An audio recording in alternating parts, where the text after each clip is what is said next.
The Worm Ouroboros. The induction. There was a man named Lessingham dwelt in an old low house in Wasdale, set in a grey old garden where yew trees flourished that had seen Vikings in Copeland in their seedling time. Lily and rose and larkspur bloomed in the borders, and begonias with blossoms big as saucers, red and white and pink and lemon color, in the beds before the porch. Climbing roses, honeysuckle, clematis, and the scarlet flame flower scrambled up the walls. Thick woods were on every side without the garden, with a gap northeastward opening on the desolate lake and the great fells beyond it, Gable rearing his crag-bound head against the sky from behind the straight clean outline of the screes. Cool long shadows stole across the tennis lawn. The air was golden. Doves murmured in the trees, 2 chaffinches played on the near post of the net, a little water wagtail scurried along the path. A French window stood open to the garden, showing darkly a dining room paneled with old oak, its Jacobean table bright with flowers and silver and cut glass and wedgwood dishes heaped with fruit, green gages, peaches, and green muscat grapes. Lessingham lay back in a hammock chair watching through the blue smoke of an after-dinner cigar the warm light on the Gloire de Dijon roses that clustered about the bedroom window overhead. He had her hand in his. This was their house. Should we finish that chapter of Enjol? She said.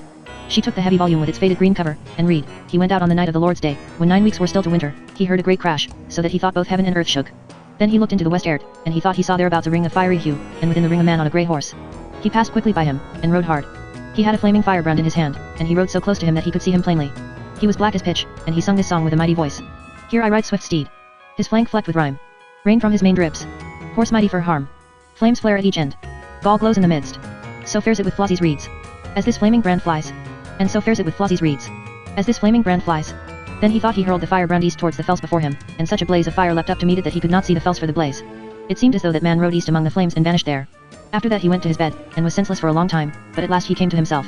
He bore in mind all that had happened, and told his father, but he bade him tell it to Hashalti Skeggi's son.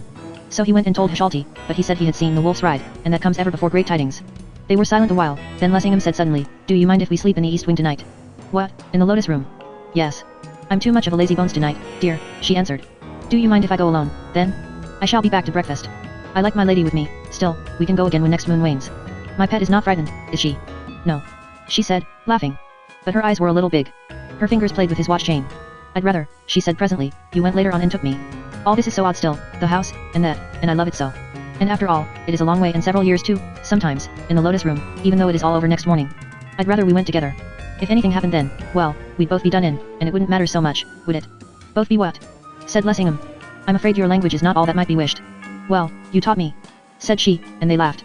They sat there till the shadows crept over the lawn and up the trees, and the high rocks of the mountain shoulder beyond burned red in the evening rays. He said, if you like to stroll a bit of way up the fellside, Mercury is visible tonight. We might get a glimpse of him just after sunset. A little later, standing on the open hillside below the hawking bats, they watched for the dim planet that showed at last low down in the west between the sunset and the dark. He said, it is as if Mercury had a finger on me tonight, Mary. It's no good my trying to sleep tonight except in the lotus room. Her arm tightened in his. Mercury. She said. It is another world. It is too far. But he laughed and said, nothing is too far. They turned back as the shadows deepened. As they stood in the dark of the arched gate leading from the open fell into the garden, the soft clear notes of a spinet sounded from the house. She put up a finger. Hark, she said. Your daughter playing lay barricades. They stood listening. She loves playing, he whispered. I'm glad we taught her to play. Presently he whispered again, lay barricades mistresses. What inspired Couperin with that enchanted name? And only you and I know what it really means. Lay barricades mistresses. That night Lessingham lay alone in the lotus room. Its casements opened eastward on the sleeping woods and the sleeping bare slopes of Ilgil Head. He slept soft and deep, for that was the house of post-meridian, and the house of peace. In the deep and dead time of the night, when the waning moon peered over the mountain shoulder, he woke suddenly. The silver beams shone through the open window on a form perched at the foot of the bed, a little bird, black, round-headed, short-beaked, with long sharp wings, and eyes like 2 stars shining. It spoke and said, time is. So Lessingham got up and muffled himself in a great cloak that lay on a chair beside the bed. He said, I am ready, my little martlet. For that was the house of heart's desire. Surely the martlet's eyes filled all the room with starlight. It was an old room with lotuses carved on the panels and on the bed and chairs and roof beams, and in the glamour the carved flowers swayed like water lilies in a lazy stream. He went to the window, and the little martlet sat on his shoulder. A chariot colored like the halo about the moon waited by the window, poised in air, harnessed to a strange steed.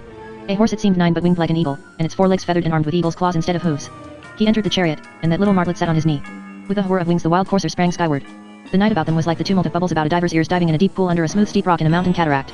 Time was swallowed up in speed, the world reeled, and it was but as the space between 2 deep breaths till that strange courser spread wide his rainbow wings and slanted down the night over a great island that slumbered on a slumbering sea, with lesser isles about it, a country of rock mountains and hill pastures and many waters, all a glimmer in the moonshine. They landed within a gate crowned with golden lions. Lessingham came down from the chariot, and the little black martlet circled about his head, showing him a yew avenue leading from the gates. As in a dream, he followed her. The castle of Lord Just. Of the rarities that were in the lofty presence chamber, fair and lovely to behold, and of the qualities and conditions of the lords of Demon Land, and of the embassy sent unto them by King Goris XI, and of the answer thereto. The eastern stars were paling to the dawn as Lessingham followed his conductor along the grass walk between the shadowy ranks of Irish yews, that stood like soldiers mysterious and expectant in the darkness. The grass was bathed in night dew, and great white lilies sleeping in the shadows of the yews loaded the air of that garden with fragrance. Lessingham felt no touch of the ground beneath his feet, and when he stretched out his hand to touch a tree his hand passed through branch and leaves as though they were unsubstantial as a moonbeam. The little martlet, alighting on his shoulder, laughed in his ear. Child of earth, she said, dost think we are here in dreamland? He answered nothing, and she said, This is no dream. Thou, first of the children of men, art come to Mercury, where thou and I will journey up and down for a season to show thee the lands and oceans, the forests, plains, and ancient mountains, cities and palaces of this world, Mercury, and the doings of them that dwell therein. But here thou canst not handle aught, neither make the folk wear of thee, not though thou shout thy throat hoarse. For thou and I walk here impalpable and invisible, as it were two dreams walking. They were now on the marble steps which led from the yew walk to the terrace opposite the great gate of the castle. No need to unbar gates to thee and me, said the martlet, as they passed beneath the darkness of that ancient portal, carved with strange devices, and clean through the massy timbers of the bolted gate thickly riveted with silver, into the inner court. Go we into the lofty presence chamber and there tarry a while. Morning is kindling the upper air, and folk will soon be stirring in the castle, for they lie not long abed when day begins in demon land. For be it known to thee, O Earthborn, that this land is demon land, and this castle the castle of Lord Just, and this day now dawning his birthday, when the demons hold high festival in Just's castle to do honor unto him and to his brethren, Spitfire, and Goldry Bluzzico, and these and their fathers before them bear rule from time immemorial in demon land, and have the lordship over all the demons. She spoke, and the first low beams of the sun smote javelin-like through the eastern windows, and the freshness of morning breathed and shimmered in that lofty chamber, chasing the blue and dusky shades of departed night to the corners and recesses, and to the rafters of the vaulted roof. Surely no potentate of earth, not Croesus, not the great king, not Minos in his royal palace in Crete, not all the pharaohs, not Queen Semiramis, nor all the kings of Babylon and Nineveh had ever a throne room to compare in glory with that high presence chamber of the lords of demon land. Its walls and pillars were of snow-white marble, every vein whereof was set with small gems, rubies, corals, garnets, and pink topaz. 7 pillars on either side bore up the shadowy vault of the roof tree and the beams were of gold, curiously carved, the roof itself of mother of pearl. A side aisle ran behind each row of pillars, and 7 paintings on the western side faced 7 spacious windows on the east. At the end of the hall upon a dais stood 3 high seats, the arms of each composed of 2 hippogriffs wrought in gold, with wings spread, and the legs of the seats the legs of the hippogriffs, but the body of each high seat was a single jewel of monstrous size, the left-hand seat a black opal, a sparkle with steel blue fire, the next a fire opal, as it were a burning coal, the third seat an alexandrite, purple like wine by night but deep sea green by day. 10 more pillars stood in semicircle behind the high seats, bearing up above them and the dais a canopy of gold. The benches that ran from end to end of the lofty chamber were of cedar, inlaid with coral and ivory, and so were the tables that stood before the benches. The floor of the chamber was tessellated, of marble and green tourmaline, and on every square of tourmaline was carven the image of a fish, as the dolphin, the conger, the catfish, the salmon, the tunny, the squid, and other wonders of the deep. Hangings of tapestry were behind the high seats, worked with flowers, snake's head, snapdragon, dragon mouth, and their kind, and on the dado below the windows were sculptures of birds and beasts and creeping things. But a great wonder of this chamber, and a marvel to behold, was how the capital of every one of the 24 pillars was hewn from a single precious stone, carved by the hand of some sculptor of long ago into the living form of a monster. Here was a harpy with screaming mouth, so wondrously cut in ochre-tinted jade it was a marvel to hear no scream from her. Here in wine-yellow topaz a flying fire drake, there a cockatrice made of a single ruby, there a star sapphire the color of moonlight, cut for a cyclops, so that the rays of the star trembled from his single eye, salamanders, mermaids, chimeras, wild men o' the woods, leviathans, all hewn from faultless gems, thrice the bulk of a big man's body, velvet dark sapphires, tristolite, beryl, amethyst, and the yellow zircon that is like transparent gold. To give light to the presence chamber were 7 escarbuncles, great as pumpkins, hung in order down the length of it, and 9 fair moonstones standing in order on silver pedestals between the pillars on the dais. These jewels, drinking in the sunshine by day, gave it forth during the hours of darkness in a radiance of pink light and a soft effulgence as of moonbeams. And yet another marvel, the nether side of the canopy over the high seats was encrusted with lapis lazuli, and in that faint dome of heaven burned the 12 signs of the zodiac, every star a diamond that shone with its own light. Folk now began to be astir in the castle, and there came a score of serving men into the presence chamber with brooms and brushes, cloths and leathers, to sweep and garnish it, and burnish the gold and jewels of the chamber. Lissom they were and sprightly of gait, of fresh complexion and fair-haired. Horns grew on their heads. When their tasks were accomplished they departed, and the presence began to fill with guests. A joy it was to see such a shifting maze of velvets, furs, curious needleworks, and cloth of tissue, tiffanies, laces, ruffs, goodly chains and carcanets of gold, such glitter of jewels and weapons, such nodding of the plumes the demons wore in their hair, half veiling the horns that grew upon their heads. Some were sitting on the benches or leaning on the polished tables, some walking forth in beck upon the shining floor. Here and there were women among them, women so fair one had said, it is surely white-armed Helen this one, this, Arcadian Atalanta, this, Phryne that stood to Praxiteles for Aphrodite's picture, this, Thales, for whom great Alexander to pleasure her fantasy did burn Persepolis like a candle, this, she that was rapt by the dark god from the flowering fields of Enna, to be queen forever among the dead that be departed. Now came a stir near the stately doorway, and Lessingham beheld a demon of burly frame and noble port, richly attired. His face was ruddy and somewhat freckled, his forehead wide, his eyes calm and blue like the sea. His beard, thick and tawny, was parted and brushed back and upwards on either side. Tell me, my little martlet, said Lessingham, is this Lord Just? This is not Lord Just, answered the martlet, nor aught so worshipful as he. The Lord thou seest is Val, who dwelleth under Cartadsa, by the salt sea. A great sea captain is he, and one that did service to the cause of demon land, and of the whole world besides, in the late wars against the ghouls. But cast thine eyes again towards the door, where one standeth amid a knot of friends, tall and somewhat stooping, in a corslet of silver, and a cloak of old brocaded silk coloured like tarnished gold, something like Duval in feature, but swarthy, and with bristling black mustachios. I see him, said Lessingham. This then is Lord Just. Not so, said Martlet. 'Tis but Viz, brother to Val. He is wealthiest in goods of all the demons, save the 3 brethren only and Lord Brandick Daha. And who is this? Asked Lessingham, pointing to one of light and brisk step and humorous eye, who in that moment met Val and engaged him in converse apart. Handsome of face he was, albeit somewhat long-nosed and sharp-nosed, keen in heart and filled with life and the joy of it. Here thou beholdest, answered she, Lord Zig, the far-famed tamer of horses. Well loved is he among the demons, for he is merry of mood, and a mighty man of his hands withal when he leadeth his horsemen against the enemy. Val threw up his beard and laughed a great laugh at some jest that Zig whispered in his ear, and Lessingham leaned forward into the hail if haply he might catch what was said. The hum of talk drowned the words, but leaning forward Lessingham saw where the arras curtains behind the dais parted for a moment, and one of princely bearing advanced past the high seats down the body of the hall. His gait was delicate, as of some lithe beast of prey newly wakened out of slumber, and he greeted with lazy grace the many friends who hailed his entrance. Very tall was that lord, and slender of build, like a girl. His tunic was of silk colored like the wild rose, and embroidered in gold with representations of flowers and thunderbolts. Jewels glittered on his left hand and on the golden bracelets on his arms, and on the fillet twined among the golden curls of his hair, set with plumes of the king-bird of paradise. His horns were dyed with saffron, and inlaid with filigree work of gold. His buskins were laced with gold, and from his belt hung a sword, narrow of blade and keen, the hilt rough with beryls and black diamonds. Strangely light and delicate was his frame and seeming, yet with a sense of slumbering power beneath, as the delicate peak of a snow mountain seen afar in the low red rays of morning. His face was beautiful to look upon, and softly colored like a girl's face, and his expression one of gentle melancholy, mixed with some disdain, but fiery glints awoke at intervals in his eyes, and the lines of swift determination hovered round the mouth below his curled mustachios. "At last," murmured Lessingham, "at last, Lord Just. Little art thou to blame," said the martlet, "for this misprision, for scarce could a lordlier sight have joyed thine eyes. Yet is this not just, but Lord Brandick Daha, to whom all demon land west of Shulgreth and Stropharden owed allegiance, the rich vineyards of Crothering, the broad pasture lands of Fales, and all the western islands and their crag-bound fastnesses. Think not, because he affecteth silks and jewels like a queen, and carrieth himself light and dainty as a silver birch tree on the mountain, that his hand is light or his courage doubtful in war. 4 years was he held for the third best man at arms in all Mercury, along with these, Goldry Bluzzico and Gorus X of Witchland. And Gorus he slew, 9 summers back, in single combat, when the witches harried in Goblin land and Brandick Daha led 540 demons to succor Gaslark, the king of that country. And now can none surpass Lord Brandick Daha in feats of arms, save perchance Goldry alone. Yet, ho," she said, as a sweet and wild music stole on the ear, and the guests turned towards the dais, and the hangings parted, at last, the triple lordship of demon land. Strike softly, music, smile, fates, on this festal day. Joy and safe days shine for this world and demon land. Turn thy gaze first on him who walks in majesty in the midst, his tunic of olive green velvet ornamented with devices of hidden meaning and thread of gold and beads of chrysolite. Mark how the buskins, clasping his stalwart calves, glitter with gold and amber. Mark the dusky cloak streamed with gold and lined with blood-red silk, a charmed cloak, made by the sylphs in forgotten days, bringing good hap to the wearer, so he be true of heart and no dastard. Mark him that weareth it, his sweet dark countenance, the violet fire in his eyes, the somber warmth of his smile, like autumn woods in late sunshine. This is Lord Just, lord of this age-remembering castle, than whom none hath more worship in wide demon land. Somewhat he knoweth of art magical, yet useth not that art, for it sappeth the life and strength, nor is it held worthy that a demon should put trust in that art, but rather in his own might and main. Now turn thine eyes to him that leaneth on Just's left arm, shorter but mayhap sturdier than he, apparelled in black silk that shimmers with gold as he moveth, and crowned with black eagle's feathers among his horns and yellow hair. His face is wild and keen like a sea eagle's, and from his bristling brows the eyes dart glances sharp as a glancing spear. A faint flame, pallid like the fire of a will-o'-the-wisp, breathes ever and anon from his distended nostrils. This is Lord Spitfire, impetuous in war.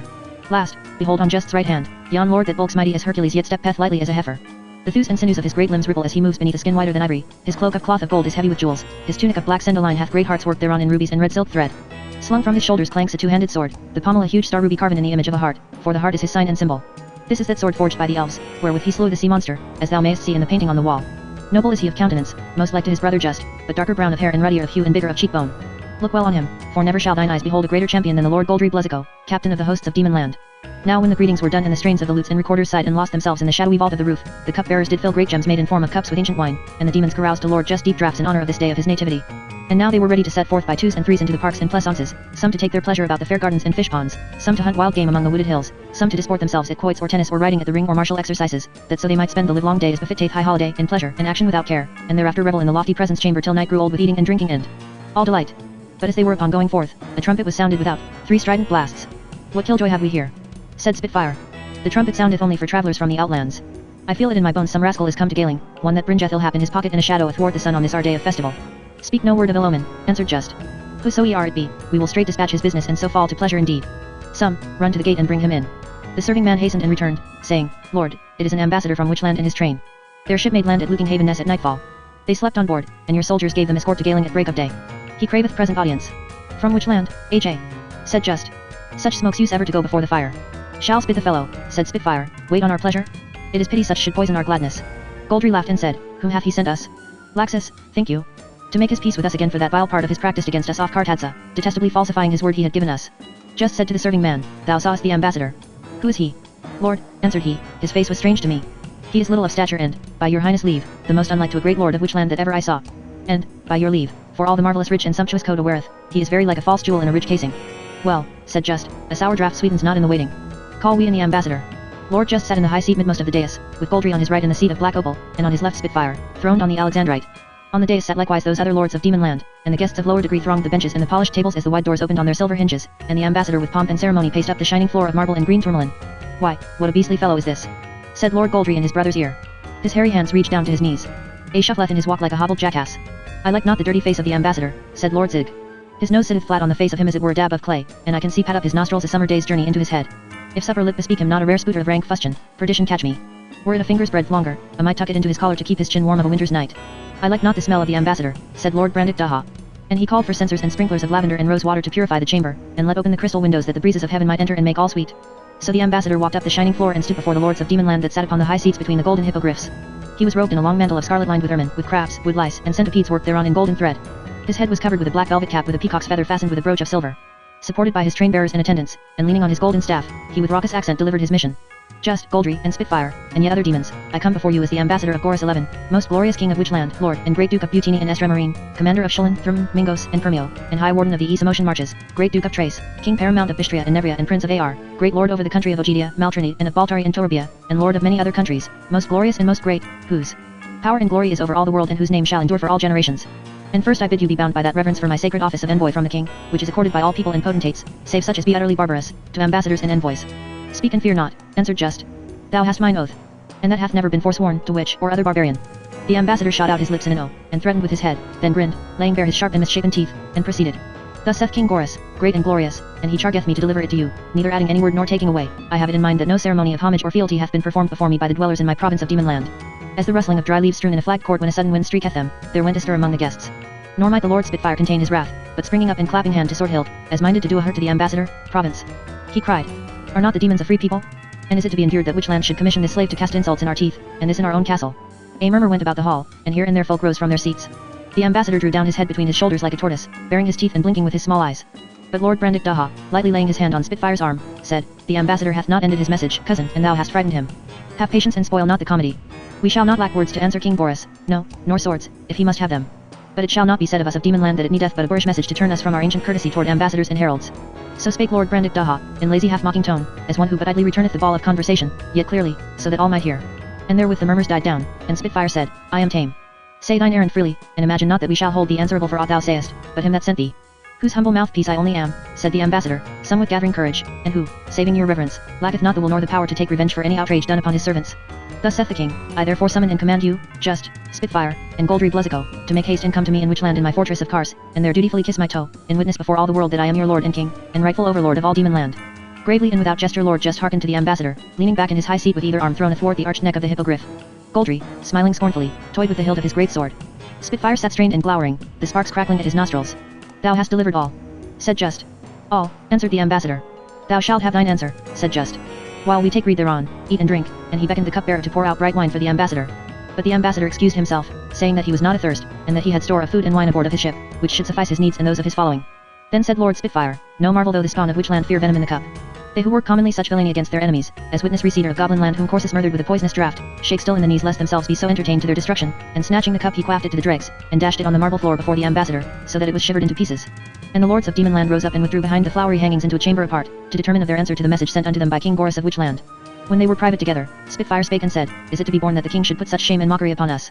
Could not at the least have made a son of Karun or of Corsus his ambassador to bring us his defiance, stead of this filthiest of his domestics, a gibbering dwarf fit only to make them gap and game at their tippling bouts when they be 3 parts senseless with boozing? Lord Just smiled somewhat scornfully. With wisdom, he said, and with foresight Bath Witchland made choice of his time to move against us, knowing that 33 of our well-built ships are sunken in Carthad's sound in the battle with the ghouls, and but 14 remain to us.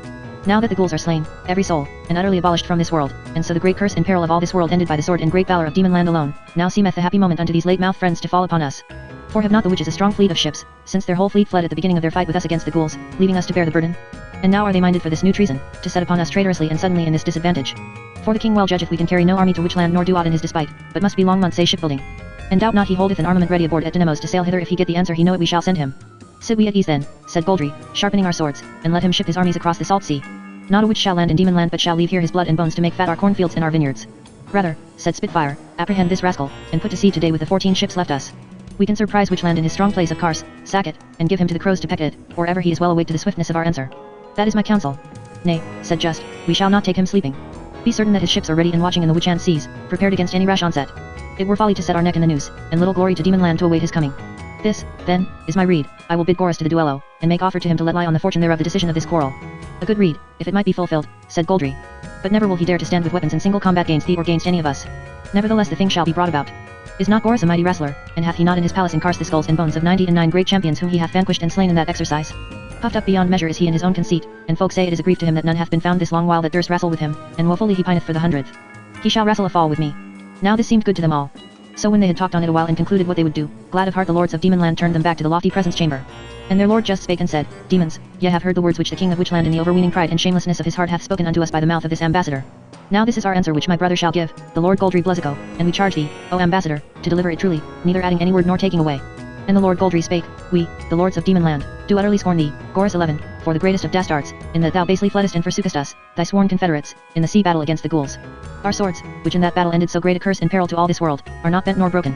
They shall be sheathed in the bowels of thee and thy minions, Corsest to wit, and Corund, and their sons, and Corinews, and what other evildoers harbour in waterish Witchland, sooner than one little sea pink growing on the cliffs of Demonland shall do thee obeisance.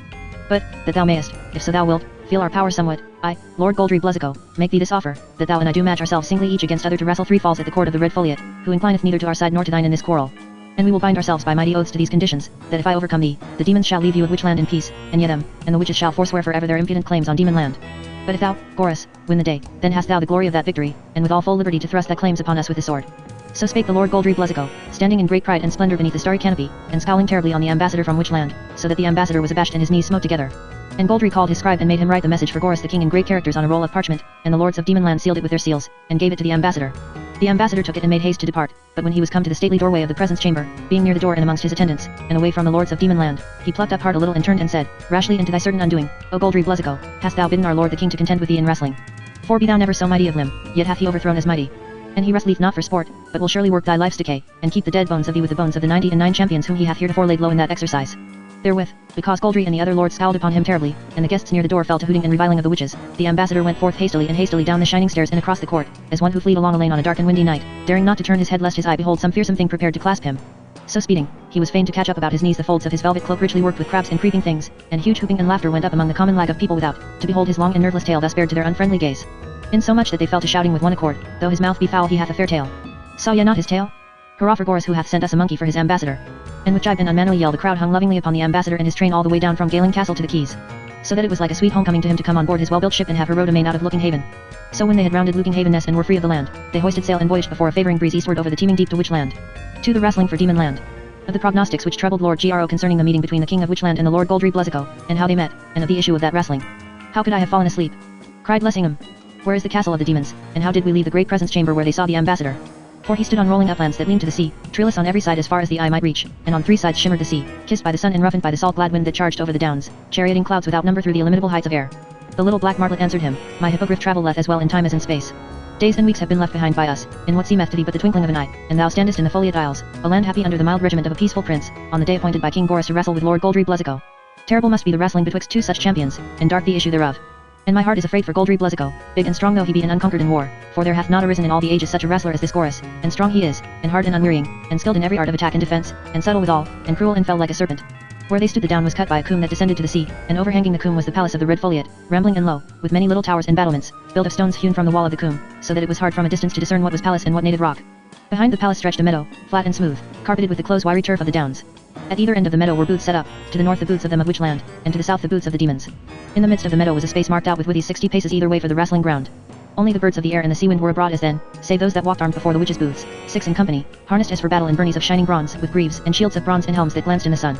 5 were proper slender youths, the eldest of whom had not yet beard full grown, black-browed and great of jaw, the 6th, huge as a neat, topped them by half a head.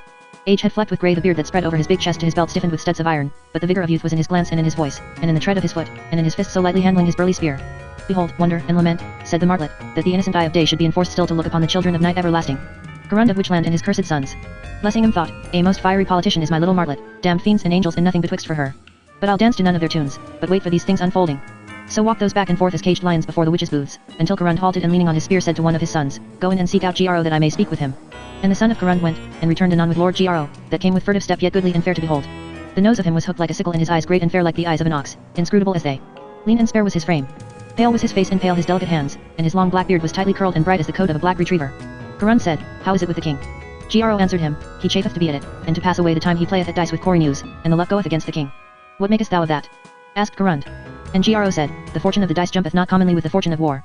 Corund grunted in his beard, and laying his large hand on Lord Gro's shoulder, Speak to me a little apart, he said, and when they were private, darken not counsel, said Corund, to me and my sons. Have I not these 4 years past been as a brother unto thee, and wilt thou still be secret toward us? But Gro smiled a sad smile and said, Why should we by words of ill omen strike yet another blow where the tree tot erreth? Corund groaned.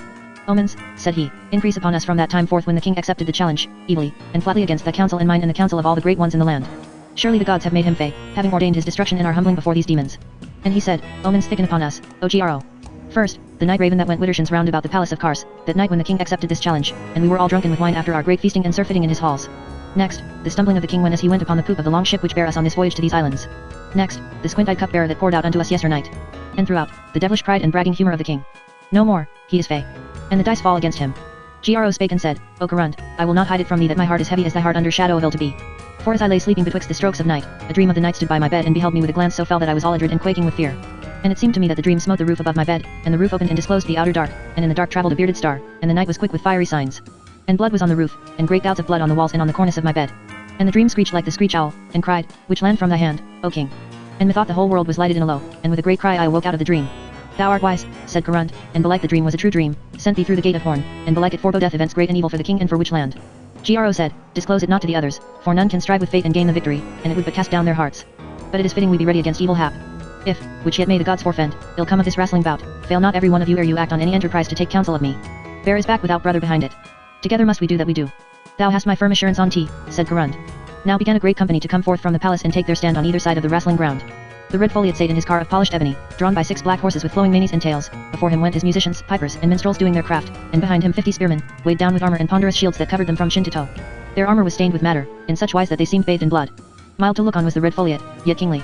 His skin was scarlet like the head of the green woodpecker. He wore a diadem of silver, and robes of scarlet trimmed with black fur. So when the foliots were assembled, one stood forth with a horn at the command of the red foliot and blew 3 blasts. Therewith came forth from their booths the lords of Demonland and their men-at-arms, Just, Goldry, Spitfire, and Brandick Daha, all armed as for battle save Goldry, who was muffled in a cloak of cloth of gold with great hearts worked thereon in red silk thread. And from their booths in turn came the lords of Witchland all armed, and their fighting men, and little love there was in the glances they and the demons cast upon each other. In the midst stalked the king, his great limbs muffled, like Goldry's, in a cloak, and it was of black silk lined with black bearskin, and ornamented with crabs worked in diamonds. The crown of Witchland, fashioned like a hideous crab and encrusted with jewels so thickly that none might discern the iron whereof it was framed, weighed on his beetling brow. His beard was black and bristly, spade-shaped and thick, his hair close cropped. His upper lip was shaved, displaying his sneering mouth, and from the darkness below his eyebrows looked forth eyes that showed a green light, like those of a wolf. Corund walked at the king's left elbow, his giant frame an inch less in stature than the king. Corynus went on the right, wearing a rich cloak of sky-blue tissue over his shining armor. Tall and soldier-like was Corynus, and young and goodly to look upon, with swaggering gait and insolent eye, thick-lipped withal and somewhat heavy of feature, and the sun shone brightly on his shaven jowl. Now the red foliot let sound the horn again, and standing in his ebony car he read out the conditions, as thus. O Gorus 11, most glorious king of Witchland, and O Lord Goldry Bluzzico, captain of the hosts of Demonland, it is compact betwixt you, and made fast by mighty oaths whereof I, the red foliot, am keeper, that ye shall wrestle 3 falls together on these conditions, namely, that if Gorus the king be victorious, then hath he that glory and with all full liberty to enforce with his sword his claims of lordship over many mountain Demonland, but if victory fall to the Lord Goldry Bluzzico, then shall the demons let the witches abide in peace, and they them, and the witches shall forswear forever their claims of lordship over the demons. And you, O king, and you, O Goldry Bluzzico, are likewise bound by oath to wrestle fairly and to abide by the ruling of me, the red foliot, whom ye are content to choose as your umpire. And I do swear to judge justly between you. And the laws of your wrestling are that neither shall strangle his adversary with his hands, nor bite him, nor claw nor scratch his flesh, nor poach out his eyes, nor smite him with his fists, nor do any other unfair thing against him, but in all other respects ye shall wrestle freely together. And he that shall be brought to earth with hip or shoulder shall be accounted fallen. The red foliot said, Have I spoken well, O king, and do you swear to these conditions? The king said, I swear. The red foliot asked in like manner, Dost thou swear to these conditions, O Lord Goldry Bluzzico? And Goldry answered him, I swear. Without more ado the king stepped into the wrestling ground on his side, and Goldry Bluzzico on his, and they cast aside their rich mantles and stood forth naked for the wrestling. And folk stood silent for admiration of the thews and sinews of those twain, doubting which were mightier of build and likelier to gain the victory. The king stood taller by a little, and was longer in the arm than Goldry. But the great frame of Goldry showed excellent proportions, each part wedded to each as in the body of a god, and if either were brawnier of chest it was he, and he was thicker of neck than the king. Now the king mocked Goldry, saying, Rebellious hound, it is fit that I make demonstration unto thee, and unto these foliots and demons that witness our meeting, that I am the king and lord not by virtue only of this my crown of Witchland, which I thus put by for an hour, but even by the power of my body over thine and by my might and main. Be satisfied that I will not have done with thee until I have taken away thy life, and sent thy soul squealing bodiless into the unknown. And thy skull and thy marrow bones will I have away to Kars, to my palace, to be a token unto all the world that I have been the bane of 100 great champion by my wrestling, and thou not least among them that I have slain in that exercise. Thereafter, when I have eaten and drunken and made merry in my royal palace at Kars, I will sail with my armies over the teeming deep to many mountain demon land. And it shall be my footstool, and these other demons the slaves of me, yet, and the slaves of my slaves. But the Lord Goldry Bluzzico laughed lightly and said to the red foliot, O red foliot, I am not come hither to contend with the king of Witchland and windy railing, but to match my strength against his, sinew against sinew. Now they stood ready, and the red foliot made a sign with his hand, and the cymbals clashed for the first bout. At the clash the two champions advanced and clasped one another with their strong arms, each with his right arm below and left arm above the other's shoulder, until the flesh shrank beneath the might of their arms that were as brazen bands. They swayed a little this way and that, as great trees swaying in a storm, their legs planted firmly so that they seemed to grow out of the ground like the trunks of oak trees. Nor did either yield ground to other, nor might either win a master hold upon his enemy. So swayed they back and forth for a long time, breathing heavily. And now Goldry, gathering his strength, Gad the king lifted a little from the ground, and was minded to swing him round and so dash him to earth. But the king, in that moment when he found himself lifted, leaned forward mightily and smote his heel swiftly round Goldry's leg on the outside, striking him behind and a little above the ankle, in such wise that Goldry was fain to loosen his hold on the king, and greatly folk marvelled that he was able in that plight to save himself from being thrown backward by the king. So they gripped again until red wheels rose on their backs and shoulders by reason of the grievous clasping of their arms. And the king on a sudden twisted his body sideways, with his left side turned from Goldry, and catching with his leg Goldry's leg on the inside below the great muscle of the calf, and hugging him yet closer, he lurched mightily against him, striving to pull Goldry backward and so fall upon him and crush him as they fell to earth. But Goldry leaned violently forward, ever tightening his hold on the king, and so violently bare he forward in his strength that the king was balked of his design, and clutched together they fell both to earth side by side with a heavy crash, and lay bemused while one might count half a score. The red foliot proclaimed them even in this bout, and each returned to his fellows to take breath and rest for a space. Now while they rested, a flitter mouse flew forth from the witchland booths and went widdershins round the wrestling ground and so returned silently whence she came. Lord Gro saw her, and his heart waxed heavy within him. He spake to Corund and said, Needs must that I make trial even at this late hour if there be not any means to turn the king from further adventuring of himself, ere all be lost. Corund said, Be it as thou wilt, but it will be in vain. So Gro stood by the king and said, Lord, give over this wrestling. Great of growth and mightier of limb than any that you did overcome aforetime is this demon, yet have you vanquished him. For you did throw him, as we plainly saw, and wrongfully hath the red foliot adjudged you evenly matched because in the throwing of him your majesty's self did fall to earth. Tempt not the fates by another bout. Yours is the victory in this wrestling, and now we, your servants, wait but your nod to make a sudden onslaught on these demons and slay them, as we may lightly overcome them taken at unawares. And for the foliots, they be peaceful and sheep-like folk, and will be held in awe when we have smitten the demons with the edge of the sword. So may you depart, O king, with pleasure and great honor, and afterward fare to demon land and bring it into subjection. The king looked sourly upon Lord Gro, and said, That counsel is unacceptable and unseasonable. What lieth behind it? Gro answered, There have been omens, O king. And the king said, What omens? Gro answered and said, I will not hide it from you, O my lord the king, that in my sleep about the darkest hour a dream of the night came to my bed and beheld me with a glance so fell that the hairs of my head stood up and pale terror gat hold upon me. And methought the dream smote up the roof above my bed, and the roof yawned to the naked air of the midnight, that laboured with fiery signs, and a bearded star travelling in the houseless dark. And I beheld the roof and the walls one gore of blood. And the dream screeched like the screech owl, crying, Which land from thy hand, O king? And therewith the whole world seemed lighted in one flame, and with a shout I awoke sweating from the dream. But the king rolled his eyes in anger upon Lord Gro and said, Well am I served and faithfully by such false scheming foxes as thou. It ill fits your turn that I should carry this deed to the end with mine own hand only, and in the blindness of your impudent folly ye come to me with tales made for scaring of babes, praying me gently to forego my glory that thou and thy fellows may make yourselves big in the world's eyes by deeds of arms. Gro said, Lord, it is not so. But the king would not hear him, but said, Methinks it is for loyal subjects to seek greatness in the greatness of their king, nor desire to shine of their own brightness. As for this demon, when thou sayest that I have overcome him thou speakest a gross and impudent lie. In this bout I did but measure myself with him.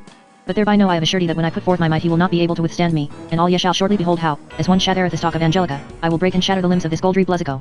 As for thee, false friend, subtle fox, unfaithful servant, this long time am I grown weary of thee slinking up and down my palace devising darkly things I know not, thou, that art not akin to witchland, but an outlander, a goblin exile, a serpent warmed in my bosom to my hurt. But these things shall have an end. When I have put down this Goldry Bluzzico, then shall I have leisure to put down thee also. And Gro bowed in sorrow of heart before the anger of the king, and held his peace. Now was the horn blown for the second bout, and they stepped into the wrestling ground. At the clashing of the cymbals the king sprang at Goldry as the panther springeth, and with the rush bare him backward and well nigh forth of the wrestling ground. But when they were carried almost among the demons where they stood to behold the contest, Goldry swung to the left and strove as before to get the king lifted off his feet, but the king foiled him and bent his ponderous weight upon him, so that Goldry's spine was like to have been crushed beneath the murthering violence of the king's arms. Then did the Lord Goldry Bluzzico show forth his great power as a wrestler, for, even under the murthering clasp of the king, he by the might that was in the muscles of his brawny chest shook the king first to the right and then to the left, and the king's hold was loosened, and all his skill and mastery but narrowly saved him from a grievous fall.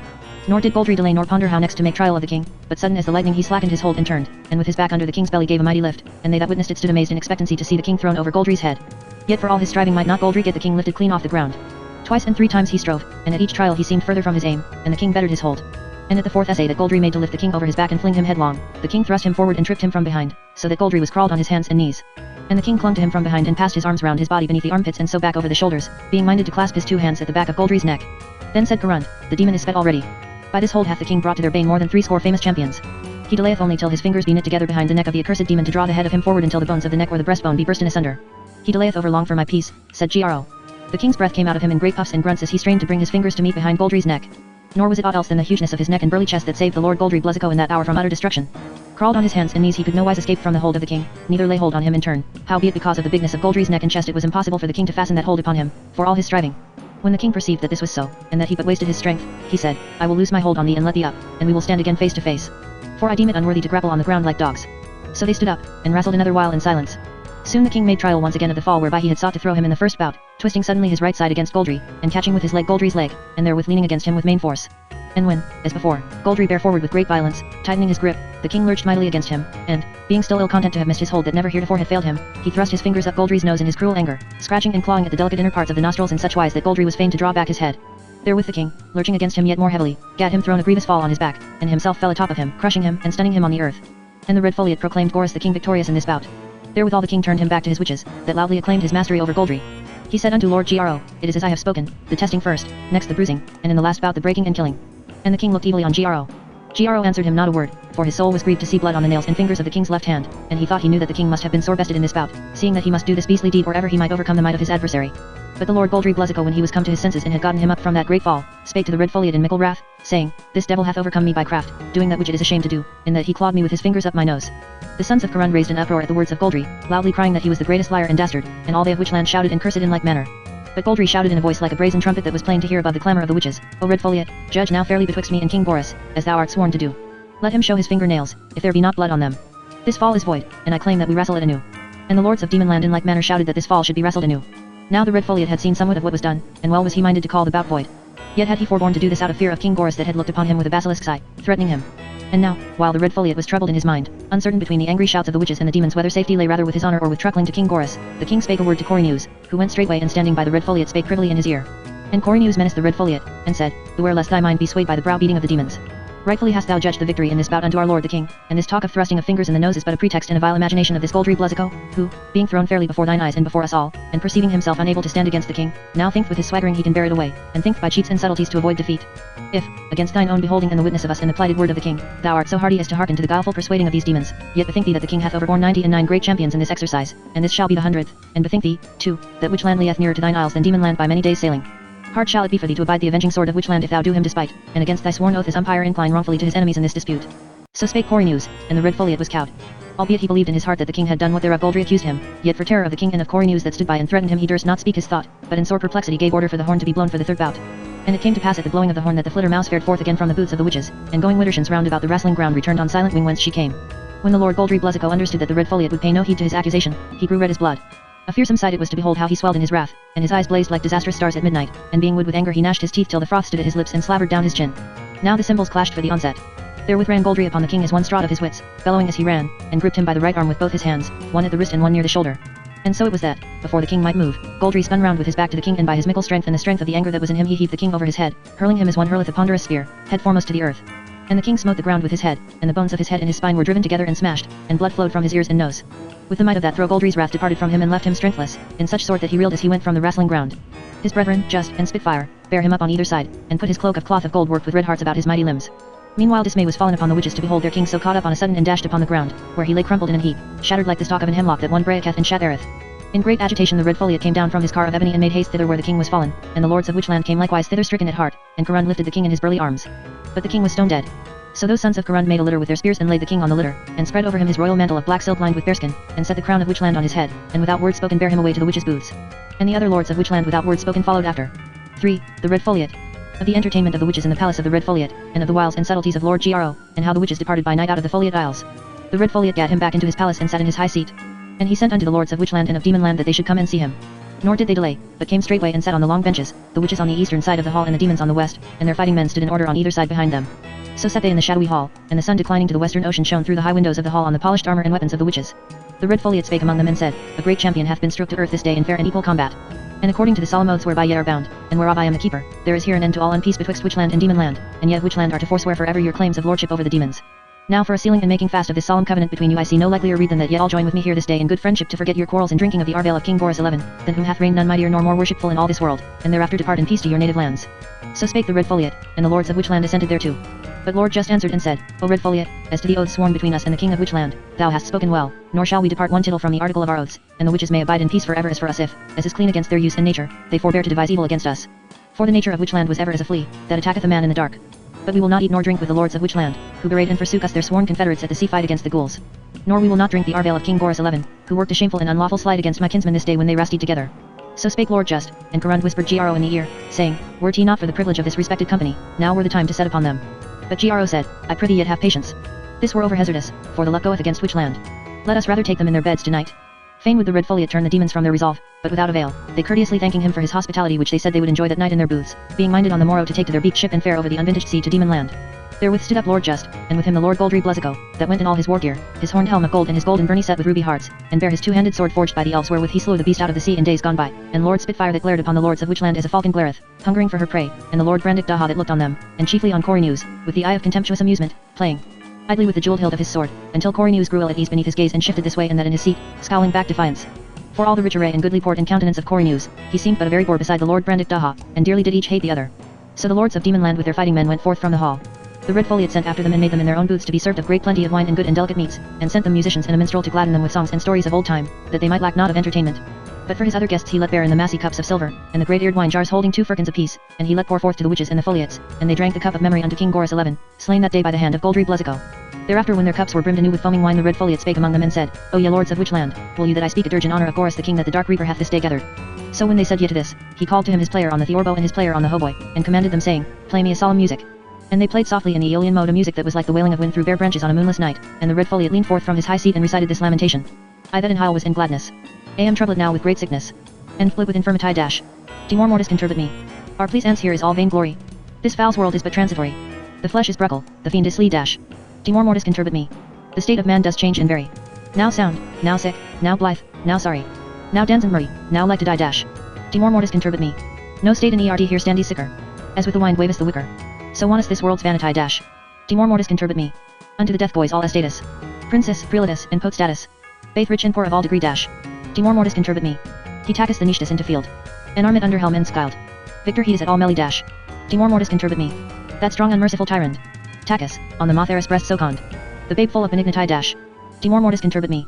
He tacus the campion in the stour. The captain closet in the tour. The lady in bore full of behutai dash. Timor mortis conturbit me. He spares no lord for his puissance. And a clerk for his intelligence. His awful strait may no man flee dash. Timor mortis conturbit me. Art magicianes and astrologus. Rethorus, Logichanes, Theologus. Them help is no conclusion slee dash. Timor mortis conturbit me. In medicine the most practitiones. Leeches, surgeons, and physicianes. Themselves from death may knock supply dash.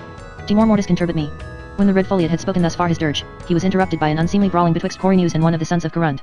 For Coriolanus, who gave not a fig for music or dirges, but liked well of carding and dicing, had brought forth his dice box to play with the son of Corund. They played a while to Coriolanus's great content, for at every throw he won and the other's purse waxed light. But at this 11th stanza the son of Corund cried out that the dice of Coriolanus were loaded. And he smote Coriolanus on his shaven jowl with the dice box, calling him cheat and mangy rascal, whereupon Coriolanus drew forth a bodkin to smite him in the neck withal, but some went betwixt them, and with much ado and much struggling and cursing they were parted, and it being shown that the dice were not loaded, the son of Corund was fain to make amends to Coriolanus, and so were they set at one again. Now was the wine poured forth yet again to the lords of which land, and the Red Foliot drank deep unto the glory of that land and the rulers thereof. And he issued command saying, Let my Cago come and dance before us, and thereafter my other dancers. For there is no pleasure whereon the Foliots do more dearly dote than this pleasure of the dance, and sweet to us it is to behold delightful dancing, be it the stately splendor of the pavon which progresseth as large clouds at sundown that pass by in splendor, or the graceful allemande, or the fandango, which goeth by degrees from languorous beauty to the swiftness and passion of bacchanals dancing on the high lawns under a summer moon that hangeth in the pine trees, or the joyous maze of the galliard, or the jade, dear to the Foliots. Therefore delay not, but let my Cago come, that she may dance before us. Therewith hastened the Cago into the shadowy hall, moving softly and rolling a little in her gait, with her head thrust forward, and a little flurried was she in her bearing as she darted this way and that her large and beautiful eyes, mild and timid, that were like liquid gold heated to redness. Somewhat like a heron she was, but stouter, and shorter of leg, and her beak shorter and thicker than the heron's, and so long and delicate was her pale grey plumage that hard it was to say whether it were hair or feathers. So the wind instruments and the lutes and dulcimers played a corrento, and the Cago tripped up the hall betwixt the long tables, jumping a little and bowing a little in her step and keeping excellent time to the music, and when she came near to the dais where the Red Foliot sat ravished with delight at her dancing, the Cago lengthened her step and glided smoothly and slowly forward toward the Red Foliot, and so gliding she drew herself up in stately wise and opened her mouth and drew back her head till her beak lay tight against her breast, flouncing out her feathers so that they showed like a wide cut skirt with a crinoline, and the crest that was on her head rose up erect half again her own height from the ground, and she sailed majestically toward the Red Foliot. On this wise did the Cago at every turn that she took in the corrento, forth and back along the length of the Foliot's hall. And they all laughed sweetly at her, being overjoyed at her dancing. When the dance was done, the Red Foliot called the Cago to him and made her sit on the bench beside him, and stroked her soft grey feathers and made much of her. All bashfully she sat beside the Red Foliot, casting her ruby eyes in wonder upon the witches and their company. Next the Red Foliot called for his cat bears, that stood before him foxy red above but with black bellies, round furry faces, and innocent amber eyes, and soft great paws, and tails barred alternately with ruddy rings and creamy, and he said, O cat bears, dance before us, since dearly we delight in your dancing. They asked, Lord, will you that we perform the jig? And he answered them, the jig, and ye love me. So the stringed instruments began a swift movement, and the tambourines and triangles entered on the beat, and swiftly twinkled the feet of the cat bears in the joyous dance. The music rippled and ran and the dancers danced till the hall was awhirl with the rhythm of their dancing, and the witches roared applause. On a sudden the music ceased, and the dancers were still, and standing side by side, paw and furry paw, they bowed shyly to the company, and the Red Foliot called them to him and kissed them on the mouth and sent them to their seats, that they might rest and view the dances that were to follow. Next the Red Foliot called for his white peacocks, colored like moonlight, that they might lead the pavon before the lords of which land. In glorious wise did they spread their tails for the stately dance, and a fair and lovely sight it was to see their grace and the grandeur of their carriage as they moved to the music chaste and noble. With them were joined the golden pheasants, who spread wide their collars of gold, and the silver pheasants, and the peacock pheasants, and the estridges, and the bustards, footing it in pomp, pointing the toes, and bowing and retiring in due time to the solemn strains of the pavon.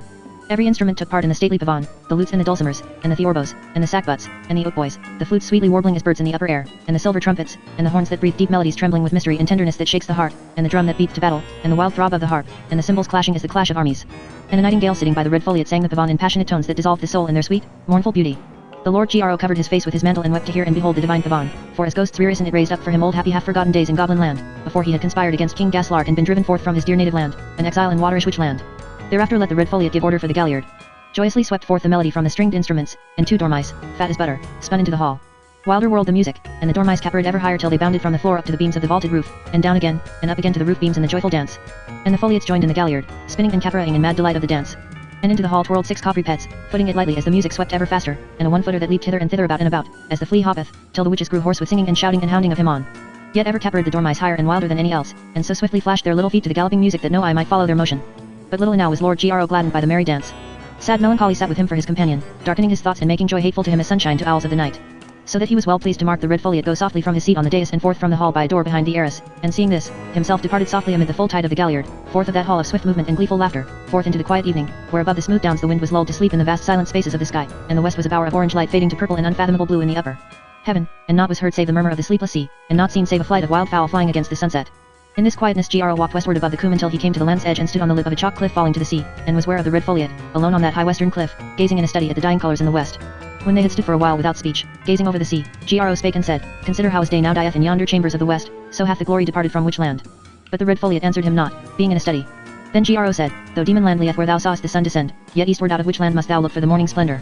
Not more surely shalt thou behold the sun go up thence tomorrow than thou shalt see shine forth in short season the glory and honour and power of which land, and beneath her destructive sword her enemies shall be as grass before the sickle. The red foliot said, I am in love with peace and the soft influence of the evening air. Leave me, or if thou wilt stay, break not the charm. O red foliot, said Gro, art thou in love with peace indeed? So should the rising again of Witchland tune sweet music to thy thought, since we of Witchland love peace, nor are we stirrers up of strife, but the demons only. The war against the ghouls, whereby the 4 corners of the earth were shaken, was hatched by Demonland. Thou speakest, said the red foliot, clean against thine intention, a great praise of them. For whoever saw the like of these man-eating ghouls for corruption of manners, in human degeneration, and deluge of iniquities? Who every 5th year from time immemorial have had their grand climacterical year, and but last year break forth in never imagined ferocity? But if they sail now, 'tis on the dark lake they sail, grieving no earthly seas nor rivers. Praise Demonland, therefore, who did put them down forever. I make no question of that, answered Lord Gro. But foul water, as soon as fair, will quench hot fire. Sore against our will did we of Witchland join with the demons in that war, foreseeing, as hath been bloodily approved, that the issue must be but the puffing up of the demons, who desire no other thing than to be lords and tyrants of all the world. Thou, said the red foliot, wast in thy young days King Gaslark's man, a goblin born and bred, his very foster brother, nourished at the same breast. Why must I observe thee, a plain traitor against so good a king? Whose perfidy the common people then did openly reprove, as I did well perceive even so lately as last autumn, when I was in the city of Zage Zaculo at the time of their festivities for the betrothal of the king's cousin German the Princess Ermeline unto the Lord Goldry Bluzzico, they carrying filthy pictures of thee in the street, singing of thee thus. It was pity. One so witty. Malcontent. Leaving reason. Should to treason. So be bent. But his gifts were but shifts. Void of grace. And his bravery was but knavery. Vile and base. Said Gro, wincing a little, the art of it agreeth well with the sentiment, and with the condition of those who invented it. I will not think so noble a prince as thou art will set thy sails to the wind of the rebels' most partial hates and envies. For the vile addition of traitor, I do reject and spit upon it. But true it is that, regarding not the god of fools and women, nice opinion, I do steer by mine own lodestar still. Howbeit, I came not to discourse to thee on so small a matter as myself. This I would say unto thee with most sad and serious entertain, be not lulled to think the demons will leave the world at peace, that is farthest from their intent. They would not listen to thy comfortable words nor sit at meat with us, so set be they to imagine mischief against us. What said just? Witchland was ever as a flea, aye, as a flea which he itch had to crush betwixt his finger-nails. Oh, if thou be in love with peace, a short way lieth open to thy heart's desire. Not spake the red foliot, gazing still into the dim reflections of the sunset which lingered below a darkening sky where stars were born. Gro said softly, as a cat purring, where softening unctions failed, sharp surgery bringeth speediest ease. Wilt thou not leave it to me? But the red foliot looked angrily upon him, saying, What have I to do with your enmities? You are sworn to keep the peace, and I will not abide your violence nor your breaking of oaths in my quiet kingdom. Gro said, Oaths be of the heart, and he that breaketh them in open fact is oft, as now, no breaker in truth, for already were they scorned and trampled on by his opposites. But the red foliot said again, What have I to do with your enmities that set you by the ears like fighting dogs? I am yet to learn that he that hath a righteous heart, and clean hands, and hateth none, must needs be drawn into the brawls and manslayings of such as you and the demons. Lord Gro looked narrowly upon him, saying, Thinkest thou that the straight path of him that affecteth neither side lieth still open for thee? If that were thy name, thou shouldst have bethought thee ere thou gayest the judgment on the second bout. For clear as day it was to us and to thine own people, and most of all to the demons, that the king played foul in that bout, and when thou calledst him victorious thou didst loudly by that word trumpet thyself his friend, and unfriends to Demonland. Markedst thou not, when they left the hall, with what a snake's eye Lord just beheld thee? Not with us only but with thee he refused to eat and drink, that so his superstitious scruples may be unheard when he proceeds to thy destruction. For on this are they determined. Nothing is more certain. The red foliot sank his chin upon his breast, and stood silent for a space. The hues of death and silence spread themselves where late the fires of sunset glowed, and large stars opened like flowers on the illimitable fields of the night sky, Arcturus, Spica, Gemini, and the little dog, and Capella and her kids. The red foliot said, which land lieth at my door? And demon land, how stand I with demon land? And Gro said, also tomorrow's sun goeth up out of which land? For a while they spoke not. Then Lord Gro took forth a scroll from his bosom, and said, the harvest of this world is to the resolute, and he that is infirm of purpose is ground betwixt the upper and the nether millstone. Thou canst not turn back, so would they scorn and spurn thee, and we witches likewise. And now by these means only may lasting peace be brought about, namely, by the setting of Gorus of Witchland on the throne of Demon Land, and the utter humbling of that brood beneath the heel of the witches.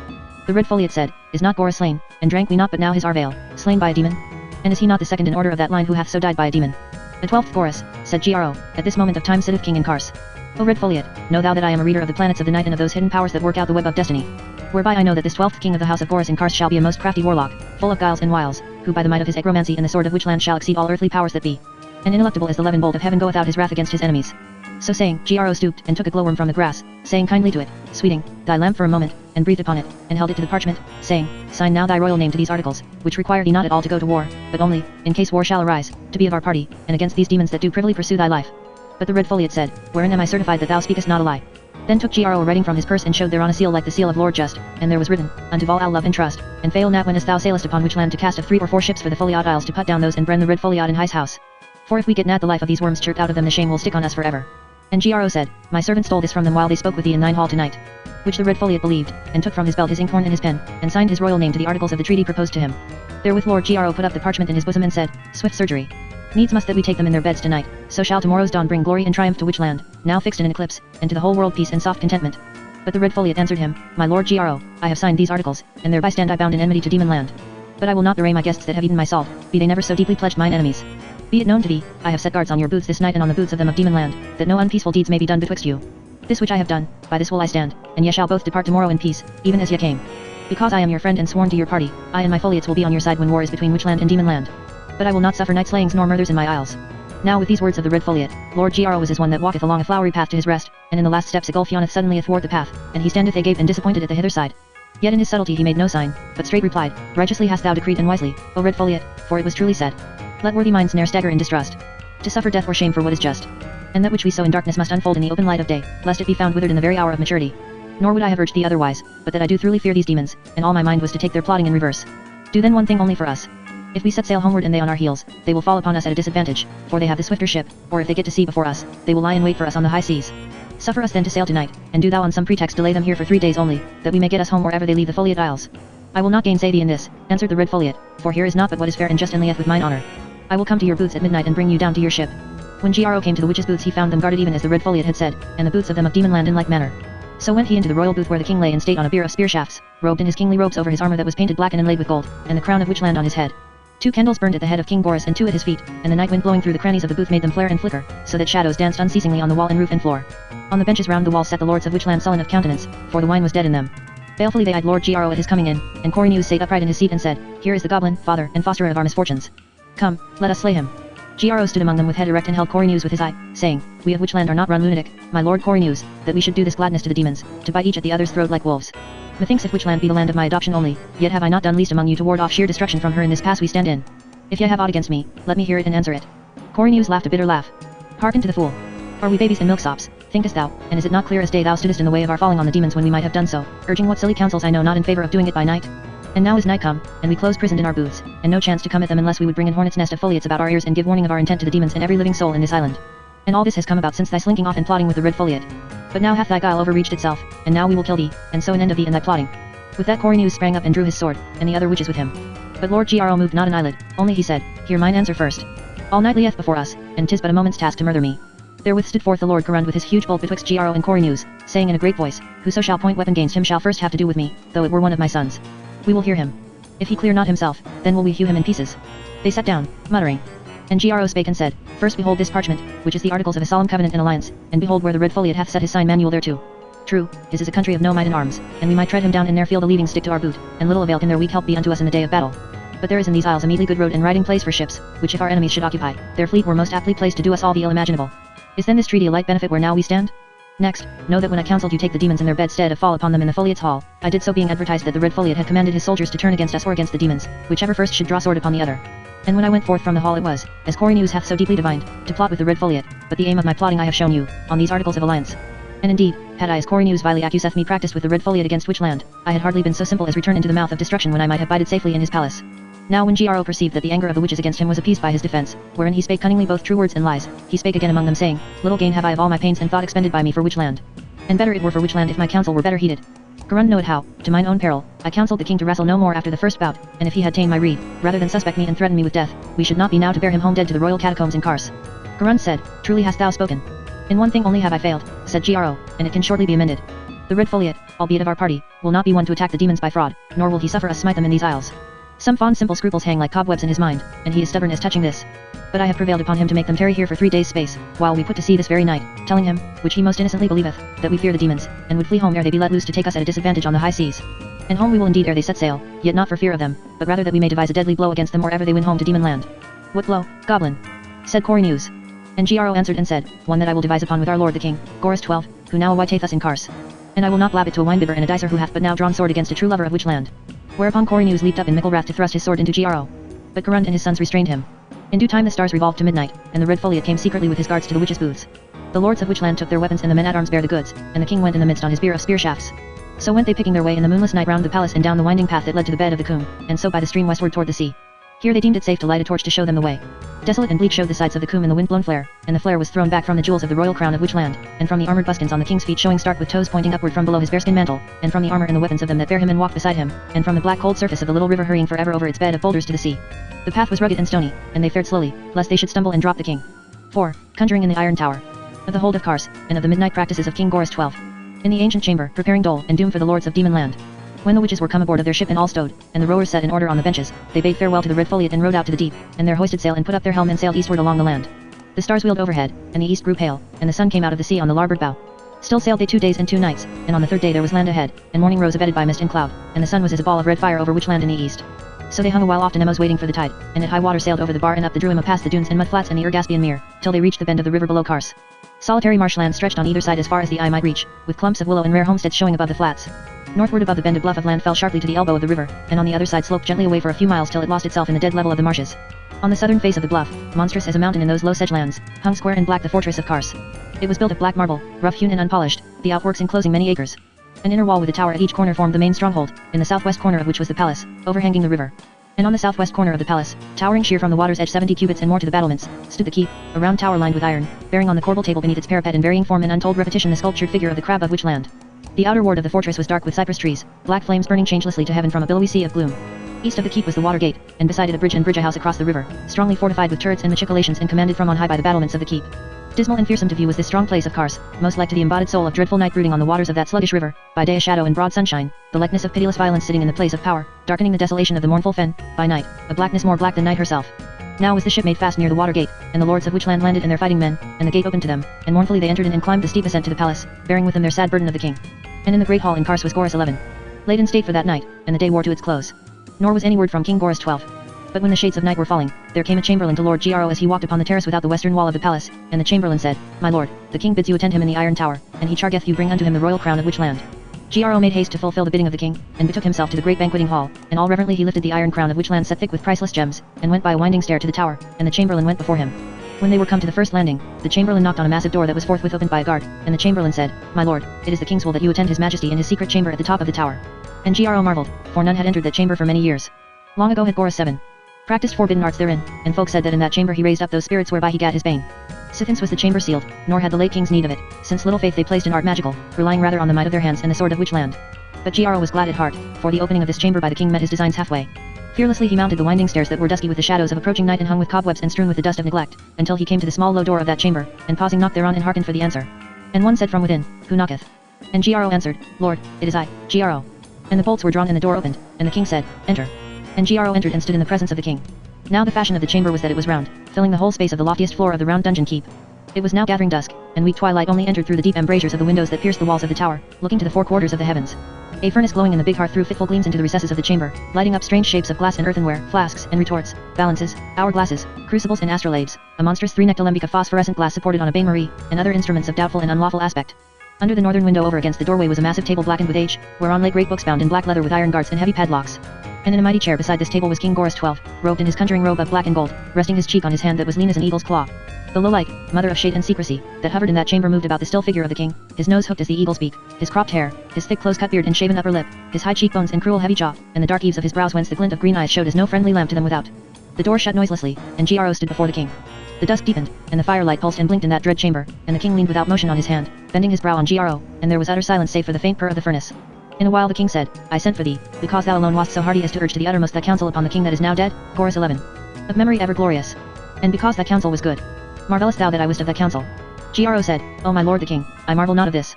For it is known to me that the soul endureth, albeit the body perish. Keep thou thy lips from overspeech, said the king. These be mysteries whereon but to think may snatch thee into peril, and whoso speaketh of them, though in so secret a place as this, and with me only, yet at his most bitter peril speak he. Gro answered, O king, I spake not lightly, moreover, you did tempt me by your questioning. Nevertheless I am utterly obedient to your majesty's admonition. The king rose from his chair and walked towards Gro, slowly. He was exceeding tall, and lean as a starved cormorant.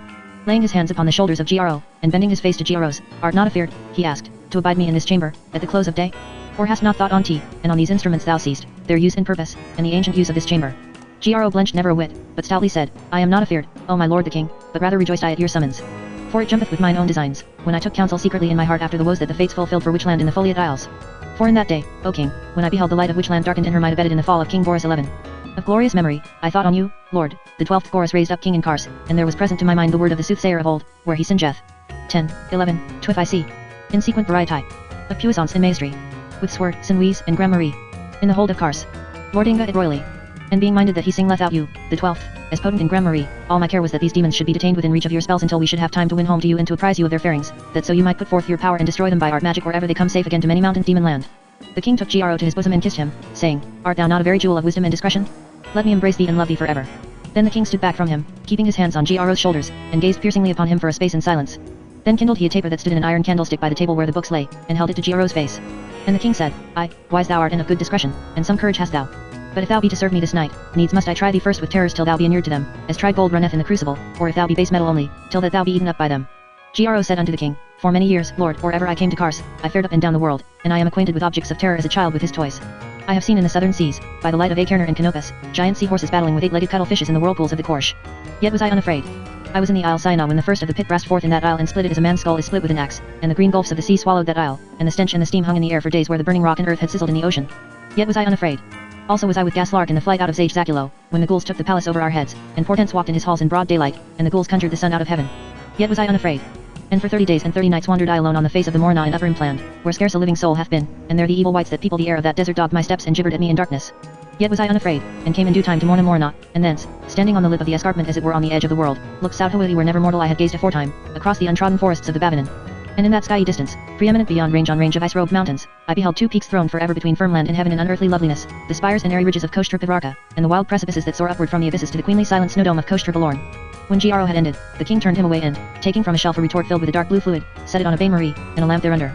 Fumes of a faint purple hue came forth from the neck of the retort, and the king gathered them in a flask. He made signs over the flask and shook forth into his hand therefrom a fine powder. Then said he unto Gro, holding out the powder in the open palm of his hand, Look narrowly at this powder. And Gro looked. The king muttered an incantation, and the powder moved and heaved, and was like a crawling mass of cheesemites in an overripe cheese. It increased in volume in the king's hand, and Gro perceived that each particular grain had legs. The grains grew before his eyes, and became the size of mustard seeds, and then of barleycorns, swiftly crawling each over other. And even as he marveled, they waxed great as kidney beans, and now was their shape and seeming clear to him, so that he beheld that they were small frogs in paddocks, and they overflowed from the king's hand as they waxed swiftly in size, pouring onto the floor. And they ceased not to increase and grow, and now were they large as little dogs, nor might the king retain more than a single one, holding his hand under its belly while it waved its legs in the air, and they were walking on the tables and jostling on the floor. Pallid they were, and permeable to light like thin horn, and their hue a faint purple, even as the hue of the vapor whence they were engendered. And now was the room filled with them so that they mounted perforce one on another's shoulders, and they were of the bigness of well-fatted hogs, and they goggled their eyes at Gro and croaked. The king looked narrowly on Gro, who stood in the presence of that spectacle, the crown of Witchland in his hands, and the king marked that the crown trembled not a whit in Gro's hands that held it. So he said a certain word, and the paddocks and the frogs grew small again, shrinking more swiftly than they had grown, and so vanished. The king now took from the shelf a ball the size of the egg of an ostrich, of dark green glass. He said unto Gro, Look well at this glass and tell me what thou seest. Gro answered him, I see a shifting shadow within. The king commanded him saying, Dash it down with all thy strength upon the floor. The Lord Gro lifted the ball with both hands above his head, and it was ponderous as a ball of lead, and according to the command of Goros the king he hurled it on the floor, so that it was pashed in pieces.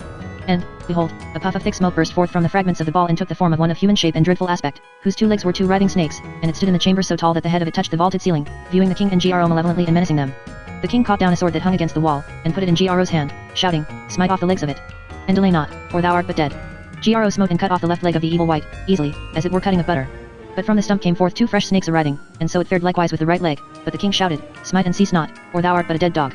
And ever as Gro hewed a snake in twain forth came 2 more from the wound, till the chamber was a maze of their wriggling forms. And still Gro hewed with a will, until the sweat stood on his brow, and he said, panting between the strokes, O king, I have made him many-legged as a centipede, must I make him a myriapod ere night's decline? And the king smiled, and spake a word of hidden meaning, and therewith the turmoil was gone as a gust of wind departeth, and not left save the shivered splinters of the green ball on the chamber floor. Wast not afeard? Asked the king, and when Gro said nay, methinks these sights of terror should much afflict thee, said the king, since well I know thou art not skilled in art magical. Yet am I a philosopher, answered Lord Gro, and somewhat know I of alchemy and the hidden properties of this material world, the virtues of herbs, plants, stones, and minerals, the ways of the stars in their courses, and the influences of those heavenly bodies. And I have held converse with birds and fishes in their degree, and that generation which creepeth on the earth is not held in scorn by me, but oft talk I in sweet companionship with the eft of the pond, and the glowworm, and the ladybird, and the pismire, and their kind, making them my little gossips. So have I a certain lore which lighteth me in the outer court of the secret temple of gramarye and art forbid, albeit I have not peered within that temple. And by my philosophy, O king, I am certified concerning these apparitions which you have raised for me, that they be illusions and phantasms only, able to terrify the soul indeed of him that knoweth not divine philosophy, but without bodily power or essence. Nor is aught to fear in such, save the fear itself wherewith they strike the simple. Then said the king, By what token knowest thou this? And the Lord Gro made answer unto him, O king, as a child weaveth a daisy chain, thus easily did you conjure up these shapes of terror. Not in such wise fareth he that calleth out of the deep the deadly terror indeed, but with toil and sweat and with straining of thought, will, heart, and sinew fareth he. The king smiled.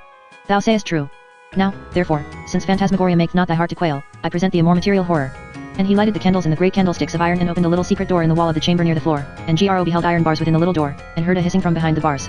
The king took a key of silver of delicate construction, the handle slender and 3 spans in length, and opened the iron grated door. And the king said, Behold, and see, that which sprung from the egg of a cock, hatched by the deaf adder. The glance of its eye sufficeth to turn to stone any living thing that standeth before it. Were I but for one instant to lose my spells whereby I hold it in subjection, in that moment would end my life days and thine. So strong in properties of ill is this serpent which the ancient enemy that dwelleth in darkness hath placed upon this earth, to be a bane unto the children of men, but an instrument of might in the hand of enchanters and sorcerers. Therewith came forth that offspring of perdition from its hole, strutting erect on its 2 legs that were the legs of a cock, and a cock's head it had, with rosy comb and wattles, but the face of it like no fowl's face of middle earth but rather a gorgon's out of hell. Black shining feathers grew on its neck, but the body of it was the body of a dragon with scales that glittered in the rays of the candles, and a scaly crest stood on its back, and its wings were like bat's wings, and its tail the tail of an aspic with a sting in the end thereof, and from its beak its forked tongue flickered venomously. And the stature of the thing was a little above a cubit.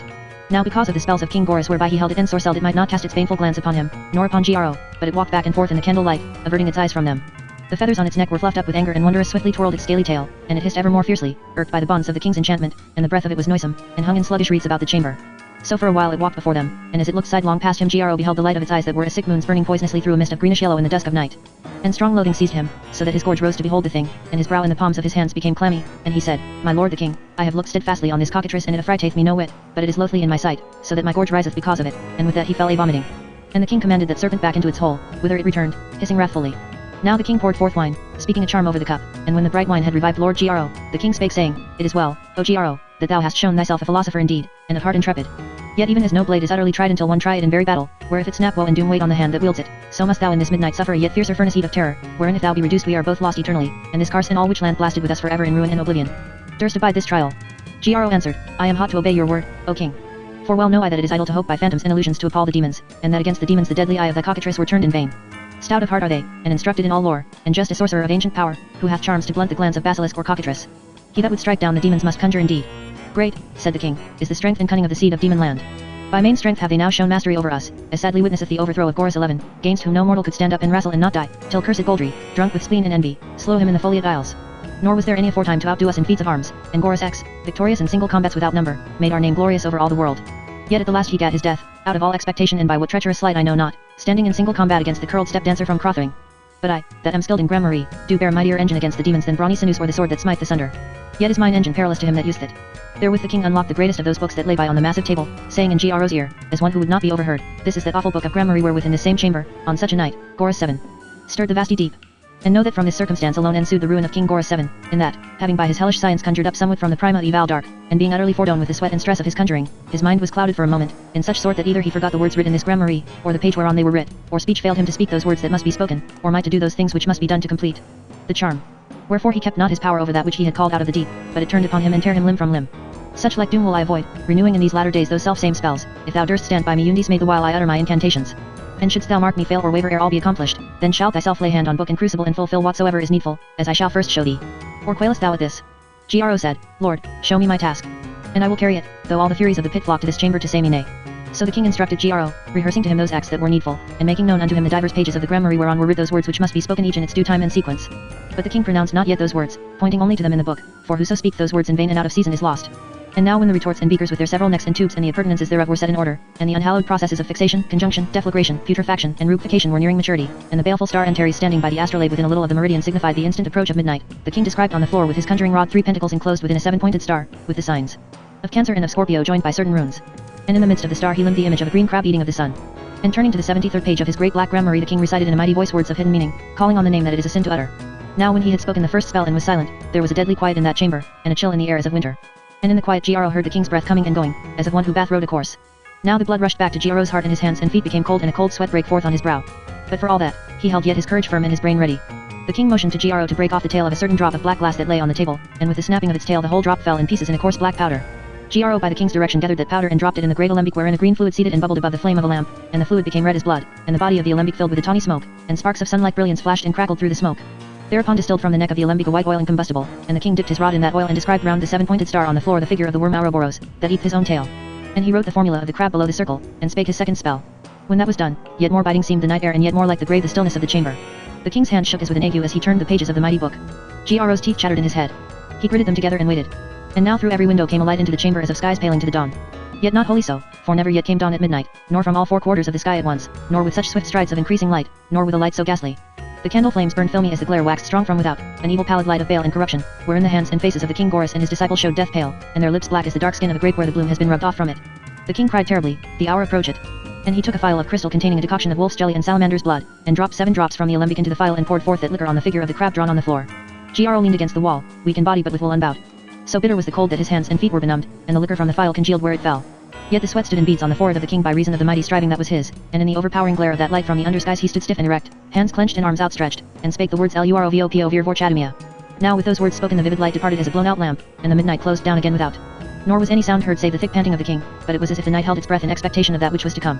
And the candles sputtered and burnt blue. The king swayed and clutched the table with his left hand, and again the king pronounced terribly the word vorchadamia. Thereafter for the space of 10 heartbeats silence hung like a kestrel poised in the listening night. Then went a crash through earth and heaven, and a blinding wildfire through the chamber as it had been a thunderbolt. All cars quaked, and the chamber was filled with a beating of wings, like the wings of some monstrous bird. The air that was wintry cold waxed on a sudden hot as the breath of a burning mountain, and Gro was near choking with the smell of soot and the smell of brimstone. And the chamber rocked as a ship riding in a swell with the wind against the tide. But the king, steadying himself against the table and clutching the edge of it till the veins on his lean hand seemed nigh to bursting, cried in short breaths and with an altered voice, by these figures drawn and by these spells enchanted, by the unction of wolf and salamander, by the unblessed sign of Cancer now leaning to the sun, and by the fiery heart of Scorpio that flameth in this hour on night's meridian, thou art my thrall and instrument. Abase thee and serve me, worm of the pit. Else will I by and by summon out of ancient night intelligences and dominations mightier far than thou, and they shall serve mine ends, and thee shall they chain with chains of quenchless fire and drag thee from torment to torment through the deep. Therewith the earthquake was stilled, and there remained but a quivering of the walls and floor and the wind of those unseen wings and the hot smell of soot and brimstone burning. And speech came out of the teeming air of that chamber, strangely sweet, saying, Accursed wretch that troublest our quiet, what is thy will? The terror of that speech made the throat of Gro dry, and the hairs on his scalp stood up. The king trembled in all his members like a frightened horse, yet was his voice level and his countenance unruffled as he said hoarsely, Mine enemies sail at daybreak from the foliate isles. I loose thee against them as a falcon from my wrist. I give thee them. Turn them to thy will, how or where it skills not, so thou do but break and destroy them off the face of the world. Away. But now was the king's endurance clean spent, so that his knees failed him and he sank like a sick man into his mighty chair. But the room was filled with a tumult as of rushing waters, and a laughter above the tumult like to the laughter of souls condemned. And the king was reminded that he had left unspoken that word which should dismiss his sending. But to such weariness was he now come and so utterly was his strength gone out from him in the exercise of his spells, that his tongue clave to the roof of his mouth, so that he might not speak the word, and horribly he rolled up the whites of his eyes beckoning to Gro, the while his nerveless fingers sought to turn the heavy pages of the gramarye. Then sprang Gro forth to the table, and against it sprawling, for now was the great keep of Kars shaken anew as one shake the dice box, and lightnings opened the heavens, and the thunder roared unceasingly, and the sound of waters stunned the ear in that chamber, and still that laughter pealed above the turmoil. And Gro knew that it was now with the king even as it had been with Goris 7. In years gone by, when his strength gave forth and the spirit tear him and plastered those chamber walls with his blood. Yet was Gro mindful, even in that hideous storm of terror, of the 97th page whereon the king had shown him the word of dismissal, and he wrenched the book from the king's palsied grasp and turned to the page. Scarce had his eye found the word, when a whirlwind of hail and sleet swept into the chamber, and the candles were blown out and the tables overset. And in the plunging darkness beneath the crashing of the thunder Gro pitching headlong felt claws clasp his head and body. He cried in his agony the word, that was the word Tripsaracosum, and so fell a swooning. It was high noon when the Lord Gro came to his senses in that chamber. The strong spring sunshine poured through the southern window, lighting up the wreckage of the night. The tables were cast down and the floor strewn and splashed with costly essences and earth spilled from shattered phials and jars and caskets, aphroselmia, shell of gold, saffron of gold, assum, amianth, stipteria of melos, confounded with mandragora, vinum ardens, sal armoniac, devouring aqua regia, little pools and scattered globules of quicksilver, poisonous decoctions of toadstools and of yew berries, monk's hood, thorn apple, wolf's bane and black hellebore, quintessences of dragon's blood and serpent's bile, and with these, splashed together and wasted, elixirs that wise men have died a-dreaming of, spiritus mundi, and that sovereign alcast which dissolveth every substance dipped therein, and that aurum potable which being itself perfect induceth perfection in the living frame. And in this welter of spoiled treasure were the great conjuring books hurled amid the ruin of retorts and aludels of glass and lead and silver, sand baths, mattresses, spatulae, athanors, and other instruments innumerable of rare design, tossed and broken on the chamber floor. The king's chair was thrown against the furnace, and huddled against the table lay the king, his head thrown back, his black beard pointing skyward, showing his sinewy hairy throat. Gro looked narrowly at him, saw that he seemed unhurt and slept deep, and so, knowing well that sleep is a present remedy for every ill, watched by the king in silence all day till supper time, for all he was sore and hungered. When at length the king awoke, he looked about him in amaze. "Methought I tripped at the last step of last night's journey," he said. "And truly strange riot hath left its footprints in my chamber." Gro answered, "Lord, sorely was I tried, yet fulfilled I your behest." The king laughed as one whose soul is at ease, and standing upon his feet said unto Gro, "Take up the crown of Witchland and crown me. And that high honor shalt thou have, because I do love thee for this night gone by." Now without were the lords of Witchland assembled in the courtyard, being bound for the great banqueting hall to eat and drink, unto whom the king came forth from the gate below the keep, robed in his conjuring robe. Wondrous bright sparkled the gems of the iron crown of Witchland above the heavy brow and cheekbones and the fierce disdainful lip of the king, as he stood there in his majesty, and Gro with the guard of honor stood in the shadow of the gate. And the king said, "My lords Garund and Corsus and Corinus and Galantus, and ye sons of Corsus and of Garund, and yet other witches, behold your king, the 12th Boris, crowned with this crown in Kars to be king of Witchland and of Demonland. And all countries of the world and the rulers thereof, so many as the sun doth spread his beams over, shall do me obeisance, and call me king and lord." All they shouted assent, praising the king and bowing down before him. Then said the king, "Imagine not that oath sworn unto the demons by Boris 11. Of memory ever glorious bind me any whit. I will not be at peace with this just and his brethren, but do account them all mine enemies. And this night have I made ascending to take them on the waste of waters as they sail homeward to many mountain demon land." Garund said, "Lord, your words are as wine unto us. And well we guessed that the principalities of darkness were afoot last night, seeing all Kars rocked and the foundations thereof rose and fell as the breast of the large earth a breathing." When they were come into the banqueting hall, the king said, "Gro shall sit at my right hand this night, since manfully hath he served me." And when they scowled at this, and spake each in the other's ear, the king said, "Whoso among you shall so serve me and so water the growth of this Witchland as hath Gro in this night gone by, unto him will I do like honor. But unto Gro he said, I will bring thee home to Goblin land in triumph, that wentest forth in exile. I will pluck Gaslark from his throne, and make thee king in sage Zaculo, and all Goblin land shalt thou hold for me in fee, exercising dominion over it." The King Boris sending of King Gaslark, and of the coming of the sending upon the demons on the high seas, with how the Lord just by the egging on of his companions was persuaded to an unadvised rashness. The next morning following that night when King Boris 12 sat crowned in Karsus as aforesaid, was Gaslark a-sailing on the middle sea, homeward from the east. 7 ships of war he had, and they steered in column southwestward close hauled on the starboard tack. Greatest and fairest among them was she who led the line, a great dragon of war painted azure of the summer sea with towering head of a worm, plated with gold and wrought with overlapping scales, gaping defiance from her bows, and a worm's tail erect at the poop. 75 picked men of Goblin land sailed on that ship, clad in gay kirtles and burnies of mail and armed with axes, spears, and swords. Their shields, each with his device, hung at the bulwarks. On the high poop sat King Gaslark, his sturdy hands grasping the great steering paddle. Goodly of mien and well knit were all they of Goblin land that went on that great ship, yet did Gaslark outdo them all in goodliness and strength and all kingliness. He wore a silken kirtle of Tyrian purple. Broad wristlets of woven gold were on his wrists. Dark-skinned was he as one that hath lived all his days in the hot sunshine, clean-cut of feature, somewhat hooky-nosed, with great eyes and white teeth and tight-curled black mustachios. Not restful was there in his presence and bearing, but rashness and impetuous fire, and he was wild to look on, swift and beautiful as a stag in autumn. Teshmar, that was the skipper of his ship, stood at his elbow.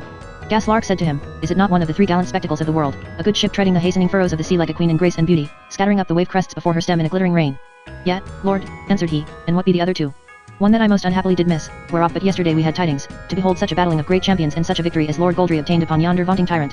The 3rd shall be seen, I think," said Teshmar, "when the Lord Goldry Bluzzico shall in your royal palace of Sage Zaculo, amid pomp and high rejoicing, wed the young princess your cousin, most fortunate lord, that must be lord of her whom all just censure doth acknowledge the ornament of earth, the model of heaven, the queen of beauty." "Kind gods hasten the day," said Gaslark. "For truly 'tis a most sweet lass, and those kinsmen of Demonland my dearest friends. But for whose great upholding time and again, Teshmar, in days gone by, where were I today in my kingdom, and where thou and all of you?" The king's brow darkened a little with thought. After a time he began to say, "I must have more great action, these trivial harryings, spoils of Nevria, chasing of ease emotion black amours, be toys not worthy of our great name and renown among the nations. Something I would enact that shall embroil and astonish the world, even as the demons when they purged earth of the ghouls, ere I go down into silence." Teshmar was staring toward the southern bourne. He pointed with his hand, "There rides the great ship, O king. And methinks she hath a strange look." Gaslark gazed earnestly at her for an instant, then straightway shifted his helm and steered towards her. He spake no more, staring ever as he sailed, marking ever as the distance lessened more and more particulars of that ship.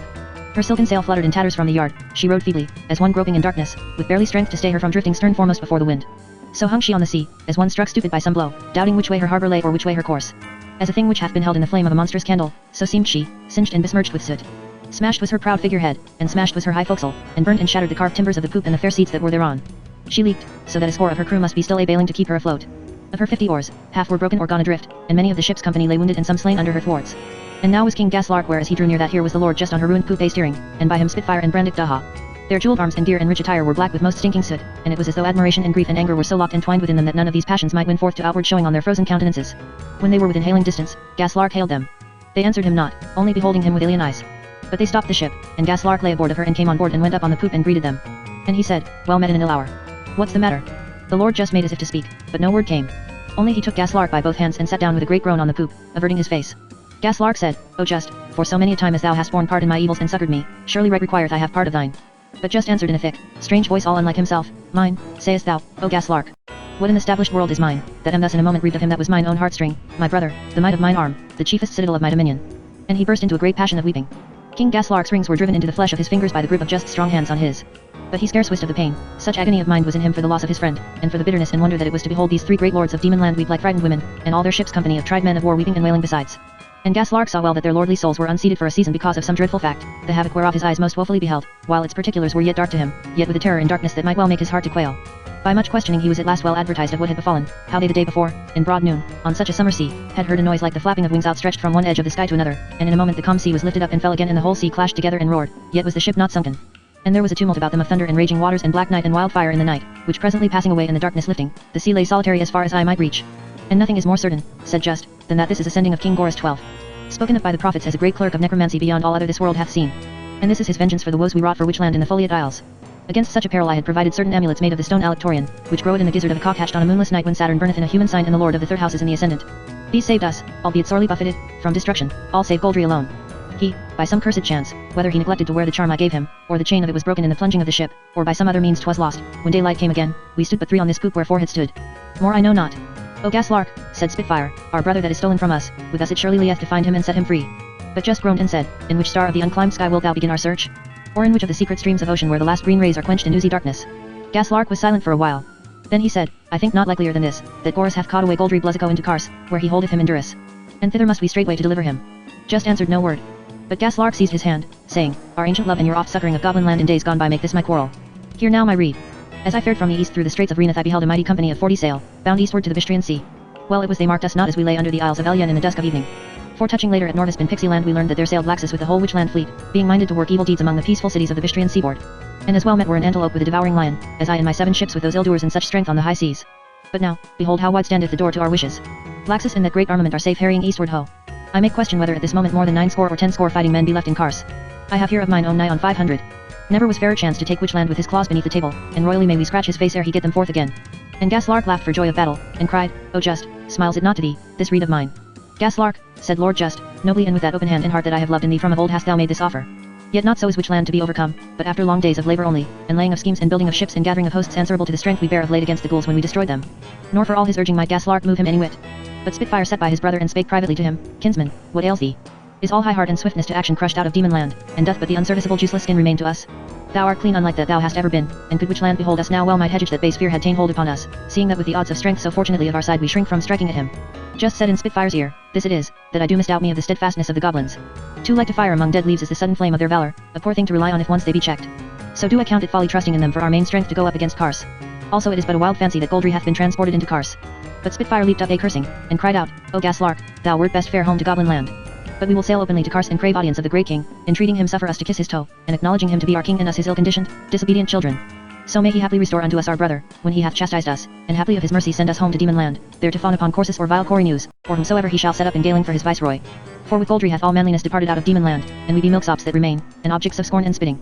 Now while Spitfire spake thus in wrath and sorrow of heart, the Lord Brandick Daha fared fore and aft on the gangway about and about, as a caged panther fareth when feeding time is long overdue.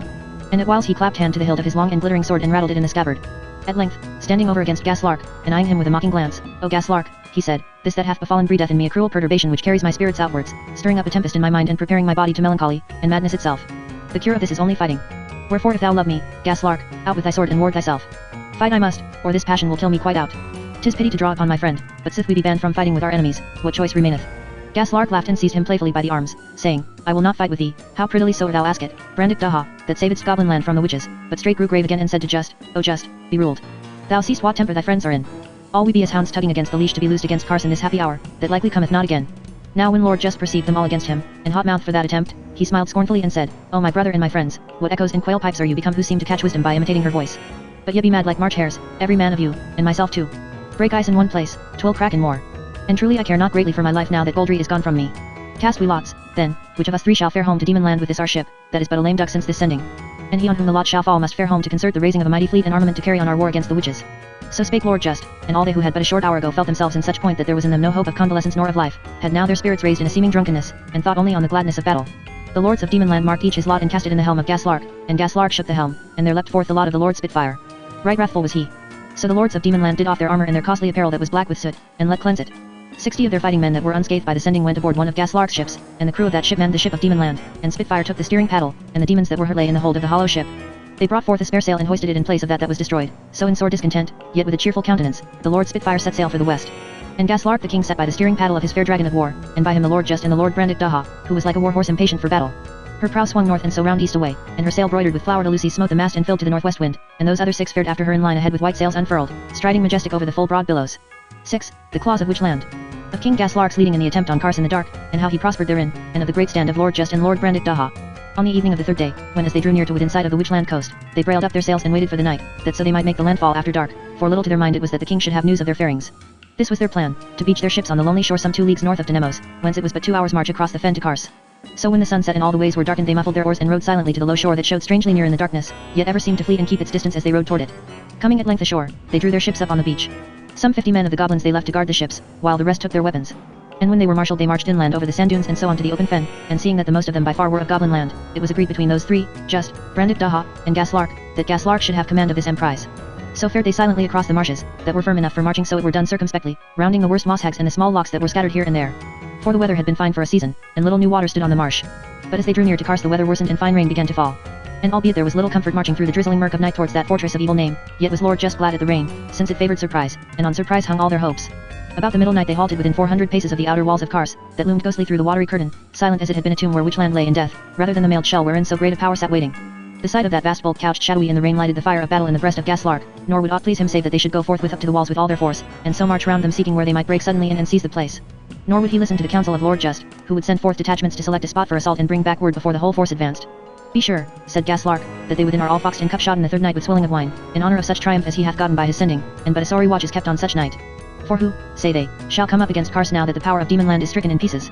The scorned goblins, ha? A motion for laughter and derision.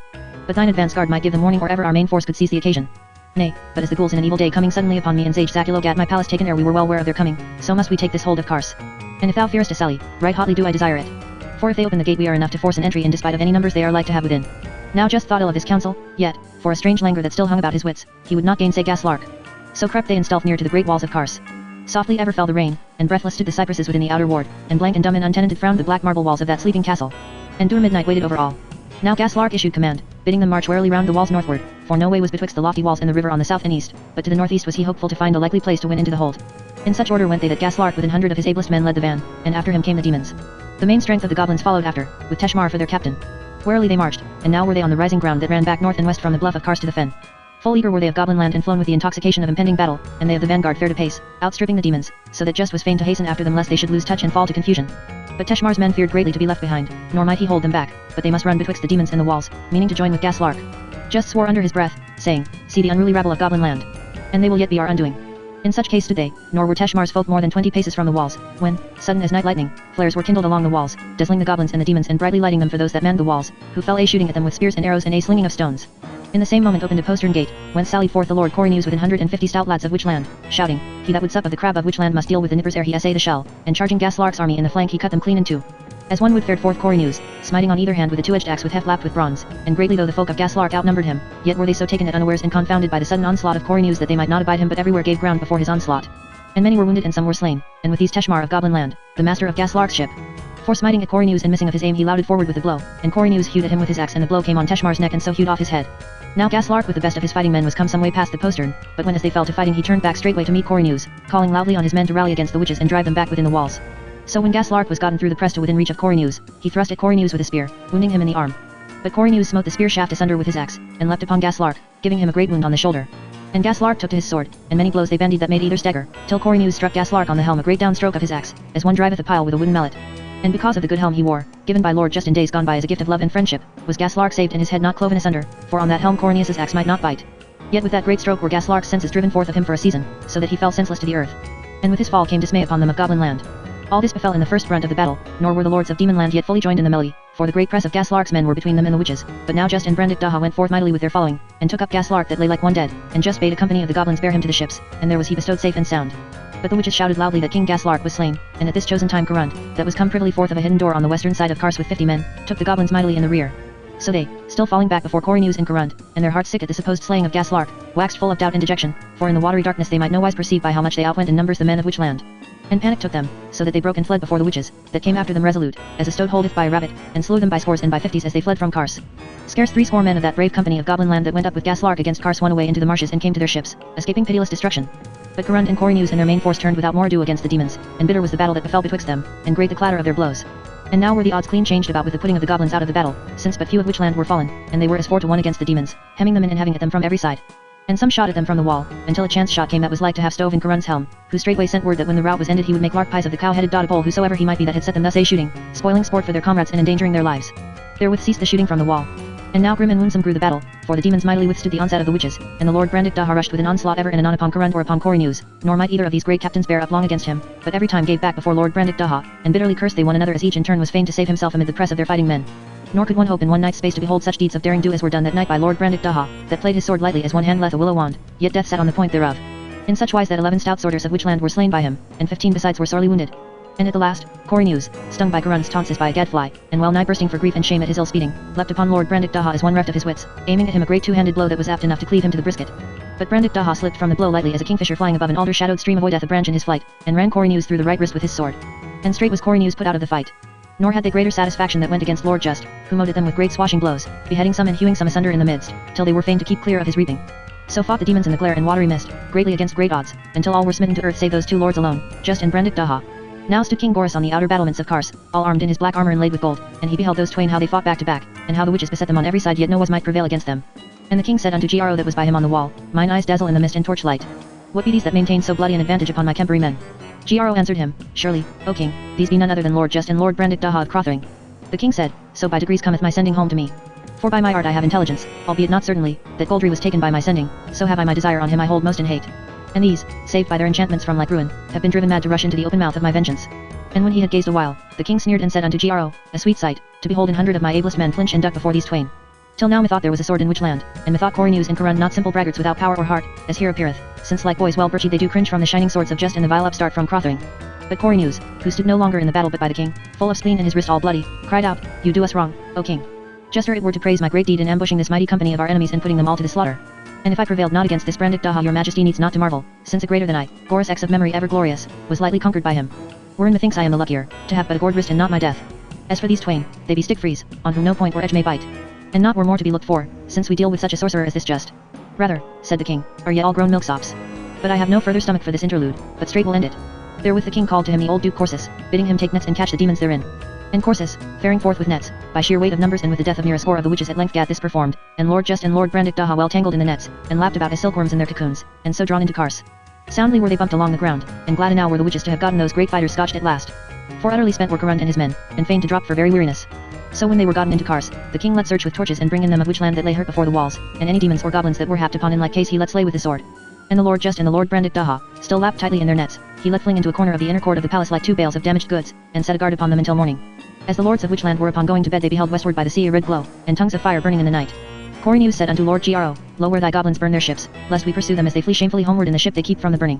One ship sufficeth, for most of them be dead. And Corynus betook him sleepily to bed, pausing on the way to kick at the Lord Brandick Daha, that lay safely swathed in his net powerless as then to do him harm. 7. Guests of the king in Kars. Of the 2 banquet halls that were in Kars, the old and the new, and of the entertainment given by King Gorus 12. In the one hail to Lord Just and Lord Brandick Daha and in the other to the Prince La Fieries, and of their leave taking when the banquet was done. The morrow of that battle dawned fair on Kars. Folk lay long abed after their toil, and until the sun was high not stirred before the walls. But towards noon came forth a band sent by King Gorus to bring in the spoil, and they took up the bodies of the slain and laid them in hell on the right bank of the river Druim a half a mile below Kars, witches, demons, and goblins in one grave together, and raised up a great howe over them. Now was the sun's heat strong, but the shadow of the great keep rested still on the terrace without the western wall of the palace. Cool and redolent of ease and soft repose was that terrace, paved with flagstones of red jasper, with spleenwort, asafoetida, livid toadstools, dragon's teeth, and bitter moon seed growing in the joints. On the outer edge of the terrace were bushes of arbor vitae planted in a row, squat, and round like sleeping dormice, with clumps of choke-part aconite in the interspaces. Many 100 feet in length was the terrace from north to south, and at either end a flight of black marble steps led down to the level of the inner ward in its embattled wall. Benches of green jasper massily built and laden with velvet cushions of many colors stood against the palace wall facing to the west, and on the bench nearest the iron tower a lady sat at ease, eating cream wafers and a quince tart served by her waiting women in dishes of pale gold for her morning meal. Tall was that lady and slender, and beauty dwelt in her as the sunshine dwells in the red floor and grey-green trunks of a beechwood in early spring. Her tawny hair was gathered in deep folds upon her head and made fast by great silver pins, their heads set with aconite diamonds. Her gown was of cloth of silver with a knotted cordwork of black silk embroidery everywhere decked with little moonstones, and over it she wore a mantle of figured satin the color of the wood pigeon's wing, tinseled and overcast with silver threads. White-skinned she was, and graceful as an antelope. Her eyes were green, with yellow fiery gleams. Daintily she ate the tart and wafers, sipping it whiles from a cup of amber, artificially carved, white wine cool from the cellars below Kars, and a maiden sitting at her feet played on a seven-stringed lute, singing very sweetly this song. Ask me no more where Jove bestows. When June is past, the fading rose. For in your beauty's orient deep, these flowers, as in their causes, sleep. Ask me no more whither do stray the golden atoms of the day. For in pure love heaven did prepare those powders to enrich your hair. Ask me no more whither doth haste the nightingale when May is past. For in your sweet dividing throat she winters and keeps warm her note. Ask me no more where those stars alight that downy wards fall in dead of night. For in your eyes they sit, and there fixed become as in their sphere. Ask me no more if east or west the phoenix builds her spicy nest. For unto you at last she flies, and in your fragrant bosom dies. No more, said the lady, thy voice is cracked this morning. Is none abroad yet thou canst find to tell me of last night's doings? Or are all gone my lord's gate, that I left sleeping still as though all the poppies of all earth's gardens breathed drowsiness about his head? One cometh, madam, said the demoiselle. The lady said, the Lord Gro. He may resolve me. Though were he in the store last night, that were a wonder indeed. Therewith came Gro along the terrace from the north, clad in a mantle of dun-colored velvet with a collar of raised work of gold upon silver pearl, and his long black curly beard was perfumed with orange flower water and angelica. When they had greeted one another and the lady had bidden her women stand apart, she said, my lord, I thirst for tidings. Recount to me all that befell since sundown. For I slept soundly till the streaks of morning showed through my chamber windows, and then I awoke from a flying dream of sonnets sounding to the onset, and torches in the night, and wars alarums. And there were torches indeed in my chamber lighting my lord to bed, that answered me no word but straightway fell asleep as in utter weariness. Some slight scratches he hath, but else unhurt. I would not wake him, for balm is in slumber, also is he ill to do with if one wake him so. But the tattle and wild surmise of the servants bloweth as ever to all points of wonder, as that a great armament of demon land is disembarked at Denemos, and all rooted last night by my lord and by Cory News, and Goldry Bluzzico slain in single combat with the king. Or that just hath set a charm on Laxus and all our fleet, making them sail like parricides against this land, just, and the other demons leading them, and all slain save Laxus and Goldry Bluzzico, but these brought bound into Kars, stark mad and frothing at the lips, and Cory News dead of his wounds after slaying of Brandick Daha. Or, foolishly, and her green eyes lightened dangerously, that it was my brother risen in revolt to wrest Pixie-land from the overlordship of Goris, and joined with Gaslark to that end, and their army overthrown and both ta'en prisoner. Gro laughed and said, surely, O my lady Presmyra, truth masketh in many a strange disguise when she ride Rumour's broomstick through king's palaces. But somewhat of herself bath she shown thee, if thou conclude that an event was brought to birth betwixt dark and sunrise to stagger the world, and that the power of Witchland bloomed forth this night into unbeholden glory. Thou speakest big, my lord, said the lady. Were the demons in it? Aye, madam, he said. And triumphed on? And slain. All slain save Just and Brandick Daha, and they taken, said Gro. Was this my lord's doing? She asked. Greatly, as I think, said Gro, though Cory News claimeth for himself, as commonly, the main honor of it. Presmyra said, he claimeth overmuch. And she said, there were none in it save demons. Gro, knowing her thought, smiled and made answer, madam, there were witches. My lord Gro, she cried, thou dost ill to mock me. Thou art my friend. Thou knowest the prince my brother proud and sudden to anger. Thou knowest it chafeth him to have Witchland over him. Thou knowest the time is many days overpast when he should bring his yearly tribute to the king. Gro's great ox eyes were soft as he looked upon the lady Presmyra, saying, most assuredly am I thy friend, madam. Belike, if truth were told, thou and thy lord are all the true friends I have in waterish Witchland, you two, and the king, but who sleepeth safe in the favour of kings. Ah, madam, none of Pixie-land stood in the battle yesternight. Therefore let thy soul be at ease. But my task it was, standing on the battlements beside the king, to smile and smile while Cory News and our fighting men made a bloody havoc of 400 or 500 of mine own kinsfolk. Presmyra caught her breath and was silent a moment. Then, Gaslark. The main force was his, it appeareth, answered Lord Gro. Cory News braggeth himself his banesman, and certain it is he felled him to earth. But I am secretly advertised he was not among the dead taken up this morning. My lord, she said, my desire for news drinks deep while thou art fasting. Some, bring meat and wine for my lord Gro. And 2 demoiselles ran and returned with sparkling golden wine in a beaker, and a dish of lampreys with hippocras sauce. So Gro sat him down on the jasper bench and, while he ate and drank, rehearsed to the lady Presmyra the doings of the night. When he had ended she said, how bath the king dealt with those twain, Lord Just and Lord Brandick Daha. Gro answered, he bath them clapped up in the old banqueting hall in the iron tower. And his brow darkened, and he said, 'Tis pity thy lord lay thus long abed, and so came not to the council, where Corsus and Cory News, backed by thy stepsons and the sons of Corsus, egged on the king to use shamefully these lords of demon land. True is that distich which admonisheth us know when to speak, for many times it brings danger to give the best advice to kings, and little for my health, and little gain withal, had it been had I then openly withstood them. Cory News is ever watchful to fling goblin in my teeth. But Garund wake hate in their councils as his hand wake hate in battle. Now as Gro spake came the lord Garund on the terrace, calling for still wine to cool his throat withal. Presmyra poured forth to him, thou art blamed to me for keeping thy bed, my lord, that shouldst have been devising with the king touching our enemies ta'en captive in this night gone by. Garund sat by his lady on the bench and drank. If that be all, madam, said he, then have I little to charge my conscience withal. For naught lies readier than strike off their heads, and so bring all to a fit and happy ending. Far otherwise, said Gro, hath the king determined. He let drag before him Lord Just and Lord Brandick Daha, and with many fleers and jibes, welcome, he saith, to Kars. Your table shall not lack store of delicates while yet are my guests, albeit ye come unbidden. Therewith he let drag them to the old banquet ball. And he bade his smiths drive great iron staples into the wall, whereon he let hang up the demons by their wrists, spread eagled against the wall, making both wrists and ankles fast to the staples with gyves of iron. And the king let dight the table before their feet as for a banquet, that the sight and the savour might torment them. And he called all us to his council thither that we might praise his conceit and mock them anew. Said Presmyra, a great king should rather be a dog that tilleth clean, than a cat that patteth and sporteth with his prey. True it is, said Garund, that they were safer slain. He rose from his seat. 'Twere not amiss, he said, that I had word with the king. Wherefore so? Asked Presmyra. He that sleepeth late, said Garund, eyeing her humorously, sometimes hath news for her that riseth betimes to sit on the western terrace. And this was I come to tell thee, that I but now beheld eastward from our chamber window, riding toward Kars out of Pixie land down the way of kings. La Fyries. She said. Mine eyes be strong enow and clear enow, said Garund, but thou dst scarce require me swear to mine own brother at 3 miles distance. And as for thine, I leave thee the swearing. Who should ride down the way of kings from Pixie land, cried Presmyra, but La Fyries. That, madam, let echo answer thee, said Garund. And it sticketh in my mind, that the prince my brother-in-law is one that teeth to his heartstrings the remembrance of past benefits. This too, that none did him ever a greater benefit than just, that saved his life 6 winters back and him planned the more. Wherefore, if La Fyries be to share our revels this night, needful it is that the king command these gabblers to keep silence touching our entertainment of these lords in the old banquet hall, and in general touching the share of Demonland in this fighting. Presmyra said, Come, I'll go with thee. They found the king on the topmost battlements above the water gate with his lords about him, gazing east away toward the long low hills beyond which lay Pixie land. But when Garund began to open his mind to the king said, Thou growest old, O Garund, and like a good-for-nothing chapman bringest not thy wares to market ere the market be done. I have already ta'en order for this, and straightly charged my people that naught befell last night save a faring of the goblins against Kars, and their overthrow, and my chasing of them with a great slaughter into the sea. Whoso by speech or sign shall reveal to La Fyries that the demons were in it, or that these enemies of mine are thus entertained by me to their discomfort in the old banquet hall, he shall lose nothing but his life. Garund said, It is well, O king. The king said, Captain General, what is our strength? Corineus answered, 73 were slain, and the others for the most part hurt, I among them, that am thus one-handed for the while. I will not engage to find you, O king, 50 sound men in Kars. My lord Garund, said the king, thine eyes pierced ever a leap beyond the best among us, young or old. How many makest thou yon company? Garund leaned on the parapet and shaded his eyes with his hand that was broad as a smoked haddock and covered on the back with yellow hairs growing somewhat sparsely, as the hairs on the skin of a young elephant. He rideth with 80 horse, O king. 1 or 2 more I give you for good luck, but if I have a horseman fewer than 60, never love me more. The king muttered an imprecation. It is the curse of chance bringeth him thus pat when I have my powers abroad and am left with too little strength to awe him if he prove irksome. One of thy sons, O Garund, shall take horse and ride south to Zorn and Permio and muster a few score fighting men from the herdsmen and farmers with what speed he may. It is commanded. Now was the afternoon wearing to evening when the Prince La Fyries was come in with all his company, and greetings done, and the tribute safe bestowed, and sleeping room appointed for him and his. And now ere all gathered together in the great banquet hall that was built by Boris XI, when he was first made king, in the southeast corner of the palace, and it far exceeded in greatness and magnificence the old hall where Lord Just and Lord Brandick Daha were held in duress. 7 equal walls it had, of dark green jasper, specked with bloody spots. In the midst of one wall was the lofty doorway, and in the walls right and left of this and in those that enclosed the angle opposite the door were great windows placed high, giving light to the banquet hall. In each of the 7 angles of the wall a caryatide, cut in the likeness of a 3-headed giant from ponderous blocks of black serpentine, bowed beneath the mass of a monstrous crab hewn out of the same stone. The mighty claws of those 7 crabs spreading upwards bare up the dome of the roof, that was smooth and covered all over with paintings of battles and hunting scenes and wrestling bouts in dark and smoky colors answerable to the gloomy grandeur of that chamber. On the walls beneath the windows gleamed weapons of war and of the chase, and on the 2 blind walls were nailed up all orderly the skulls and dead bones of those champions which had wrestled aforetime with King Boris XI, or ever he appointed in an evil hour to wrestle with Goldry Bluzzico. Across the innermost angle facing the door was a long table and a carven bench behind it, and from the 2 ends of that table, set square with it, 2 other tables yet longer and benches by them on the sides next the wall stretched to within a short space of the door. Midmost of the table to the right of the door was a high seat of old cypress wood, great and fair, with cushions of black velvet broidered with gold, and facing it at the opposite table another high seat, smaller, and the cushions of it sewn with silver. In the space betwixt the tables 5 iron braziers, massive and footed with claws like an eagle's, stood in a row, and behind the benches on either side were 9 great stands for flamboys to light the hail by night, and 7 behind the cross bench, set at equal distances and even with the walls. The floor was paved with steatite, white and creamy, with veins of rich brown and black and purples and splashes of scarlet. The tables resting on great trestles were massy slabs of a dusky polished stone, powdered with sparks of gold as small as atoms. The women sat on the cross bench, and midmost of them the lady Presmyra, who outwent the rest in beauty and queenliness as Venus the lesser planets of the night.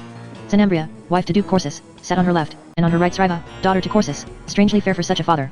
On the upper bench, to the right of the door, the lords of which land sat above and below the king's high seat, clad in holiday attire, and they of Pixie land had place over against them on the lower bench. The high seat on the lower bench was set apart for La Fyries. Great plates and dishes of gold and silver and painted porcelain were set in order on the tables, laden with delicacies. Harps and bagpipes struck up a barbaric music, and the guests rose to their feet, as the shining doors swung open and Boris the king followed by the prince his guest entered that hall. Like a black eagle surveying earth from some high mountain the king passed by in his majesty. His byrnie was of black chainmail, its collar, sleeves, and skirt edged with plates of dull gold set with hyacinths and black opals. His hose were black, cross-gartered with bands of sealskin trimmed with diamonds. On his left thumb was his great signet ring fashioned in gold in the semblance of the Worm Ouroboros that eat his own tail, the bezel of the ring the head of the worm, made of a peach-colored ruby of the bigness of a sparrow's egg. His cloak was woven of the skins of black cobras stitched together with gold wire, its lining of black silk sprinkled with dust of gold. The iron crown of which land weighed on his brow, the claws of the crab erect like horns, and the sheen of its jewels was many-colored like the rays of Sirius on a clear night of frost and wind at Yuletide. The Prince La Fyries went in a mantle of black sendaline sprinkled everywhere with spangles of gold, and the tunic beneath it of rich figured silk dyed deep purple of the pasque flower. From the golden circlet on his head 2 wings sprung aloft exquisitely fashioned in plates of beaten copper veneered with jewels and enamels and plated with precious metals to the semblance of the wings of the oleander hawk moth. He was something below the common height, but stout and strong and sturdily knit, with red crisp curly hair, broad-faced and ruddy, clean-shaved, with high wide-nostriled nose and bushy red heavy eyebrows, whence his eyes, most like his lady sister's, sea green and fiery, shot glances like a lion's.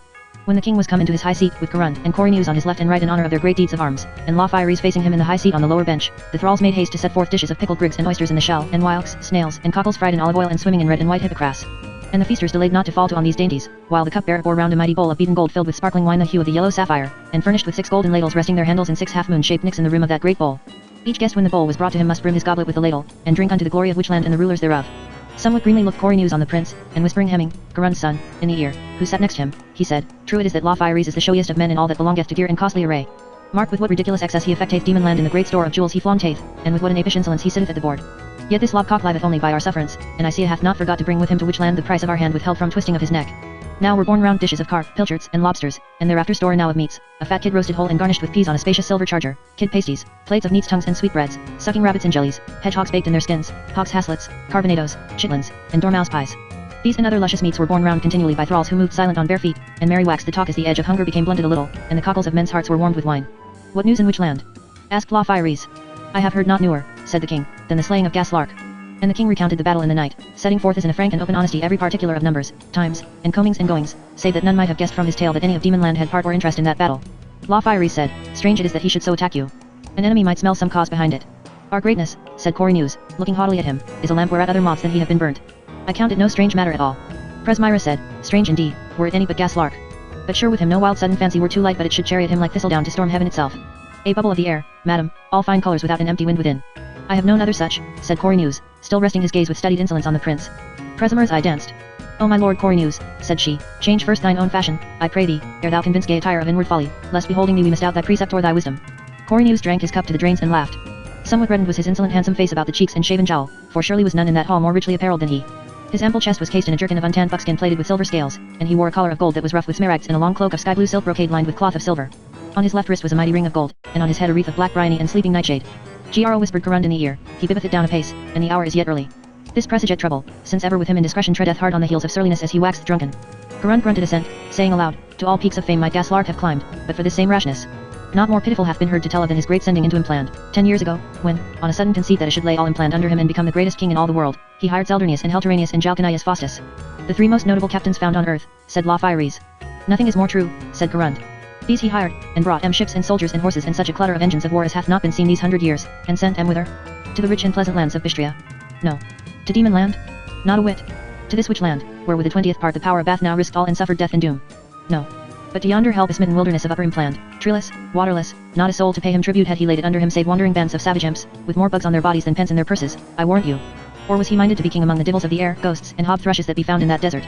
Without controversy there be 17 several sorts of divils on the Morana, said Corsus, very loud and sudden, so that all turned to look on him, fiery divils, divils of the air, terrestrial divils, as you may say, and watery divils, and subterranean divils. Without controversy there be 17 sorts, 17 several sorts of hob thrushes, and several sorts of divils, and if the humour took me I could name them all by rote. Wondrous solemn was the heavy face of Corsus, his eyes, baggy underneath and somewhat bloodshot, his pendulous cheeks, thick blubber upper lip, and bristly grey mustachios and whiskers. He had eaten, mainly to provoke thirst, pickled olives, capers, salted almonds, anchovies, fumidas, and pilchards fried with mustard, and now awaited the salt chine of beef to be a pillow and a resting place for new potations. The ladies and Embria asked, Knoweth any for certain what fate befell Jalcanius and Helteranius and Zeldrinius and their armies? Heard I not, said Presmyra, that they were led by Will-o'-the-wisps to the regions Hyperborean, and there made kings. Told thee by the match Howlet, I fear me, sister, said La Fieries. When as I fared through Impland the Moor, 6 years ago, there was many a wild tale told me hereof, but not within credit. Now was the chine served in amid shallots on a great dish of gold, borne by 4 serving men, so weighty was the dish and its burden. Some light there glowed in the dull eye of Corsus to see it come, and Garund rose up with brimming goblet, and the witches cried, The song of the chine, O Garund. Great as a neat stood Garund in his russet velvet kirtle, girt about with a broad belt of crocodile hide edged with gold. From his shoulders hung a cloak of wolf skin with the hair inside, the outside tent endiapered with purple silk. Daylight was nigh gone, and through a haze of savours rising from the feast the flamboy shone on his bald head set about with thick grizzled curls, and on his keen grey eyes, and his long and bushy beard. He cried, Give me a rouse, my lords. And if any fail to bear me out in the refrain, I'll ne'er love him more. And he sang this song of the chine in a voice like the sounding of a gong, and all they roared in the refrain till the piled dishes on the service tables rang. Bring out the old chine, the cold chine to me. And how lie charge him come and see. Brawn tusked, brawn well sauced and fine. With a precious cup of muscadine. How shall I sing, how shall I look? In honor of the master cook. The pig shall turn round and answer me. Canst thou spare me a shoulder? A W-Y, a W-Y. The duck, goose, and capon, good fellows all 3. Shall dance the antic, so shall the turkey.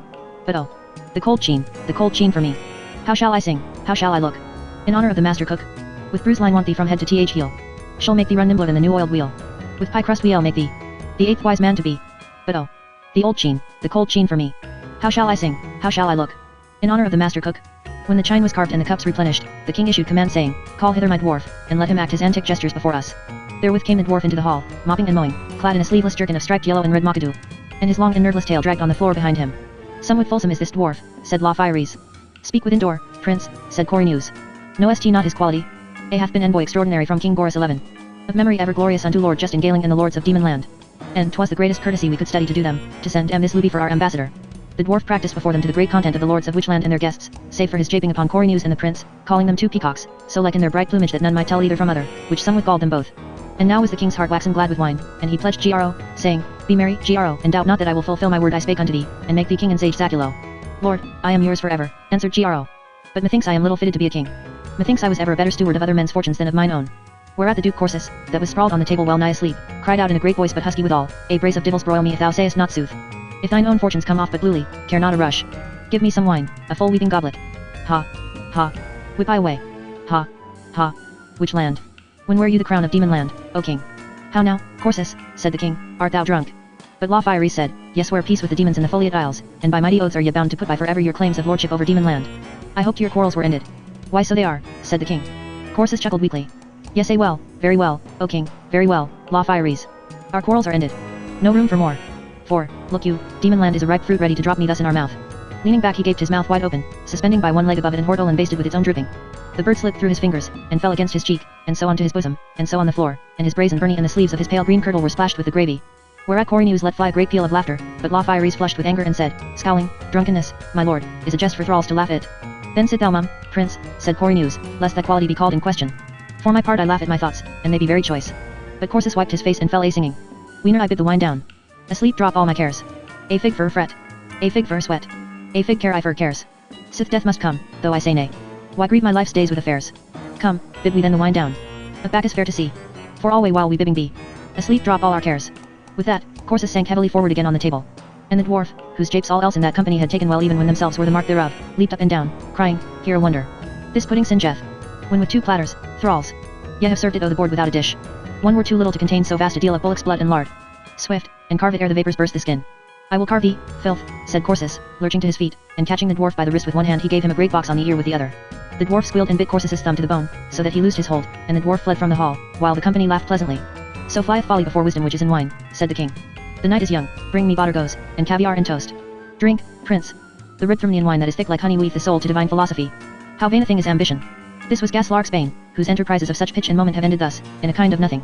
"Or what thinkest thou, Gro, thou which art a philosopher?" "Alas, poor Gaslark," said Gro.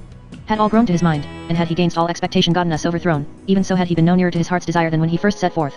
For he had of old in sage Zaculo eating and drinking and gardens and treasure and musicians and a fair wife, all soft ease and contentment all his days. And at the last, howsoe'er we shape our course, cometh the poppy that abides all of us by the harbour of oblivion hard to cleanse. Dry withered leaves of laurel or of cypress tree, and a little dust. Naught else remaineth. With a sad brow I say it," said the king, "I hold him wise that resteth happy, even as the red foliot, and tempteth not the gods by overmounting ambition to his dejection." La Fyres had thrown himself back in his high seat with his elbows resting on its lofty arms and his hands dangling idly on either side. With head held high and incredulous smile he hearkened to the words of Boris the king. Gro said in Corund's ear, "The king hath found strange kindness in the cup."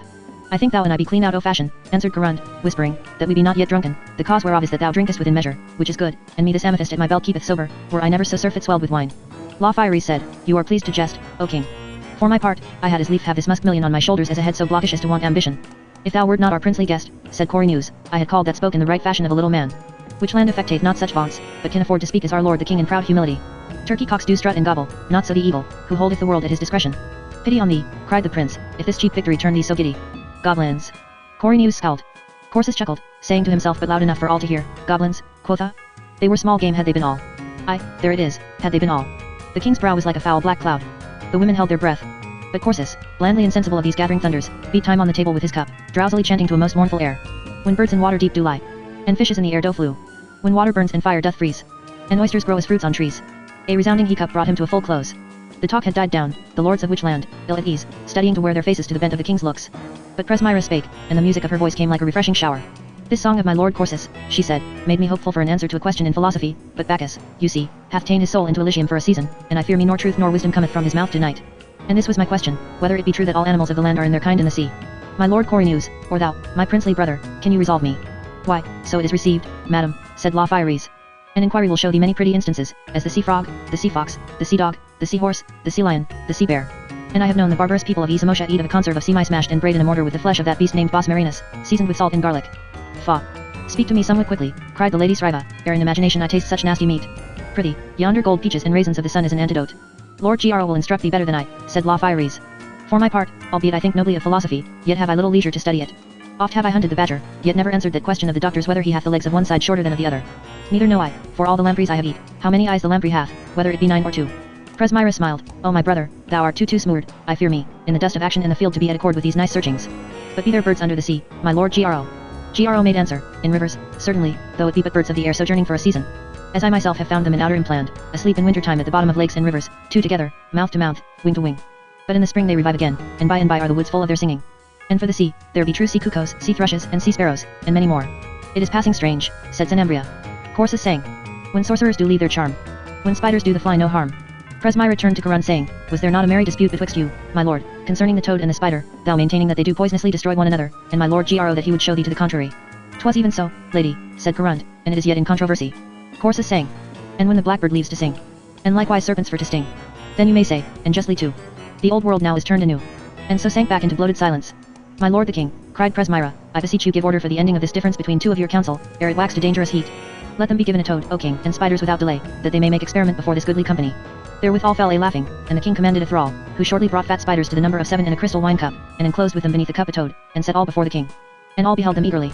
I will wager 2 firkins of pale Permian wine to a bunch of radishes, said Karun, that victory shall be given unto the spiders. Behold how without resistance they do sit upon his head and pass all over his body. Gro said, done. Thou wilt lose the wager, Karun, said the king. This toad taketh no hurt from the spiders, but sitteth quiet out of policy, tempting them to security, that upon advantage he may swallow them down. While they watched, fruits were borne in, queen apples, almonds, pomegranates, and pistic nuts, and fresh bowls and jars of wine, and among them a crystal flagon of the peach-colored wine of Crothering vintage many summers ago in the vineyards that stretch southward toward the sea from below the castle of Lord Brandick Daha. Corynus drank deep, and cried, 'Tis a royal drink, this wine of Crothering. Folk say it will be good cheap this summer. Whereat La Fieries shot a glance at him, and the king marking it said in Corynus's ear, Wilt thou be prudent? Let not thy pride flatter thee to think aught shall avail thee, any more than my vilest thrall, if by thy doing this prince smell out my secrets. By then was the hour waxing late, and the women took their leave, lighted to the doors in great state by thralls with flamboys. In a while, when they were gone. A plague of all spiders, cried Karun. Thy toad hath swallowed one already. 2 more, said Gro. Thy theoric crumbleth apace, O Karun. He hath 2 at a gulp, and but 4 remain. The Lord Corynus, whose countenance was now aflame with furious drinking, held high his cup and catching the prince's eye, mark well, La Fieries, he cried, a sign and a prophecy.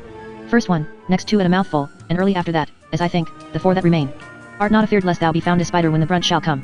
Hast drunk thyself horn mat, Corynus? Said the king under his breath, his voice shaken with anger. He is as witty a marmalade eater as ever I conversed with, said La Fieries, but I cannot tell what the dickens he means. That, answered Corynus, which should make thy smirking face turn serious. I mean our ancient enemies, the Haskardly mongrels of Demon Land. First gulp, Goldry, taken heaven knows whither by the king sending in a deadly scud of wind. The devil damn thee! Cried the king, what drunken brabble is this? But the prince La Fieries waxed red as blood, saying, This it is then that lieth behind this hutter mutter, and yet go to war with Demon Land? Think not to have my help therein. We shall not sleep the worse for that, said Corynus. Our mouth is big enough for such a morsel of marchpane as thou, if thou turn irksome. Thy mouth is big enough to blab the secretest intelligence, as we now most laughably approve, said La Fieries. Were I the king, I would draw lobster's whiskers on thy skin, for a tipsy and a prattling popinjay. An insult, cried the Lord Corynus, leaping up. I would not take an insult from the gods in heaven. Reach me a sword, boy. I will make Bistrian cutworks in his guts. Peace, on your lives, said the king in a great voice, while Karun went to Corynus and Gro to the prince to quiet them. Corynus is wounded in the wrist and cannot fight, and belike his brain is fevered by the wound. Heal him, then, of this carving the goblins gave him, and I will carve him like a capon, said the prince. Goblins, said Corynus fiercely. No, vile fellow, the best swordsman in the world gave me this wound. Had it been thou that stood before me, I had cut thee into steaks, that art caponed already. But the king stood up in his majesty, saying, Silence, on your lives. And the king's eyes glittered with wrath, and he said, For thee, Corynus, not thy hot youth and rebellious blood nor yet the wine thou hast swilled into that greedy belly of thine shall mitigate the rigor of my displeasure. Thy punishment I reserve unto tomorrow.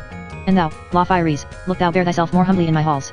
Overpurred was the message brought me by thine herald at thy coming hither this morning, and too much it smacked of a greeting from an equal to an equal, calling thy tribute a gift, though it, and thou, and all thy principality are mine by right to deal with as seems me good.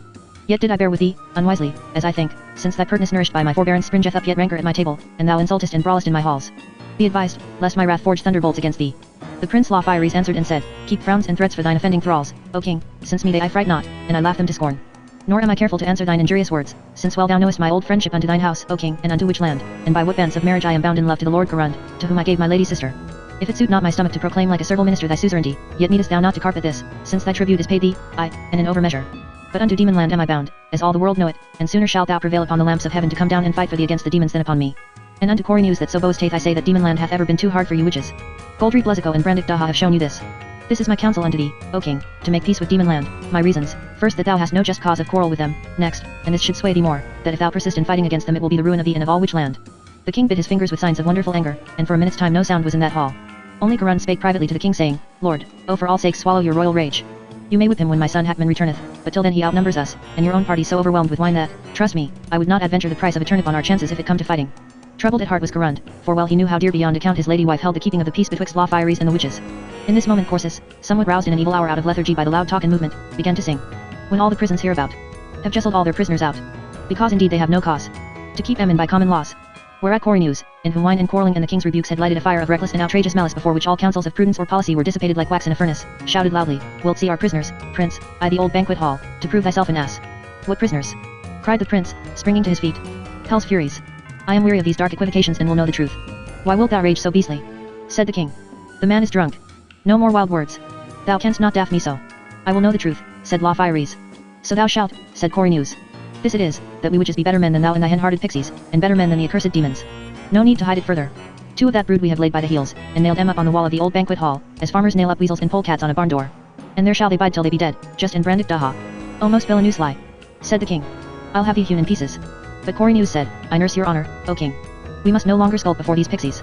Thou deest for it, said the king, and it is a lie. Now was dead silence for a space. At last the prince sat down slowly.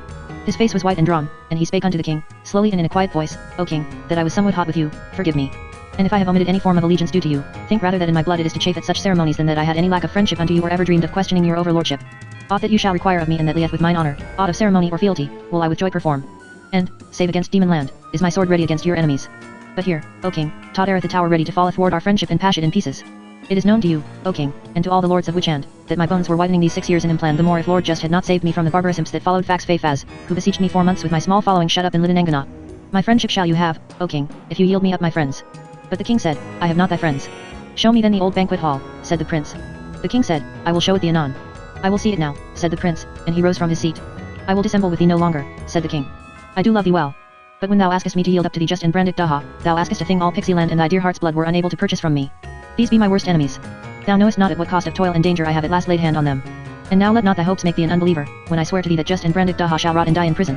And for all his gentle speeches, and offers of wealth and rich advantage and upholding in peace and war, might not Lothaires shake the king. And the king said, Forbear, Lothaires, or thou wilt vex me. They must rot.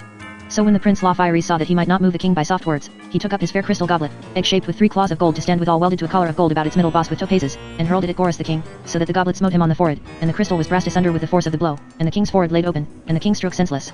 Therewith was huge uproar in the banquet hall, nor would Garund that any should have speedier hand therein than he, but catching up his 2-edged sword and crying, Look to the king, Gro. Here's distressful rebels. He leaped upon the table. And his sons likewise and Gallandus and the other witches seized their weapons, and in like manner did Lothaires and his men, and there was battle in the great hall in Kars. Cory news, whose left hand only might is now wield weapon, even so sprang forth in most gallant wise, calling upon the prince with many vile words to abide his onset. But the fumes of unbridled potations, that being flown to his brain had made him frantic mad, wrought in his legs more foggily, dulling their wonted nimbleness. And his foot sliding in a puddle of spilt wine he fell backward a grievous fall, striking his head against the polished table. And Corsus that was now well nigh speechless and quite stupefied with drink, so that a baby might tell as well as he what meant this hubbub, reeled cup in hand, shouting, Drunkenness is better for the body than physic. Drink always, and you shall never die. So shouting he was smitten square in the mouth by a breast of veal flung at him by Ileron of Pixieland, the captain of the prince's bodyguard, and so fell like a hog athwart Cory news, and there lay without sense or motion. Then were the tables overset, and wounds given and taken, and swiftly ran the tide of vantage against the witches. For albeit the pixies were none such great soldiers as they of Witchland, yet this served them mightily that they were well nigh sober in their foes as so many casks filled with wine, staggering and raving for the most part from their long tippling and quaffing. Nor did Garund's amethyst avail him throughly, but the wine clogged his veins so that he waxed scant of breath and his strokes lighter and slower than they were wont. Now for the love he bare his sister Presmyra and for his old kindness sake for Witchland, the prince charged his men to fight only for the overpowering of the witches, slaying none if so it might be, and on their lives to look to it that the Lord Garund took no hurt. And when they had fairly gotten the mastery, Lothaires made certain of his folk take jars of wine and therewith souse Garund and his men most lustily in the face, while others held them at weapon's point, until by the power of the wine both within and without they were well brought under. And they barricaded the great doorway of the hall with the benches and tabletops and heavy oaken trestles, and Lothaires charged Ileron hold the door with the most of his following, and set guards without each window that none might come forth from the hall. But the prince himself took flamboys and went 6 in company to the old banquet hall, overpowered the guard, brake open the doors, and so stood before Lord Just and Lord Brandick Daha that hung shackled to the wall side by side. Something dazzled they were in the sudden torchlight, but Lord Brandick Daha spake and hailed the prince, and his mocking haughty lazy accents were scarcely touched with hollowness, for all his hunger starving and long watching and the cark and care of his affliction. Lothaires, he said, day ne'er broke up till now. And methought ye were yonder false FITC Hughes fostered in filth and fen, the spawn of Witchland, returned again to fleer and flout at us. Lothaires told them how things had gone, and he said, occasion gallopeth apace. Upon this bargain do I loose you, that ye come incontinently with me out of Kars, and seek no revenge tonight upon the witches. Just said ye to this, and Brandik Daha laughed, saying, Prince, I so love thee, I could refuse thee nothing, were it shave half my beard and go in fustian till harvest time, sleep in my clothes, and discourse pious nothing 7 hours a day with my lady's lapdog. This night we be utterly thine. An instant only bear with us, this fare shows too good to rest untasted after so much looking on. It were discourteous too to leave it so. Therewith, their chains being now stricken off, he eat a great slice of turkey and 3 quails boned and served in jelly, and just a dozen plover's eggs and a cold partridge. Lord Brandik Daha said, I prithee break the eggshells, just, when the meat is out, lest some sorcerer should prick or write thy name thereon, and so mischief thy person. And pouring out a stoup of wine, he quaffed it off, and filling it again, perdition catch me if it be not mine own wine of Crothering. Saw any a careful host than King Boris. And he pledged Lord just in the second cup, saying, I will drink with thee next in Kars when the king of Witchland and all the lords thereof are slain.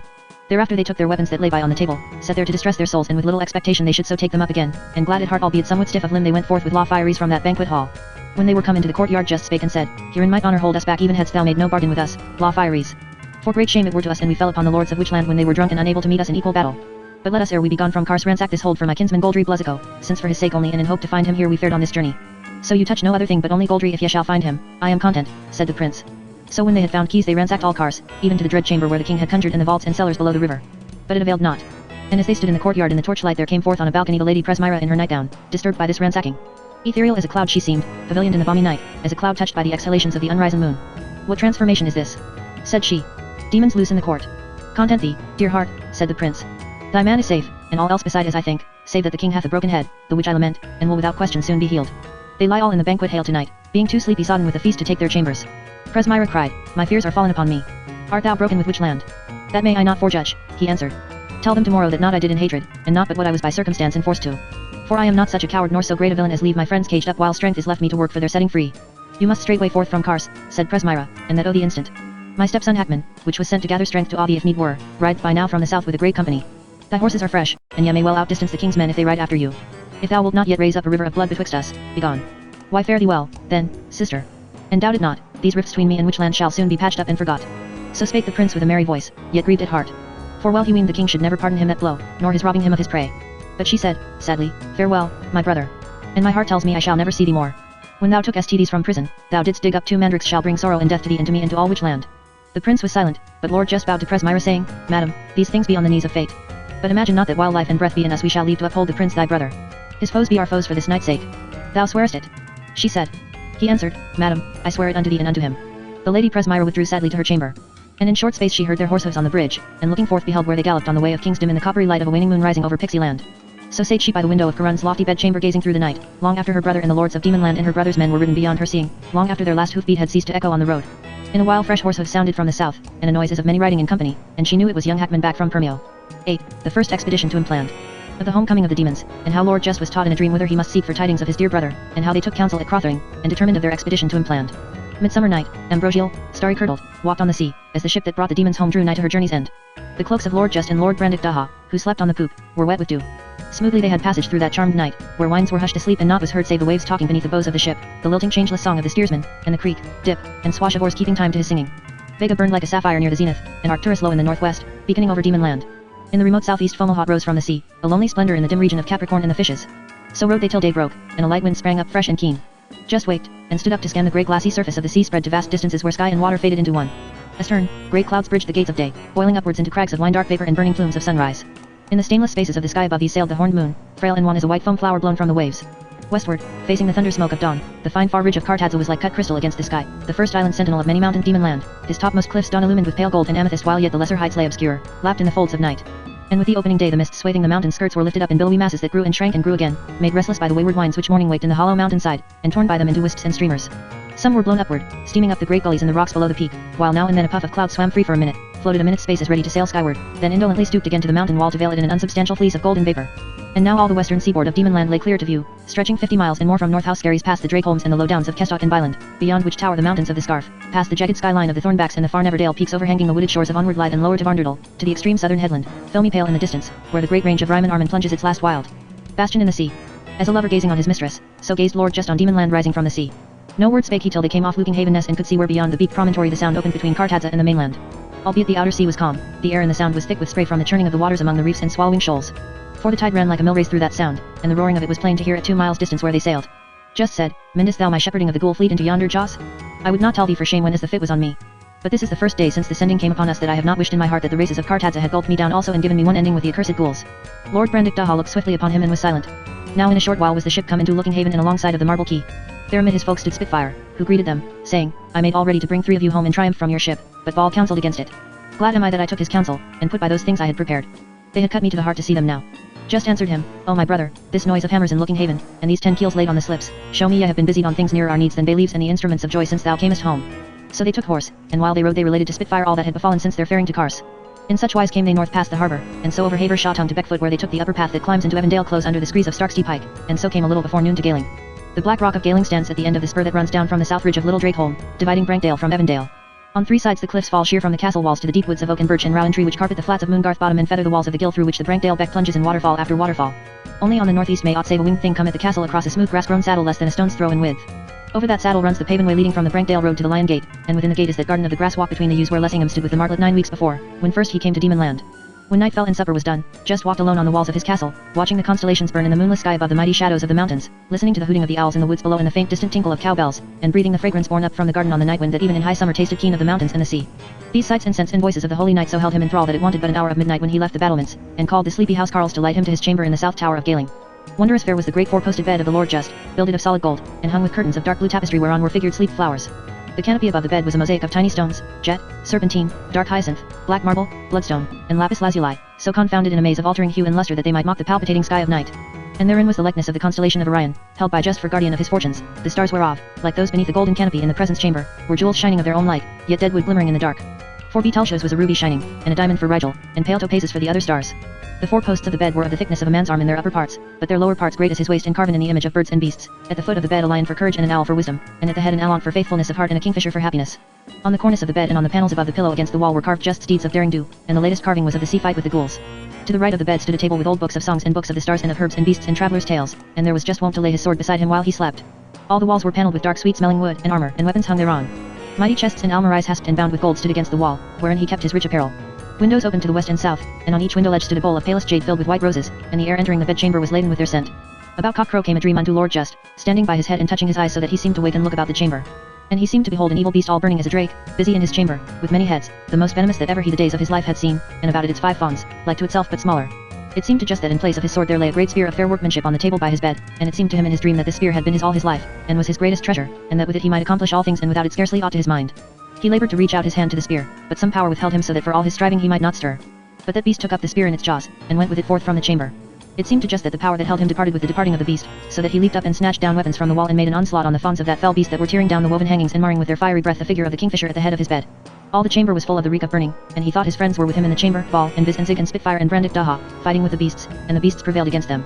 Then it seemed to him that the bedpost carven in the likeness of an owl spake to him in his dream in human speech, and the owl said, O fool, that shalt justly be put in great misery without end, except thou bring back the spear. Hast thou forgot that this only is thy greatest treasure and most worthiest thy care? Therewith came back that grim and gristful beast into the chamber, and Just assailed it, crying to the owl, Uncivil owl, where then must I find my spear that this beast hath hidden? And it seemed to him that the owl made answer, Inquire in Koshtr Balorn. So tumultuous was Lord Just's dream that he was flung at waking out of bed onto the deerskin carpets of the floor, and his right hand clutched the hilt of his great sword where it lay on the table by his bed, whereas in his dream he had beheld the spear. Mightily moved was he, and forthwith clothed himself, and faring through the dim corridors came to Spitfire's chamber, and sat on the bed and waked him. And Just told him his dream, and said, I hold myself clean of all blame hereabout, for from that day forth this only hath been my care, how to find my dear brother and fetch him home, and only then to reap myself on the witches. And what was this spear in my dream if not Goldry? This vision of the night kind left for us a beacon fire we needs must seek to. It bade me inquire in Koshtr Balorn, and till that be done never will I rest nor so much as think on aught besides. Spitfire answered and said, Thou beest our oldest brother, and I shall follow and obey thee in all that thou wilt do or shalt ordain hereof. Then fared Just to the guest chamber, where Lord Brandick Daha lay sleeping, and waked him and told him all. Brandick Daha snuggled him under the bedclothes and said, Let me be and let me sleep yet 2 hours. Then will I rise and bathe and array myself and eat my morning meal, and thereafter will I take rede with thee and tell thee somewhat for thine advantage. I have not slept in a goose feather bed and sheets of lawn these many weeks. If thou plague me now, by God, I will incontinently take horse over the stile to Crothering, and let thee and thine affairs go to the devil. So Just laughed and left him in peace. And later when they had eaten they walked in a plashed alley, where the air was cool and the purple shadow on the path was dappled with bright flecks of sunshine. Lord Brandick Daha said, Thou knowest that Koshtr Balorn is a great mountain, beside which our mountains of Demon Land would seem but little hills unremarked, and that it standeth in the uttermost parts of earth beyond the wastes of upper Impland, and thou mightest search a year through all the peopled countries of the world and not find one living soul who had so much as beheld it from afar. This much I know, said Lord Just. Is thine heart utterly bent on this journey? Said Brandick Daha. Or is it not preposterous, and a thing to comfort our enemies, that we should thus at the bidding of a dream fly to far and perilous lands, rather than pay which land presently for the shame he hath done us? Just answered him, My bed is hallowed by spells of such a virtue that no naughty dream flown through the ivory gate nor no noisome wizardry hath power to trouble his sleep who sleepeth there. This dream is true. For which land there is time enow. If thou wilt not go with me to Koshter Valorn, I must go without thee. Enough, said Lord Brandick Daha. Thou knowest for thee I tie my purse with a spider's thread. Then fare we must to implant, and herein may I help thee. For listen while I tell thee a thing. When as I slew Agoras X in Goblin Land, Gaslark gave me along with other good gifts, a great curiosity, a treatise or book copied out on parchment by Porian his secretary, wherein it speaketh of all the ways to implant and what countries and kingdoms lie next to the Morana and the fronts thereof, and the marvels that he found in those lands. And all that is writ in this book was set down faithfully by Porian after the telling of Gro, the same which now hath part with the Witchlanders. Great honor had Gro as then from Gaslark for his far journeyings and for that which is written in this book of wonders, and this it was that had first put in Gaslark's mind to send that expedition into Implant, which so reduced him and came so wretchedly to naught. If then thou wilt seek to Koshter Valorn, come home with me today and I will show thee my book. So spake Lord Brandick Daha, and Lord Just straightway ordered forth the horses, and sent messengers to Val under Cartadza and to visit Darclair stead bidding them meet him at Crothering with what speed they might. It was 4 hours before noon when Just, Spitfire, and Brandick Daha rode down from Galing and through the woods of Moongarth Bottom at the foot of the lake, taking the main bridle road up Brea Kingdale, that runs by the western margin of Moonmere under the buttresses of the Scarf. They rode slowly, for the sun was strong on their backs. Glassy was the lake and like a turquoise, and the birch-clad slopes to the east and north and the bare rugged ridges of Stiffell and Budraffel beyond were mirrored in its depths. On the left as they rode, the spurs of the Scarf impended from on high in piled bastions of black porphyry like giants' castles, and little valleys choked with monstrous boulders, among which the silver birches crowding showed like tiny garden plants, ran steeply back between the spurs. Up those valleys appeared successively the main summits of the Scarf, savage and remote, frowning downward as it were between their own knees, Glaumri Pike, Mickle Scarf, and Ilstack. By noon they had climbed to the extreme head of Brea Kingdale, and halted on the stile, a little beyond the watershed, under the sheer northern wall of Ildren Before them the pass plunged steeply into Amaderdal. The lower reach of Switchwater shone 15 miles or more to the west, well nigh hidden in the heat haze. Nearer at hand in the northwest lay Remeric Mere, bosomed among the smooth-backed Kellyalland hills and the easternmost uplands of Shulgreth Heath, with the sea beyond, and on the valley floor, near the watersmeet where Transdale runs into Amaderdal, it was possible to descry the roofs of Zig's house at many bushes. When they came down thither, Zig was out day-hunting. So they left word with his lady wife and drank a stirrup cup and rode on, up Switchwater way, and for 12 miles and more along the southern shore of Switchwater. So dropped they into Gashterndal, and thence rounding the western slopes of Erngate and came up on the Crothering side when the shadows were lengthening in the golden summer evening. The side ran gently west for a league or more to where Thunder Firth lay like beaten gold beneath the sun. Across the firth the pine forests of Westmark, old as the world, rose toward Broxty Edge and Gemser Edge, a far-flung amphitheatre of bare cliff and scree shutting in the prospect to the north. High on the left towered the precipices of Erngate and, southward and southeastward lay the sea. So rode they down the side, through deep peaceful meadows fair with white ox-eye daisies, bluebells, and yellow goatsbeard and sea campion, deep blue gentians, agrimony and wild marjoram, and pink clover and bindweed and great yellow buttercups feasting on the sun. And on an eminence beyond which the land fell away more steeply toward the sea, the onyx towers of Crothering standing above woods and gardens showed milk white against heaven and the clear highland. When they were now but half a mile from the castle Just said, Behold, and see. The Lady Mevrian hath espied us from afar, and ride forth to bring thee home. Brandick Daha cantered ahead to meet her, a lady light of build and exceeding fair to look upon, brave of carriage like a war horse, soft of feature, clear-browed, grey-eyed and proud-eyed, sweet-mouthed, but not as one who can speak naught but sweetness. Her robe was of pale buff-colored silk, with corsage covered as by a spider's web with fine golden threads, and she wore a point lace ruffle stiffened with gold and silver wire and spangled with little diamonds. Her deep hair, black as the raven's wing, was fastened with pins of gold, and a yellow rose that nestled in its coils was as the moon looking forth among thick clouds of night. Doings be afoot, my lady sister, said Lord Brandick Daha. One king of which land have we done down since we sailed hence, and guessed it in Carse with another, little to our content. All which things I'll tell thee anon. Now lieth our road south for Impland, and Crothering is but our caravanserai. She turned her horse, and they rode all in company into the shadow of the ancient cedars that clustered to the north of the home meads and pleasure gardens, stately, gaunt-limbed, flat-browed, bleak against the sky. On the left a lily-paven lake slept cool beneath mighty elms, with a black swan near the bank and her 4 cygnets dozing in a row, their heads tucked beneath their wings, so that they looked like balls of grey-brown froth floating on the water. The path leading to the bridge gate zigzagged steeply up the mound between low broad balustrades of white onyx bearing at intervals square onyx pots, planted some with yellow roses and some with wondrous flowers, great and delicate, with frail white shell-like petals. Deep, mysterious centers had those flowers, thick with soft hairs within, and dark within with velvety purple streaked with black and blood color and dust of gold. The castle of Lord Brandick Daha standing at the top of the mound was circled by a ditch both broad and deep. The gate before the drawbridge was of iron gilded and richly wrought. The towers and gatehouse were of white onyx like the castle itself, and on either hand before the gate was a colossal marble hippogriff, standing more than 30 feet high at the withers, and the wings and hoofs and talons of the hippogriffs and their manes and forelocks were overlaid with gold, and their eyes carbuncles of purest luster. Over the gate was written in letters of gold. Yet braggers in A. Be scared in Awa. Frey Brandick Daha. But to tell even a 10th part of the marvels rich and beautiful that were in the house of Crothering, its cool courts and colonnades rich with gems and fragrant with costly spices and strange blooms, its bed chambers where, caught like Aphrodite in her golden net, the spirit of sleep seemed ever to shake slumber from its plumes, and none might be waking long in those chambers but sweet sleep overcame their eyelids, the chamber of the sun and the chamber of the moon, and the great middle hall.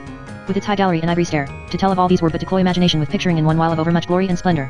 Naught befell that night save the coming of Zig before sundown, and of those brethren Val and Viz in the night, having ridden hard in obedience to the word of Just. In the morning when they had eaten their day meal the lords of Demonland went down into Pleasances, and with them the Lady Mevrian. And in an alley that was roofed with beams of cedar resting on marble pillars, the beams and pillars smothered with dark red roses, they sat looking eastward across a sunk garden. The weather was sweet and gracious, and thick dew lay on the pale terraced lawns that led down among flower beds to the fish pond in the midst. The water made a cool mirror whereon floated yellow and crimson water lilies opening to the sky. All the greens and flower colors glowed warm and clean, but soft withal and shadowy, veiled in the grey haze of the summer morning. They sat here and there as they listed on chairs and benches, near a huge tank or vase of dark green jade where sulphur-colored lilies grew in languorous beauty, their back-curled petals showing the scarlet anthers, and all the air was heavy with their sweetness. The great jade vase was round and flat like the body of a tortoise, open at the top where the lilies grew. It was carved with scales, as it were the body of a dragon, and a dragon's head gaping reared itself at one end, and at the other the tail curved up and over like the handle of a basket, and the tail had little fore and hind feet with claws, and a smaller head at the end of the tail gaped downwards biting at the large head. 4 legs supported the body, and each leg was a small dragon standing on its hind feet, its head growing into the parent body as the thigh or shoulder joint should join the trunk. In the curve of the creature's neck, his back propped against its head, sat the Lord Brandic Daha in graceful ease, one foot touching the ground, the other swinging free, and in his hands was the book, bound in dark puce-colored goatskin and gold, given him by Gaslark in years gone by. Zig watched him idly turn the pages while the others talked. Leaning toward Mevrian he whispered in her ear, "Is not he able and shapen for to subdue and put under him all the world, thy brother? A man of blood and peril, and yet so fair to behold that it is a marvel." Her eyes danced. She said, "It is pure truth, my lord." Now spake Spitfire saying, "Read forth to us, I pray thee, the book of Gro, for my soul is a fire to set forth on this faring." "'Tis writ somewhat crabbedly," said Brandic Daha, "and most damnably long. I spent half last night searching on T, and 'tis most apparent no other way lieth to these mountains save by the Morna, and across the Morna is, if Gro say true, but one way, and that from the Gulf of Muelva, a XX days journey from north by southeast, for here he telleth of water springs by the way, but he saith in other parts of the desert be no water springs, save only springs venomous, where the water writhed like a seething pot continually, having somewhat a sulphureous and somewhat unpleasant savor, and the grown nourisheth here no plant nor herb except YTB venomous champignons or toadstools. If he say true," said Spitfire, "he is a turncoat and a renegado. Wherefore not therefore a liar, but a philosopher," answered Just. "I knew him well of old in Goblin land, and I judge him to be one who is not false save only in policy. Subtle of mind he is, and dearly loveth plotting and scheming, and, as I think, perversely affecteth ever the losing side if he be brought into any quarrel, and this hath dragged him oft times to misfortune. But in this book of his travels he must needs speak truth, as it seemeth to me, to be true to his own self." The Lady Mevrian looked approvingly on Lord Just and her eye twinkled. For well it liked her humour to hear men's natures so divined. "O Just, friend of my heart," said Lord Brandic Daha, "thy words proceed, as ever they did, from the true fount of wisdom, and I embrace them in thee. This book is a guide which we shall follow not helter-skelter but as old men of war. If then the right road to Morna Morna lie from the Gulf of Muelva, were we not best sail straight thitherward and lay up our ships in that gulf where the coast and the countryside be without habitation, rather than fare to some nearer haven of outer inland such as Arlen Mouth whither thou and Spitfire fared 6 summers ago?" "Not Arlen Mouth, oh this journey," said Just. "Some sport perchance we might obtain there had we leisure for fighting with the accursed inhabitants, but every day's delay we now do make holdeth my brother another day in bondage. The princes and phases of the imps have many strong walled towns and towers in all those coastlands, and hard by in a mediumness of the river Arlen, in Orpish, is the great castle of Fax Fay Faz, where 2 Goldry and I drave him home from Lidananganat. 'Tis an ill coast too, to find a landing," said Brandic Daha, turning the leaves of the book. "As he saith, Implanda the Moor beginneth at the west side of the mouth of Arlen and occupieth all the London unto the Hideland Cibrian, and therefro south away to the Corshie, by Jessa 700 miles, where BDSE is not there of nature favourable nor no haven is or coming and meet for ships." So after some talk and searching of that book of Gro they determined this should be their plan, to fare to Implant by way of the Straits of Melikafkas and the Diddernean Sea, and so lay up their ships in the Gulf of Muelva, and landing there start straightway across the wilderness to Morna Morna, even as Gro had described the way. "Ere we leave it," said Brandic Daha, "hear what he speaks concerning Coastre Balorn. This he beheld from Morna Morna, whereof he saith, the country is Hyllly, sandy, and barren of wood and come, as forest full of ling, mories, and mosses, with stony hills. Here is a mighty strong and used burrow for flying serpents and some barren, haty, and sandy ground, and thereby the little round castle of Morna Morna standeth on Ompren edge, as on the limit of the worlda, sore weather-bitten and yn ruin. This castle was brent in time of war, spoiled and razed by King Gories the ford of which land in ancient days. And they say there was blameless folky dwelled therein and rich gentle, nor was there any need for Gories to have used them so cruelly, when be caused the whole household there to appear before Hym and then slaw some out of hand, and the reside he threw all down the steep cliff. And but few supervivid after the great fall, and these fled away thorough the untrodden forests of Bayvinon and without question perished their in great sore wheat and misery.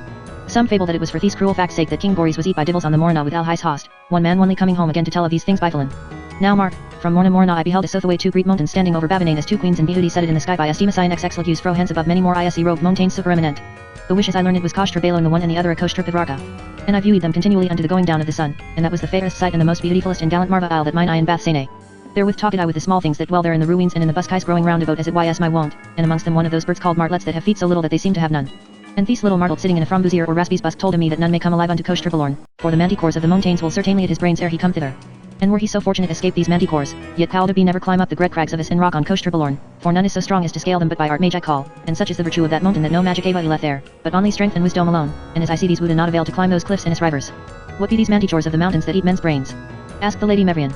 This book is so excellent well writ, said her brother, that thine answer appeareth on this same page, the beast Manticora, whych is as much as to say devourer of men, runneth as I heard tell, on the skirt of the mountains below the snowfelds.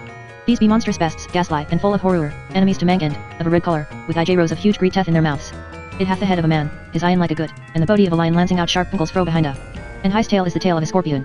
And is more deliverer to go than is foul to flee. And his voice is the roaring of ex-lions. These beasts, said Spitfire, were alone enough to draw me thither. I shall bring thee home a small one, madam, to keep chained in the court. That should dash me from thy friendship forever, cousin, said Mevrian, stroking the feathery ears of her little marmoset that cuddled in her lap. That which feedeth on brains were overnourished in demon land, and belike would overrun the whole countryside. Send it to which land, said Zig. Where when it bath eat up Gro and Corund it may sup lightly on the king, and then most fortunately starve for lack of its proper nutriment. Just stood up from his seat. Thou and I and Spitfire, said he to Brandic Daha, must to work roundly and gather strength, for 'tis already midsummer. You, viz, Vol, and Zig, must have the warding of our homes whilst we be gone. We cannot be less than 2,000 swords on this faring. How many ships, Ball, asked Lord Brandick Daha, canst thou give us, busked and bound, ere this moon wane? There be 14 afloat, said Ball. Besides these, 10 keels lie on the slips at Looking Haven, and 9 more Bath Spitfire but now laid down on the beach before his house at Owlswick. 33 in sum, said Spitfire. You see we have not twiddled our thumbs whilst ye were gone. Just paced back and forth with great strides, his brow clouded and his jaw clenched. In a while he said, Laxus Bath 40 sail, dragons of war. I am not so idle-headed as fare without an army into him planned, but certain it is that if our ill-willers would move war against us we stand in apparent weakness, here or abroad, to throw back their onset. Ball said, of these 19 ships a building no more than 2 can take the water before a month be past, and but 7 more ere 6 months' time, push we never so mightily the work. The season weareth, and my brother wasteth in duress. We must sail ere another moon grow old, said Just. Ball said, then with 16 sail thou sailiest, O Just, and then thou leavest us not one ship at home till more be finished and launched. How can we leave you so? Cried Spitfire. But Brandick Daha looked towards his lady sister, met her glance, and was satisfied. The choice lieth fair before us, said he. If we will eat the egg, little need to debate whether the shell must go. Marian rose from her seat laughing, and said, then let the council rise, my lords. And her eyes grew serious, and she said, shall they make rhymes upon us that we of demon land, whom men repute and hold the mightiest lords in all the world, hung sheepishly back from this high needful enterprise lest, our greatest captains being abroad, our enemies might haply take us at home at disadvantage? It shall not be said of the women of demon land that they upheld such counsels. 9 Salapanta Hills. Of the landing of Lord Just and his companions in Outer Implant and their meeting with Zeldurnius, Helteranius, and Jalcanius Faustus, and of the tidings told by Mavarsh, and the dealings of the 3 great captains on the hills of Salapanta. On the 31st day after that council held in Crothering, the fleet of Demon Land put to sea from Looking Haven, 11 dragons of war and 2 great ships of burthen, bound for the uttermost seas of earth in quest of the Lord Goldry Bluzzico. 1,800 demons fared on that expedition, and not a man among them that was not a complete soldier. For 5 days they rode southwardly on a windless sea, and on the 6th the sea cliffs of Goblin Land came out of the haze on their starboard bow. They rode south along the land, and on the 10th day out from Looking Haven passed under the Ness of Ozam, journeying thence 4 days with a favouring wind over the open seas to Cibrian. But now, when they had rounded that dark promontory and were about steering east along the coast of Impland the Moor, and less than 10 days' journey lay betwixt them and their haven in Nuelva, a dismal tempest suddenly surprised them. For 40 days it swept them in hail and sleet over wide wallowing ocean, without a star, without a course, till, on a fierce midnight of wind and darkness and roaring waters was Just's and Spitfire's ship and other 4 in her company driven on the rocks on a lee shore and broken in pieces. Hardly, and after long battling among great waves, those brethren won ashore, weary and hurt. In the inhospitable light of a wet and windy dawn they mustered on the beach such of their folk as had escaped out of the mouth of destruction, and they were 333. Spitfire, beholding these things, spake and said, this land Bath of Villanus looks to reth my remembrance, as but to behold virtuous soureth the mouth of him who once tasted thereof. Rememberest thou this land? Just scanned the low long coastline that swept north and west to an estuary, and beyond ran westwards till it was lost in the scud and driving spray. Desolate birds flew above the welter of the surges. He said, certainly this is Arlen Mouth, where least of all I had choose to come a land with so small a head of men. Yet shalt thou prove here, as it Bath ever been, how all occasions are but steps for us to climb fame by. Our ship is lost, cried Spitfire, and the more part of our men, and worst of all, Brandick Daha that is worth 10,000. Easilier shall a little ant bid this ocean dry, then shall we in this taking perform our enterprise. And he cursed and blasphemed, saying, cursed be the malice of the sea, which, having broke our power, now speweth us ashore here to our mere undoing, and so bath done great succor to the king of which land, and unto all the world beside great damage. But Just answered him, think not that these contrary winds come of fortune or by the influence of malignant and combustive stars. This weather bloweth out of Kars. Even as these very waves thou beholdest have each his backwash or undertow, so followeth after every sending an undertow of evil hap, whereby, albeit in essence a less deadly thing, many have been drowned and washed away who stood unremoved against the main stroke of the breaker. So were we twice since that day brought near to our bane. First, when our judgment being darkened with a strange distraction we went up with Gaslark against Kars, next, when this storm wrecked us here by Arlen Mouth. Though by mine art I rebated the king's sending, yet against the maleficial undertow that followed it my charms avail not, nor the virtues of all sorcerous herbs that grow. Are these things so, and wilt thou yet be temperate? Said Spitfire. Content thee, said Just. The sands run down. A certain time only runneth this stream for our hurt, it must now have well nigh spent itself, and it were too perilous for him to conjure a second time, as last May he conjured in Kars. Who told thee that? Asked Spitfire. I do but conjecture it, answered he, from my studying of certain prophetic writings touching the princes of that blood and line. Whereby it appeareth, yet not clearly, but riddle-wise, that if one and the same king, essaying a second time in his own person an enterprise in that kind, should fail, and the powers of darkness destroy him, then is not his life spilled alone, as it fortuned aforetime unto Gorus 7 at his first attempt, but there shall be an end forever of the whole house of Gorus which bath for so many generations reigned in Kars. Well, said Spitfire, so stand we to our chance. Old Muckhills will bloom at last. Now for 19 days fared those brethren and their company eastward through Outer Impland, first across a country of winding sleepy rivers and reedy lakes innumerable, then by rolling uplands and champaign ground. At length, on an even, they came upon a heath running up eastward to a range of tumbled hills. The hills were not lofty nor steep, but rugged of outline and their surface rough with crags and boulders, so that it was a maze of little eminences and valleys grown upon by heather and fern and rank sad-colored grass, with stunted thorn trees and junipers harboring in the clefts of the rocks. On the watershed, as on an horse's withers, looking west to the red October sunset and south to the far line of the Diddernean Sea, they came upon a spy fortalice, old and desolate, and one sitting in the gate. For very joy their hearts melted within them, when they knew him for none other than Brandick Daha. So they embraced him as one beyond hope risen from the grave. And he said, through the straits of Melikafkas was I born, and wrecked at last on the lonely shore 10 leagues southward from this spot, whither I went alone, having lost my ship and all my dear companions. In my mind it was that ye must fare by this road to Muelva if ye suffered shipwreck in the outer coasts of Impland. Hearken, he said, and I will tell you a wonder. A 7 night have I awaited you in this roosting stead of daws and owls. And it is a caravanserai of great armies that pass by in the wilderness, and having parleyed with 2 I await the 3rd. For well I think that here I have made discovery of a great mystery, one that bath engaged the speculations of wise men for years. For on that day of my coming hither, when sunset was red, as now you see it, behold an army marching up from the east with great flags flaunting in the wind and all kinds of music. Which I beholding, methought if these be enemies, then goeth down my life's days with honor, and if friends, then cometh provender from those wagons of burthen that follow this army.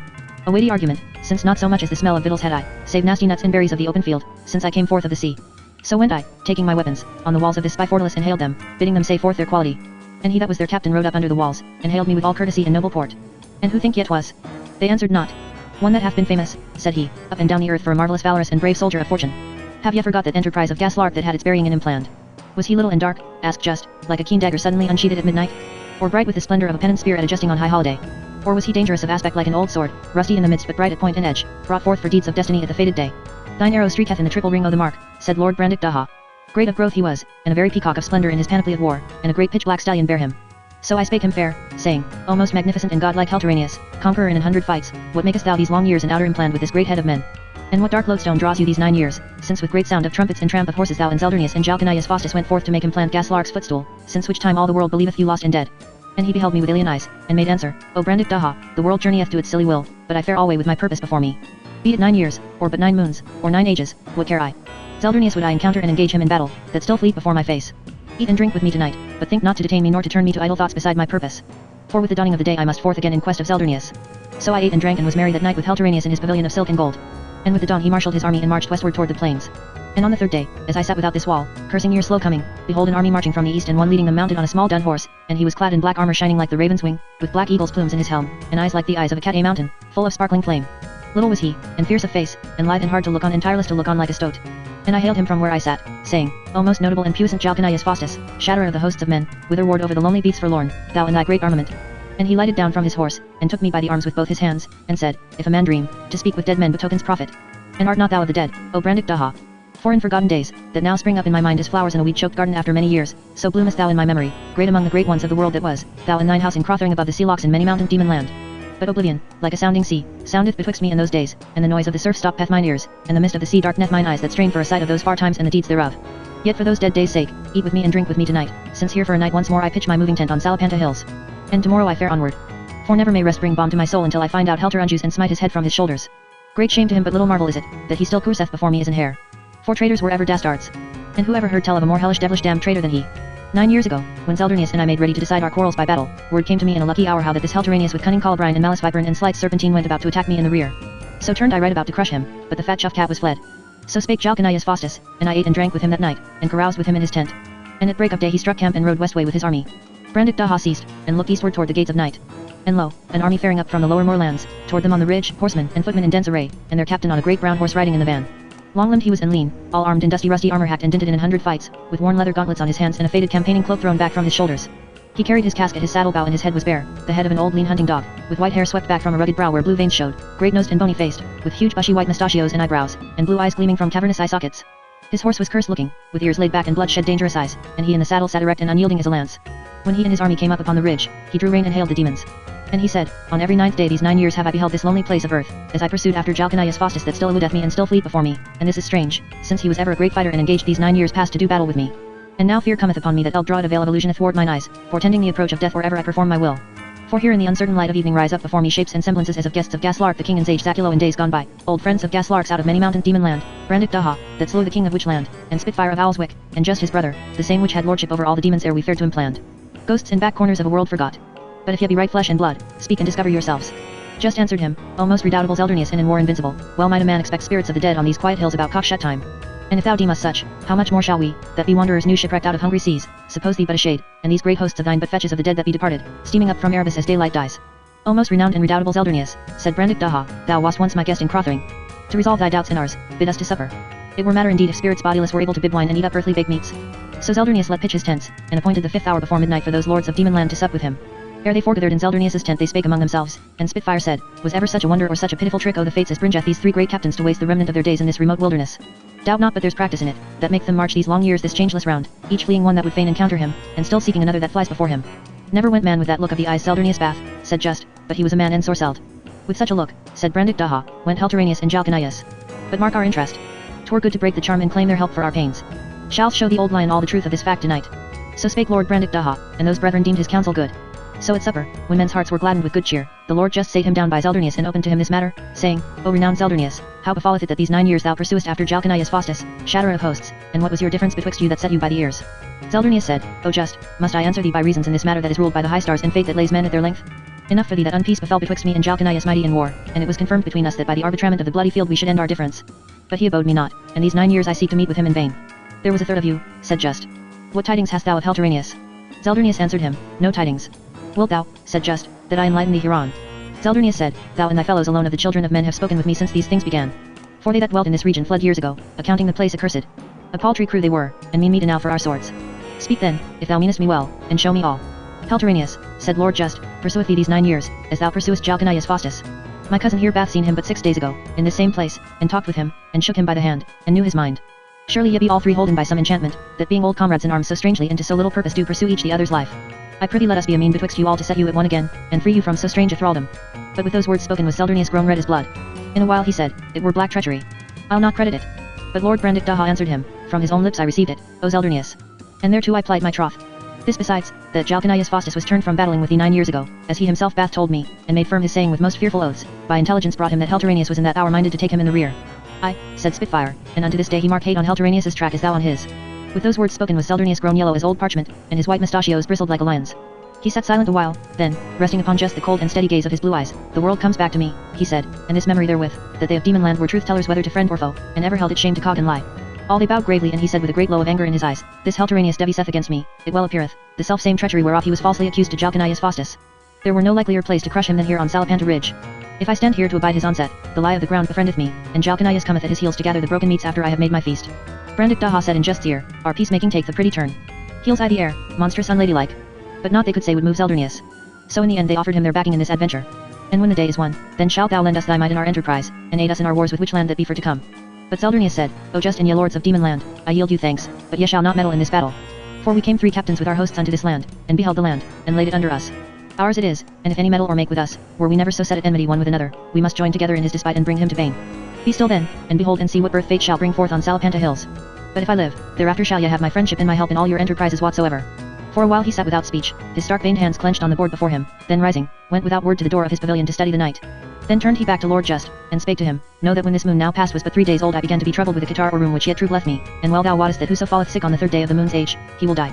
Tonight also is a new moon, and of a Saturday, and that betokeneth fighting and bloodshed. Also the wind bloweth from the south, and he that beginneth that game with the south wind shall have the victory. With such uncertain blackness and brightness openeth the door of fate before me. Just bowed his head, and said, O Zeldrinius, thy speech is sooth. I was ever a fighter, said Zeldrinius. Far into the night sat they in the tent of renowned Zeldrinius, drinking and talking of life and destiny and old wars and the chances of war and great adventure, and an hour after midnight they parted, and Just and Spitfire and Brandick Daha betook them to their rest in the watchtower on the ridge of Salapanta. On such wise passed 3 days by, Zeldrinius waiting with his army on the hill, and the demons supping with him nightly. And on the 3rd day he drew out his army as for battle, expecting Helteranius. But neither that day nor the next day following brought sight nor tidings of Helteranius, and strange it seemed to them and hard to guess what turn of fortune had delayed his coming. The 6th night was overcast, and murk darkness covered the earth. When supper was done, as the demons betook themselves to their sleeping place, they heard a scuffle in the voice of Brandick Daha, who went foremost of them, crying, Here have I caught a heath dog's whelp.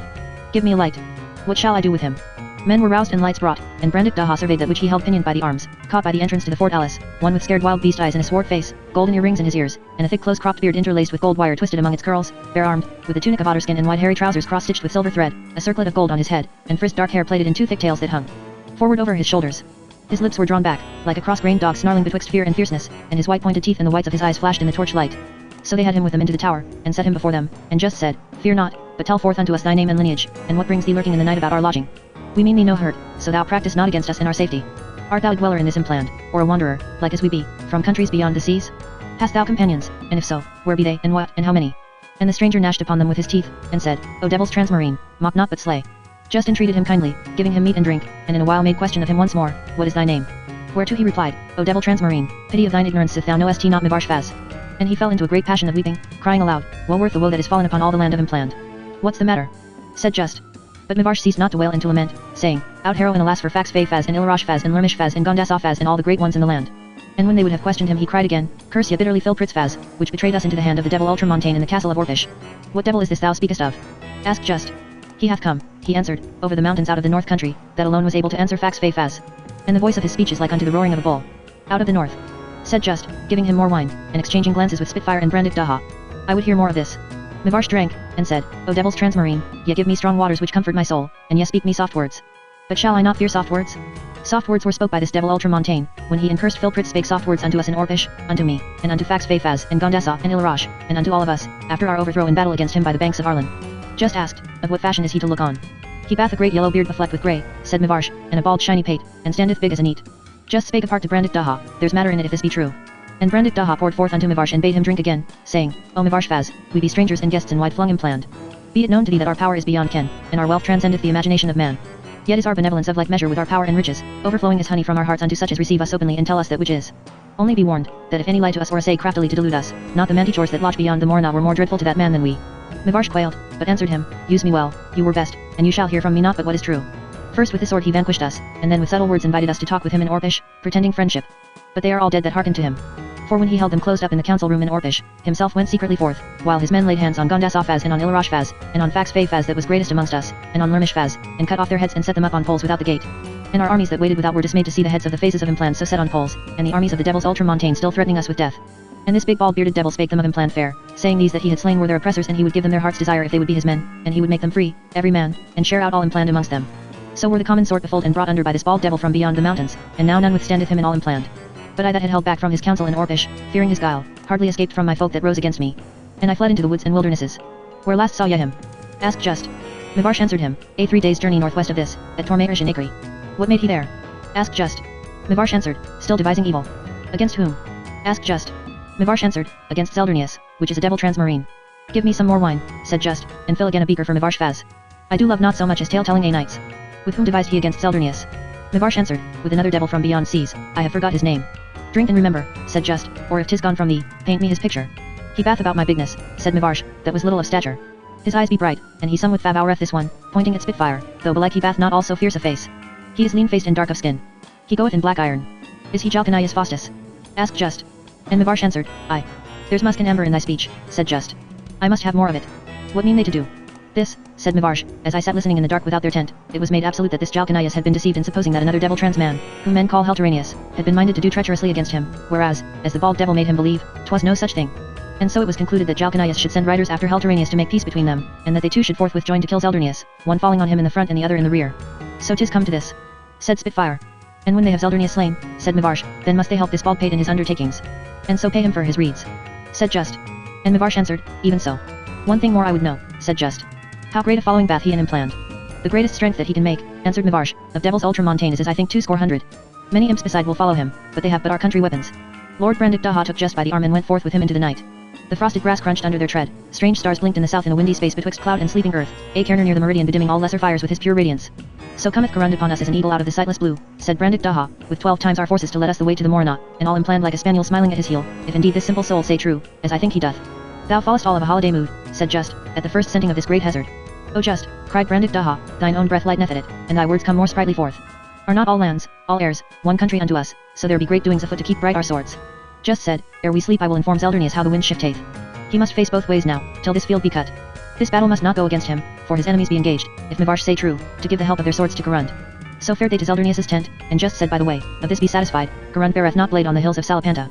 The king hath intelligencers to keep him advertised of all enchanted circles of the world, and well he knoweth what influences move here, and with what danger to themselves outlanders draw sword here, as witness the doom fulfilled these 9 years by these 3 captains. Therefore will Karund, instructed in these things by his master that sent him, look to deal with us otherwhere than in this charmed corner of the earth. And he were as well take a bear by the tooth as meddle in the fight that now impendeth, and so bring upon him these 3 seasoned armies joined in one for his destruction. They passed the guard with the watchword, and waked Zeldurnius and told him all. And he, muffled in his great faded cloak, went forth to see guards were set in all sure against an onslaught from either side. And standing by his tent to give good night to those lords of Demon Land, he said, it likes me better so. I ever was a fighter, so, one fight more. The morrow dawned and passed uneventful, and the morrow's morrow. But on the 3rd morning after the coming of Mivarsh, behold, east and west, great armies marching from the plains, and Zeldurnius's array drawn up to meet them on the ridge, with weapons gleaming and horses champing and trumpets blowing the call of battle. No greetings were betwixt them, nor so much as a message of challenge or defiance, but Jalcanias with his black riders rushed to the onset from the west and Helteranius from the east. But Zeldurnius, like a grey old wolf, snapping now this way now that, stemmed the tide of their onslaught.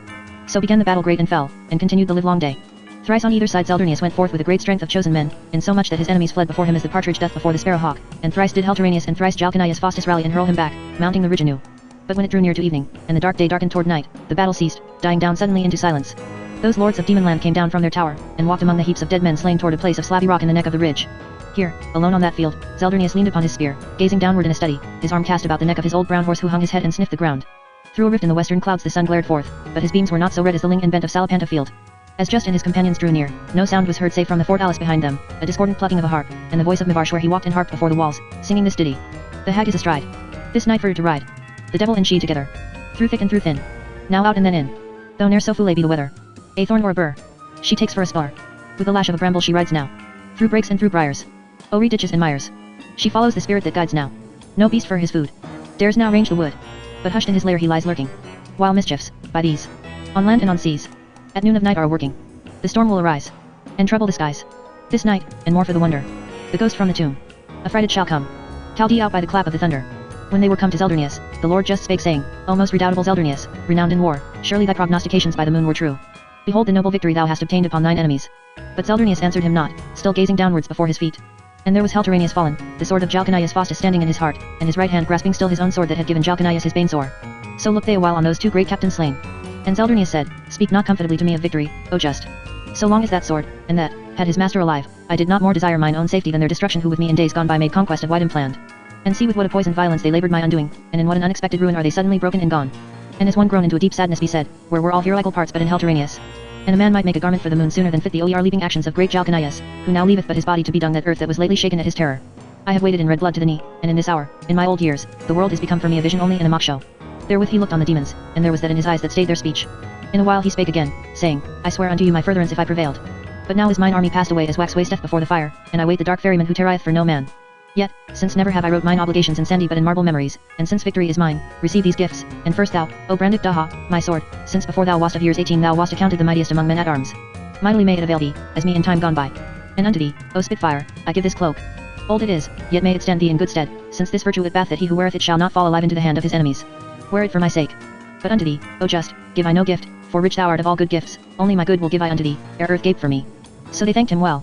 And he said, Depart from me, since now approacheth that which must complete this day's undoing. So they fared back to the spy fortalice, and night came down on the hills. A great wind moaning out of the hueless west tore the clouds as a ragged garment, revealing the lonely moon that fled naked betwixt them. As the demons looked backward in the moonlight to where Zeldrinius stood gazing on the dead, a noise as of thunder made the firm land tremble and drowned the howling of the wind. And they beheld how earth gaped for Zeldrinius. After that, the dark shut down athwart the moon and night, and silence hung on the field of Salapanta. X. The marchlands of the Morna. Of the journey of the demons from Salapanta to Eshrar Ago, wherein is set down concerning the Lady of Ishnan Nemartra, and other notable matters. Mivarsh Faz came betimes on the morrow to the lords of Demon Land, and found them ready for the road. So he asked them where their journey lay, and they answered, East. Eastward, said Mivarsh, always lead to the Morna. None may go thither and not die. But they laughed and answered him, Do not too narrowly define our power, sweet Mivarsh, restraining it to thy capacities. Know that our journey is a matter determined of, and it is fixed with nails of diamond to the wall of inevitable necessity. They took leave of him and went their ways with their small army. For 4 days they journeyed through deep woods carpeted with the leaves of 1,000 autumns, where at midmost noon twilight dwelt among hushed woodland noises, and solemn eyeballs glared nightly between the tree trunks, gazing on the demons as they marched or took their rest. The 5th day, and the 6th and the 7th, they journeyed by the southern margin of a gravelly sea, made all of sand and gravel and no drop of water, yet ebbing and flowing away with great waves as another sea doth, never standing still and never at rest. And always by day and night as they came through the desert was a great noise very hideous and a sound as it were of tambourines and trumpets, yet was the place solitary to the eye, and no living thing afoot there save their company faring to the east. On the 8th day they left the shore of that waterless sea and came by broken rocky ground to the descent to a wide vale, shelterless and unfruitful, with the broad stony bed of a little river winding in the strath. Here, looking eastward, they beheld in the luster of a late bright shining sun a castle of red stone on a terrace of the fellside beyond the valley. Just said, We can be there before nightfall, and there will we take guesting. When they drew near they were ware, betwixt sunset and moonlight, of one sitting on a boulder in their path about a furlong from the castle, as if gazing on them and awaiting their coming. But when they came to the boulder there was no such person. So they passed on their way toward the castle, and when they looked behind them, lo, there was he sitting on the boulder bearing his head in his hands, a strange thing, which would cause any man to abhor. The castle gate stood open, and they entered in, and so by the courtyard to a great ball, with the board set as for a banquet, and bright fires and 100 candles burning in the still air, but no living thing was there to be seen, nor voice heard in all that castle. Lord Brandic Daha said, In this land to fail of marvels only for an hour were the strangest marvel. Banquet we lightly and so to bed.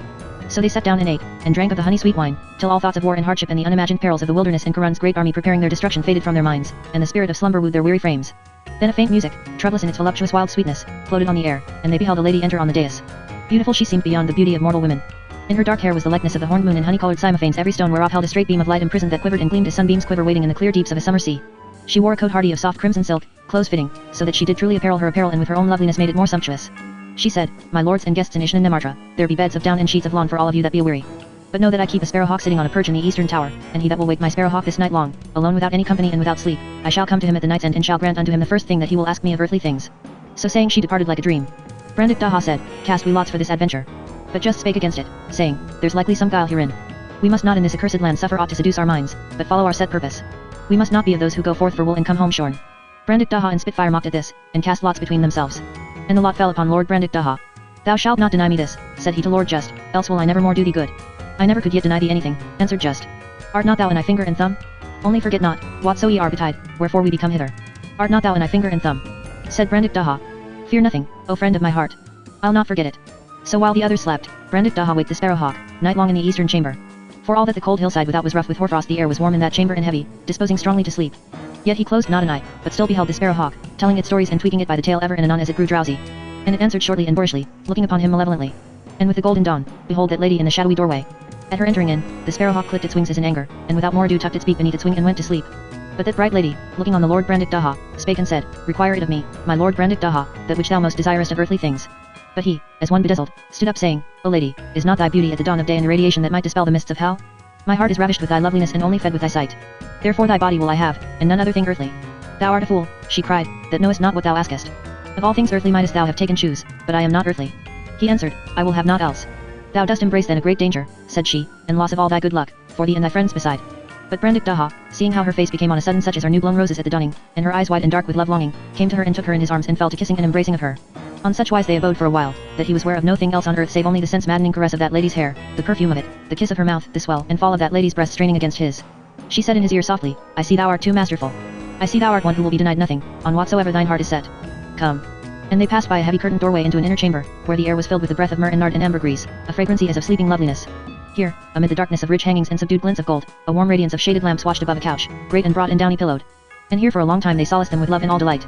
Even as all things have an end, he said at the last, O my lady, mistress of hearts, here would I abide ever, abandoning all else for thy love's sake. But my companions tarry for me in thine halls below, and great matters wait on my direction. Give me thy divine mouth once again, and bid me adieu. She was lying as if asleep across his breast, smooth-skinned, white, warm, with shapely throat leaned backward against the spice-odorous darknesses of her unbound hair, one tress, heavy and splendid like a python, coiled between white arm and bosom.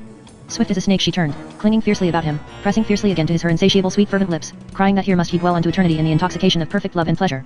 But when in the end, gently constraining her to lose him and let him go, he arose and clothed and armed him, that lady caught about her a translucent robe of silvery sheen, as when the summer moon veils but not hides with a filmy cloud her beauty's splendor, and so standing before him spake and said, Go then. This is got by casting of pearls to hogs. I may not slay thee, since over thy body I have no other power. But because thou shalt not laugh over much, having required me of that which was beyond the pact and being enjoyed is now slighted of thee and abused, therefore know, proud man, that 3 gifts I here will grant thee thereto of mine own choosing. Thou shalt have war and not peace. He that thou worst hatest shall throw down and ruin thy fair lordship, Crothering Castle, and the mains thereof. And though vengeance shall overtake him at the last, by another's hand than thine shall it come, and to thine hand shall it be denied. Therewith she fell a weeping. And the Lord Brandik Daha, with great resolution, went forth from the chamber. And looking back from the threshold he beheld both that and the outer chamber void of lady and sparrowhawk both. And a great weariness came suddenly upon him. So, going down, he found Lord Just and his companions sleeping on the cold stones, and the banquet ball empty of all deer and dank with moss and cobwebs, and Bat sleeping head downward among the crumbling roof beams, nor was any sign of last night's banqueting. So Brandik Daha roused his companions, and told just how he had fared, and of the weird laid on him by that lady. And they went greatly wondering forth of the accursed castle of Ishnanemartra, glad to come off so scatheless. On that 9th day of their journey from Salapanta they came through wastelands of stone and living rock, where not so much as an earth louse stirred with life. Gorges split the earth here and there, rock-walled labyrinths of gloom, unvisited forever by sunbeam or moonbeam, turbulent in their depths with waters that leaped and churned forever, never still and never silent. So was that day's journey tortuous, turning now up now down along those river banks to find crossing places. When they were halted at noon by the deepest rift they had yet beheld, there came one hastening to them and fell down by Just and lay panting face to earth as breathless from long running. And when they raised him up, behold Mivarshfaz, harnessed in the gear of a black rider of Jalkanias Faustus and armed with axe and sword. Great was his agitation, and he speechless for lack of breath. They used him kindly, and gave him to drink from a great skin of wine, Zeldurnius's gift, and anon he said, He bath armed countless hundreds of our folk with weapons taken from Salapanta field. These, led by the devils his sons, with Philprids cursed of the gods, be gone before to hold all the ways be east of you. Night and day have I ridden and run to warn you. Himself, with his main strength of devils ultramontane, rideth hot on your tracks. They thanked him well, marveling much that he should be at such pains to advertise them of their danger. I have eat your salt, answered he, and moreover yet are against this naughty wicked baldhead that came over the mountains to oppress us. Therefore I would do you good. But I can little. For I am poor, that was rich in land and fee. And I am alone, that had formerly 500 spearmen lodging in my halls to do my pleasure. There's need to do quickly that we do, said Lord Brandik Daha. How great start of him hadst thou? He must be upon you in an hour or twain, said Mivarsh, and fell a weeping. To cope him in the open, said Just, were great glory, and our certain death. Give me to think, but a minute's while, said Brandik Daha. And while they busked them he walked musing by the lip of that ravine, switching pebbles over the edge with his sword. Then he said, This is without doubt that stream of Thrashah spoken of by Gro. O Mivarsh, runneth not this flood of Thrashah south to the salt lakes of Agomordio, and was there not there about a hold named Eshrar Ago? Mivarsh answered, This is so. But never heard I of any so witless as go thither. Here where we stand is the land fearsome enough, but Eshrar Ago standeth at the very edge of the Morna. No man hath harboured there these 100 years. Standeth it yet? Said Brandik Daha. For all I wot of, answered Mivarsh. Is it strong? He asked. In old times it was thought no place stronger, answered Mivarsh. But yet were as well die here by the hand of the devil's ultramontane, as there be torn in pieces by bad spirits. Brandik Daha turned him about to just. It is resolved, said he. Just answered, yet, and forthwith they started at a great pace south along the river. Methought you should have been gotten clean away ere this, said Mivarsh as they went. This is but 9 or 10 days' journey, and 'tis now the 16th day since ye did leave me on Salapanta hills. Brandik Daha laughed. 16th, said he. Thou wilt be rich, Mivarsh, if thou reckon gold pieces o' this fashion thou dost days. This is but our 9th day's journey. But Mivarsh stood stoutly to it, saying that was the 7th day after their departure when Karun first came to Salapanta, and I fleeing now 9 days before his face chanced on your tracks, and now out of all expectation on you. Nor for all their mocking would he be turned from this. And when, as they still pressed through the desert southward, the sun declined and set in a clear sky, behold the moon a little past her full, and just saw that she was 7 days older than on that night she was when they came to Ishnan Nemartra. So he showed this wonder to Brandik Daha and Spitfire, and much they marveled. You are much to thank me, said Brandik Daha, that I kept you not a full year waiting of me. Beshrew me, but that 7 days' space seemed to me but an hour. Likely enow, to thee, said Spitfire somewhat greenly. But all we slept the week out on the cold stones, and I am half lamed yet with the ache on tea. Nay, said Just, laughing, I will not have thee blame him. The moon was high when they came to the salt lakes that lay one a little above the other in rocky basins. Their waters were like rough silver, and the harsh face of the wilderness was black and silver in the moonlight, and it was as a country of dead bones, blind and sterile beneath the moon. Betwixt the lakes a rib of rock rose monstrous to an eminence crag begirt on every side, with dark walls ringing it round above the cliffs. Thither they hastened, and as they climbed and stumbled among the crags a she-owl squeaked on the battlements and took wing ghost-like above their heads. The teeth of Mivarsh chattered, but right glad were the demons as they won up the rocks and entered at last into that deserted burg. Without, the night was still, but fires were burning in the desert eastward, and others as they watched were kindled in the west, and soon was the circle joined of twinkling points of red round about Eshrar Ago and the lakes. Just said, by an hour have we forestalled them. And behold how he ringeth us about as men ring a scorpion in flame. So they made all sure, and set the guard, and slept until past dawn. But Mivarsh slept not, for terror of hob thrushes from the Morna. 11. The burg of Eshrar Ogio. Of the Lord Karun's besieging of the burg above the lakes of Ago Morio, and what befell there betwixt him and the demons, wherein is also an example how the subtle of heart standeth at whiles in great danger of his death. When the Lord Karun knew of a surety that he held them of demon land shut up in Eshrar Ago, he let dight supper in his tent, and made a surfeit of venison pasties and heathcocks and lobsters from the lakes. Therewith he drank nigh a skinful of sweet dark Thermian wine, in such sort that an hour before midnight, becoming speechless, he was holpen by Gro to his couch and slept a great deep sleep till morning. Gro watched in the tent, his right elbow propped on the table, his cheek resting on his hand, his left hand reaching forward with delicate fingers toying now with the sleek heavy perfumed masses of his beard, now with the goblet whence he sipped ever in an unpale wine of Permio. His thoughts inconstant as insects in a summer garden flitted ever round and round, resting now on the scene before him, the great form of his general wrapped in slumber, now on other scenes sundered by great gulfs of time or weary leagues of perilous ways. So that in one instant he saw in fancy that Lady in Cars welcoming her lord returned in triumph, and him, maybe, crowned king of new vanquished implant, and in the next, swept from the future to the past, beheld again the great sending off in sage Zaculo, Gaslark in his splendor on the golden stairs saying adieu to those 3 captains and their matchless armament foredoomed to dogs and crows on Salapanta hills, and always, like a gloomy background darkening his mind, loomed the yawning void.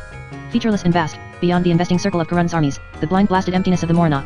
With such fancies, melancholy like a great bird settled upon his soul. The lights flickered in their sockets, and for very weariness Gro's eyelids closed at length over his large liquid eyes, and, too tired to stir from his seat to seek his couch, he sank forward on the table, his head pillowed on his arms. The red glow of the brazier slumbered ever dimmer and dimmer on the slender form and black shining curls of Gro, and on the mighty frame of Karun where he lay with one great spurt-booted leg stretched along the couch, and the other flung out sideways resting its heel on the ground. It wanted but 2 hours of noon when a sunbeam striking through an opening in the hangings of the tent shone upon Karun's eyelids, and he awoke fresh and brisk as a youth on a hunting morn. He waked Gro, and giving him a clap on the shoulder, "Thou wrongest a fair morn," he said. "The devil damn me black as buttermilk if it be not great shame in thee, and I, that was born this day 46 years as the years come about, busy with mine affairs since sunrise."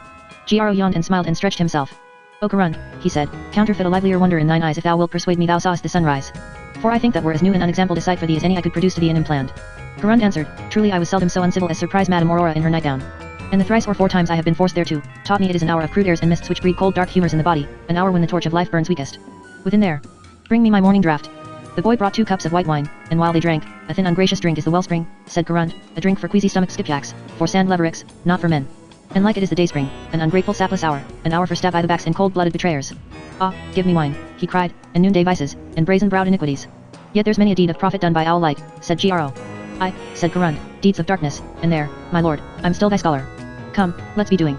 And taking his helm and weapons, and buckling about him his great wolfskin cloak, for the air was eager and frosty without, he strode forth. Gro wrapped himself in his fur mantle, drew on his lambskin gloves, and followed him. "If thou wilt take my rede," said Lord Gro, as they looked on Eshrar Ago stark in the barren sunlight, "thou wilt do this honour to Philpritz, which I question not he much desireth, to suffer him and his folk take first knock at this nut. It bath a hard look. Pity it were to waste good witch land blood in a first assault, when these vile instruments stand ready to our purpose."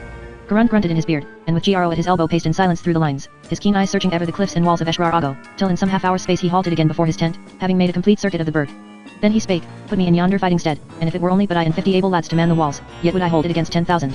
Gro held his peace a while, and then said, "Thou speakest this in all sadness." "In sober sadness," answered Karun, squaring his shoulders at the burg. "Then thou wilt not assault it." Karun laughed. "Not assault it, quotha? That were a sweet tale twixt the boiled and the roast in Cars, I'd not assault it. Yet consider," said Gro, taking him by the arm. So shapeth the matter in my mind, they be few and shut up in a little place, in this far land, out of reach and out of mind of all succor. Were they devils and not men, the multitude of our armies and thine own tried qualities must daunt them. Be the place never so cocksure, doubt not some doubts thereof must poison their security. Therefore before thou risk a repulse which must dispel those doubts use thine advantage. Bid just to a parley. Offer him conditions, it skills not what. Bribe them out into the open. A pretty plan, said Garund. Thou LT merit wisdom's crown if thou canst tell me what conditions we can offer that they would take. And whilst thou riddlest that, remember that though thou and I be masters hereabout, another reigns in Kars. Lord Gro laughed gently. Leave jesting, he said, O Garund, and never hope to gull me to believe thee such a babe in policy. Shall the king blame us though we sign away demon land, I and the wide world besides, to just to lure him forth? Unless indeed we were so neglectful of our interest as suffer him, once forth, to elude our clutches. Gro, said Garund, I love thee. But hardly canst thou receive things as I receive them that have dealt all my days in great stripes, given, and taken in the open field. I stick not to take part in thy notable treason against these poor snakes of implant that we trapped in Orpish. All's fair against such dirt. Besides, great need was upon us then, and hard it is for an empty sack to stand straight. But here is far other matter. All's one here but the plucking of the apple, it is the very main of my ambition to humble these demons openly by the terror of my sword, wherefore I will not use upon them cocks and stops in all thy devilish tricks, such as should bring me more of scorn than of glory in the eyes of aftercomers.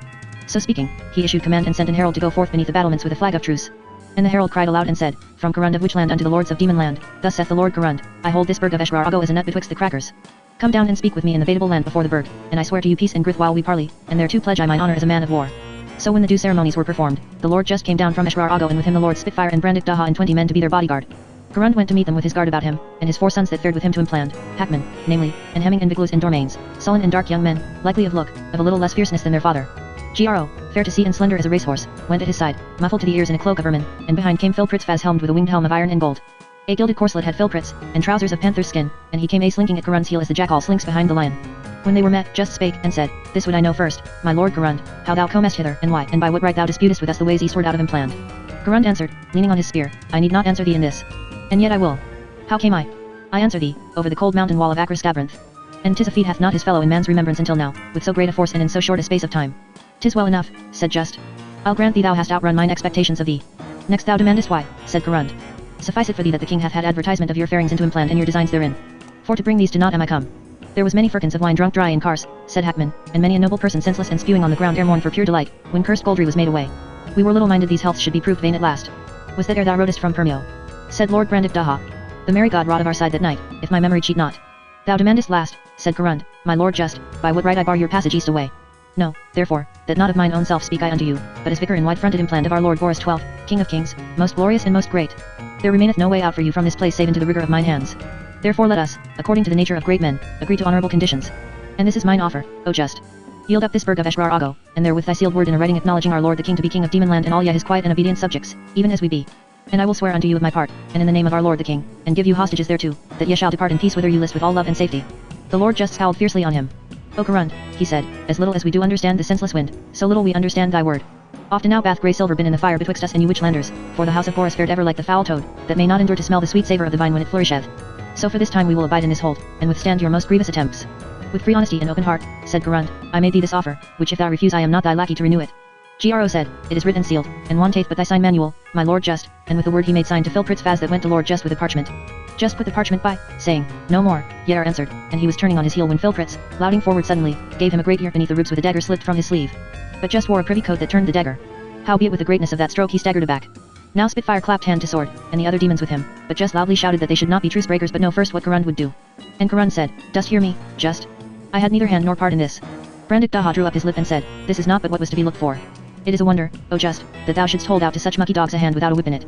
Such strokes come home or miss merely, said Gro softly in Garund's ear, and he hugged himself beneath his cloak, looking with furtive amusement on the demons. But Garund with a face red in anger said, it is thine answer, O Just. And when Just said, it is our answer, O Garund, Garund said violently, then red war I give you, and this withal to testify our honor.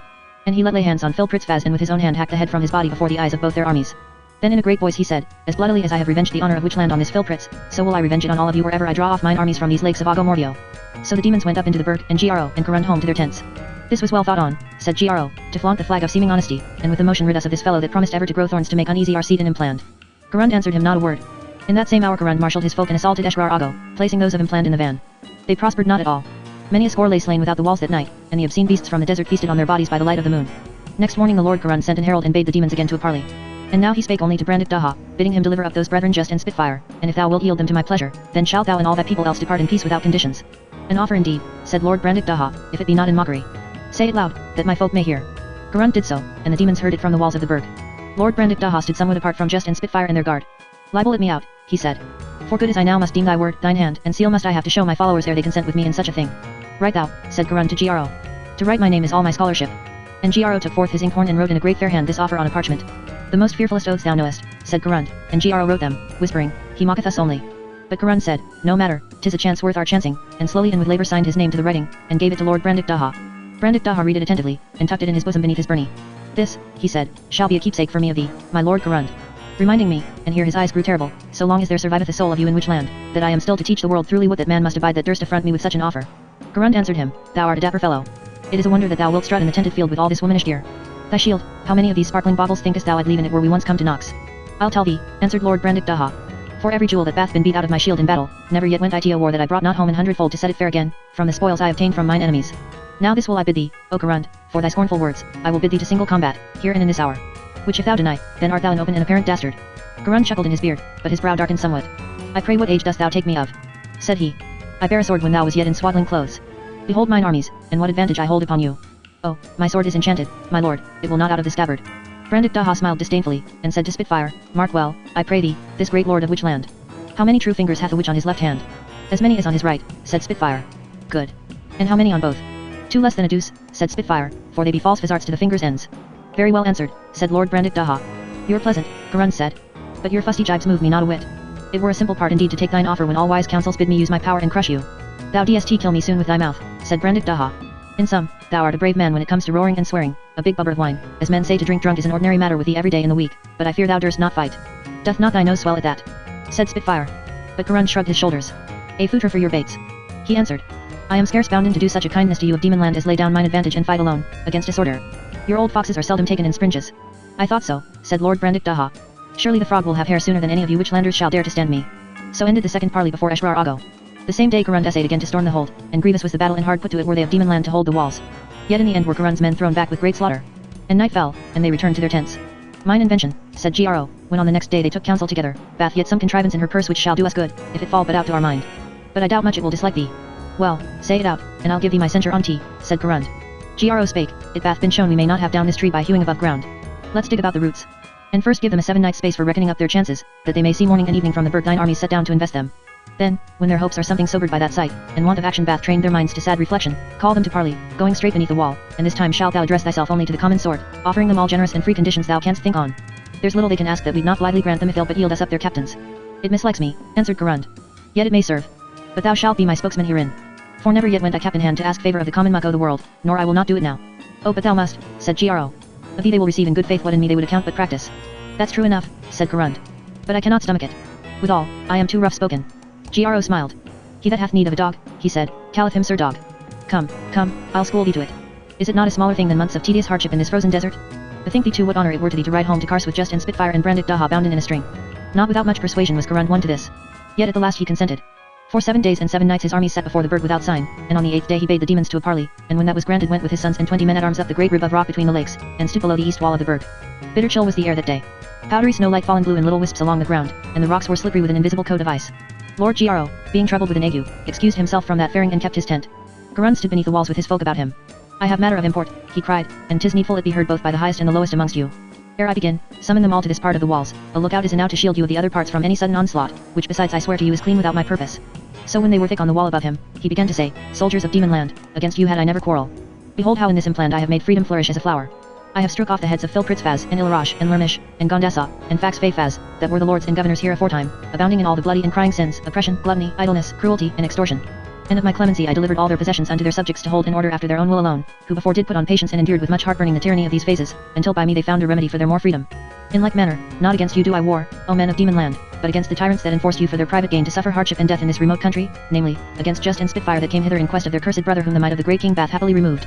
And against Brandick Daha am I come, of insolence untamed, who liveth a chambering idle life eating and drinking and exercising tyranny, while the pleasant lands of Crothering and Fales and Stropparden, and the dwellers in the isles, Sorbet, Morvay, Sturfey, Dalney, and Carnarvay, and they of Westmark and all the western parts of Demonland grown and wax lean to feed his luxury. To your hurt only have these 3 led you, as cattle to the slaughter. Deliver them to me, that I may chastise them, and I, that am great viceroy of Impland, will make you free and grant you lordships, a lordship for every man of you in this my realm of Impland. While Garund spake, the Lord Brandick Daha went among the soldiers bidding them hold their peace and not murmur against Garund. But those that were most hot for action he sent about an errand preparing what he had in mind. So that when the Lord Garund ceased from his declaiming, all was ready to hand, and with one voice the soldiers of Lord Just that stood upon the wall cried out and said, This is thy word, O Garund, and this our answer, and therewith flung down upon him from pots and buckets and every kind of vessel a deluge of slops and offal and all filth that came to hand. A bucketful took Garund in the mouth, befouling all his great beard, so that he gave back spitting. And he and his, standing close beneath the wall, and little expecting so sudden and ill an answer, fared shamefully, being all well soused and bemirted with filth and lie.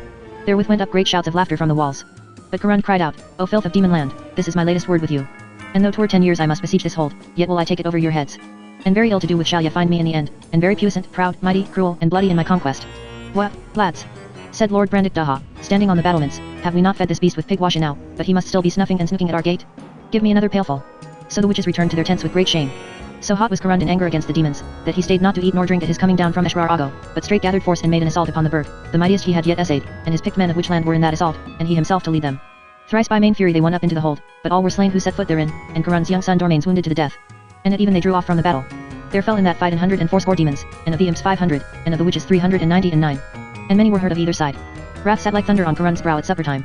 He ate his meat savagely, thrusting great gobbets in his mouth, crunching the bones like a beast, taking deep draughts of wine with every mouthful, which yet dispelled not his black mood.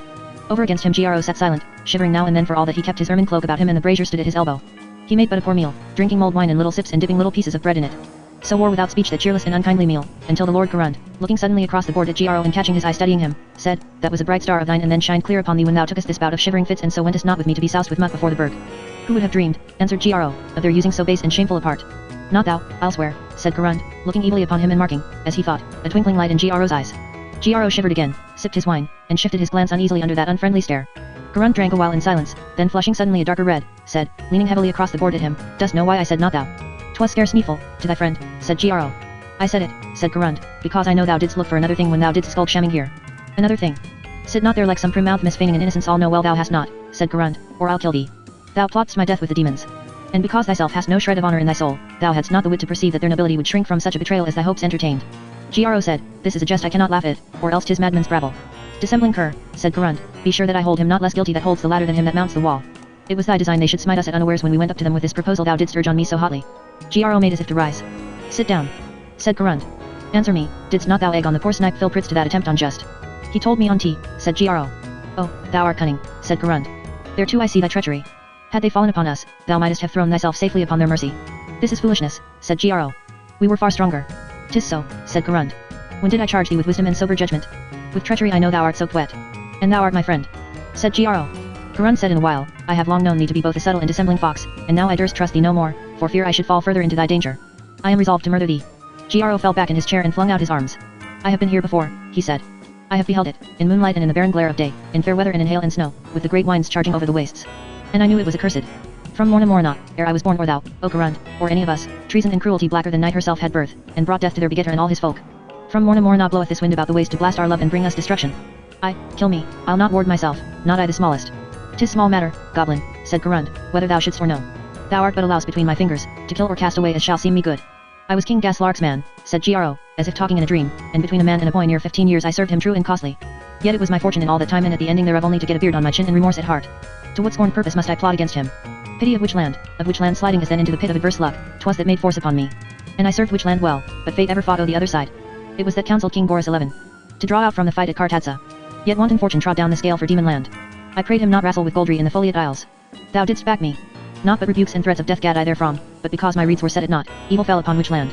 I helped our lord the king when he conjured and made ascending against the demons. He loved me therefore and upheld me, but great envy was raised up against me in Kars for that fact. Yet I bear up, for thy friendship and thy lady wife's were as bright fires to warm me against all the frosts of their ill will. And now, for love of thee, I fared with thee to implant. And here by the Morna where in old days I wandered in danger and in sorrow, it is fitting I behold at length the emptiness of all my days. Therewith Gro fell silent a minute, and then began to say, O Garund, I'll strip bare my soul to thee before thou kill me.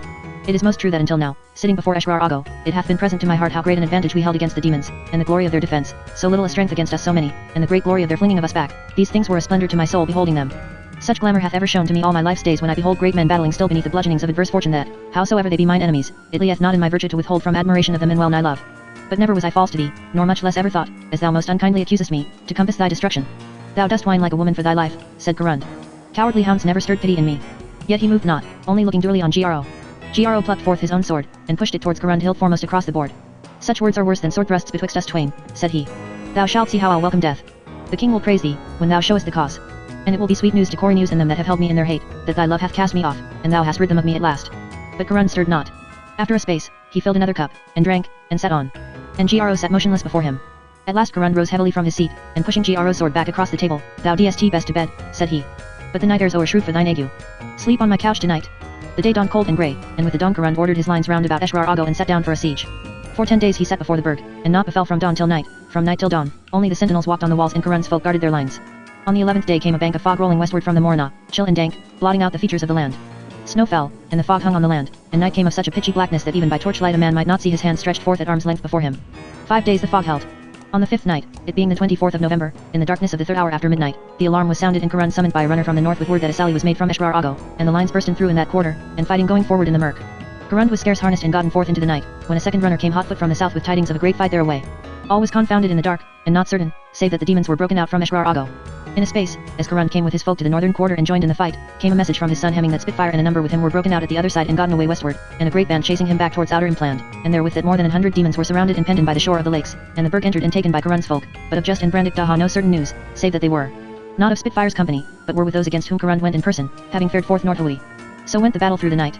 Karun himself had sight of Just, and exchanged shots with him with twirl spears and a lifting of the fog toward dawn, and a son of his bare witness of Brandick Daha in that same quarter, and had gotten a great wound from him.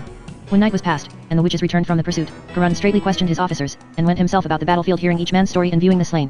Those demons that were hemmed against the lakes had all lost their lives, and some were taken up dead in other parts, and some few alive.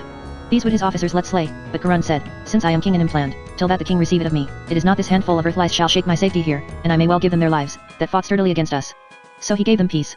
And he said unto Gro, "Better that for every demon dead in Ago Mordio 10 should rise up against us, if but Just only and Brandick Daha were slain. I'll be in the tale with thee, if thou wilt proclaim them dead," said Gro. And nothing is likelier, if they be gone with but 2 or 3 unto the Morna, than that such a tale should come true ere it were told in Kars. "Pshaw!" said Karun, "to the devil with such false feathers.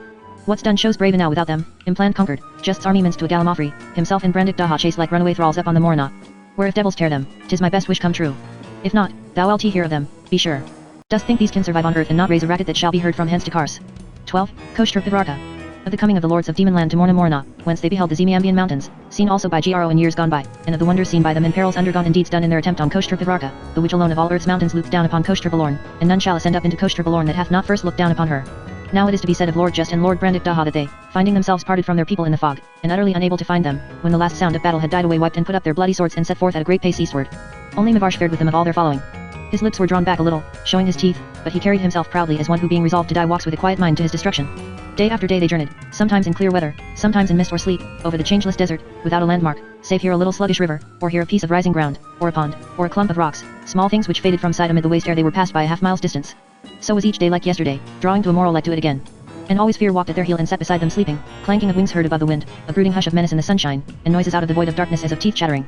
So came they on the 20th day to Morna, and stood at even in the sorrowful twilight by the little round castle, silent on Ompren edge. From their feet the cliffs dropped sheer. Strange it was, standing on that frozen lip of the Morna, as on the limit of the world, to gaze southward on a land of summer, and to breathe faint summer airs blowing up from blossoming trees and flower-clad Alps. In the depths a carpet of huge treetops clothed a vast stretch of country, through the midst of which, seen here and there in a bend of silver among the woods, the Babanan bore the waters of 1,000 secret mountain solitudes down to an unknown sea. Beyond the river the deep woods, blue with distance, swelled to feathery hilltops with some sharper featured loftier heights bodying cloudily beyond them. The demons strained their eyes searching the curtain of mystery behind and above those foothills, but the great peaks, like great ladies, shrouded themselves against their curious gaze, and no glimpse was shown them of the snows.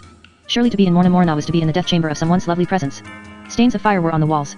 The fair gallery of open woodwork that ran above the main hall was burnt through and partly fallen in ruin, the blackened ends of the beams that held it jutting blindly in the gap. Among the wreck of carved chairs and benches, broken and worm-eaten, some shreds of figured tapestries rotted, the home now of beetles and spiders. Patches of color, faded lines, mildewed and damp with the corruption of 200 years, lingered to be the memorials, like the mummied skeleton of a king's daughter long ago untimely dead, of sweet gracious paintings on the walls.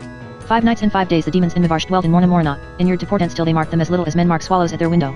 In the still night were flames seen, and flying forms dim in the moonlit air, and in moonless nights unstarred, moans heard and gibbering accents, prodigies beside their beds, and writings in the sky, and fleshless fingers plucking at just unseen when he went forth to make question of the night.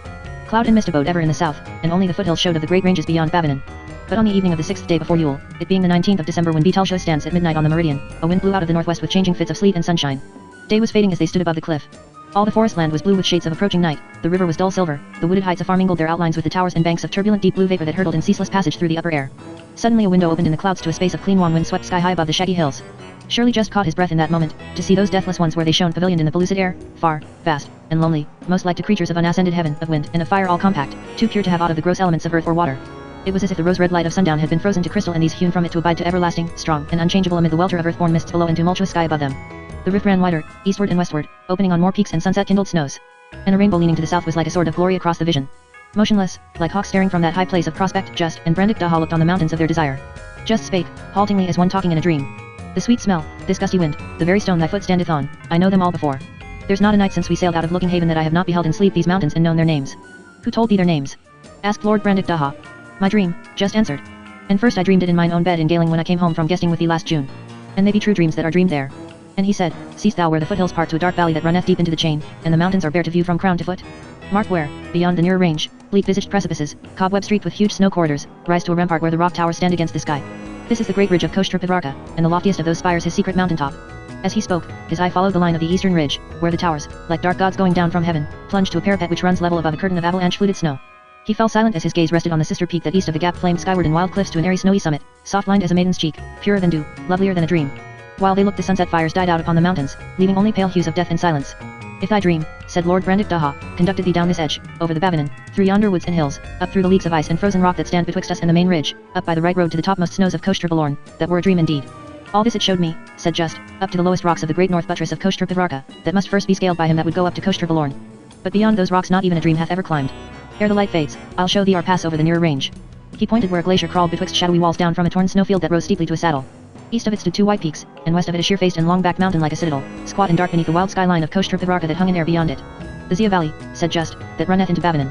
There lieth our way, under that dark bastion called by the gods Tetrak Nymph. On the morrow Lord Brandik Daha came to Mivarshfaz and said, It is needful that this day we go down from Ompren Edge.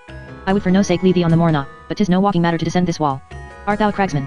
I was born, answered he, in the high valley of Pararshin by the upper waters of the bay run in Impland. Their boys scarce toddle ere they can climb a rock. This climb affrights me not, nor those mountains.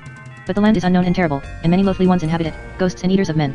O devils transmarine, and my friends, is it not enough? Let us turn again, and if the gods save our lives we shall be famous forever, that came unto Morna Morna and returned alive. But Just answered and said, O Mivarshfaz, know that not for fame are we come on this journey. Our greatness already shadoweth all the world, as a great cedar tree spreading his shadow in a garden, and this enterprise, mighty though it be, shall add to our glory only so much as thou mightest add to these forests of the Bavinon by planting of one more tree. But so it is, that the great king of Witchhand, practicing in darkness in his royal palace of Kars such arts of gramarye and sendings magical as the world hath not been grieved with until now, sent an ill thing to take my brother, the Lord Goldry Bluzzico, who is dear to me as mine own soul. And they that dwell in secret sent me word in a dream, bidding me, if I would have tidings of my dear brother, inquire in Kostrupidvarka. Therefore, O Mivarsh, go with us if thou wilt, but if thou wilt not, why, fare thee well. For naught but my death shall stay me from going thither. And Mivarsh, bethinking him that if the manticores of the mountains should devour him along with those two lords, that were yet a kindlier fate than all alone to abide those things he wist of on the Morna, put on the rope, and after commending himself to the protection of his gods followed Lord Brandik Daha down the rodden slopes of rock and frozen earth at the head of a gully leading down the cliff. For all that they were early afoot, yet was it high noon ere they were off the rocks. For the peril of falling stones drove them out from the gully's bed first onto the eastern buttress and after, when that grew too sheer, back to the western wall. And in an hour or twain the gully's bed grew shallow and it narrowed to an end, whence Brandik Daha gazed between his feet to where, a few spears' lengths below, the smooth slabs curved downward out of sight and the eye leapt straight from their clean-cut edge to shimmering treetops that showed tiny as mosses beyond the unseen gulf of air. So they rested a while, then returning a little up the gully forced a way out onto the face and made a hazardous traverse to a mew gully westward of the first, and so at last plunged down a long fan of screed and rested on soft fine turf at the foot of the cliffs. Little mountain gentians grew at their feet, the pathless forest lay like the sea below them, before them the mountains of the Zia stood supreme, the white gables of Islargin, the lean dark finger of Tetrak Nymph Nanchhark lying back above the Zia pass pointing to the sky, and west of it, jutting above the valley, the square bastion of Tetrak Nymph Nantzurm. The greater mountains were for the most part sunk behind this nearer range, but Kostrupidvarka still towered above the pass. As a queen looking down from her high window, so she overlooked those greenwoods sleeping in the noonday, and on her forehead was beauty like a star. Behind them where they sat, the escarpment reared back in cramped perspective, a pile of massive buttresses cleft with ravines leading upward from that land of leaves and waters to the hidden wintry flats of the Morna.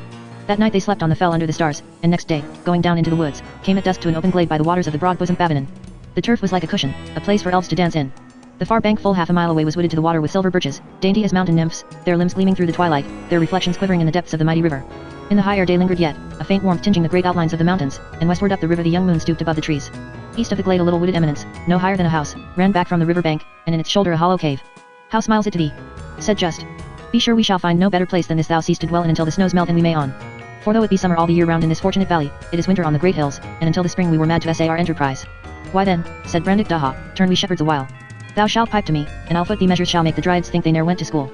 And Mivarsh shall be a goat-foot god to chase them, for to tell thee truth country wenches are long grown tedious to me. Oh, 'tis a sweet life.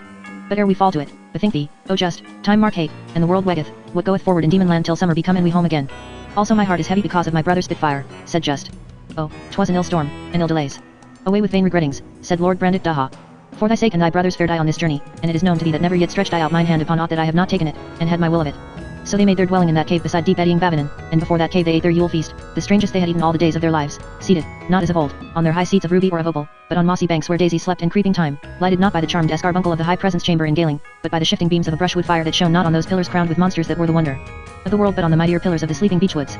And in place of that famed heaven of jewel self effulgent beneath the golden canopy at Galing, they ate pavilioned under a charmed summer night, where the great stars of winter, Orion, Sirius, and the little dog, were raised up near the zenith, yielding their known courses in the southern sky to Canopus and the strange stars of the south.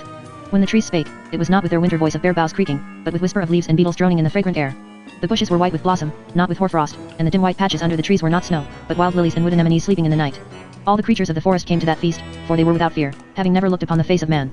Little tree apes, and popinjays, and titmouses, and coal mouses, and wrens, and gentle runed lemurs, and rabbits, and badgers, and dormice, and pied squirrels, and beavers from the streams, and storks, and ravens, and bustards, and wombats, and the spider monkey with her baby at her breast, all these came to gaze with curious eye upon those travelers. And not these alone, but fierce beasts of the woods and wildernesses, the wild buffalo, the wolf, the tiger with monstrous paws, the bear, the fiery-eyed unicorn, the elephant, the lion, and she-lion in their majesty, came to behold them in the firelight in that quiet glade. It seems we hold court in the woods tonight, said Lord Brandick Daha. It is very pleasant. Yet hold thee ready with me to put some firebrands amongst them if need befall. 'Tis likely some of these great beasts are little schooled in court ceremonies. Just answered, and thou lovest me, do no such thing. There lieth this curse upon all this land of the Babanon, that whoso, whether he be man or beast, slayeth in this land or doeth here any deed of violence, there cometh down a curse upon him that in that instant must destroy and blast him for ever off the face of the earth. Therefore it was I took away from Mivarsh his bow and arrows when we came down from Ompren Edge, lest he should kill game for us and so a worse thing befall him. Mivarsh hearkened not, but sat all a-quake, looking intently on a crocodile that came ponderously out upon the bank. And Mohi began to scream with terror, crying, Save me! Let me fly! Give me my weapons! It was foretold me by a wise woman that a cocadril serpent must devour me at last. Whereat the beasts drew back uneasily, and the crocodile, his small eyes wide, startled by Mivarsh's cries and violent gestures, lurched with what speed he might back into the water. Now in that place Lord Just and Lord Brandick Daha and Mivarsh Faz abode for 4 moons' space. Nothing they lacked of meat and drink, for the beasts of the forest, finding them well disposed, brought them of their store.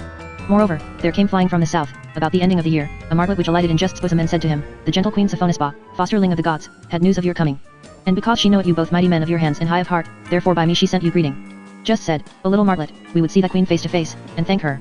Ye must thank her, said the bird, in Koshter Balorn. Brandick Daha said, That shall we fulfill. Thither only do our thoughts intend. Your greatness, said the martlet, must approve that word. And know that it is easier to lay under you all the world in arms than to ascend up a foot into that mountain. Thy wings were too weak to lift me, else I'd borrow them, said Brandick Daha. But the martlet answered, Not the eagle that flieth against the sun may alight on Koshter Balorn. No foot may tread her, save of those blessed ones to whom the gods gave leave ages ago, till they become that the patient years await, men like unto the gods in beauty and in power, who of their own might and main, unholpen by magic arts, shall force a passage up to her silent snows. Brandick Daha laughed. Not the eagle.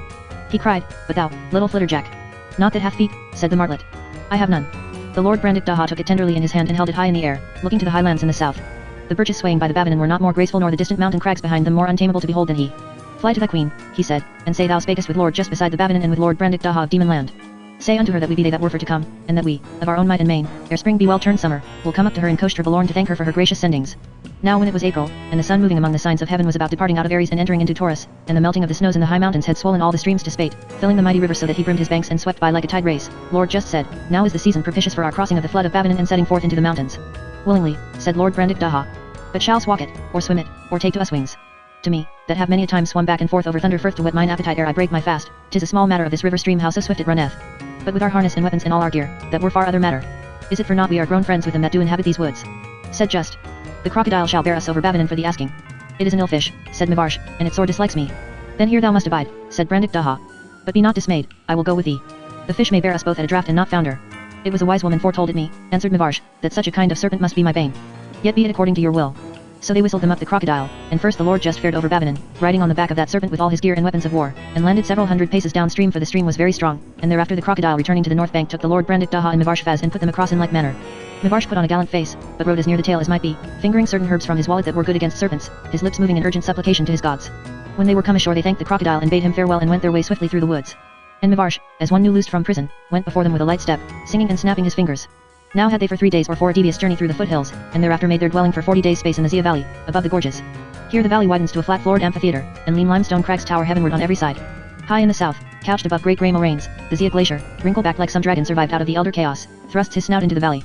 Here out of his caves of ice the young river thunders, casting up a spray where rainbows hover in bright weather. The air blows sharp from the glacier, and alpine flowers and shrubs feed on the sunlight. Here they gathered them good store of food. And every morning they were afoot before the sunrise, to ascend the mountains and make sure their practice ere they should attempt the greater peaks. So they explored all the spurs of Tetraknamf and Islargin, and those peaks themselves, the rock peaks of the lower Nuana range overlooking Babanan, the snow peaks east of Islargin, of Sek, Kyrmsur, Mersu, Bershnargan, and Borch Mehefthursk, loftiest of the range, by all his ridges, dwelling a week on the moraines of the Mehefthursk glacier above the upland valley of Fona, and westward the Dolomite group of Berjazarshra and the great wall of Shalak. Now were their muscles by these exercises grown like bands of iron, and they hardy as mountain bears and sure of foot as mountain goats. So on the 9th day of May they crossed the Zia Pass and camped on the rocks under the south wall of Tetraknamf Nanchhark. The sun went down, like blood, in a cloudless sky. On either hand and before them, the snow stretched blue and silent. The air of those high snowfields was bitter cold. A league and more to the south a line of black cliffs bounded the glacier basin. Over that black wall, 12 miles away, Koshtra Balorn and Koshtra Pivarka towered against an opal heaven. While they supped in the fading light, Just said, the wall thou seest is called the Baymers of Emshur. Though over it lieth the straight way to Koshtra Pivarka, yet is it not our way, but an ill way. For, first, that barrier hath till now been held unclimbable, and so proven even by half-gods that alone assayed it. I await not thy second reason, said Brandik Daha.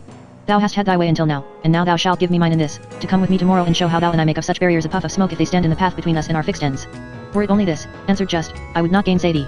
But not senseless rocks alone are we set to deal with if we take this road. Seest thou where the barriers end in the east against yonder monstrous pyramid of tumbled crags and hanging glaciers that shuts out our prospect east away? Menksur men call it, but in heaven it hath a more dreadful name, Elemantasira, which is to say, the bed of the Mantichores.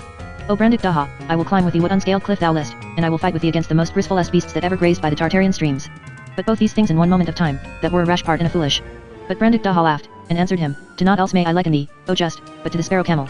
To whom they said, fly, and it answered, I cannot, for I am a camel, and when they said, carry, it answered, I cannot, for I am a bird. Wilt thou egg me on so much? Said Just. I, said Brandik Daha, if thou wilt be assish. Wilt thou quarrel? Said Just. Thou knowest me, said Brandik Daha. Well, said Just, thy counsel hath been right once and saved us, for 9 times that it hath been wrong, and my counsel saved thee from an evil end. If ill behop us, it shall be set down that it had from thy peevish will original. And they wrapped them in their cloaks and slept. On the morrow they rose betimes and set forth south across the snows that were crisp and hard from the frosts of the night. The barriers, as it were but a stone's throw removed, stood black before them, starlight swallowed up size and distance that showed only by walking, as still they walked and still that wall seemed no nearer nor no larger. Twice and thrice they dipped into a valley or crossed a raised up fold of the glacier, till they stood at break of day below the smooth blank wall frozen and bleak, with never a ledge in sight great enough to bear snow, barring their passage southward. They halted and ate and scanned the wall before them. And ill to do with it seemed. So they searched for an ascent, and found at last a spot where the glacier swelled higher, a mile or less from the western shoulder of Elemantasira. Here the cliff was but 400 or 500 feet high, yet smooth enow and ill enow to look on, yet their likeliest choice. Some while it was ere they might get a footing on that wall, but at length Brandik Daha, standing on Just's shoulder, found him a hold where no hold showed from below, and with great travail fought a passage up the rock to a stance some 100 feet above them, whence sitting sure on a broad ledge great enough to hold 6 or 7 folk at a time he played up Lord Just on the rope and after him Mivarsh. An hour and a half it cost them for that short climb. The northeast buttress of Ilstak was children's gruel to this, said Lord Just. There's more aloft, said Lord Brandik Daha, lying back against the precipice, his hands clasped behind his head, his feet a dangle over the ledge. In thine ear, Just, I would not go first on the rope again on such a pitch for all the wealth of him planned. Wilt repent and return? Said Just. If thou LT be last down, he answered. If not, I'd liever risk what waits untried above us. If it prove worse, I am confirmed atheist. Lord Just leaned out, holding by the rock with his right hand, scanning the wall beside and above them. An instant he hung so, then drew back. His square jaw was set, and his teeth glinted under his dark mustachios something fiercely, as a thunder beam betwixt dark sky and sea in a night of thunder. His nostrils widened, as of a warhorse at the call of battle, his eyes were like the violet levin brand, and all his body hardened like a bowstring drawn as he grasped his sharp sword and pulled it forth grating and singing from its sheath. Brandik Daha sprang afoot and drew his sword, Zeldurnius's loom. What's her breath? He cried. Thou lookest ghastly. That look thou hadst when thou tookest the helm and our prow swung westward toward Kartad's sound, and the fate of Demonland and all the world beside hung in thine hand for wail or bliss. There's little sword room, said Just. And again he looked forth eastward and upward along the cliff. Brandik Daha looked over his shoulder. Mivarsh took his bow and set an arrow on the string. It hath scented us down the wind, said Brandik Daha. Small time was there to ponder. Swinging from hold to hold across the dizzy precipice, as an ape swingeth from bough to bough, the beast drew near. The shape of it was as a lion, but bigger and taller, the color a dull red, and it had prickles lancing out behind, as of a porcupine, its face a man's face, if aught so hideous might be conceived of humankind, with staring eyeballs, low wrinkled brow, elephant ears, some wispy mangy likeness of a lion's mane, huge bony chaps, brown blood-stained gubber tushes grinning betwixt bristly lips. Straight for the ledge it made, and as they braced them to receive it, with a great swing heaved a man's height above them and leaped down upon their ledge from aloft betwixt Just and Brandik Daha ere they were well aware of its changed course. Brandik Daha smote at it a great swashing blow and cut off its scorpion tail, but it clawed Just's shoulder, smote down Mivarsh, and charged like a lion upon Brandik Daha, who, missing his footing on the narrow edge of rock, fell backwards a great fall, clear of the cliff, down to the snow 100 feet beneath them. As it craned over, minded to follow and make an end of him, Just smote it in the hinder parts and on the ham, shearing away the flesh from the thigh bone, and his sword came with a clank against the brazen claws of its foot. So with a horrid bellow it turned on Just, rearing like a horse, and it was 3 heads greater than a tall man in stature when it reared aloft, and the breadth of its chest like the chest of a bear. The stench of its breath choked Just's mouth and his senses sickened, but he slashed it athwart the belly, a great round-armed blow, cutting open its belly so that the guts fell out. Again he hewed at it, but missed, and his sword came against the rock, and was shivered into pieces. So when that noisome vermin fell forward on him roaring like 1,000 lions, Just grappled with it, running in beneath its body and clasping it and thrusting his arms into its inward parts, to rip out its vitals if so he might. So close he grappled it that it might not reach him with its murdering teeth, but its claws sliced off the flesh from his left knee downward to the ankle bone, and it fell on him and crushed him on the rock, breaking in the bones of his breast. And just, for all his bitter pain and torment, and for all he was well nigh stifled by the sore stink of the creature's breath and the stink of its blood and puddings blubbering about his face and breast, yet by his great strength wrestled with that fell and filthy man-eater. And ever he thrust his right hand, armed with the hilt and stump of his broken sword, yet deeper into its belly until he searched out its heart and did his will upon it, slicing the heart asunder like a lemon and severing and tearing all the great vessels about the heart until the blood gushed about him like a spring. And like a caterpillar the beast curled up and straightened out in its death spasms, and it rolled and fell from that ledge, a great fall, and lay by Brandik Daha, the foulest beside the fairest of all earthly beings, reddening the pure snow with its blood. And the spines that grew on the hinder parts of the beast went out in like the sting of a new dead wasp that goes out in continually. It fell not clean to the snow, as by the care of heaven was fallen Brandik Daha, but smote an edge of rock near the bottom, and that struck out its brains. There it lay in its blood, gaping to the sky. Now was just stretched face downward as one dead, on that giddy edge of rock. Mivarsh had saved him, seizing him by the foot and drawing him back to safety when the beast fell. A sight of terror he was, clotted from head to toe with the beast's blood in his own. Mivarsh bound his wounds and laid him tenderly as he might back against the cliff, then peered down a long while to know if the beast were dead indeed. When he had gazed downward earnestly so long that his eyes watered with the strain, and still the beast stirred not, Mivarsh prostrated himself and made supplication saying aloud, O Shlimpli, Shimphi, and Shebamri, gods of my father and my father's fathers, have pity of your child, if as I dearly trow your power extendeth over this far and forbidden country no less than over Impland, where your child hath ever worshipped you in your holy places, and taught my sons and my daughters to revere your holy names, and made an altar in mine house, pointed by the stars in manner ordained from of old, and offered up my seventh-born son and was minded to offer up my seventh-born daughter thereon, in meekness and righteousness according to your holy will, but this I might not do, since you vouchsafe me not a seventh daughter, but 6 only. Wherefore I beseech you, of your holy name's sake, strengthen my hand to let down this my companion safely by the rope, and thereafter bring me safely down from this rock, howsoever he be a devil and an unbeliever, O save his life, save both their lives. For I am sure that if these be not saved alive, never shall your child return, but in this far land starve and die like an insect that deareth but for a day. So prayed Mivarsh. And belike the high gods were moved to pity of his innocence, hearing him so cry for help unto his mumbo-jumbos, where no help was, and belike they were not minded that those lords of demon land should there die evilly before their time, unhonored, unsung. Howsoever, Mivarsh arose and made fast the rope about Lord Just, knotting it cunningly beneath the arms that it might not tighten in the lowering and crush his breast and ribs, and so with much ado lowered him down to the foot of the cliff. Thereafter came Mivarsh himself down that perilous wall, and albeit for many a time he thought his bane was upon him, yet by good cragsmanship spurred by cold necessity he gat him down at last. Being down, he delayed not to minister to his companions, who came to themselves with heavy groaning.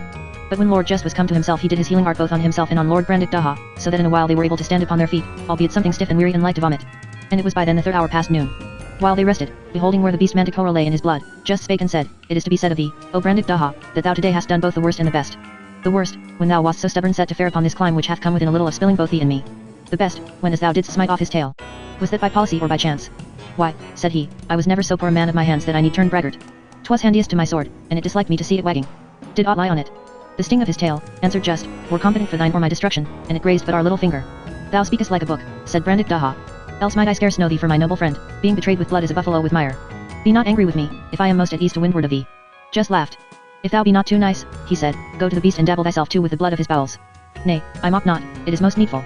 These be enemies not of mankind only, but each of other, walking every one by himself, loathing every one his kind living or dead, so that in all the world there abideth not loath lier unto them than the blood of their own kind, the least smell whereof they do abhor as a mad dog abhorreth water. And 'tis a clinging smell. So are we after this encounter most sure against them. That night they camped at the foot of a spur of Sek, and set forth at dawn down the long valley eastward. All day they heard the roaring of manticores from the desolate flanks of Elementasira that showed now no longer as a pyramid but as a long back screen, making the southern rampart of that valley. It was ill going, and they somewhat shaken. Day was nigh gone when beyond the eastern slopes of Ela they came where the white waters of the river they followed thundered together with the black water rushing down from the southwest. Below, the river ran east in a wide valley dropping afar to tree-clad depths. In the fork above the waters meet the rocks enclosed a high green knoll, like some fragment of a kindlier clime that overlived into an age of ruin. Here, too, said Just, my dream walked with me. And if it be ill crossing there where the stream breaketh into a dozen branching cataracts a little above the waters meet, yet well I think 'tis our only crossing. So, ere the light should fade, they crossed that perilous edge above the waterfalls, and slept on the green knoll. That knoll just named Throssildrith, after a thrush that waked them next morning, singing in a little wind-stunted mountain thorn that grew among the rocks. Strangely sounded that homely song on the cold mountainside, under the unhallowed heights of Ela, close to the confines of those enchanted snows which guard Koshter Balorn. No sight of the high mountains had they from Throssildrith, nor, for a long while, from the bed of that straight steep glen of the black waters up which now their journey lay. Rugged spurs and buttresses shut them in. High on the left bank above the cataracts they made their way, buffeted by the wind that leaped and charged among the crags, their ears sated with the roaring sound of waters, their eyes filled with the spray blown upward. And Mivarsh followed after them. Silent they fared, for the way was steep and in such a wind and such a noise of torrents a man must shout lustily if he would be heard. Very desolate was that valley, having a dark aspect and a ghastful, such as a man might look for in the infernal glens of Pyriflegathon or Acheron. No living thing they saw, save at whiles high above them an eagle sailing down the wind, and once a beast's form running in the hollow mountainside.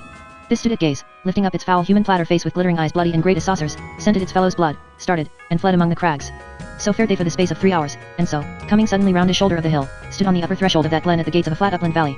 Here they beheld a sight to darken all earth's glories and strike dumb all her singers with its grandeur. Framed in the crags of the hillsides, canopied by blue heaven, Koshter Pivarka stood before them. So huge he was that even here at 6 miles distance the eye might not at a glance behold him, but must sweep back and forth as over a broad landscape from the ponderous roots of the mountain where they sprang black and sheer from the glacier, up the vast face, where buttress was piled upon buttress and tower upon tower in a blinding radiance of ice-hung precipice and snow-filled gully, to the lone heights where like spears menacing high heaven the white teeth of the summit ridge cleft the sky. From right to left he filled nigh a quarter of the heavens, from the graceful peak of Alinon looking over his western shoulder, to where on the east the snowy slopes of Jalchi shut in the prospect, hiding Koshter Balorn. They camped that evening on the left moraine of the high glacier of Temarm. Long spidery streamers of cloud, filmy as the gauze of a lady's veil, blew eastward from the spires on the ridge, signs of wild weather aloft. Just said, glassy clear is the air. That forerunneth not fair weather. Well, time shall wait for us if need be, said Brandik Daha. So mightily my desire crieth unto me from those horns of ice that, having once looked on them, I had as lief die as leave them unclimbed. But of thee, O just, I make some marvel. Thou wast bidden inquire in Koshter Balorn, and sure she were easier one than Koshter Pivarka, going behind Jalchi by the snowfields and so avoiding her great western cliffs. There is a saw in him planned, answered Just, whereof a tall wife. Even so there lieth a curse on any that shall attempt Koshter Balorn that hath not first looked down upon her, and he shall have his death wherever he have his will. And from one point only of earth may a man look down on Koshter Balorn, and 'tis from yonder unascended tooth of ice where thou seest the last beam burn. For that is the topmost pinnacle of Koshter Pivarka, and it is the highest point of the established earth. They were silent a minute's space. Then Just spake, thou wast ever greatest amongst us as a mountaineer. Which way likes thee best for our climbing up him? O Just, said Brandik Daha, on ice and snow thou art my master. Therefore give me thy rede. For mine own choice and pleasure, I have settled it this hour and more, namely to ascend into the gap between the two mountains, and thence turn westward up the east ridge of Pivarka. It is the fearsomest climb to look on, said Just, and belike the grandest, and for both counts I had wagered it thy choice. That gap hight the gates of Zemiambia. It, and the Koshter glacier that runneth up to it, lieth under the weird I told thee of. It were our death to adventure there ere we had looked down upon Koshter Balorn, which done, the charm is broke for us, and from that time forth it needeth but our own might and skill and a high heart to accomplish whatsoever we desire. Why then, the great north buttress, cried Brandik Daha. So shall she not behold us as we climb, until we come forth on the highest tooth and overlook her and tame her to our will. So they supped and slept. But the wind cried among the crags all night long, and in the morning snow and sleet blotted out the mountains. All day the storm held, and in a lull they struck camp and came down again to Throsselgirth, and there abode 9 days and 9 nights in wind and rain and battering hail. On the 10th day the weather abated, and they went up and crossed the glacier and lodged them in a cave in the rock at the foot of the great north buttress of Koshter Pivarka. At dawn Just and Brandik Daha went forth to survey the prospect. They crossed the mouth of the steep snow-choked valley that ran up to the main ridge betwixt Ashnilin on the west and Koshter Pivarka on the east, rounded the base of Alinon, and climbed from the west to a snow saddle some 3,000 feet up the ridge of that mountain, whence they might view the buttress and choose their way for their attempt. 'Tis a 2 days' journey to the top, said Lord Brandik Daha. If night on the ridge freeze us not to death, I dread no other hindrance. That black rib that riseth half a mile above our camp, shall take us clean up to the crest of the buttress, striking it above the great tower at the northern end. If the rocks be like those we camped on, hard as diamond and rough as a sponge, they shall not fail us but by our own neglect. As I live, I ne'er saw their like for climbing. So far, well, said Just. Above, said Brandik Daha, I'd drive thee a chariot until we come to the first great kick o' the ridge. That must we round, or ne'er go further, and on this side it shalleth ill enough, for the rocks shelve outward. If they be iced, there's work indeed. Beyond that, I'll prophesy not, O Just, for I can see not clear save that the ridge is hacked into clefts and steeples. How we may overcome them must be put to the proof. It is too high and too far to know. This only, where we would go, there have we gone until now. And by that ridge lieth, if any way there lieth, the way to this mountain top that we cross the world to climb. Next day with the first paling of the skies they arose all three and set forth southward over the crisp snows. They roped at the foot of the glacier that came down from the saddle, some 5,000 feet above them, where the main ridge dips between Ashnilin and Koshter Pivarka. Ere the brighter stars were swallowed in the light of morning they were cutting their way among the labyrinthine towers and chasms of the icefall. Soon the new daylight flooded the snowfields of the high glacier of Temarm, dyeing them green and saffron and palest rose. The snows of Islargin glowed far away in the north to the right of the white dome of Emshur. Elementasira blocked the view northeastward. The buttress that bounded their valley on the east plunged it in shadow blue as a summer sea. High on the other side the great twin peaks of Alinon and Ashnilin, roused by the warm beams out of their frozen silence of the night, growled at whiles with avalanches and falling stones. Just was their leader in the icefall, guiding them now along high knife edges that fell away on either hand to unsound depths, now within the very lips of those chasms, along the bases of the ice towers. These, 5 times a man's height, some square, some pinnacled, some shattered or piled with the ruins of their kind, leaned above the path, as ready to fall and overwhelm the climbers and dash their bones forever down to those blue-green secret places of frost and silence where the chips of ice chinked hollow as Just pressed onward, cutting his steps with Mivarsha's axe. At length the slope eased and they walked out on the unbroken surface of the glacier, and passing by a snow bridge over the great rift betwixt the glacier and the mountainside came 2 hours before noon to the foot of the rock group that they had scanned from Alamum. Now was Brandik Daha to lead them. They climbed face to the rock, slowly and without rest, for sound and firm as the rocks were the holds were small and few and the cliffs steep. Here and there a chimney gave them passage upward, but the climb was mainly by cracks and open faces of rock, a trial of main strength and endurance such as few might sustain for a short while only, but this wall was 3,000 feet in height. By noon they gained the crest, and there rested on the rocks too weary to speak, looking across the avalanche-swept face of Koshter Pivarka to the cornice parapet that ended against the western precipices of Koshter Balorn. For some way the ridge of the buttress was broad and level. Then it narrowed suddenly to the width of a horse's back, and sprang skyward 2,000 feet and more. Brandik Daha went forward and climbed a few feet up the cliff. It bulged out above him, smooth and holdless. He tried it once and again, then came down saying, "Not without wings." Then he went to the left. Here hanging glaciers overlooked the face from on high, and while he gazed an avalanche of ice blocks roared down it. Then he went to the right, and here the rocks sloped outward, and the sloping ledges were piled with rubbish and the rocks rotten and slippery with snow and ice. So having gone a little way he returned, and, "Oh Just," he said, "we'll take it right forth, and that must be by flying, for hold there is none, or we'll go east and dodge the avalanche, or west, where all is rotten and slither and a slip were our destruction." So they debated, and at length decided on the eastern road. It was an ill step round the jutting corner of the tower, for little hold there was, and the rocks were undercut below, so that a stone or a man loosed from that place must fall clear at about 3 or 4,000 feet to the Koster glacier and there be dashed in pieces. Beyond, wide ledges gave them passage along the wall of the tower, that now swept inward, facing south. Far overhead, dazzling white in the sunshine, the broken glacier edges and splinters jutted against the blue, and icicles greater than a man hung glittering from every ledge, a sight heavenly fair, whereof they yet had little joy, hastening as they had not hastened in their lives before to be out of the danger of that ice-swept face. Suddenly was a noise above them like the crack of a giant whip, and looking up they beheld against the sky a dark mass which opened like a flower and spread into 100 fragments. The demons in Mivarsh hugged the cliffs where they stood, but there was little cover. All the air was filled with the shrieking of the stones, as they swept downwards like fiends returning to the pit, and with the crash of them as they dashed against the cliffs and burst in pieces. The echoes rolled and reverberated from cliff to distant cliff, and the limbs of the mountain seemed to writhe as under a scourge. When it was done, Mivarsh was groaning for pain of his left wrist sore hurt with a stone. The others were scatheless. Just said to Brandik Daha, "Back, howsoever it dislike thee." Back they went, and an avalanche of ice crashed down the face which must have destroyed them had they proceeded. "Thou dost misjudge me," said Brandik Daha, laughing. "Give me where my life lieth on my own might and main, then is danger meat and drink to me, and naught shall turn me back. But here on this cursed cliff, on the ledges whereof a cripple might walk at ease, we be the toys of chance. And it were pure folly to abide upon it a moment longer. 2 ways be left us," said Just. "To turn back, and that were our shame forever, and to essay the western traverse. And that should be the bane of any save of me and thee," said Brandik Daha. "And if our bane, why, we shall sleep sound. Mivarsh," said Just, "is not so bound into this adventure. He hath bravely held by us, and bravely stood our friend. Yet here we be come to such a pass, I sore misdoubt me if it were less danger of his life to come with us than seek safety alone." But Mivarsh put on a hardy face. Never a word he spake, but nodded his head, as who should say, "Forward. First I must be thy leech," said Just. And he bound up Mivarsh's wrist. And because the day was now far spent, they camped under the great tower, hoping next day to reach the top of Koster Pivarka that stood unseen some 6,000 feet above them. Next morning, when it was light enough to climb, they set forth. For 2 hours' space on that traverse not a moment passed but they were in instant peril of death. They were not roped, for on those slabbery rocks one man had dragged a dozen to perdition had he made a slip. The ledges sloped outward, they were piled with broken rock and mud, the soft red rock broke away at a hand's touch and plunged at a leap to the glacier below. Down and up and along, and down and up again they wound their way, rounding the base of that great tower, and came at last by a rotten gully safe to the ridge above it. While they climbed, white wispy clouds which had gathered in the high gullies of Silinon in the morning had grown to a mass of blackness that hid the mountains to the west. Great streamers ran from it across the gulf below, joined and boiled upward, lifting and sinking like a full-tided sea, rising at last to the high ridge where the demons stood and wrapping them in a cloak of vapor with a chill wind in its folds, and darkness and broad noonday. They halted, for they might not see the rocks before them. The wind grew boisterous, shouting among the splintered towers. Snow swept powdery and keen across the ridge. The cloud lifted and plunged again like some great bird shadowing them with its wings. From its bosom the lightning flared above and below. Thunder crashed on the heels of the lightning, sending the echoes rolling among the distant cliffs. Their weapons, planted in the snow, sizzled with blue flame, Just had counseled laying them aside lest they should perish holding them. Crouched in a hollow of the snow among the rocks of that high ridge of Koster Pivarka, Lord Just and Lord Brandik Daha and Mivarsh Faz weathered that night of terror. When night came they knew not, for the storm brought darkness on them hours before sundown. Blinding snow and sleet and fire and thunder, and wild winds shrieking in the gullies till the firm mountain seemed to rock, kept them awake. They were near frozen, and scarce desired aught but death, which might bring them ease from that hellish roundelay. Day broke with a weak grey light, and the storm died down. Just stood up weary beyond speech. Mivarsh said, "Ye be devils, but of myself I marvel. For I have dwelt by snow mountains all my days, and many I wot of that have been benighted on the snows in wild weather. And not one but was starved by reason of the cold. I speak of them that were found. Many were not found, for the spirits devoured them." Whereat Lord Brandik Daha laughed aloud, saying, "O Mivarsh, I fear me that in thee I have but a graceless dog. Look on him, that in hardihood and bodily endurance against all hardships of frost or fire surpasseth me as greatly as I surpass thee. Yet is he weariest of the 3. Wouldst know why? I'll tell thee, all night he hath striven against the cold, chafing not himself only but me and thee to save us from frostbite. And be sure naught else had saved the carcass. By them was the mist grown lighter, so that they might see the ridge for 100 paces or more where it went up before them, each pinnacle standing out shadowy and unsubstantial against the next succeeding one more shadowy still. And the pinnacles showed monstrous huge through the mist, like mountain peaks in stature. They roped and set forth, scaling the towers or turning them, now on this side now on that, sometimes standing on teeth of rock that seemed cut off from all earth else, solitary in a sea of shifting vapor, sometimes descending into a deep gash in the ridge with a blank wall rearing aloft on the further side and empty air yawning to left and right. The rocks were firm and good, like those they had first climbed from the glacier. But they went but a slow pace, for the climbing was difficult and made dangerous by new snow and by the ice that glazed the rocks. As the day wore the wind was fallen, and all was still when they stood at length before a ridge of hard ice that shot steeply up before them like the edge of a sword. The east side of it on their left was almost sheer, ending in a blank precipice that dropped out of sight without a break. The western slope, scarcely less steep, ran down in a white even sheet of frozen snow till the clouds engulfed it. Brandik Daha waited on the last blunt tooth of rock at the foot of the ice ridge. "The rest is thine," he cried to Lord Just. "I would not that any save thou should tread him first, for he is thy mountain."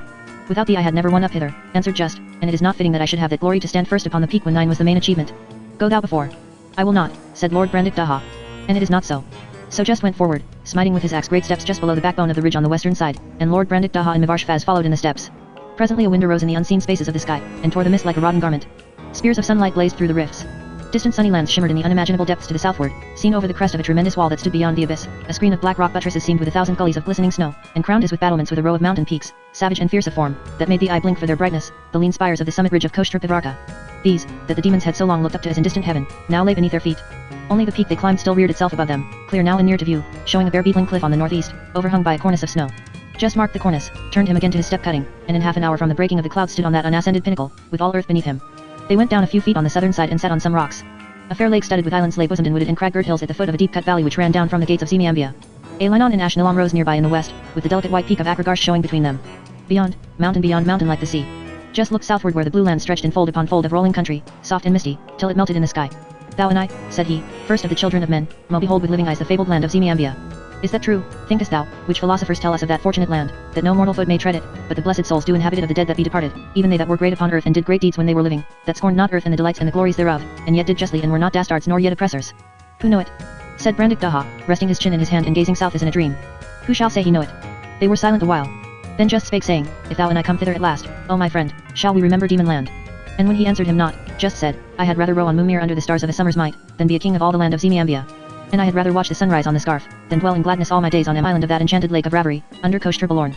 Now the curtain of cloud that had hung till now about the eastern heights was rent into shreds, and Koshter Balorn stood like a maiden before them, 2 or 3 miles to eastward, facing the slanting rays of the sun. On all her vast precipices scarce a rock showed bare, so encrusted were they with a dazzling robe of snow. More lovely she seemed and more graceful in her airy poise than they had yet beheld her. Just and Brandik Daha rose up, as men arise to greet a queen in her majesty. In silence they looked on her for some minutes. Then Brandik Daha spake, saying, Behold thy bride, O Just. 13. Koshter Balorn. How the Lord Just accomplished at length his dream's behest, to inquire in Koshter Balorn, and what manner of answer he received. That night they spent safely, by favor of the gods, under the highest crags of Koshter Pivarka, in a sheltered hollow piled round with snow. Dawn came like a lily, saffron-hued, smirched with smoke-grey streaks that slanted from the north. The great peaks stood as islands above a main of level cloud, out of which the sun walked flaming, a ball of red gold fire. An hour before his face appeared, the demons in Mivarsh were roped and started on their eastward journey. Ill to do with as was the crest of the great north buttress by which they had climbed the mountain, 7 times worse was this eastern ridge, leading to Koshter Balorn. Leaner of back it was, flanked by more profound abysses, deeply gashed, too treacherous and too sudden in its changes from sure rock to rodden and perilous, piled with tottering crags, hung about with cornices of uncertain snow, girt with cliffs smooth and holdless as a castle wall. Small marvel that it cost them 13 hours to come down that ridge. The sun wheeled towards the west when they reached at length that frozen edge, sharp as a sickle, that was in the gates of Zemiambia. Weary they were, and ropeless, for by no means else might they come down from the last great tower save by the rope made fast from above. A fierce northeaster had swept the ridges all day, bringing snowstorms on its wings. Their fingers were numbed with cold, and the beards of Lord Brandik Daha and Mivarsh stiff with ice. Too weary to halt, they set forth again, Just leading. It was many hundred paces along that ice edge, and the sun was near setting when they stood at last within a stone's throw of the cliffs of Koshter Balorn. Since before noon avalanches had thundered ceaselessly down those cliffs. Now, in the cool of the evening, all was still. The wind was fallen. The deep blue sky was without a cloud.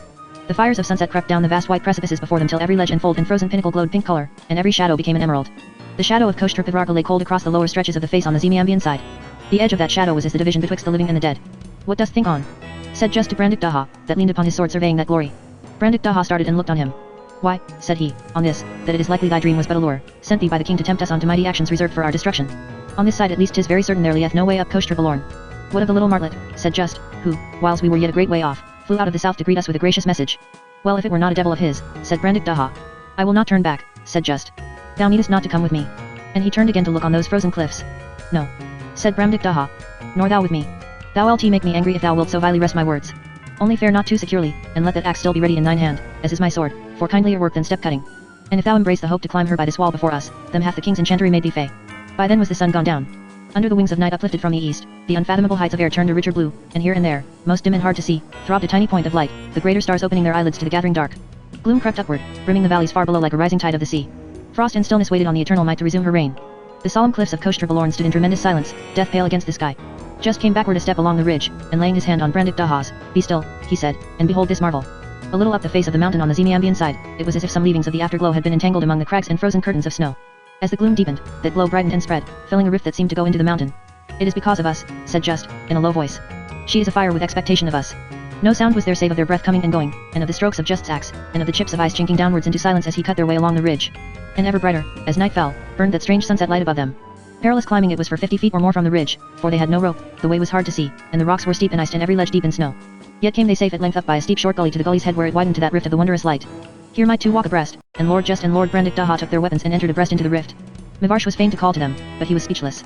He came after, close at their heels like a dog.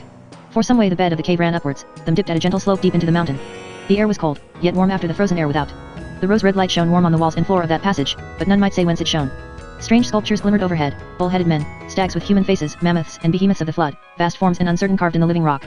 For hours Just and his companions pursued their way, winding downward, losing all sense of north and south. Little by little the light faded, and after an hour or two they went in darkness, yet not in utter darkness, but as of a starless night in summer where all night long twilight lingers. They went a soft pace, for fear of pitfalls in the way.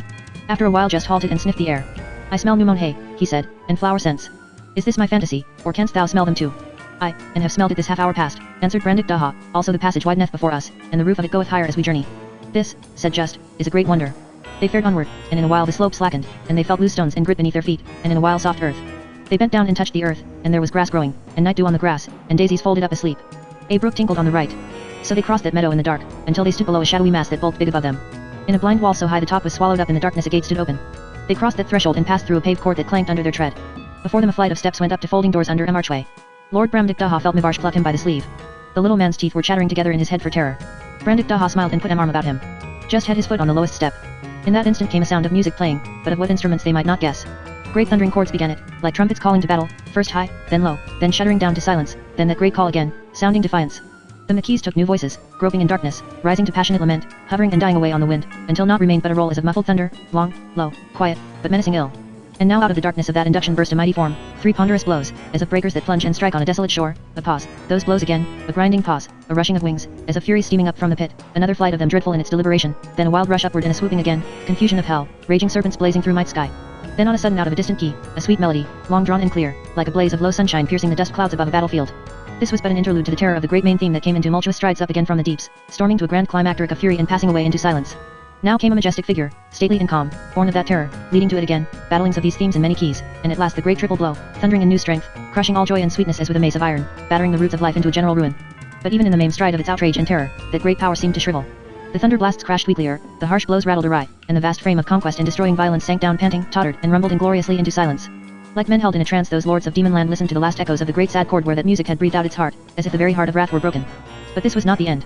Cold and serene as some chaste virgin vowed to the gods, with clear eyes which see not below high heaven, a quiet melody rose from that grave of terror. Weak it seemed at first, a little thing after that cataclysm, a little thing, like spring's first bud peeping after the blasting rain of cold and ice. Yet it walked undismayed, gathering as it went beauty and power. And on a sudden the folding doors swung open, shedding a flood of radiance down the stairs. Lord Just and Lord Brandik Daha watched, as men watch for a star to rise, that radiant portal. And like a star indeed, or like the tranquil moon appearing, they beheld after a while one crowned like a queen with a diadem of little clouds that seemed stolen from the mountain sunset, scattering soft beams of rosy brightness. She stood alone under that mighty portico with its vast shadowy forms of winged lions in shining stone black as jet. Youthful she seemed, as one that hath but just bidden adieu to childhood, with grave sweet lips and grave black eyes and hair like the night.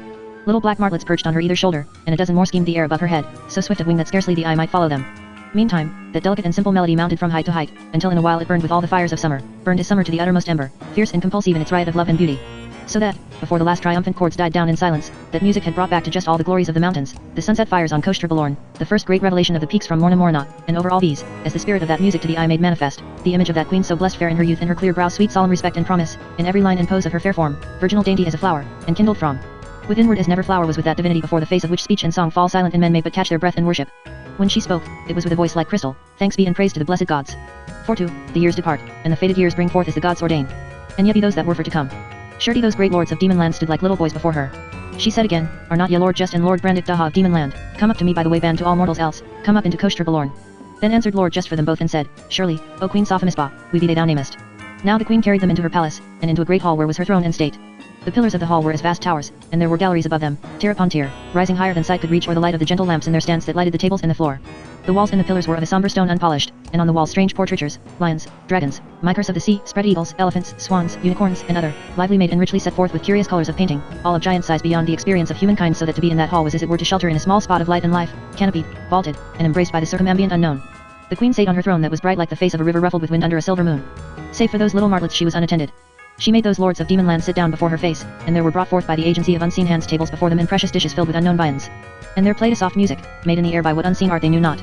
The queen said, behold, ambrosia which the gods do eat and nectar which they drink, on which meat and wine myself do feed, by the bounty of the blessed gods. And the savour thereof wearieth not, and the glow thereof and the perfume thereof dieth not forever. So they tasted of the ambrosia, that was white to look on and crisp to the tooth and sweet, and being eaten revived strength in the body more than a surfeit of bullock's flesh, and of the nectar that was all afoam and coloured like the inmost fires of sunset.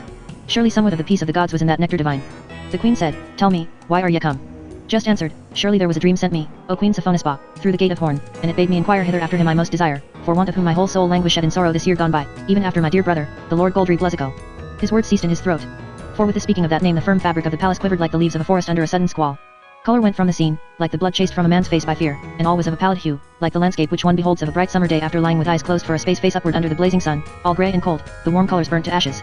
Withal, followed the appearance of hateful little creatures issuing from the joints of the paving stones and the great blocks of the walls and pillars, some like grasshoppers with human heads and wings of flies, some like fishes with stings in their tails, some fat like toads, some like eels wriggling with puppy dogs' heads and asses' ears, loathly ones, exiles of glory, scaly and obscene. The horror passed.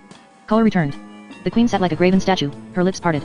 After a while she said with a shaken voice, low and with downcast eyes, Sirs, you demand of me a very strange matter, such as wherewith never hitherto I have been acquainted. As you are noble, I beseech you speak not that name again. In the name of the blessed gods, speak it not again. Lord Just was silent. Not good were his thoughts within him. In due time a little martlet by the queen's command brought them to their bedchambers. And there in great beds soft and fragrant they went to rest. Just waked long in the doubtful light, troubled at heart. At length he fell into a troubled sleep. The glimmer of the lamps mingled with his dreams and his dreams with it, so that scarce he wist whether asleep or waking he beheld the walls of the bedchamber dispart in sunder, disclosing a prospect of vast paths of moonlight, and a solitary mountain peak standing naked out of a sea of cloud that gleamed white beneath the moon. It seemed to him that the power of flight was upon him, and that he flew to that mountain and hung in air beholding it near at hand, and a circle as the appearance of fire round about it, and on the summit of the mountain the likeness of a burg or citadel of brass that was green with eld and surface battered by the frosts and winds of ages. On the battlements was the appearance of a great company both men and women, never still, now walking on the wall with hands lifted up as in supplication to the crystal lamps of heaven, now flinging themselves on their knees or leaning against the brazen battlements to bury their faces in their hands, or standing at gaze as nightwalkers gazing into the void. Some seemed men of war, and some great courtiers by their costly apparel, rulers and kings' daughters, grave bearded councillors, youths and maidens and crowned queens. And when they went, and when they stood, and when they seemed to cry aloud bitterly, all was noiseless even as the tomb, and the faces of those mourners pallid as a dead corpse's pallid. Then it seemed to Just that he beheld a keep of brass flat roofed standing on the right, a little higher than the walls, with battlements about the roof. He strove to cry aloud, but it was as if some devil gripped his throat stifling him, for no sound came. For in the midst of the roof, as it were on a bench of stone, was the appearance of one reclining, his chin resting in his great right hand, his elbow on an arm of the bench, his cloak about him gorgeous with cloth of gold, his ponderous two-handed sword beside him with its heart-shaped ruby pommel darkly resplendent in the moonlight. Not otherwise looked he than when Just last beheld him, on their ship before the darkness swallowed them, only the ruddy hues of life seemed departed from him, and his brow seemed clouded with sorrow. His eye met his brother's, but with no look of recognition, gazing as if on some far point in the deeps beyond the starshine. It seemed to Just that even so would he have looked to find his brother Goldry as he now found him, his head unbent for all the tyranny of those dark powers that held him in captivity, keeping like a god his patient vigil, heedless alike of the laments of them that shared his prison and of the menace of the houseless night about him. The vision passed, and Lord Just perceived himself in his bed again, the cold morning light stealing between the hangings of the windows and dimming the soft radiance of the lamps. Now for 7 days they dwelt in that palace. No living thing they encountered save only the queen and her little martlets, but all things desirous were ministered unto them by unseen hands and all royal entertainment.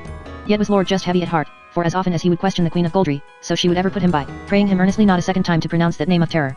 At last, walking with her alone in the cool of the evening on a trodden path of a meadow where asphodel grew and other holy flowers beside a quiet stream, he said, So it is, O Queen Sophonisba, that when first I came hither and spake with thee I well thought that by thee my matter should be well sped. And didst not thou then promise me thy goodness and grace from thee thereafter? This is very true, said the queen. Then why, said he, when I would question thee of that I make most store of, wilt thou always daff me and put me by? She was silent, hanging her head. He looked sidelong for a minute at her sweet profile, the grave clear limes of her mouth and chin. Of whom must I inquire, he said, if not of thee, which art queen and coaster belorn and must know this thing. She stopped and faced him with dark eyes that were like a child's for innocence and like a god's for splendor. My lord, that I have put thee off, ascribe it not to evil intent. That were an unnatural part indeed in me unto you of demon land who have fulfilled the word and set me free again to visit again the world of men which I so much desire, despite all my sorrows I there fulfilled in elder time. Or shall I forget you are at enmity with the wicked house of Witchland, and therefore doubly pledged my friends? That the event must prove, O queen, said Lord Just. O saw ye morna morna, cried she. Saw ye it in the wilderness. And when he looked on her still dark and mistrustful, she said, Is this forgot? And methought it should be mentioned and remembrance made thereof unto the end of the world. I pray thee, my lord, what age art thou? I have looked upon this world, answered Lord Just, for thrice 10 years. And I, said the queen, but 17 summers. Yet that same age had I when thou wast born, and thy grandsire before thee, and his before him. For the gods gave me youth for evermore, when they brought me hither after the realm rape that befell our house, and lodged me in this mountain. She paused, and stood motionless, her hands clasped lightly before her, her head bent, her face turned a little away so that he saw only the white curve of her neck and her cheek's soft outline. All the air was full of sunset, though no sun was there, but a scattered splendor only, shed from the high roof of rock that was like a sky above them, self-effulgent. Very softly she began again to speak, the crystal accents of her voice sounding like the faint notes of a bell borne from a great way off on the quiet air of a summer evening. Surely time past is gone by like a shadow since those days, when I was queen in Morna Morna, dwelling there with my lady mother and the princes my cousins in peace and joy. Until Chorus 3 came out of the north, the great king of Witchland, desiring to explore these mountains, for his pride's sake and his insolent heart, which cost him dear. 'Twas on an evening of early summer we beheld him and his folk ride over the flowering meadows of the Morna. Nobly was he entertained by us, and when we knew what way he meant to go, we counselled him turn back, and the mantichores must tear him if he went. But he mocked at our advisos, and on the morrow departed, he and his, by way of Ompren Edge. And never again were they seen of living man. That had been small loss, but hereof there befell a great and horrible mischief. For in the spring of the year came Boris IV, with a great army out of waterish Witchland, saying with open mouth of defamation that we were the dead king's murderers, we that were peaceful folk, and would not entertain an action should call us villain for all the wealth of him planned. In the night they came, when all we save the sentinels upon the walls were in our beds secure in a quiet conscience. They took the princes my cousins and all our men, and before our eyes most cruelly murdered them. So that my mother seeing these things fell suddenly into deadly swoonings and was presently dead. And the king commanded them burn the house with fire, and he brake down the holy altars of the gods, and defiled their high places.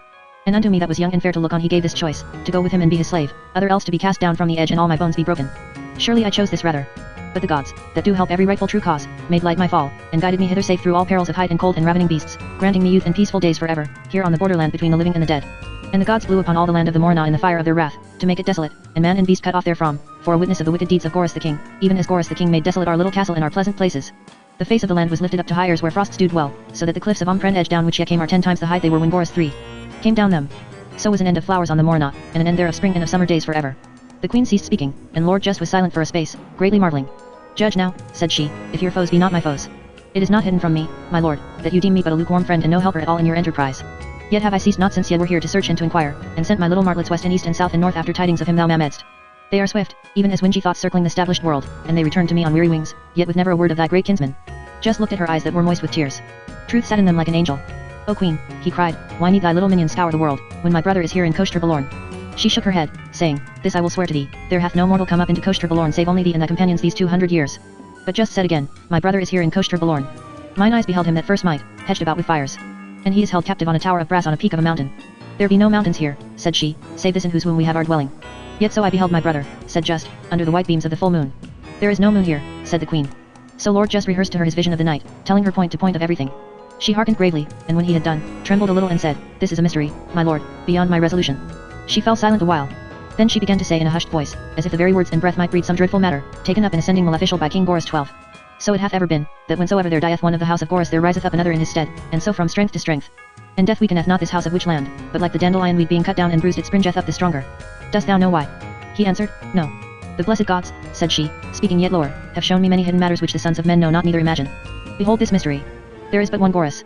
And by the favor of heaven, that moveth sometimes in a manner our weak judgment seeketh in vain to justify, this cruel and evil one, every time whether by the sword or in the full mess of his years he cometh to die, departeth the living soul and spirit of him into a new and sound body, and liveth yet another lifetime to vex and to oppress the world, until that body die, and the next in his turn, and so continually, having thus in a manner life eternal.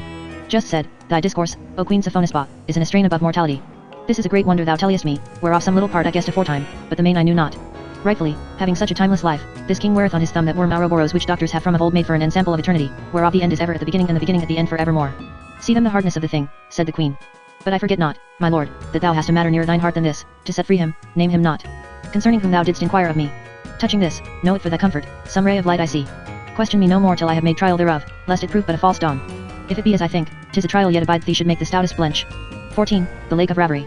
Of the furtherance given by Queen Sophonisba, fosterling of the gods, to Lord Just and Lord Brandic Daha, with how the hippogriff's egg was hatched beside the enchanted lake, and what ensued therefrom. Next day the queen came to Lord Just and Lord Brandic Daha and made them go with her, and Mivarsh with them to serve them, over the meadows and down a passage like that whereby they had entered the mountain, but this led downward. Ye may marvel, she said, to see daylight in the heart of this great mountain. Yet it is but the hidden work of nature. For the rays of the sun, striking all day upon Koshter Balorn and upon her robe of snow, sink into the snow like water, and so soaking through the secret places of the rocks shine again in this hollow chamber where we dwell and in these passages cleft by the gods to give us our goings out and our comings in. And as sunset followeth broad day with colored fires, and moonlight, or darkness followeth sunset, and dawn followeth night ushering the bright day once more, so these changes of the dark and light succeed one another within the mountain. They passed on, ever downward, till after many hours they came suddenly forth into dazzling sunlight. They stood at a cave's mouth on a beach of sand white and clean, that was lapped by the ripples of a sapphire lake, a great lake, sown with islets craggy and luxuriant with trees and flowering growths. Many armed was the lake, winding everywhere in secret reaches behind promontories that were spurs of the mountains that held it in their bosom, some wooded or green with lush flower-spangled turf to the water's edge, some with bare rocks abrupt from the water, some crowned with rugged lines of crag that sent down scree slopes into the lake below. It was mid-afternoon, sweet-aired, a day of dappled cloud shadows and changing lights. White birds circled above the lake, and now and then a kingfisher flashed by like a streak of azure flame. That was a westward-facing beach, at the end of a headland that ran down clothed with pine forests with open primrose glades from a spur of Koshter Balorn. Northward the two great mountains stood at the head of a straight narrow valley that ran up to the gates of Zemiambia. Vaster they seemed than the demons had yet beheld them, showing at but 6 or 7 miles distance a clear 16,000 feet above the lake. Nor from any other point of prospect were they more lovely to behold, Koshter Pivarka like an eagle armed, shadowing with wings, and Koshter Balorn as a goddess fallen a-dreaming, gracious as the morning star of heaven. Wondrous bright were their snows in the sunshine, yet ghostly and unsubstantial to view seen through the hazy summer air. Olive trees, grey and soft outlined like embodied mist, grew in the lower valleys, woods of oak and birch and every forest tree clothed the slopes, and in the warmer folds of the mountainsides belts of creamy rhododendrons straggled upwards even to the mora imes above the lower glaciers and the very margin of the snows. The queen watched Lord just as his gaze moved to the left past Koshter Pivarka, past the blunt lower crest of Goglio, to a great lonely peak many miles distant that frowned over the rich maze of nearer ridges which stood above the lake. Its southern shoulder swept in a long majestic line of cliffs up to a clean sharp summit, northward it fell steeply away. Little snow hung on the sheer rock faces, save where the gullies cleft them. For grace and beauty scarce might Koshter Balorn herself surpass that peak, but terrible it looked, and as a mansion of old night, that not high noonday could wholly dispossess of darkness. There standeth a mountain great and fair, said Lord Brandic Daha, which was hid in a cloud when we were on the high ridges. It hath the look of a great beast couchant. Still the queen watched Lord Just, who looked still on that peak. Then he turned to her, his hands clenched on the buckles of his breastplates. She said, was it as I think? He took a great breath. It was so I beheld it in the beginning, he said, as from this place. But here are we too far off to see the citadel of brass, or know if it be truly there. And he said to Brandik Daha, "This remaineth, that we climb that mountain." "That can ye never do," said the queen. "That shall be shown," said Brandik Daha. "Lest," said she, "nameless is yonder mountain upon earth, for until this hour, save only for me and you, the eye of living man hath not looked upon it. But unto the gods it hath a name, and unto the spirits of the blessed that do inhabit this land, and unto those unhappy souls that are held in captivity on that cold mountain top, Zora Rachnam Sarayan, standing apart above the noiseless lifeless snowfields that feed the Sarayan glaciers, loneliest and secretest of all earth's mountains, and most accursed. O my lords," she said, "think not to climb up Zora. Enchantments ring round Zora, so that ye should not get so near as to the edges of the snowfields at her feet ere ruin gathered you." Just smiled. "O Queen Sophonisba, little thou knowest our mind, if thou think this shall turn us back." "I say it," said the queen, "with no such vain purpose, but to show you the necessity of that way I shall now tell you of, since well I know ye will not give over this attempt. To none save to a demon durst I have told it, lest heaven should hold me answerable for his death. But unto you I may with the less danger commit this dangerous counsel if it be true, as I was taught long ago, that the hippogriff was seen of old in demon land." "The hippogriff," said Lord Brandik Daha. "What else is it than the emblem of our greatness? 1,000 years ago they nested on Neverdale House, and there abide unto this day in the rocks the prints of their hoofs and talons. He that rode it was a forefather of mine and of Lord Just. He that shall ride it again," said Queen Sophonisba, "he only of mortal men may win to Zora Rach, and if he be man enough of his hands may deliver him we wot of out of bondage." "O Queen," said Just, "somewhat I know of gramarye and divine philosophy, yet must I bow to thee for such learning, that dwellest here from generation to generation and dost commune with the dead. How shall we find this steed? Few they be, and high they fly above the world, and come to birth but one in 300 years." She answered, "I have an egg. In all lands else must such an egg lie barren and sterile, save in this land of Zemiambia which is sacred to the lordly races of the dead. And thus cometh the steed to the birth, when one of might and heart beyond the wont of man sleepeth in this land with the egg in his bosom, greatly desiring some high achievement, the fire of his great longing hatch at the egg, and the hippogriff cometh out therefrom, weak-winged at first as thou hast seen a butterfly new hatched out his chrysalis. Then only mayst thou mount him, and if thou be man enow to turn him to thy will he shall bear thee to the uttermost parts of earth unto thine heart's desire. But if thou be aught less than greatest, beware that steed, and mount only earthly coursers. For if there be aught of dross within thee, and thine heart falter, or thy purpose cool, or thou forget the level aim of thy glory, then will he toss thee to thy ruin. Thou hast this thing, O Queen," said Lord Just. "My lord," she said softly, "more than 100 years ago I found it, while I rambled on the cliffs that are about this charmed lake of Ravari. And here I hid it, being taught by the gods what thing I had found and knowing what was foreordained, that certain of earth should come at last to Koshter Balorn. Thinking in my heart that he that should come might be of those who bear some great unfulfilled desire, and might be of such might as could ride to his desire on such a steed. They abode, talking little, by the charmed lake's shore till evening. Then they arose, and went with her to a pavilion by the lake, built in a grove of flowering trees. Ere they went to rest, she brought them the hippogriff's egg, great as a man's body, yet light of weight, rough and coloured like gold. And she said, "Which of you, my lords?" Just answered, "He, if might and a high heart should only count, but I, because my brother it is that we must free from his dismal place." So the queen gave the egg to Lord Just, and he, bearing it in his arms, bade her good night, saying, "I need no other laudanum than this to make me sleep." And the ambrosial might came down. And gentle sleep, softer than sleep is on earth, closed their eyes in that pavilion beside the enchanted lake. Mivarsh slept not. Small joy had he of that lake of Ravari, caring for none of its beauties but mindful still of certain lewd bulks he had seen basking by its shores all through the golden afternoon. He had questioned one of the queen's martlets concerning them, who laughed at him and let him know that these were crocodiles, wardens of the lake, tame and gentle toward the heroes of bliss who resorted thither to bathe and disport themselves. "But should such an one as thou," she said, "adventure there, they would chop thee up at a mouthful." This saddened him. And indeed, little ease of heart had he since he came out of Impland, and dearly he desired his home, though it were sacked and burnt, and the men of his own blood, though they should prove his foes. And well he thought that if Just should fly with Brandik Daha mounted on hippogriff to that cold mountain top where souls of the great were held in bondage, he should never win back alone to the world of men, past the frozen mountains, and the manticores, and past the crocodile that dwelt beside Bavamam. He lay awake an hour or twain, weeping quietly, until out of the giant heart of midnight came to him with fiery clearness the words of the queen, saying that by the heat of great longing in his heart that clas path it must that egg be hatched, and that man should then mount and ride on the wind unto his heart's desire. Therewith Mivarsh sat up, his hands clammy with mixed fear and longing. It seemed to him, awaken alone among the sleepers in that breathless night, that no longing could be greater than his longing. He said in his heart, "I will arise, and take the egg privily from the devil Tramsmarine and clasp it myself. I do him no wrong thereby, for said she not it was perilous. Also every man raked the embers to his own cake." So he arose, and came secretly to just where he lay with his strong arms circling the egg. A beam of the moon came in by a window, shining on the face of Just, that was as the face of a god. Mivarsh bent over him and teased the egg gently from his embrace, praying fervently the while. And, for Just was in a profound slumber, his soul mounting in vision far from earth, far from that shore divine, to lone regions where Goldri watched still in frozen mournful patience on the heights of Zora. At last Mivarsh gat the egg and bare it to his bed. Very warm it was, crackling to his ear as he embraced it, as of a power moving from withinwards. In such wise Mivarsh fell asleep, clasping the egg as a man should clasp his dearest. And a little before dawn it hatched in his arms and fell asunder, and he started awake, his arms about the neck of a strange steed. It went forth into the pale light before the sunrise, and he with it, holding it fast. The sheen of its hair was like the peacock's neck, its eyes like the changing fires of a star of a windy night. Its nostrils widened to the breath of the dawn. Its wings unfolded and grew stiff, their feathers like the tail feathers of the peacock pheasant, white with purple eyes, and hard to the touch as iron blades. Mivarsh was mounted on its back, seizing the shining mane with both hands, trembling. And now was he fain to descend, but the hippogriff snorted and reared, and he, fearing a great fall, clung closer. It stamped with its silver hoofs, flapping its wings, ramping like a lioness, tearing up the grass with its claws. Mivarsh screamed, torn between hope and fear. It plunged forward and leaped into the air and flew. The demons, waked by the whirring of wings, rushed from the pavilion, to behold that marvel flown against the obscure west. Wild was its flight, like a snipe dipping and plunging. And while they looked, they saw the rider flung from his seat and heard, some moments after, a dull flop and splash of a body fallen in the lake. The wild steed vanished, winging toward the upper air. Rings ran outward from the splash, troubling the surface of the lake, marring the dark reflection of Zorarach mirrored in the sleeping waters. Poor Mivarsh! Cried Lord Brandik Daha. After all the weary leagues I made him go with me. And he threw off his cloak, took a dagger in his teeth, and swam with great overarm strokes out to the spot where Mivarsh fell. But not he found of Mivarsh.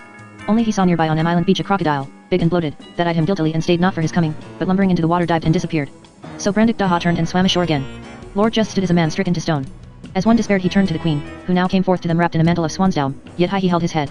O Queen Sophonisba, here is that secret gloam or bottom of our days, come when we sniff the sweetness of the morning.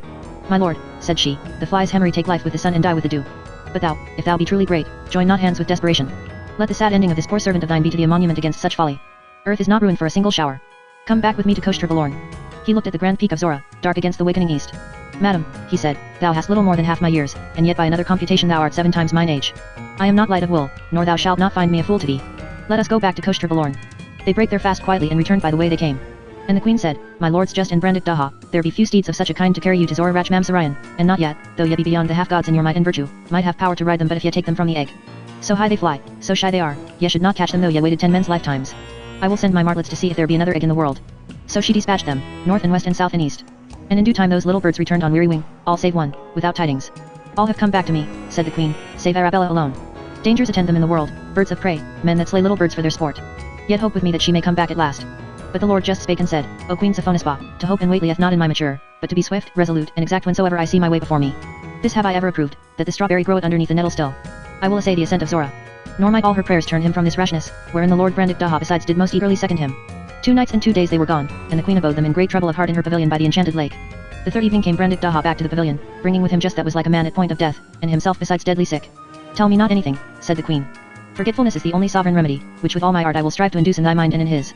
Surely I despaired ever to see you in life again, so rashly entered into those regions forbid. Brandik Daha smiled, but his look was ghastly. Blame us not overmuch, dear queen. Who shoots at the midday sun, though he be sure he shall never hit the mark, yet as sure he is he shall shoot higher than who aims but at a bush. His voice broke in his throat, the whites of his eyes rolled up, he caught at the queen's hand like a frightened child. Then with a mighty effort mastering himself, I pray bear with me a little, he said. After a little good meats and drinks taken 'twill pass. I pray look to Just, is a dead, thank you. Days passed, and months, and the Lord Just lay yet as it were in the article of death tended by his friend and by the queen in that pavilion by the lake. At length when winter was gone in middle earth, and the spring far spent, back came that last little martlet on weary wing, she they had long given up for lost. She sank in her mistress's bosom, almost dead indeed for weariness. But the queen cherished her, and gave her nectar, so that she gathered strength and said, O Queen Sophonisba, fosterling of the gods, I flew for the east and south and west and north, by sea and by land, in heat and frost, unto the frozen poles, about and about. And at the last came to Demon Land, to the range of Neverdale. There is a tarn among the mountains, that men call Dol Tarn. Very deep it is, and men that live by bread do hold it for bottomless. Yet hath it a bottom, and on the bottom lieth an hippogriff's egg, seen by me, for I flew at a great height above it. In Demon Land, said the queen. And she said to Lord Brandik Daha, it is the only one. Ye must go home to fetch it. Brandik Daha said, home to Demon Land? After we spent our powers and crossed the world to find the way. But when Lord Just knew of it, straightway with hope so renewed began his sickness to depart from him, so that he was in a few weeks' space very well recovered. And it was now a full year gone by since first the demons came up into Koshter Balorn. 15. Queen Presmyra. How the Lady Presmyra discovered to Lord Gro what she would have brought about for Demon Land, in which should also appear her lord's yet more greatness and advancement, and how her too loud speaking of her purpose was the occasion whereby the Lord Corynus was to learn the sweetness of bliss deferred. On that same 26th night of May, when Lord Just and Lord Brandik Daha beheld from earth's loftiest pinnacle the land of Zemiambia and Koshter Balorn, Gro walked with the Lady Presmyra on the western terrace in Kars. It wanted yet 2 hours of midnight. The air was warm, the sky a bower of moonbeam and starbeam. Now and then a faint breeze stirred as if night turned in her sleep. The walls of the palace and the iron tower cut off the terrace from the direct moonlight, and flamboys spreading their wobbling light made alternating regions of brightness and gloom. Galloping strains of music and the noise of revelry came from within the palace. Gro spake, if thy question, O queen, overlie wish to have me gone, I am as lightning to obey thee howsoe'er it grieve me. 'Twas an idle wonder only, she said. Stay in it like thee. It is but a native part of wisdom, said he, to follow the light. When thou wast departed from the hall methought all the bright lights were bedimmed. He looked at her sidelong as they passed into the radiance of a flamboy, studying her countenance that seemed clouded with grievous thought. Fair of all fairs she seemed, stately and splendid, crowned with a golden crown set about with dark amethysts. A figure of a crabfish topped it above the brow, curiously wrought in silver and bearing in either claw a ball of chrysolite the bigness of a thrush's egg. Lord Gro said, this too was part of my mind, to behold those stars in heaven that men call Berenice's hair, and know if they can outshine in glory thine hair, O queen. They paced on in silence. Then, these phrases of forced gallantry, she said, soared ill with our friendship, my Lord Gro.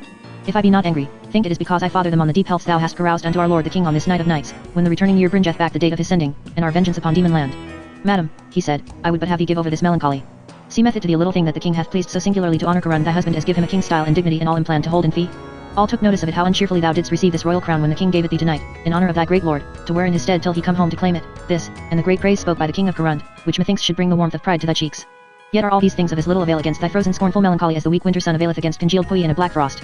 Crowns are cheap trash today, said Presmyra, when as the king, with 20 kings to be his lackeys, raiseth up mo his lackeys to be kings of the earth.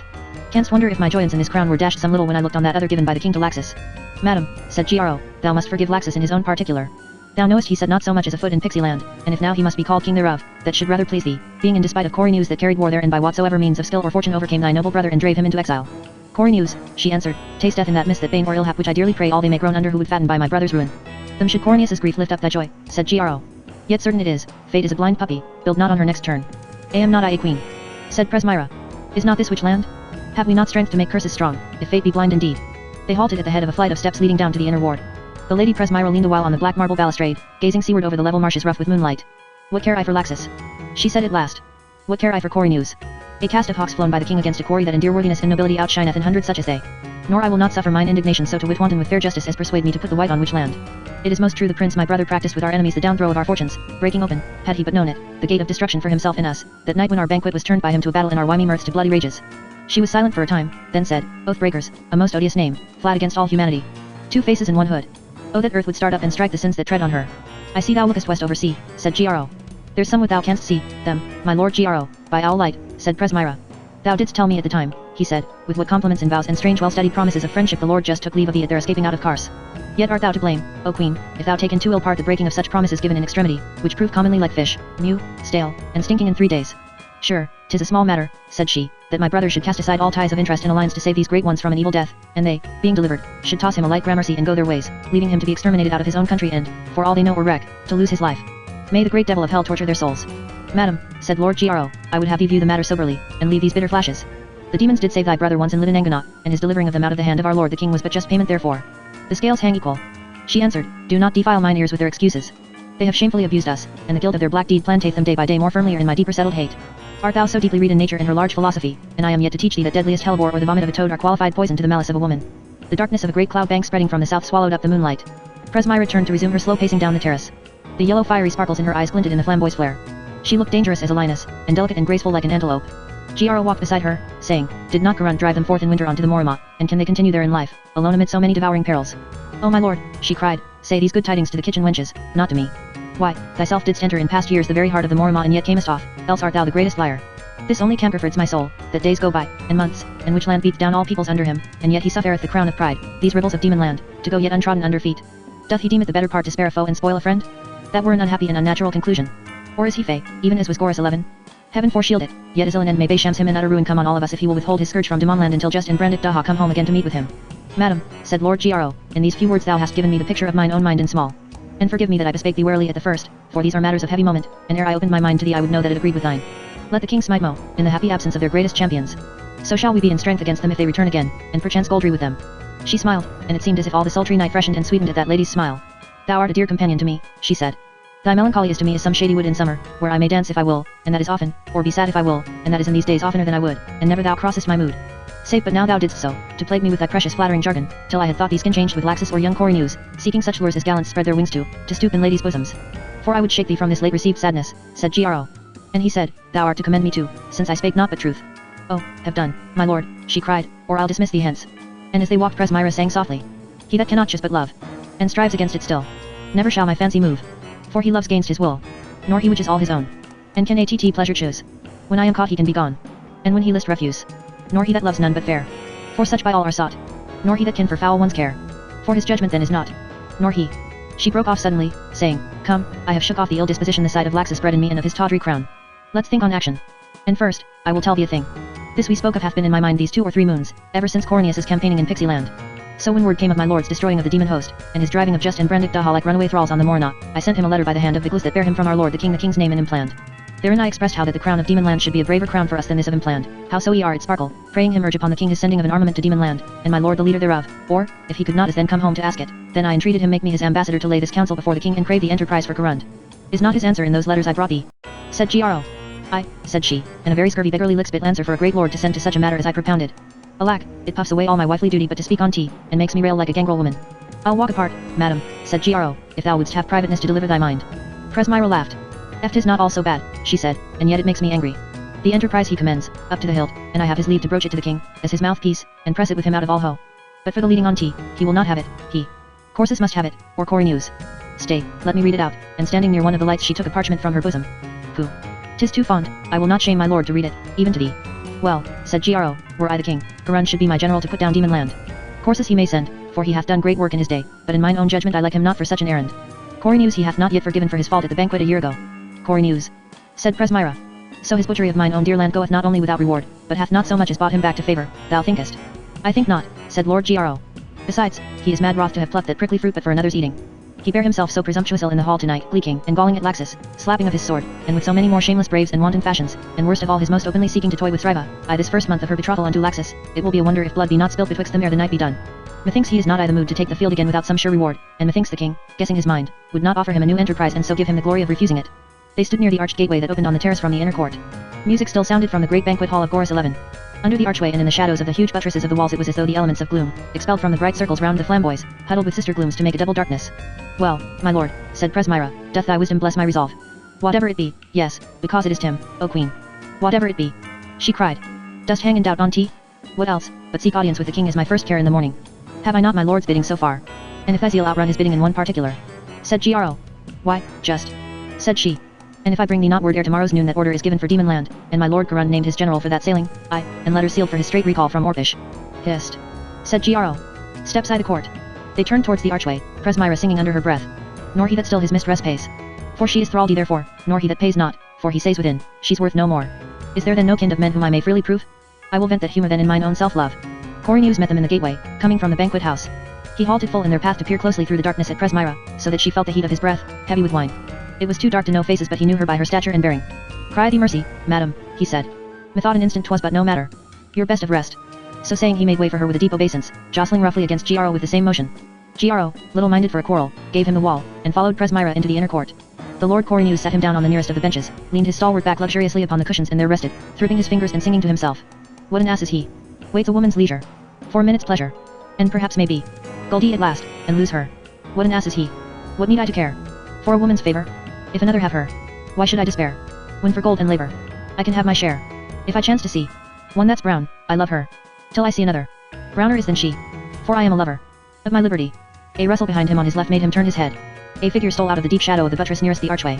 He leapt up and was first in the gate, blocking it with open arms. Ah, he cried, so titmice roost I the shade, ha? What ransom shall I have of thee for making me keep empty tryst last night? I, and wast creeping hence to make me a fool once more the night long and I had not caught thee. The lady laughed. Last night my father kept me by him, and tonight, my lord, wouldst thou not have been fitly served for thy shameless ditty? Is that a sweet serenade for ladies' ears? Sing it again, to thy liberty, and show thyself an ass. Thou art very bold to provoke me, madam, with not even a star to be thy witness if I quite thee for tea. These flamboys are old roisterers, grown grey in scenes of riot. They shall not blab. Nay, if thou speakest in wine I'm gone, my lord, and as he took a step towards her, and I return not, here or otherwise, but fling thee off forever, she said. I will not be entreated like a serving maid. I have borne too long with thy forced soldier fashions.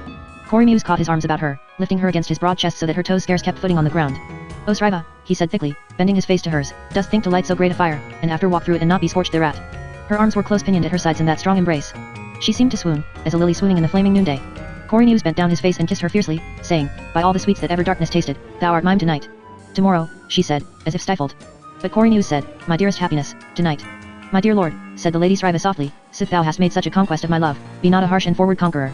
I swear to thee by all the dreadful powers that clip the earth about, there's matter in it I should to my father this night, nay more, now on the instant. 'Twas this only made me avoid thee but now, this, and no light conceit to vex thee. He can attend our pleasure, said Cory News. 'Tis an old man, and oft sitteth late at his book. How? And thou leftest him carousing? Said she. There's that I must impart to him ere the wine quite overflow his wits. Even this delay, how sweet soever to us, is dangerous. But Cory News said, I will not let thee go. Well, said she, be a beast, then. But no I'll cry on a rescue shall make all Kars run to find us, and my brothers, I, and Laxus, if he be a man, shall deal thee bitter payment for thy violence toward me. But if thou wilt be thy noble self, and respect my love with friendship, let me go. And if thou come secretly to my chamber door, an hour past midnight, I think thou LT find no bolt to it. Ha, thou swearest it. He said. She answered, else may steep destruction swallow me quick. Am hour past midnight. And until then 'tis a year in my desires, said he. There spoke my noble lover, said Sriva, giving him her mouth once more. And swiftly she fared through the shadowy archway and across the court to where in the north gallery her father Corsus had his chamber. The Lord Cory News went back to his seat, and there reclined for a space in slothful ease, humming to an old tune. My mistress is a shuttlecock. Compass D of cork and feather. Each battledore sets on her dock, and bumps her on the leather. But cast her off which way you will, she will recoil to another still. Fa, la, la, la, la, la. He stretched his arms and yawned. Well, Laxus, my chub-faced miacock, this medicine hath eased powerfully my discontent. 'Tis but fair, sith I must miss my crown, that I should have thy mistress. And to say true, seeing how base, little, and ordinary a kingdom is this of Pixie Land, and what a delectable sweet wagtail this Sriva, whom besides I have these 2 years past ne'er looked on but my mouth watered, why, I may hold me part paid for the nonce, until I weary of her. Love is all my life. For it keeps me doing. Yet my love and wooing is not for a wife. Hour past midnight, ha? What wine's best for lovers? I'll go drink a stoop, and so to dice with some of these lads to pass away the time till then. 16. The Lady Sriva's embassage. How the Duke Corsus thought it proper to commit an errand of state unto his daughter, and how she prospered therein. Sriva fared swiftly to her father's closet, and finding her lady mother sewing in her chair, nodding towards sleep, 2 candles at her left and right, she said, My lady mother, there's a queen's crown waits the plucking. 'Twill drop into the foreign woman's lap if thou and my father bestir you not. Where is he? Still I the banquet house? Thou or I must fetch him on the instant. Fie! Cried Zenembria. How thou hast startled me. Fall somewhat into a slower speech, my girl. With such wild sudden talk I know not what thou meanest nor what's the matter. But Sriva answered, Matter of state. Thou goest not? Good, then I fetch him. Thou shalt hear all anon, mother, and so turned towards the door. Nor might all her mothers crying out upon the scandal of their so returning to the banquet long past the hour of the women's withdrawal turn her from this. So that the lady Zenembria, seeing her so wilful, thought it less evil to go herself, and so went, and in a while returned with Corsus. Corsus sat in his great chair over against his lady wife, while his daughter told her tale. Twice and thrice, said she, they passed me by, as near as I stand to thee, O my father, she leaning most familiarly on the arm of her curled philosopher. 'Twas plain they had never a thought that any was by to overhear them. She said so and so, and therewith Sriva told all that was spoke by the lady Presmira as to an expedition to Demamland, and as to her purpose speaking with the king, and as to her design that Garund should be his general for that sailing, and letters sealed on the morrow for his straight recall from Orpish. The Duke listened unmoved, breathing heavily, leaning heavily forward, his elbow on his knees, one great fat hand twisting and pushing back the sparse grey growth of his mustachios. His eyes shifted with sullen glance about the chamber, and his blabber cheeks, scarlet from the feast, flushed to a deeper hue. Zenembria said, Alas, and did not I tell thee long ago, my lord, that Garund did ill to wed with a young wife? And thence cometh mo that shame that was but to be looked for. It is pity indeed of so goodly a man, mo past his prime age, she should so play at fast and loose with his honor, and he at the far end of the world. Indeed and indeed, I hope he will revenge it on her at his coming home. For sure I am, Garund is too high-minded to buy advancement at so shameful a price. Thy talk, wife, said Corsus, showeth long hair and a short wit. In brief, thou art a fool. He was silent for a space, then raised his gaze to Sriva, where she rested, her back to the massive table, half standing, half sitting, a dainty jewel-besparked hand planted on the table's edge at her either side, her arms like delicate white pillars supporting that fair frame. Somewhat his dull eye brightened, resting on her.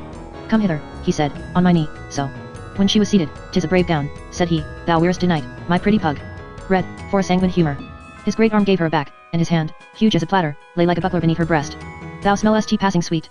'Tis malabathrum in the leaf, answered she. I'm glad it likes thee, my lord, said Zenembria. My woman still protstateth that such, being boiled with wine, yieldeth a perfume that passeth all other. Corsus still looked on Sriva. After a while he asked, What madest thou on the terrace i' the dark, ha? She looked down, saying, It was Laxus prayed me meet him there. Said Corsus. 'Tis strange then he should await thee this hour gone by in the paved alley of the privy court. He did mistake me, said Sriva. And well is he served, for such neglect. So. And thou turnest politician tonight, my little quizcat. Said Corsus. And thou smellest an expedition to Demon Land? 'Tis like enow. But methinks the king will send Cory news. Cory news. Said Sriva. It is not thought so. 'Tis Garund must have it, if thou push not the matter to a decision with the king tonight, O my father, ere my lady Fox be private with him tomorrow. Bah. Said Corsus. Thou art but a girl, and knowest not. She hath not the full blood nor the resolution to carry it thus. No, 'tis not Garund stands I the light, it is Cory news. It is therefore the king withheld from him Pixie Land, which was his due, and tossed the bauble to Laxus. Why, 'tis a monstrous thing, said Zenembria, if Cory news shall have Demon Land, which surely much surpasseth this crown of Pixie Land.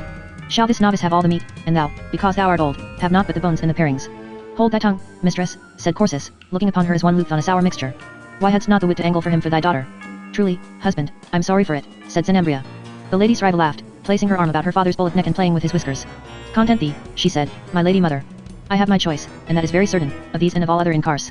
And now I bethink me on the Lord Cory news, why, there's a proper man indeed, weareth a shaven lip too, which, as experienced opinion shall tell thee, far exceedeth your nasty mustachios. Well, said Corsus, kissing her, how it shape, I'll to the king tonight to move my matter with him. Meanwhile, madam, he said to Zenembria, I'll have thee take thy chamber straight. Bolt well the door, and for more safety I will lock it myself o' the outer side. There's much mirth toward tonight, and I'd not have these staggering drunken swads offend thee, as full well might befall, whiles I am on mine errand of state. Zenembria bade him good night, and would have taken her daughter with her, but Corsus said nay to this, saying, I'll see her safe bestowed. When they were alone, and the lady Zenembria locked away in her chamber, Corsus took forth from an oaken cupboard a great silver flagon and 2 chased goblets. These he brimmed with a sparkling yellow wine from the flagon and made Sriva drink with him not once only but twice, emptying each time her goblet. Then he drew up his chair and sinking heavily into it folded his arms upon the table and buried his head upon them. Sriva paced back and forth, impatient at her father's strange posture and silence. Surely the wine lighted riot in her veins, surely in that silent room came back to her Corimius's kisses hot upon her mouth, the strength of his arms like bands of bronze holding her embraced. Midnight tolled. Her bones seemed to melt within her as she bethought of her promise, due in an hour. Father, said she at last, midnight hath stricken. Wilt thou not go ere it be too late? The Duke raised his face and looked at her. He answered no. No, he said again, where's the profit? I wax old, my daughter, and must wither. The world is to the young. To Cory news, to Laxus, to thee. but most of all to Garund, who if he be old yet hath his mess of sons, and mightiest of all his wife, to be his ladder to climb thrones withal. But thou saidst but most said Sriva. I, when thy mammy was by. She cometh to her second childhood before her time, so as to a child I speak to her. Garund did ill to wed with a young wife, ha? Fruit. Is not this the very bulwark and rampire of his fortune? Didst ever see a fellow so spurted up in a moment? My secretary when I managed the old wars against the ghouls, and now climbed clean over me, that am yet my mere his elder. Called king, forsooth, and like to be ta'en soon, under the king, for Dominus fac totem throughout all the land if a play this woman as a should. Will not the king, for such payment as she intends, give Demon land upon him planned in all the world beside? Hell's dignity, that would I, and 'twere offered me. He stood up, reaching unsteadily for the Wymjuk. Furtively he watched his daughter, shifting his gaze ever as her eye met his. Garund, said he, pouring out some wine, would split his sides for laughter to hear thy mother's prim-mouthed brabble, he that hath enjoined upon his wife, there's ne'er a doubt on't, this very errand, and if he visited on her at his coming home 'twill but be with hotter love and gratitude for that she wins him in our despite. Trust me, 'tis not every lady of quality shall find favour with a king. The casement stood open, and while they stood without speech sounds of a lute trembled upward from the court below, and a man's voice, soft and deep, singing this song. Homes to the bull, hoofs to the steed, to little hares, light feet for her speed, and unto lions she giveth death, a gaping dangerous lie, fishes to swim, and birds to fly, and men to judge, and reason why. She tiak hate, yet for womankind, none of these things hath she. For women beauty, she hath made, their only shielda, their only blade. O'er sword and fire they triumph still, so they but beauteous be. The lady Sriva knew it was Laxus singing to her chamber window. Her blood beat wildly, the spirit of enterprise winging her imagination not toward him, nor yet cory news, but into paths strangely and perilously inviting, undreamed of until now. The duke her father came towards her, thrusting the chairs from his way, and saying, Garund and his mess of sons. Garund and his young queen. If he conjure with the white rose, why not thou and I with the red? It hath as fair a look, the devil damn me else, and save our as excellent sweet perfume. She stared at him big-eyed, with blushing cheeks. He took her hands in his. Shall this outland woman, he said, and her sallow-cheeked gallant still ruffle it over us? Long beards, whether they be white or black, are too huge a blemish in our eye, methinks. The thing seemeth not supportable, that this precise madam with her foreign fashions dost fear to stand the field against her. Sriva put her forehead on his shoulder and said, scarce to be heard, and it come to that, I'll show thee. It must be now, said Corsus. Presmyra, thou hast told me, seek audience betimes the morning. Women are best at night time, too. If Laxus should hear thee, she said. He answered, tush, he need never blame thee, even if he knew on't, and we can manage that. Thy silly mother prated but now of honor. 'Tis but a school name, and if for other, tell me whence springeth the fount of honor if not from the king of kings? If he receive thee, then art thou honored, and all they that have to do with thee. I am yet to learn dishonor lieth on that man or woman whom the king doth honor. She laughed, turning from him toward the window, her hand still held in his. Fob, thou hast given me a strong potion. And I think that swayeth me thore than thy many arguments, O my father, which to say truth I cannot well remember because I did not much believe. Duke Corsus took her by the shoulders.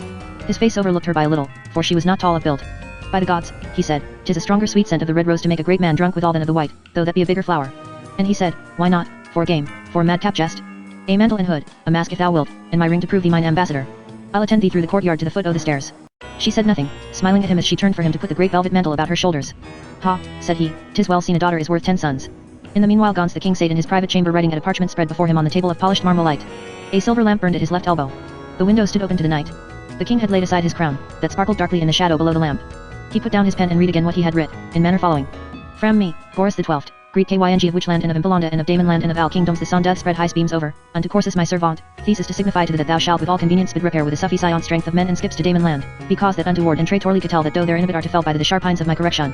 IWILLD is hold inch the place of my general other, that thou enter forcibly into the said country and do with all diligence spoil ravisk and depopulate that land, enslaving oppressing and putting to the dit as thou shalt think must serviceable all them that shall fall into thy car, and in particular pulling down and ruinating all their strongholds or castles as Galange, Drepabai, Crothring, Bullswyke, and other. These enterprise and head is one of the greatest that ever was since YT is to tramp down Damon land and once and for all to cut their combs whose crests may dunger us, and thou art to understand that without extraordinary experience of thy former merits I will not commit to the so great a charge, and especially in such a time. And since all great enterprises ought to be sodinely and resolutely prosecuted, therefore these ought to be done and executed at furthest in harvest next. Therefore YT is my commandment that thou Corsus take order for the instant furnace hinge of ships, seamen, soldiers, horsemen, officiers, and particular persons, weapons, munitions, and all other necessaries which is thought to be needful for the army and both which shall be levied for the said entree price, for with this letter shall be thy sufficient warrant under my hand. Given under my signeth of Ouroboros in my palace of Carcethis XXIX day of May, Bange the 7th day of my year 2. The king took wax and a taper from the great gold inkstand, and sealed the warrant with the ruby head of the Worm Ouroboros, saying, the ruby, most comfortable to the heart, brain, vigor, and memory of man. So, 'tis confirmed. In that instant when the wax was yet soft of the king's seal sealing that commission for Corsus, one tapped gently at the chamber door. The king bade enter, and there came the captain of his bodyguard and stood before the king, with word that one waited without, praying instant audience, and showed me for a token, O my lord the king, a bull's head with fiery nostrils graven in a black opal in the bezel of a ring, which I knew for the signet of my lord Corsus that his lordship beareth alway on his left thumb. And 'twas this, O king, that only persuaded me to deliver the message unto your majesty in this unseasonable hour. Which if it be a fault in me, I do humbly hope your majesty will pardon. Knowest thou the man? Said the king. He answered, I might not know him, dread lord, for the mask and great hooded cloak he weareth. It is a little man, and speak the husky whisper. Admit him, said King Boris, and when Sriva was come in, masked and hooded and holding forth the ring, he said, Thou lookest questionable, albeit this token opened a way for thee. Put off these trappings and let me know thee. But she, speaking still in a husky whisper, prayed that they might be private ere she disclosed herself. So the king bade leave them private. Dread lord, said the soldier, is it your will that I stand ready without the door? No, said the king. Void the antechamber, said the guard, and let none disturb me. And to Sriva he said, if thine errand prove not more honester than thy looks, this is an ill night's journey for thee. At the lifting of my finger I am able to metamorphose thee to a mandrake. If indeed thou beest aught else already. When they were alone the lady Sriva doffed her mask and put back her hood, uncovering her head that was crowned with 2 heavy trammels of her dark brown hair bound up and interwoven above her brow and ears and pinned with silver pins headed with garnets colored like burning coals. The king beheld her from under the great shadow of his brows, darkly, not by so much as the moving of an eyelid or a lineament of his lean visage betraying aught that passed in his mind at this disclosing. She trembled and said, O my lord the king, I hope you will indulge and pardon in me this trespass. Truly I marvel at mine own boldness how I durst come to you. With a gesture of his hand the king bade her be seated in a chair on his right beside the table. Thou needest not be afraid, madam, he said. That I admit thee, let it make thee assured of welcome. Let me know thine errand. The fire of her father's wine shuddered down within her like a low-lit flame in a gust of wind as she sat there alone with King Boris XII. In the circle of the lamplight. She took a deep breath to still her heart's fluttering and said, O king, I was much afeard to come, and it was to ask you a boon, a little thing for you to give, lord, and yet to me that am the least of your handmaids a great thing to receive. But now I am come indeed, I durst not ask it. The glitter of his eyes looking out from their eaves of darkness dismayed her, and little comfort had she of the iron crown at his elbow, bright with gems and fierce with uplifted claws, or of the copper serpents interlaced that made the arms of his chair, or of the bright image of the lamp reflected in the tabletop where were red streaks like streaks of blood and black streaks like edges of swords streaking the green shining surface of the stone. Yet she took heart to say, were I a great lord had done your majesty service as my father hath, or these others you did honor tonight, O king, it had been otherwise. He said nothing, and still gathering courage she said, I too would serve you, O king. And I came to ask you how. The king smiled. I am much beholden to thee, madam. Do as thou hast done, and thou shalt please me well. Feast and be merry, and charge not thine head with these midnight questionings, lest too much carefulness make thee grow lean. Grow I so, O king. You shall judge. So speaking the lady Sriva rose up and stood before him in the lamplight. Slowly she opened her arms upwards right and left, putting back her velvet cloak from her shoulders, until the dark cloak hanging in folds from either uplifted hand was like the wings of a bird lifted up for flight. Dazzling fair shone her bare shoulders and bare arms and throat and bosom. One great hyacinth stone, hanging by a gold chain about her neck, rested above the hollow of her breasts. It flashed and slept with her breathing's alternate fall and swell. You did threaten me, lord, but now, she said, to transmute me to a mandrake. Would you might change me to a man? She could read nothing in the crag-like darkness of his countenance, the iron lip, the eyes that were like pulsing firelight out of hollow caves. I should serve you better so, lord, than my poor beauty may. Were I a man, I had come to you tonight and said, O king, let us not suffer any longer of that hound just. Give me a sword, O king, and I will put down demon land for you and tread them under feet. She sank softly into her chair again, suffering her velvet cloak to fall over its back. The king ran his finger thoughtfully along the upstanding claws of the crown beside him on the table. Is this the boon thou askest me? He said at length. An expedition to demon land. She answered it was. Must they sail tonight? Said the king, still watching her. She smiled foolishly. Only, he said, I would know what gadfly of urgency stung thee on to come so strangely and suddenly and after midnight. She paused a minute, then summoning courage, lest another should first come to you, O king, she answered. Believe me, I know of preparations, and one that shall come to you in the morning praying this thing for another. What intelligence soever some hath, I am sure of that to be true that I have. Another. Said the king. Sriva answered, Lord, I'll say no names. But there be some, O king, be dangerous sweet suppliants, hanging their hopes belike on other strings than we may tune. She had bent her head above the polished table, looking curiously down into its depths. Her corsage and gown of scarlet silk brocade were like the chalice of a great flower, her white arms and shoulders like the petals of the flower above it. At length she looked up. Thou smilest, my lady Sriva, said the king. I smiled at mine own thought, she said. You will laugh to hear it, O my lord the king, being so different from what we spoke on. But sure, of women's thoughts is no more surety nor rest than is in a vein that turneth at all wines. Let me hear it, said the king, bending forward, his lean hairy hand flung idly across the table's edge. Why thus it was, lord, said she. There came me in mind of a sudden that saying of the lady Presmira when first she was wed to Karun and dwelt here in Kars. She said all the right part of her body was of which land but the left pixie. Whereupon our people that were by rejoiced much that she had given the right part of her body to which land. Whereupon she said, but her heart was on the left side. And where wearest thou thine? Asked the king. She durst not look at him, and so saw not the comic light go like summer lightning across his dark countenance as she spoke Presmira's name. His hand had dropped from the table edge, Sriva felt it touch her knee. She trembled like a full sail that suddenly for an instant the wind leaves. Very still she sat, saying in a low voice, there's a word, my lord the king, if you'd but speak it, should be my light to show you mine answer. But he leaned closer, saying, dost think I'll chaffer with thee? I'll know the answer first I the dark. Lord, she whispered, I would not have come to you in this deep and dead time of the night but that I knew you noble and the great king, and no amorous surfeiter that should deal false with me. Her body breathed spices, soft warm scents to make the senses reel, perfume of malabathrum bruised in wine, essences of sulphur-colored lilies planted in Aphrodite's garden. The king drew her to him. She cast her arms about his neck, saying close to his ear, Lord, I may not sleep till you tell me they must sail, and Corsus must be their captain. The king held her gathered up like a child in his embrace. He kissed her on the mouth, a long deep kiss. Then he sprang to his feet, set her down like a doll before him upon the table by the lamp, and so sat back in his own chair again and sat regarding her with a strange and disturbing smile. On a sudden his brow darkened, and thrusting his face towards hers, his thick black square-cut beard jutting beneath the curl of his shaven upper lip, Girl, he said, who sent thee this errand? He rolled his eye upon her with such a gorgon look that her blood ran back with a great leap towards her heart, and she answered, scarce to be heard, truly, O king, my father sent me. Was he drunk when he sent thee? Asked the king. Truly, lord, I think he was, said she. That cup that he was drunken withal, said King Gons, let him prize and cherish it all his life natural. For if in his sober senses he should make no more estimation of me than think to bribe my favors with a bona roba, by my soul, in his evil health he had sought to do it, for it should cost him nothing but his life. Sriva began to weep, saying, O king, your gentle pardon. But the king paced the room like a prowling lion. Did he fear I should supply Karund in his place? Said he. This was a cocksure way to make me do it, if indeed his practice had might to move me at all. Let him learn to come to me with his own mouth if he hoped to get good of me. Other else, out of Kars let him go and avoid my sight, that all the great masters of hell may conduct him thither. The king paused at length beside Sriva, that was perched still upon the table, showing a kind of sweetness in tears, sobbing very pitifully, her face hidden in her two hands. So for a time he beheld her, then lifted her down, and while he sat in his great chair, holding her on his knee with one hand, with the other drew hers gently from before her face. Come, he said, I blame it not on thee. Give over all thy weeping. Reach me that writing from the table. She turned in his arms and stretched a hand out for the parchment. Thou knowest my signet, said the king. She nodded. I. Read, said he, letting her go. She stood by the lamp, and read. The king was behind her. He took her beneath the arms, bending to speak hot-breathed in her ear. Thou seest, I had already chose my general. Therefore I let thee know it, because I mean not to let thee go till morning, and I would not have thee think thy loveliness, how it please me, moveth such deep commanding spells as to sway my policy. She lay back against his breast, limp and strengthless, while he kissed her neck and eyes and throat, then her lips met his in a long voluptuous kiss. Surely the king's hands upon her were like live coals. Bethinking her of Corey news, fuming at an open door in an empty chamber, the lady Sriva was yet content. 17. The king flies his haggard. How the lady Presmyra came to the king on an errand of state, and how she prospered therein, wherein is also seen why the king would send the Duke Corsus into Demon Land, and how on the 15th day of July these lords, Corsus, Laxus, Gro, and Galandus, sailed with a fleet from Tenemos. On the morn came the lady Presmyra to pray audience of the king, and being admitted to his private chamber stood before him in great beauty and splendor, saying, Lord, I came to thank you as occasion served not for me fitly so to do last night I the banquet hall. Sure, 'tis no easy task, since when I thank you as I would, I must seem too unmindful of Karun's deserving who hath won this kingdom, but if I speak too large of that, I shall seem to diminish your bounty, O king. And ingratitude is a vice abhorred. Madam, said the king, thou needest not to thank me. And to mine ears great deeds have their own trumpets. So now she told him of her letters received from Karund out of Impland. It is well seen, Lord, said she, how in these days you do beat down all peoples under you, and do set up new tributary kings to add to your great praise in Kars. O king, how long must this ill weed of Demon Land offend us, going still untrodden under feet? The king answered her not a word. Only his lip showed a gleam of teeth, as of a tiger's troubled at his meal. But Presmyra said with great heartiness, Lord, be not angry with me. Methinks it is the part of a faithful servant honored by his master to seek new service. And where lieth likelier service Karun should do you than west overseas, to lead presently an army naval thither and make an end of them, ere their greatness stand up again from the blow wherewith last May you did strike them. Madam, said the king, this charge is mine. I'll tell thee when I need thy counsel, which is not now. And standing up as if to end the matter, he said, I do intend some sport today. They tell me thou hast a falcon gentle Taureth so well she passeth the best Corey news hath. 'Tis clear calm weather. Wilt thou take her out today and show us the mounty at a heron? She answered, joyfully, O king. Yet I beseech you add this favor to all your former goodness, to hear me yet one word. Something persuades me you have already determined of this enterprise, and by your putting of me off I do fear your majesty meaneth not Karun shall undertake it but some other. Dark and immovable as his own dark fortress facing the bright morning, Gorus the king stood and beheld her. Sunshine streaming through the eastern casement lighted red gold smoldering splendors in the heavy coils of that lady's hair, and flew back in dazzling showers from the diamonds fastened among those coils. After a space he said, Suppose I am a gardener. I go not to the butterfly for counsel. Let her be glad that there be rose trees there and redstone crops for her delight, which if any be lacking I'll give her more for the asking, as I'll give thee more masks and revels and all brave pleasures in Kars. But war and policy is not for women.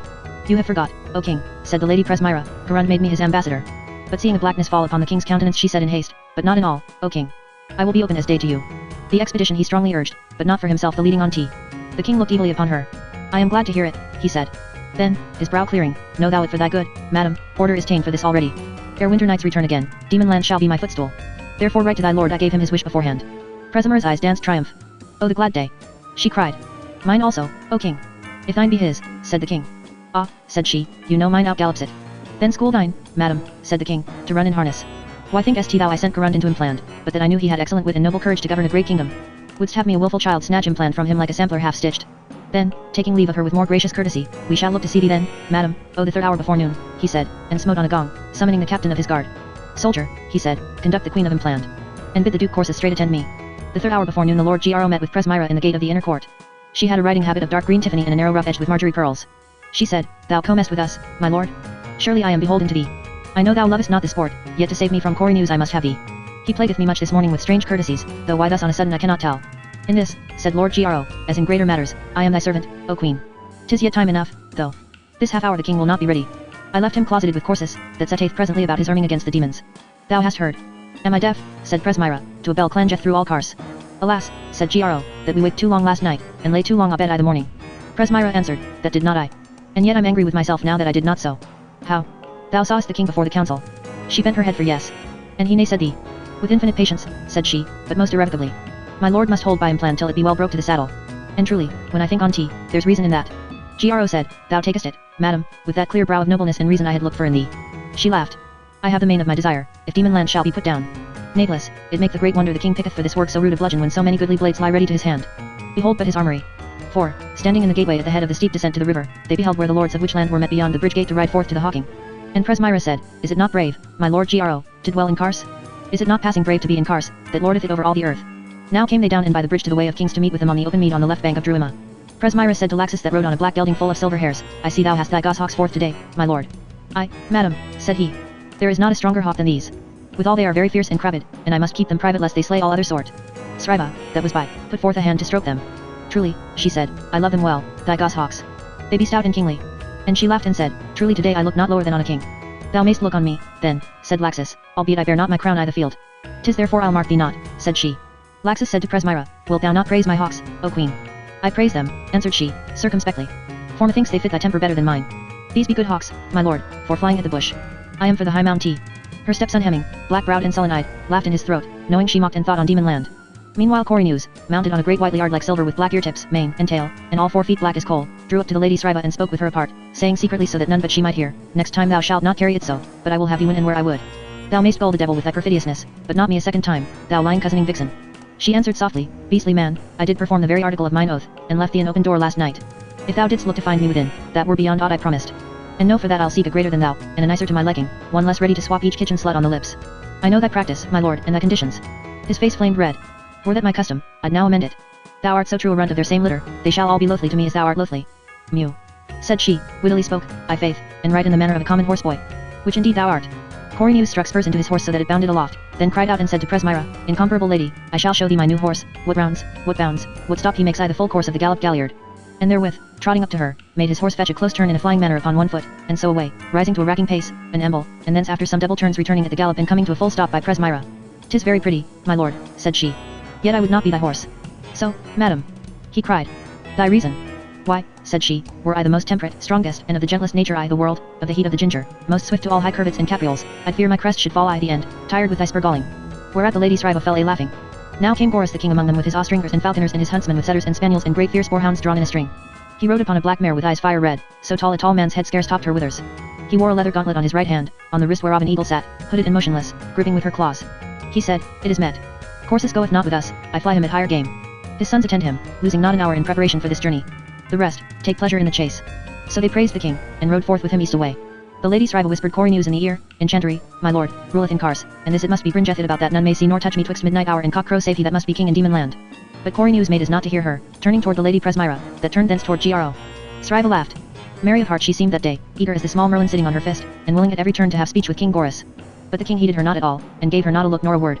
So rode they a while, jesting and discoursing, toward the Pixie land border, rousing herons by the way whereat none made better sport than Presmyra's falcons, flown from her fist at many hundred paces as the quarry rose, and mounting with it to the clouds in corkscrew flights, ring upon ring, up and up till the fowl was but a speck in the upper sky, and her falcons 2 lesser specks beside it. But when they were come to the higher ground and the scrub and underwood, then the king whistled his eagle off his fist. She flew from him as if she would never have turned head again, yet presently upon his shout came in, then soaring aloft waited on above his head, till the hound started a wolf out of the brake. Thereon she swooped sudden as a thunderbolt, and the king lighted down and helped her with his hunting knife, and so again, thrice, and 4 times till 4 wolves were slain. And that was the greatest sport. The king made much of his eagle, giving her the last wolf's lights and liver to gorge herself withal. And he gave her over to his falconer, and said, Ride we now into the flats of Armony, for I will fly my haggard eagle caught this march in the hills of Largos. Many a good night's rest hath she cost me, to wake her and man her and teach her to know my call and be obedient. I will fly her now at the big black boar of Largos that afflicteth the farmers here about these 2 years past and bringeth them death and loss. So shall we see good sport, if she be not too coy and wild. So the king's falconer brought the haggard and the king took her on his fist. A black eagle she was, red-beaked and glorious to look on. Her jesses were of red leather with little silver varvels whereon the crab of which land was engraved in small. Her hood was of red leather tasseled with silver. First she baited from the fist of the king, screaming and flapping her wings, but soon was quiet. And the king rode forth, sending his great brindled hounds before him to put up the boar, and all his company followed after. In no long time they roused the boar, that turned red-eyed and moody mad on the king's hounds, and charged among them ripping up the foremost so that her bowels gushed out. The king unhooded his eagle and flew her off his fist. But she, wild and ungentle, fastened not upon the boar but on a hound that held him by the ear. She fixed her cruel claws in the hound's neck and picked his eyes out ere man might speak 2 curses on her. Gro, that was by the king, muttered, Oh, I like not that. 'Tis ominous. By then was the king ridden up, and thrust the boar through with his spear, piercing him above and a little behind the shoulders so that the blade went through the heart of him and he sank down dying in his blood. Then the king smote his eagle in his wrath with the butt of his spear shaft, but smote her lightly and with a glancing blow, and away she flew and was lost to sight. And the king was angry, for all that the boar was slain, for the loss of his hound and his haggard, and for her ill behavior. So he bade his huntsman skin the boar and bring home his skin to be a trophy, and so turned homeward. After a while the king called to him the lord Gro to ride forward a little with him and out of earshot of the rest. The king said to him, Thou hast a discontented look. Is it that I sent not Garund into demon land to crown the work he began at Eshrar Ago? Thou babblest besides of omens. Gro answered, My lord the king, pardon my fears. For omens, indeed 'tis oft as the saw saith, as the fool thinketh, so the bell blinketh. I spake in haste. Who shall weep fate from her determined purpose? But since you did name Karun's name, I named him, said the king, because I am still ringing in the ears with women's talk. Whereto also I doubt not thou art privy. Only so much, answered he, that this is my thought, he were our best, O king. Haply so, said the king. But wouldst have me therefore hold my stroke in the air while occasion knocketh at the gate? I'll tell thee, I am potent in art magical, but scarce may I stay time swing the while I fetch Karun out of implant and pack him westway. Gro held his peace. Well, said the king, I will hear more from thee. Lord, he answered, I like not courses. The king gave him affront to his face. Gro held his peace again a while, but seeing the king would have more, he said, since it likes your majesty to demand my counsel, I will speak. You know, lord, of all your men in Kars News is least my friend, and if I back him you will be little apt to think me moved by interest. In my clear judgment, if Karun be barred from this journey, as reason is, I freely embrace it, he must bide in Impland, both to harvest there his victories and to deny the road to just and Brandik Daha if haply they return from the Morana, and besides, time, as you most justly say, O king, calleth for speedy action if he be barred, you have no better than News. A complete soldier, a tried captain, young, fierce, and resolute, and one that sitteth not down again when once he standeth up till that his will be accomplished. Send him to Demon Land. No, said the king. I will not send News. Hast thou not seen hawks that be in their prime and full pride for beauty and goodness, but must be tamed ere they be flown at the quarry? Such an one is he, and I will tame him with harshness and duress till I be certain of him. Also I have sworn and told him, last year when in his drunkenness he betrayed my counsel and overset all our plans, broke me from Pixieland and set my prisoners free, that Karun and Corsus and Laxus should be preferred and advanced before him until by quiet service he shall purchase my goodwill again. Give then the glory to Corsus, but to News the rude work on tea for retiring. Send him as Corsus's secretary, and your work shall be better performed, O king. But the king said, No. Thou art a fool to think he would receive it, that being in disgrace could not humble himself but look bigger than before. And certainly I will not ask him, and so give him the glory to refuse it. My lord the king, said Gro, when I said unto you, I like not Corsus, you did scoff. Yet 'tis no simple niceness made me say it, but because I do fear he shall prove a false cloth, he will shrink in the wedding and can abide no trial. By the blight of Sathanas, said the king, what crazy talk is this? Hast forgot the ghouls 12 years ago? True, thou wast not here. And yet, what skills it? When the fame hath gone back and forth through all the world of their great spill when which land stood I the greatest strait that ever she stood, and more than any other Corsus was to praise for our delivering. And since then, 5 years later, when he held Harkem against Goldri Bluzzico, and made him at last to give over the siege and go home most ingloriously, and else had all the Cyprian coast been the demon's appanage not ours. Gro bowed his head, having naught to say. The king was silent a while, then bared his teeth. When I would burn mine enemy's house, he said, I choose me a good brand, full of pitch and rosin, apt to sputter well I the fire and fry them. Such an one is Corsus, since he fared to Goblin Land 10 years ago, on that ill-faring which, had I been king, I never had agreed to, when Brandik Daha took him prisoner on Lormaran Field and despitefully used him, stripped him stark naked, shaved him all of one side smooth as a tennis ball and painted him yellow and sent him home with mickle shame to which land. Hell devour me, but I think his heart is in this enterprise. I think thou wilt see brave doings in Demon Land when he comes thither. Still Gro was silent, and the king said after a while, I have given thee reasons enow, I think, why I send Corsus into Demon Land. There is yet this other, that by itself wig hate not one doit, yet with the others beareth down the balance if more thou lookest for. Unto mine other servants great tasks have I given, and great rewards, to Karun implant and a king's crown therefore, to Laxus the like in Pixieland, to thee by anticipation Goblin Land, for so I do intend. But this old hunting dog of mine sitteth yet in's kennel with ne'er a bone to busy his teeth withal. That is not well, and shall no longer be neither, since there's no reason for tea. Lord, said Gro, in all argument and wise provision you have quite overset me. Yet my heart misgives me. You would ride to Galing. You have ta'en an horse therefore with never a star in's for it. Instead, I see there is a cloud in's face, and such prove commonly furious, dogged, full of mischief and misfortune. They came down now upon the way of kings. Westward before them lay the marshes, with the great bulk of Kars 8 or 10 miles distant their chiefest landmark, and the towers of Tenemos breaking the level horizon line beyond it. The king, after a long silence, looked down on Gro. His lean rugged countenance was outlined darkly against the sky, terrible and proud. Thou too, said he, shalt be in this faring to Demon Land. Laxus shall have sway afloat, since that is his element of water. Galanduz shall be secretary to Corsus, and thou shalt be with them in their councils. But the main command, as I have decreed, lieth in Corsus. I'll not crop his authority, no, not by an hair's breadth. Sith just hath called the main, I will go hazard with Corsus. If I throw out with him, hell rot him for a false die. But 'tis not such a cast shall cast away all my fortune. I have a lang bread in my purse shall crossbite for me I the end and win me all, howso are the demons cog against me. So ended that day's sporting. And that day, and the next, and near a month thereafter was the Duke Corsus busied up and down the land preparing his great armament. And on the 15th day of July was the fleet busked and bound into Nemos roads, and that great army of 5,000 men at arms, with horses and all instruments of war, marched from their camp without Kars down to the sea. First of them went Laxus with his guard of mariners, he wearing the crown of Pixieland and they loudly acclaiming him as king and Goris of which land as his overlord. A gallant man he seemed, ready looking and hard, well armed, with open countenance and bright seaman's eyes, and brown, crisp, curly beard and hair. Next came the main foot army heavy armed with axe and spear and the short witch land hanger, yeomen, and farmers from the lowlands about Kars or from the southern vineyards or the hill country against Pixieland, burly swashing fellows, rough as bears, hardy as wild oxen, agile as an ape. 4,000 fighting men chose out by Corsus up and down the land as best for this great conquest. The sons of Corsus, Decalogus, and Gorius, rode abreast before them with 20 pipers piping a battle song. Surely the tramp of that great army on the paven way was like the tramp of fate moving from the east. Goris the king, sitting in state on the battlements above the water gate, sniffed with his nostrils as a lion at the scent of blood. It was early morn, and the wind hung southerly, and the great banners, blue and green and purple and gold, each with an iron crab displayed above it, flaunted in the sun.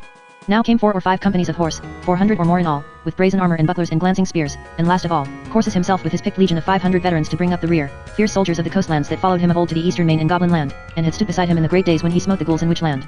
On Corsus's left and right, a little behind him, rode Giaro and Galandus. Ruddy of countenance was Galandus, gay of carriage and likely looking, long of limb, with long brown mustachios and large kind eyes like a dog. Presmyra stood beside the king, and with her the ladies Senambria and Sriva, watching the long column marching toward the sea. Hemming the son of Karun leaned on the battlements. Behind him stood Corynus, scornful-lipped, with folded arms, most glorious in holiday attire, a wreath of dwale about his brows, and wearing on his mighty breast the gold badge of the king's captain general in Kars. Corsus, as he rode by beneath them, planted on the point of his sword his great helm of bronze plumed with green-dyed estrich plumes and raised it high above his head in homage to the king.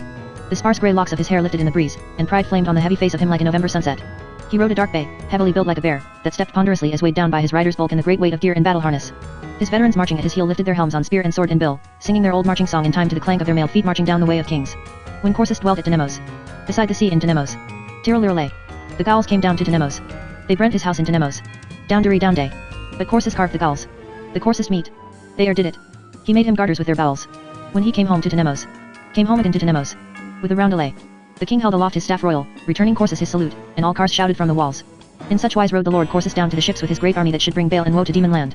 18. The murder of Galandus by Corsus. Of the uprising of the wars of King Gorus 12. In demon land, wherein is seen how in an old man of war stiff-neckedness and tyranny may overlive good generalship, and how a great king's displeasure dureth only so long as it agreeth with his policy. Naught befell to tell of after the sailing of the fleet from Tenemos till August was nigh spent. Then came a ship of Wichand from the west and sailed up the river to Kars inward by the water gate. Her skipper went straight Aland and up into the royal palace in Kars and the new banquet hall, whereas was King Gorus 12. Eating and drinking with his folk. And the skipper gave letters into the hand of the king. By then was night fallen, and all the bright lights kindled in the hall. The feast was 3 parts done, and thralls poured forth unto the king and unto them that sat at meat with him dark wines that crown the banquet. And they set before the feasters sweetmeats wondrous fair, bulls and pigs and griffins and other, made all of sugar paste, some wines, and spigots in their bellies to taste of, every one with his silver fork. Mirth and pleasure was that night in the great hall in Kars, but now were all fallen silent, looking on the king's countenance while he read his letters. But none might read the countenance of the king, that was inscrutable as the high blind walls of Kars brooding on the fen. So in that waiting silence, sitting in his great high seat, he read his letters, which were sent by Corsus, and writ in manner following. Reno and Kinch and most high prince and lord, Goris 12th of Wichland and of Demounland and of all kingdoms the sun doth spread his beams over. Corsus your servant doth prosper at Mizzleth before your greatness, even before the face of the earth the gods grant unto you most noble lord held in continuance and Sapphitime many years. After that I had received my dispa can leave from your majesty were you did of your royal goodness give and grant unto me to be chief commandera of all the warlike forces finished and sent by you into Damon London. It may please your majesty I did with haste carry mine army and all weapons munitions victuals and other of provisions accordingly toward those parties of Damon Long that lie coasted against the eastern seas. Here with XXVII skips and the more part of my Piapel I sailing up into the Frith Micklefrith did find a X or 11 demount skips a sailing whereof had Val the commandment without the herberoof of looking a heaven, and by did maxing all skips of the said Val without exception and did slee I the maist part of them that were with HYM and high shipboard. Now I let you understand, O my lord, the KYNG, that wherever we made the landfall, I severing my army into IJ Troups had dispatched Galandus with 13 skips north about to land with 1500 men at Econois, with COMM and that he should thence away fair up into the Hiles Thorocelia Lund and so cease the passé called the style because none skal to come over from the west, for that is a god fighting steed as a man mig very conveniently held against Gret numberies YFE. Be natinus. So haven't rid me WEL of all, and by my hope and secret intelligence these were their entire fleet that was now all sunken and put to destruction by me, and truly it was a paltry work and like, so few they were against my force against them. IDYD come Aland ATT the place height grunded by the north pert of the Frith WHER the water out of Breakingdale falleth into the SE. Here I made make my camp with the remperies thereof reach into the score of the salt SE baith before and behinda of me, and drew in supplies and brent and slaw and sent forth horsemen to BRYNG me in intelligence. And on the 4th day had notice of a great power and strength coming at me from south out of Olswy to assail me in Grunda. And DYD fight against them and DYD flinch them back being 4 or V,000 soldiers. Who returning next day toward Owlswyke I DYD fall we after, and so took them facing me in a place called Crosby Oatseeks where they did make shift to cape the forts and passages of every river very strong. Here was befallen horrible great murder in Spatel where thy servant DYD oppress and overthrow with much dexterity those demons, make hinge of them so bloody and cruel a slaughter as hath not been seen afore not once nor twice in man's memory, and blithely I tell you of Vizier chief captain killed and DED of strips taken at Crosby feld. So have I now in the hollow of my hand by Thies victory the conquest and possession of Althis land of Damon land, and do now purpose to deal with their castles villages riches Catel Housey and Poepel in my way on Althis Ester and seaboard within Elmeal's compass with rapes and murderies and burnings and all harsha discipline according to your majesty's willa. And do stand with mine army before Olswyke, bloody Spitfires notable great castle and Fort Eries that alone yet liveth in this land of your Dungeris Grievous and Maladius archie enemies, and the same Spitfire being ATT my Cummins fled into the mountains all do submit and become your majesty's vassals. But I WYLL nat conclude nor determine of peace no not with man beam nor CHYLD of them but KYLL them all, having always before my mind the satisfaction of your princely pleasure. Lest I be too large I leave here to tell you of many rare and remarkable occurrences and observations WHYCH nevertheless I lay by in my mind to acquaint you with against my coming home or by further riddinga. Laxus bearing a king's name do puff himself up alleging he won the Cephite but I shall satisfy your majesty to the contrary. GRO followeth the wars in his good sword as his lean spare bode will WEL beer. Of Galandus I neds must say he do meddle too much in my counties, still desiring me do thus and thus but I will not. Heretofore in the like unrespective manner he hath now and then used me which I have swallowed but will not know more. Who if he go about to calumniate me in anything I pray you lord let me know it though I despise baith him and all such. And in acknowledgement of your high favours unto me ward do kiss your majesty's hand. Most humbly and reverently unto my lord the Kinch, under my seal. Corsus. The king put up the writing in his bosom. Bring me Corsus's cup, said he. They did so, and the king said, fill it with Thermian wine. Drop me an emerald in it to spawn Luck-Eye the cup, and drink him fortune and wisdom and victory. Presmyra, that had watched the king till now as a mother watches her child in the crisis of a fever, rose up radiant in her seat, crying, victory. And all they fell shouting and smiting on the boards till the roof beams shook with their great shouting, while the king drank first and passed on the cup that all might drink in turn. But Boris the king sat dark among them as a cliff of serpentine that frowns above dancing surges of a springtide summer sea. When the women left the banquet hall, the lady Presmyra came to the king and said, Your brow is too dark, lord, if indeed this news is all good that lights your heart and mind from withinward. The king answered and said, Madam, it is very good news. Yet remember that hard it is to lift a full cup without spilling. Now was summer worn and harvest brought in, and on the 27th day after these tidings aforewrit came another ship of which land out of the west sailing over the teeming deep, and rode on a full tide up Druima and through the Ergaspian mere, and so anchored below Kars an hour before supper time. That was a calm clear sunshine evening, and King Boris rode home from his hunting at that instant when the ship made fast by the water gate. And there was the Lord Gro aboard of her, and the face of him as he came up out of the ship and stood to greet the king was the colour of quicklime a slaking. The king looked narrowly at him, then greeting him with much outward show of carelessness and pleasure made him go with him to the king's own lodgings. There the king made Gro drink a great stoup of red wine, and said to him, I am all of a muck sweat from the hunting. Go in with me to my baths and tell me all while I bathe me before supper. Princes of all men be in greatest danger, for that men dare not acquaint them with their own peril. Thou lookest prodigious. Know that shouldst thou proclaim to me all my fleet and army in demon land brought to sheer destruction, that should not dull my stomach for the feast tonight. Which land is not so poor I might not pay back such a loss thrice and 4 times and yet have money in my purse. So speaking, the king was come with Gro into his great bath chamber, walled and floored with green serpentine, with dolphins carved in the same stone to belch water into the baths that were lined with white marble and sunken in the floor, both wide and deep, the hot bath on the left and the cold bath, many times greater, on the right as they entered the chamber. The king dismissed all his attendants, and made Gro sit on a bench piled with cushions above the hot bath, and drink more wine. And the king stripped off his jerkin of black cowhide and his hose and his shirt of white Bistrian wool and went down into the steaming bath. Gro looked with wonder on the mighty limbs of Boris the king, so lean and yet so strong to behold, as if he were built all of iron, and a great marvel it was how the king, when he had put off his raiment and royal apparel and went down stark naked into the bath, yet seemed to have put off not one whit of his kingliness and the majesty and dread which belonged to him. So when he had plunged a while in the swirling waters of the bath, and soaked himself from head to foot and plunged again, the king lay back luxuriously in the water and said to Gro, Tell me of Corsus and his sons, and of Laxus and Galindus, and of all my men west overseas, as thou shouldest tell of those whose life or death in our conceit importeth as much as that of a scarab fly. Speak and fear not, keeping nothing back nor glozing over nothing. Only that should make me dreadful to thee if thou shouldst practice to deceive me.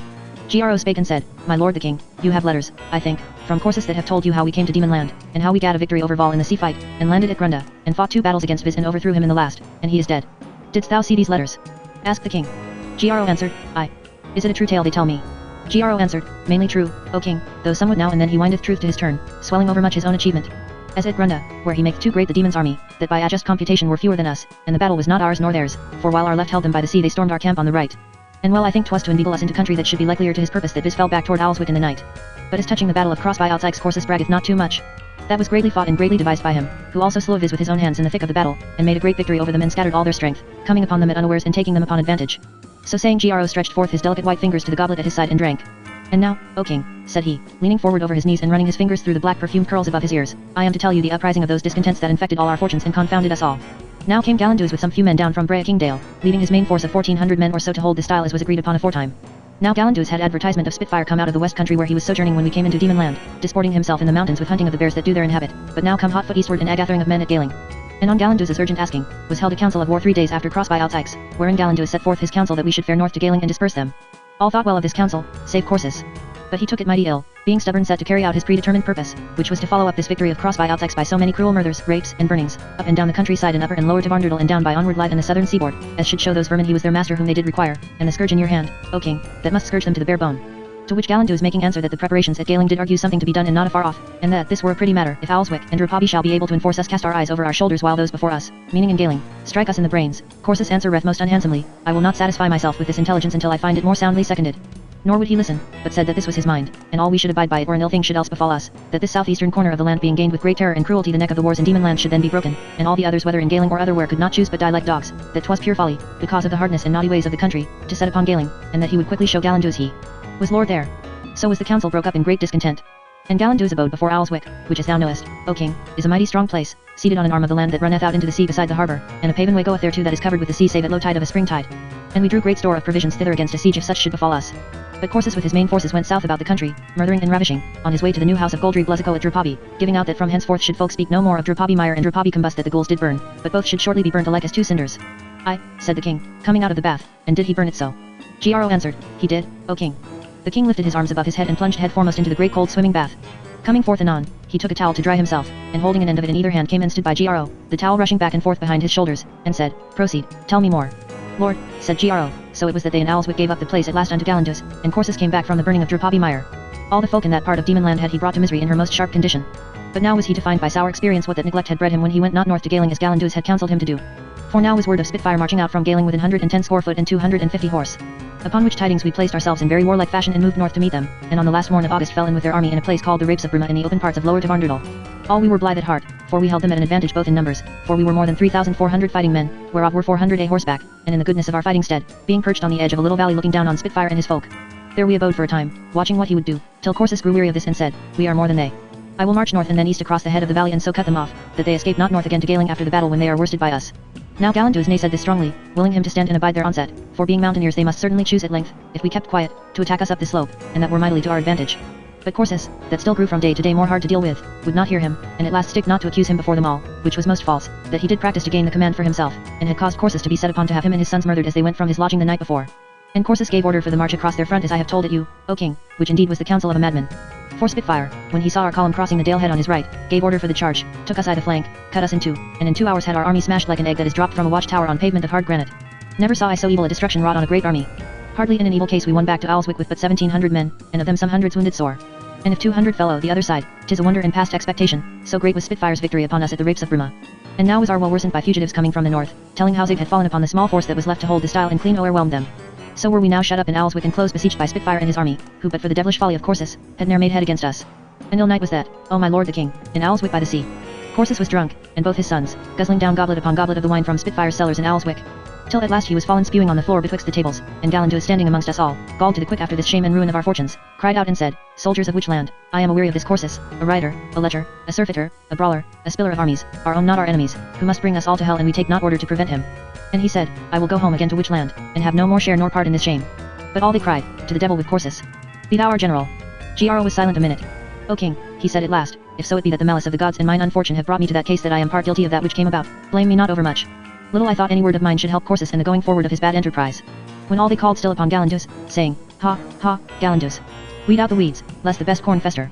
Be thou our general," he took me aside to speak with him, because he said he would take further judgment of me before he would consent in so great a matter. And I, seeing deadly danger in these disorders, and thinking that there only lay our safety if he should have command who was both a soldier and whose mind was bent to high attempts and noble enterprises, did egg him forward to accept it. So that he, albeit unwilling, said yea to them at last. Which all applauded, and Corsus said not against it, being too sleepy sodden as we thought with drunkenness to speak or move. So for that night we went to bed. But in the morn, O king, was a great clamour betimes in the main court in Owlswick. And I, running forth in my shirt in the misty grey of dawn, beheld Corsus standing forth in a gallery before Gallandus's lodgings that were in an upper chamber. He was naked to the waist, his hairy breast and arms to the armpits clotted and a drip with blood, and in his hands 2 bloody daggers. He cried in a great voice, "Treason in the camp, but I have scotched it. He that will have Gallandus to his general, come up and I shall mix his blood with his and make them familiar." By then had the king drawn on his silken hose, and a clean silken shirt, and was about lacing his black doublet trimmed with diamonds. "Thou tellest me," said he, "2 faults committed by Corsus. That first he lost me a battle and nigh half his men, and next did murder Gallandus in a spleen against him when he would have amended this. Killing Gallandus in his sleep, said Gro, and sending him from the shade into the house of darkness. Well, said the king, there be 2 days in every month when whatever is begun will never reach completion. And I think it was on such a day he did execute his purpose upon Gallandus. The whole camp, said Lord Gro, is up in a mutiny against him, being marvellously offended at the murder of so worthy a man in arms. Yet durst they not openly go against him, for his veterans guard his person, and he hath let slice the guts out of some dozen or more that were foremost in murmuring at him, so that the rest are afeared to make open rebellion. I tell you, O king, your army of Demonland is in great danger and peril. Spitfire sitteth down before Owlswick in mickle strength, and there is no expectation that we shall hold out long without supply of men. There is danger too lest Corsus do some desperate act. I see not how, with so mutinous an army as his, he can dare to attempt anything at all. Yet hath he his ears filled with the continual sound of reputation, and the contempt which will be spread to the disgrace of him if he repair not soon his fault on the Rapes of Bruma. It is thought that the demons have no ships, and Laxus corn mendeth the sea. Yet hard it is to make any going between betwixt the fleet and Owlswick, and there be many goodly harbours and places for building of ships in Demonland. If they can stop our relieving of Corsus, and prevent Laxus with a fleet at spring, maybe we shall be driven to a great calamity. How camest thou off? Said the king. O king, answered Lord Gro, after this murder in Owlswick I did daily fear a fig or a knife, so for mine own health and Witchlands devised all the ways I could to come away. And gat at last to the fleet by stealth and there took rede with Laxus, who is most hot upon Corsus for this ill deed of his, whereby all our hopes may end in smoke, and prayed me come to you for him as for myself and for all true hearts of Witchland that do seek your greatness, O king, and not decay, that you might send them succor ere all be shent. For surely in Corsus some wild distraction hath overturned his old condition and spilt the goodness you once did know in him. His luck hath gone from him, and he is now one that would fall on his back and break his nose. I pray you strike, ere fate strike first and strike us into the hazard. Tush! Said the king. Do not lift me before I fall. 'Tis supper time. Attend me to the banquet. By now was Gorus the king in full festival attire, with his doublet of black Tiffany slashed with black velvet and broidered o'er with diamonds, black velvet hose cross-gartered with silver-spangled bands of silk, and a great black bearskin mantle and collar of ponderous gold. The iron crown was on his head. He took down from his chamber wall, as they went by, a sword hafted of blue steel with a pommel of bloodstone carved like a dead man's skull. This he bare naked in his hand, and they came into the banquet hall. They that were there rose to their feet in silence, gazing expectant on the king where he stood between the pillars of the door with that sharp sword held on high, and the jeweled crab of Witchland ablaze above his brow. But most they marked his eyes. Surely the light in the eyes of the king under his beetled brows was like a light from the underskies shed upward from the pit of hell. He said no word, but with a gesture beckoned Corynus. Corynus stood up and came to the king, slowly, as a night walker, obedient to that dread gaze. His cloak of sky blue silk was flung back from his shoulders. His chest, broad as a bull's, swelled beneath the shining silver scales of his byrnie, that was short-sleeved, leaving his strong arms bare to view with golden rings about the wrists. Proudly he stood before the king, his head firm planted above his mighty throat and neck, his proud luxurious mouth, made for wine cups and for ladies' lips, firm set above the square-shaven chin and jaw, the thick fair curls of his hair bound with black bryony, the insolence that dwelt in his dark blue eyes tamed for the while in face of that green veil light that rose and fell in the steadfast gaze of the king. When they had so stood silent while men might count 20 breaths, the king spake saying, Corynus, receive the name of the kingdom of Demonland which thy lord and king give thee, and make homage to me thereof. The breath of amazement went about the hall. Corynus kneeled. The king gave him that sword which he held in his hand, bare for the slaughter, saying, With this sword, O Corynus, shalt thou wear out this blemish and blot that until now rested upon thee in mine eye.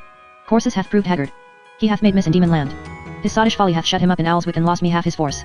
His jealousy, too maliciously and bloodily bent against my friend's stead of mine enemies, hath lost me a good captain. The wonderful disorder and distresses of his army must, if thou amend it not, swing all our fortune at one chop from bliss to bale. If this be rightly handled by thee, one great stroke shall change every deal. Go thou, and prove thy demerits. The Lord Corynus stood up, holding the sword point downward in his hand. His face flamed red as an autumn sky when leaden clouds break apart on a sudden westward and the sun looks out between. My lord the king, said he, give me where I may sit down, I will make where I may lie down. Ere another moon shall wax again to the full I will set forth from Tenemos. If I do not shortly remedy for you our fortunes which this bloody fool hath laboured to ruinate, spit in my face, O king, withhold from me the light of your countenance, and put spells upon me shall destroy and blast me forever. 19. Thrymnir's Hugh. Of the Lord Spitfire's besieging of the witches in his own castle of Owlswick, and how he did battle against Corynus under Thrymnir's Hugh, and the men of which land won the day. Lord Spitfire sat in his pavilion before Owlswick in mickle discontent.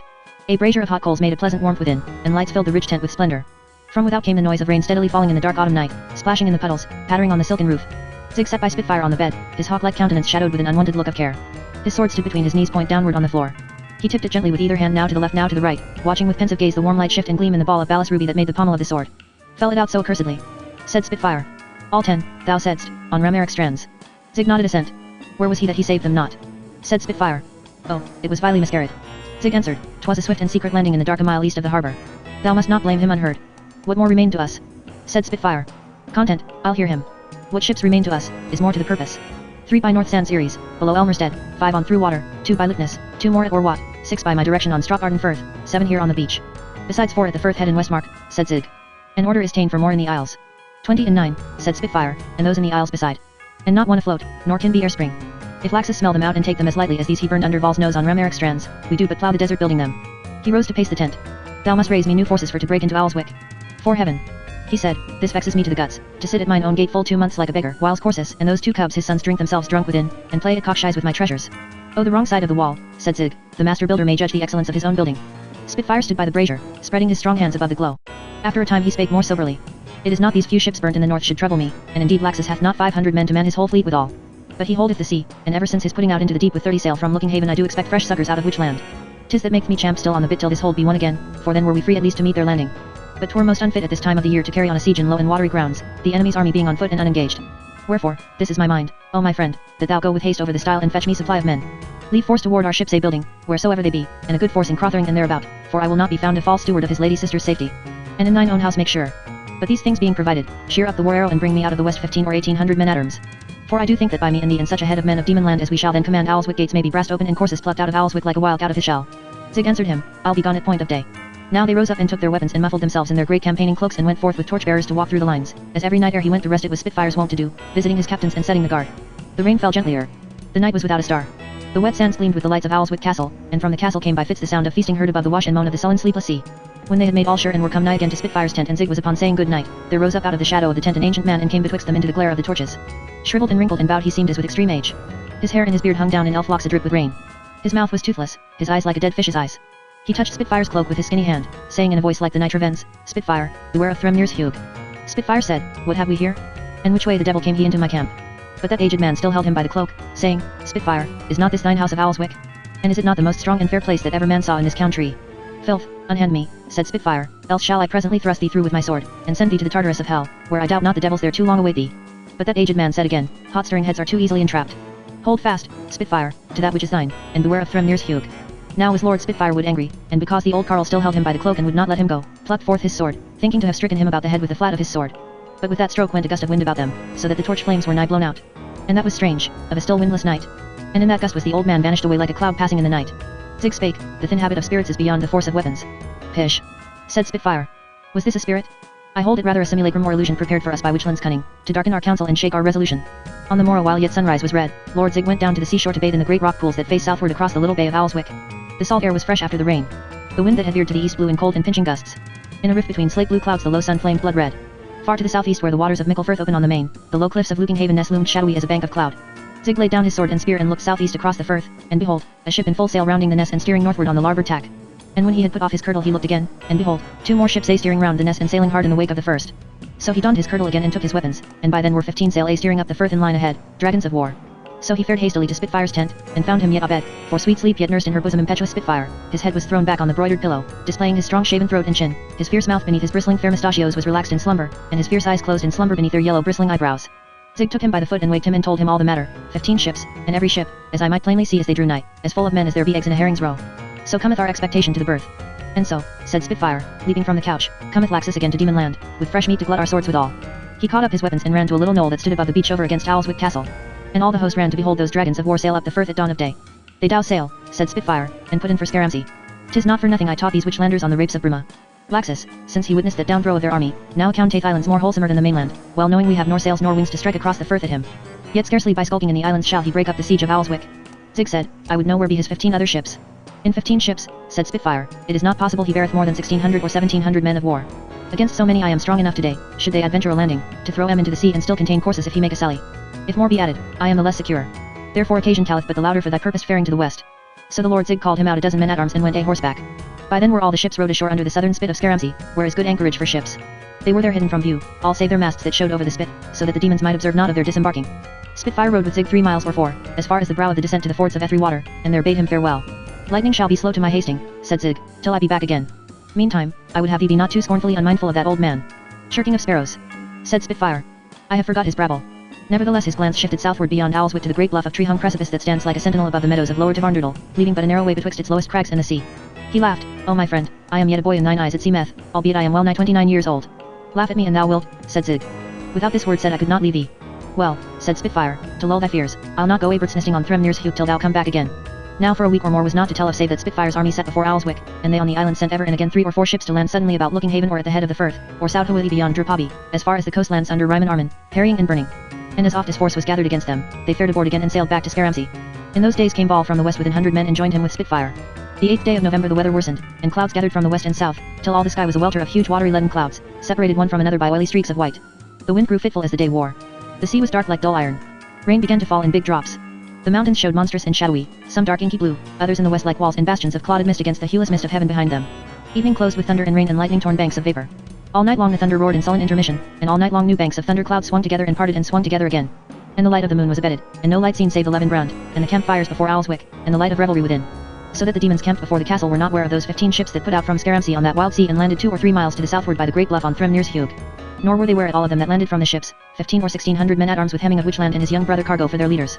And the ships rowed back to Scaramsey through the loud storm and fury of the weather, all save one that foundered in Bothry Sound. But on the morn, when the tempest was abated, might all behold the putting forth of 14 ships of war from Scaramsey, every ship of them laden with men-at-arms.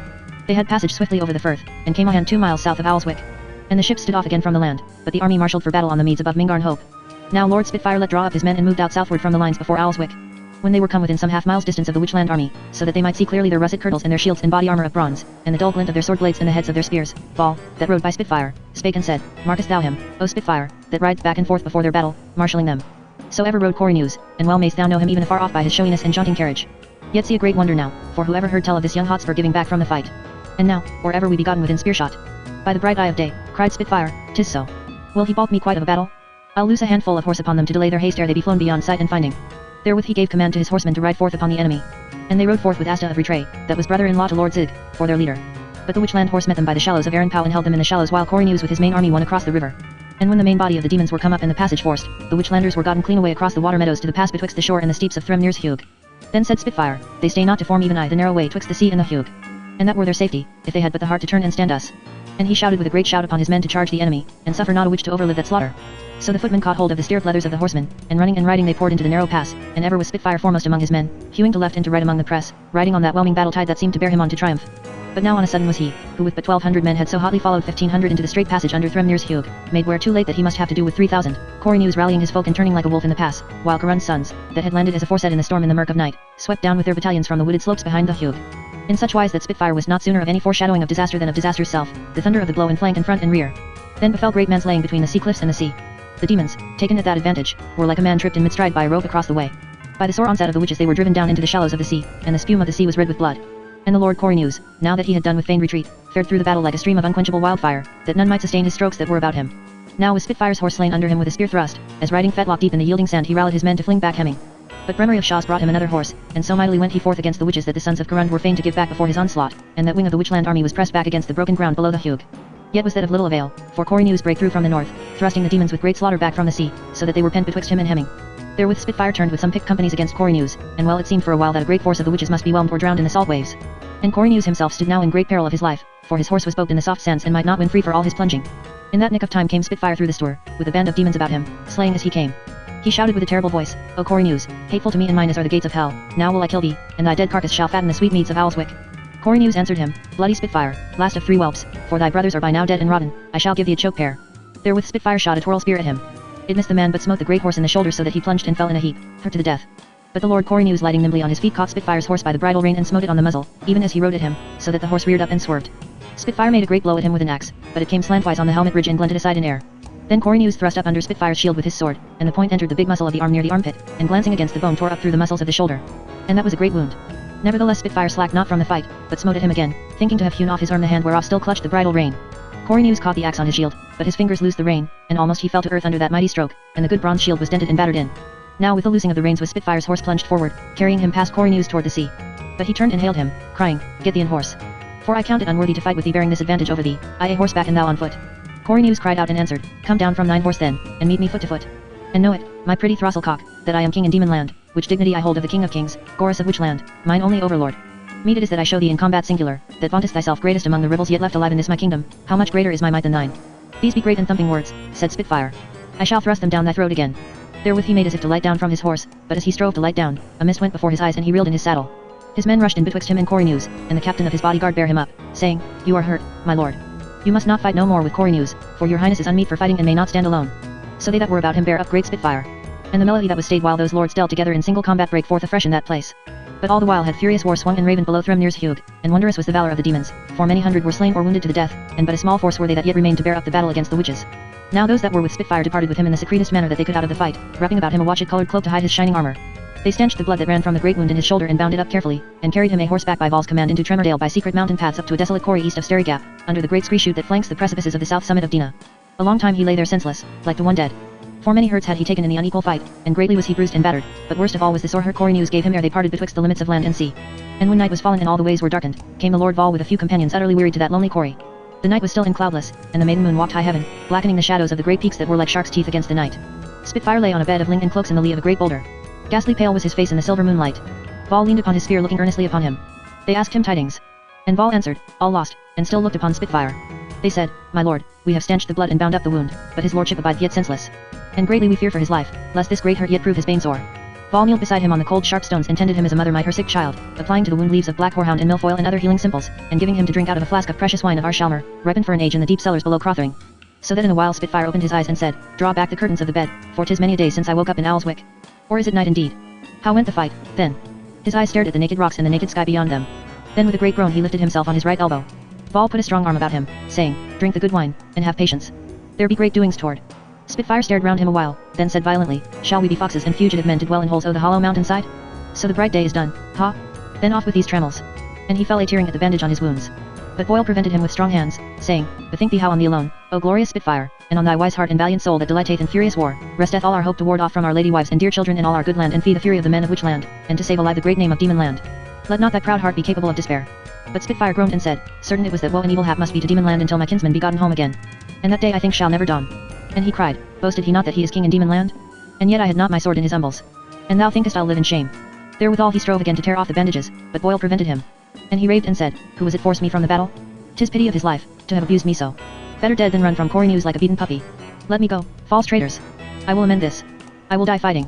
Let me go back. Val said, Lift up thine eyes, great Spitfire, and behold the Lady Moon, how virgin free she walketh the wide fields of heaven, and the glory of the stars of heaven which in their multitudes attend her. And as little as earthly mists and storms do dim her, but though she be hid a while yet when the tempest is abated and the sky swept bare of clouds there she appeareth again in her steadfast course, mistress of tides and seasons and swayer of the fates of mortal men, even such is the glory of sea-girt demon land, and the glory of thine house, O Spitfire. And as little as commotions in the heavens should avail to remove these everlasting mountains, so little availeth disastrous war, though it be a great fight lost as was today, to shake down our greatness, that are mightiest with the spear from of old and able to make all earth bow to our glory. So said Baal. And the Lord Spitfire looked out across the mist-choked sleeping valley to the great rock faces dim in the moonlight and the lean peaks grand and silent beneath the moon. He spake not, whether for strengthlessness or as charmed to silence by the mighty influences of night and the mountain solitudes, and by Val's voice speaking deep and quiet in his ear, like the voice of night herself calming earth-born tumults and despairs. After a time Val spake once more, Thy brethren shall come home again, doubt it not. But till then art thou our strength. Therefore have patience, heal thy wounds, and raise forces again. But shouldst thou in desperate madness destroy thy life, then were we shent indeed. XX, King Corinius. Of the entry of the Lord Corinius into Owlswick, and how he was crowned in Spitfire's sapphire chair as Viceroy of Gorus the King and King in Demon Land, and how all that were in Owlswick Castle did so receive and acknowledge him. Corinius, having completed this great victory, came with his army north again to Owlswick as daylight began to fade. The drawbridge was let down for him and the great gates flung wide, that were studded with silver and ribbed with adamant, and in great pomp rode he and his into Owlswick Castle, over the cause he builded of the living rock and great blocks of hewn granite out of Tremordale. The more part of his army lay in Spitfire's camp before the castle, but 1,000 were with him in his entry into Owlswick with Garun's sons and the lords Gro and Laxus besides, for the fleet had put across to anchor there when they saw the day was won. Corsus greeted them well, and would have brought them to their lodgings near his own chamber, that they might put off their harness and don clean linen and festival garments before supper. But Corinius excused himself, saying he had eat not since breakfast time, let us therefore not pass for ceremony, but bring us I pray you forthright to the banquet house. Corinius went in with Corsus before them all, putting lovingly about his shoulder his arm all befouled with dust and clotted blood. For he had not so much as stayed for washing of his hands. And that was scarce good for the broidered cloak of purple taffety the Duke Corsus wore about his shoulders. Howbeit, Corsus made as if he marked it not. When they were come into the hall, Corsus looked about him and said, So it is, my lord Corinius, that this hall is something little for the great press that here befalleth. Many of mine own folk that be of some account should by long custom sit down with us. And here be no seats left for them. Prithee command some of the common sort that came in with thee to give place, that all may be done orderly. Mine officers must not scramble in the buttery. I'm sorry, my lord, answered Corinius, but needs must that we bethink us of these lads of mine which have chiefly borne the toil of battle, and well I weet thou wilt not deny them this honour to sit at meat with us, these that thou hast most to thank for opening Owlswick gates and raising the siege our enemies held so long against you. So they took their seats, and supper was set before them, kid stuffed with walnuts and almonds and pistachios, herons and sauce came line, chins of beef geese and bustards, and great beakers and jars of ruby-hearted wine. Right fain of the good banquet were Corinius and his folk, and silence was in the hall for a while save for the clatter of dishes and the champing of the mouths of the feasters. At length Corinius, quaffing down at one draught a mighty goblet of wine, spake and said, There was battle in the meads by Threm near Hugh today, my lord Duke. Wast thou at that battle? Corsus's heavy cheeks flushed somewhat red. He answered, Thou knowest I was not. And I should account it most blamable hot-headedness to have sallied forth when it seemed Spitfire had the victory. O my lord, said Corinius, think not I made this a quarrel to thee. The rather let me show thee how much I hold thee in honour. Therewith he called his boy that stood behind his chair, and the boy returned anon with a diadem of polished gold set all about with topazes that had passed through the fire, and on the frontlet of that diadem was the small figure of a crabfish in dull iron, the eyes of it 2 green barrels on stalks of silver. The boy set it down on the table before the lord Corinius, as it had been a dish of meat before him. Corinius took a writing from his purse, and laid it on the table for Corsus to see. And there was the signet upon it of the Worm Ouroboros in scarlet wax, and the sign manual of Gorus the king. My lord Corsus, said he, and ye sons of Corsus, and ye other witches, I do you to wit that our lord the king made me by these tokens his viceroy for his province of Demon Land, and willed that I should bear a king's name in this land and that under him all should render me obedience. Corsus, looking on the crown and the royal warrant of the king, waxed in one instant deadly pale, and in the next red as blood. Corinius said, To thee, O Corsus, out of all these great ones that here be gathered together in Owlswick, will I submit me for thee to crown me with this crown, as king in Demon Land. This, that thou mayst see and know how most I honour thee. Now were all silent, waiting on Corsus to speak. But he spake not a word. Decollegus said privily in his ear, O my father, if the monkey reigns, dance before him. Time shall bring us occasion to right you. And Corsus, disregarding not this wholesome rede, for all he might not wholly rule his countenance, yet ruled himself to bide in the injuries he was fain to utter. And with no ill grace he did that office, to set on Corinius's head the new crown of Demon Land. Corinius sat now in Spitfire's seat, whence Corsus had moved to make place for him, in Spitfire's high seat of smoke-colored jade, curiously carved and set with velvet-lustered sapphires, and right and left of him were 2 high candlesticks of fine gold. The breadth of his shoulders filled all the space between the pillars of the spacious seat. A hard man he looked to deal with, clothed upon with youth and strength and all armed and yet smoking from the battle. Corsus, sitting between his sons, said under his breath, Rhubarb. Bring me rhubarb to purge away this choler. But Decollegus whispered him, softly, tread easy. Let not our counsels walk in a net, thinking they are hidden. Nurse him to security, which shall be our safety in the mean to our wiping out this shaming. Was not Gallandus as big a man? Corsus's dull eye gleamed. He lifted a brimming wine cup to toast Corinius. And Corinius hailed him and said, My lord Duke, call in thine officers I pray thee and proclaim me, that they in turn may proclaim me king unto all the army that is in Owlswick. Which Corsus did, albeit sore against his liking, knowing not where to find a reason against it. When the plaudits were heard in the courts without, acclaiming him as king, Corinius spake again and said, I and my folk be weary, my lord, and would betimes to our rest. Give order, I pray thee, that they make ready my lodgings. And let them be those same lodgings Gallandus had when as he was in Owlswick. Whereat Corsus might scarce forbear a start. But Corinius's eye was on him, and he gave the order. While he waited for his lodgings to be made ready, the lord Corinius made great good cheer, calling for more wine and fresh dainties to set before those lords of which land, olives and botargos and conserves of goose's liver richly seasoned, taken from Spitfire's plenteous store. In the meantime Corsus spake softly to his sons, I like not his naming of Gallandus. Yet seemeth he careless, as one that feareth no guile. And Decollegus answered in his ear, Peradventure the gods ordained his destruction, to make him choose that chamber. So they laughed. And the banquet drew to a close with much pleasure and merrymaking. Now came serving men with torches to light them to their chambers. As they stood up to bid good night, Corinius said, I'm sorry, my lord, if, after thy pleasant usage, I should do aught that is not convenable to thee. But I doubt not Owlswick Castle must be irksome to thee and thy sons, that were so long mewed up within it, and I doubt not yet are wearied by the siege and long warfare. Therefore it is my will that you do instantly depart home to which land. Laxus hath a shipman ready to transport you thither. To put a fit and friendly term to our festivities, we'll bring you down to the ship. Corsus's jaw fell. Yet he schooled his tongue to say, My lord, so as it shall please thee. Yet let me know thy reasons. Surely the swords of me and my sons avail not so little for which land in this country of our evil rulers that we should sheathe them and go home. Howbeit, 'tis a matter demandeth no sweaty haste. We will take rede hereon in the morning. But Corynus answered him, Cry you mercy, needful it is that this very night you go a shipboard. And he gave him an ill look, saying, Sith I lie tonight in Gallandus's lodgings, I think it fit my bodyguard should have that chamber, my lord duke, which, as I lately learned, adjoineth it. Corsus said no word. But Boreas, his younger son, that was drunk with wine, leaped up and said, Corynus, in an evil hour art thou come into this land to demand servitude of us. And thou art informed of my father right maliciously if thou art afeard of us because of Gallandus. 'Tis this viper sitteth beside thee, the goblin Swabber, told thee falsely this bad tale of us. And 'tis pity he is still inward with thee, for still he plotteth evil gainst which land. Decollegus thrust him aside, saying to Corynus, Heed not my brother though he be hasty and rude of speech, for in wine he speaketh, and wine is another man. But most true it is, O Corynus, and this shall the duke my father and all we swear and confirm to thee with the mightiest oaths thou wilt, that Gallandus sought to usurp authority for this sake only, to betray our whole army to the enemy. And 'twas only therefore Corsus slew him. That is a flat lie, said Laxus. Gro laughed lightly. But Corynus's sword leaped half naked from the scabbard, and he made a stride toward Corsus and his sons. Give me the king's name when ye speak to me, he said, scowling upon them. You sons of Corsus are not men to make me a stock to catch birds with or to serve your own turn. And thou, he said, looking fiercely on Corsus, wert best go meekly, and not bandy words with me. Thou fool. Thinkest thou I am Gallandus come again? Thou that didst murder him shalt not murder me. Or thinkest I delivered thee out of the toils thine own folly and thrallward ways had bound thee in, only to suffer thee lord it again here and cast all amiss again by the unquietness of thy malice? Here is the guard to bring you down to the ship. And well it is for thee if I slash not off thy head. Now Corsus and his sons stood for a little doubting in their hearts whether it were fitter to leap with their weapons upon Corynus, putting their fortunes to the hazard of battle in Owlswick Hall, or to embrace necessity and go down to the ship.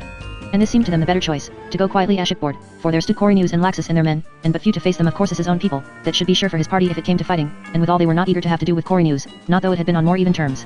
So at the last, in anger and bitterness of heart, they submitted them to obey his will, and in that same hour Laxus brought them to the ship, and put them across the Firth to Scaramsey. There were they safe as a mouse in a mill. For Cytorus was skipper of that ship, a trusted liegeman of Lord Laxus, and her crewmen leal and true to Corynus and Laxus.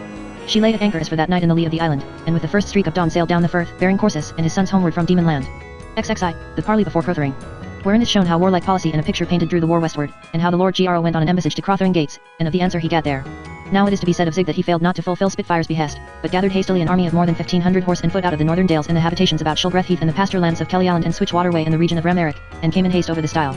But when Corynus knew of this faring from the west, he marched 3,000 strong to meet them above Moonmere Head, to deny them the way to Galing. But Zig, being yet in the upper defile of Brea Kingdale, now for the first time had advertisement of the great slaughter at Thremnear's Hugh, and how the forces of Spitfire and Volhy were broken and scattered and themselves fled up into the mountains, and so deeming it small gain with so little an army to give battle to Corynus, he turned back without more ado and returned hastily over the stile whence he came. Corynus sent light forces to harry his retreat, but being not minded as then to follow them into the west country, let build a burg in the throat of the pass in a place of vantage, and stationed there sufficient men to ward it, and so came again to Owlswick. They that were with Corynus in Demon Land numbered now more than 5,000 fighting men, a great and redoubtable army. With these, the weather being fine and open, he in a short time laid under him all eastern Demon Land, gave Galing alone. Bremery of Shaws with but 70 men held Galing for lord just against all assaults. So that Corynus, thinking this fruit should ripen later and drop into his hand when the rest had been gathered, resolved at winter's end to march with his main army into the west country, leaving a small force to hold down the eastlands and contain Bremery and Galing. To this determination he was led by all arguments of sound soldiership, most happily seconding his own inclinations. For besides this of warlike policy two scarce weaker lodestones drew him westward, first the old cankered malice he bare in his heart against the Lord Brandic Daha, that made Crothering his dearest prey, and next, his own lustful desires most outrageously burning for the Lady Mevrian. And this only for the sight of her picture, found by him in Spitfire's closet among his pens and inkstands and other trinkets, which once looked on he swore that with heaven's will, or without if so it must be, she should be his paramour. So on the 14th day of March, of a bright frosty morn, he with his main army marched up Brea Kingdale and over the stile, by that same road that Lord just fared by and Lord Brandic Daha, that summer's day when they went to take counsel in Crothering before the implanned expedition. So came the witches down to the water's meet and turned aside to many bushes. There they found not Zig nor his lady wife nor any of his folk, but found the house desolate. So they robbed and burned and went their way. And a famous castle of Justs they sacked and burned in the confines of Kellyalland, and another on Switchwater Way, and a summer palace of Spitfires on a little hill above Ramerick Mere. In such wise they marched victoriously down Switchwater Way, and there was none to dispute their progress but all fled at the approach of that great army and hid themselves in the secret places of the mountains, avoiding death and fate.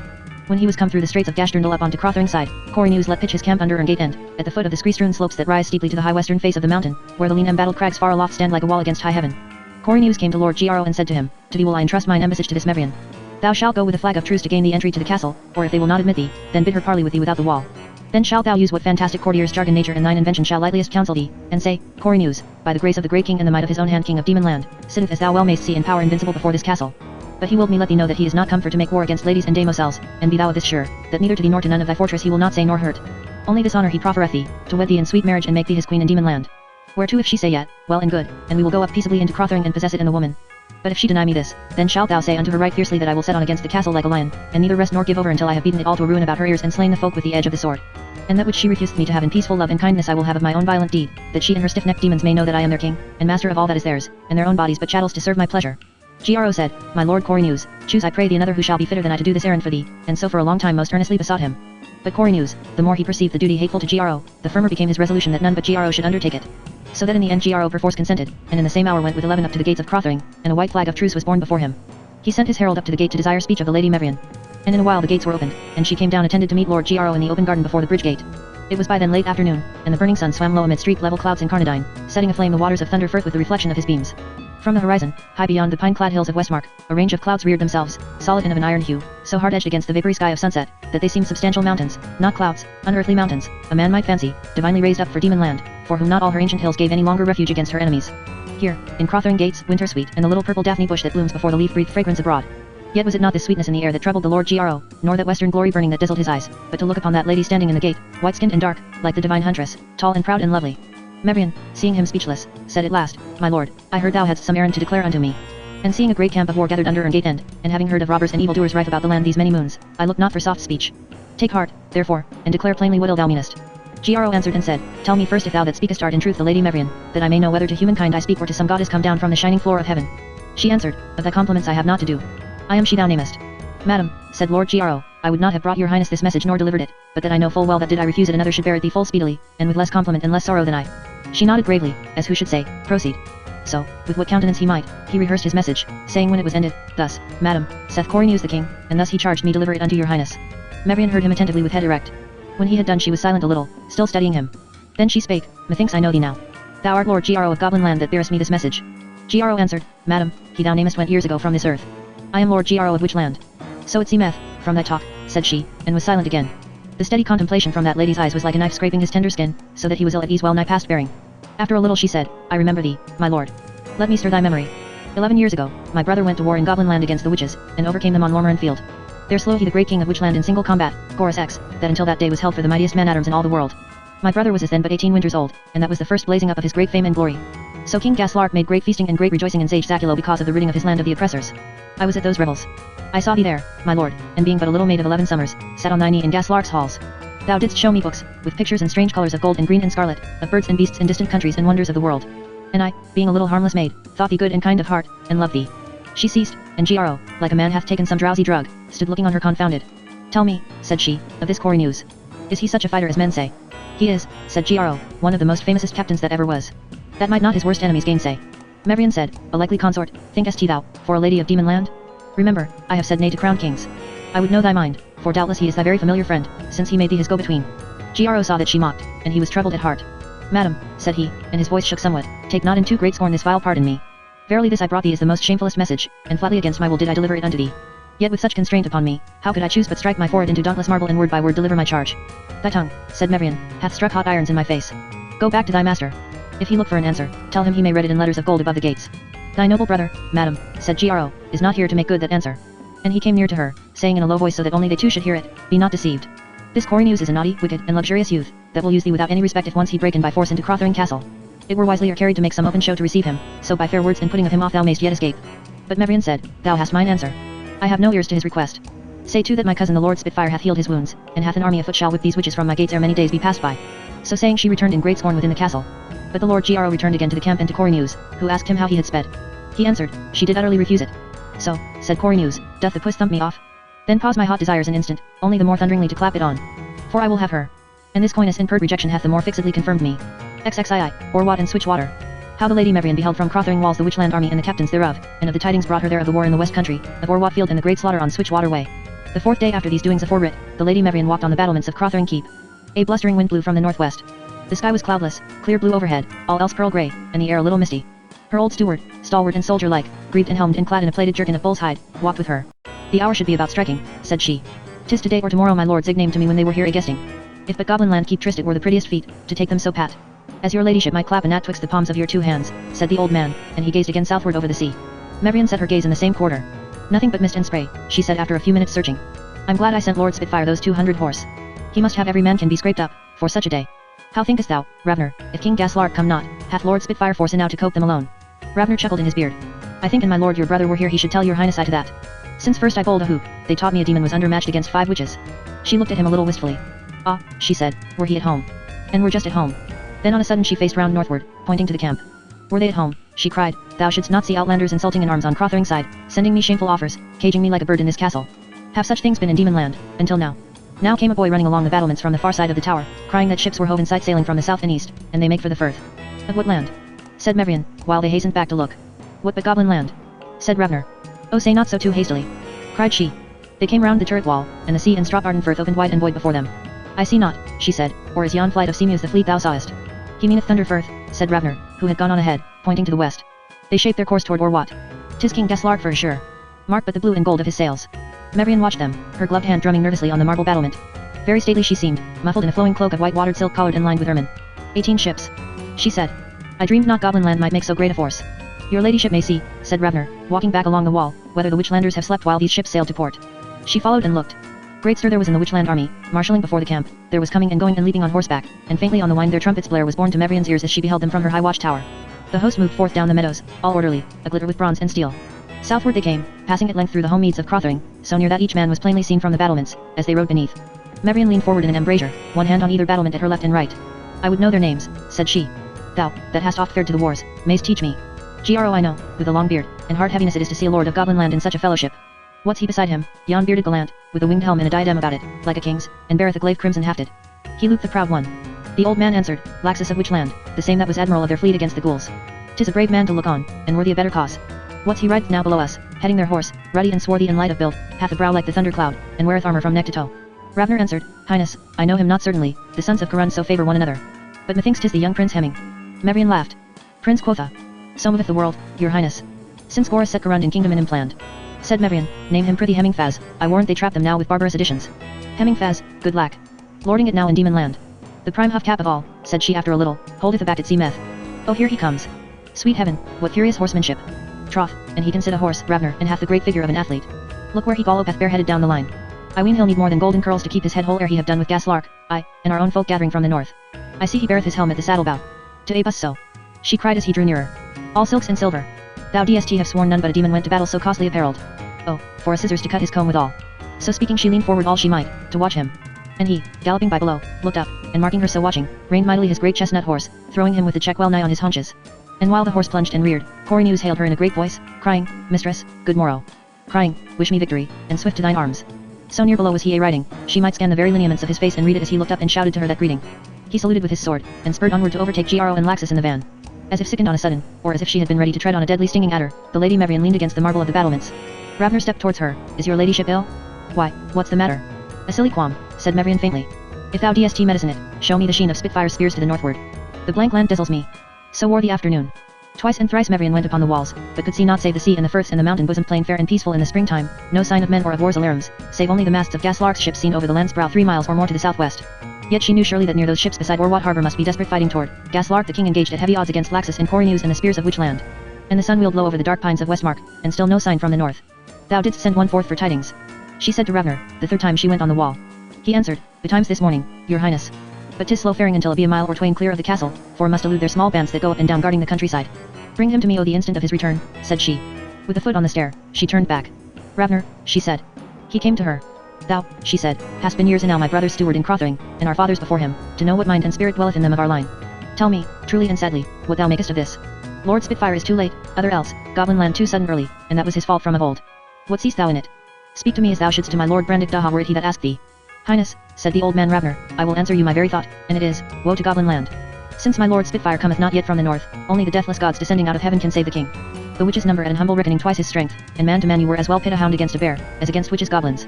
For all that these be fierce and full of fiery courage, the bear hath it at the last. Mevrian listened, looking on him with sorrowful steady eyes. And he so generous noble flown to comfort demon land in the blackness of her days, she said at last. Can fate be so ungallant? Oh Ravner, the shame of it. First law Fieries, now Gaslark. How shall any love us any more? The shame of it, Ravner. I would not have your highness, said Ravner, too hasty to blame us. If their plan and compact have gone amiss, 'tis likelier King Gaslark's misprision than Lord Spitfire's. We know not for sure which day was set for this landing.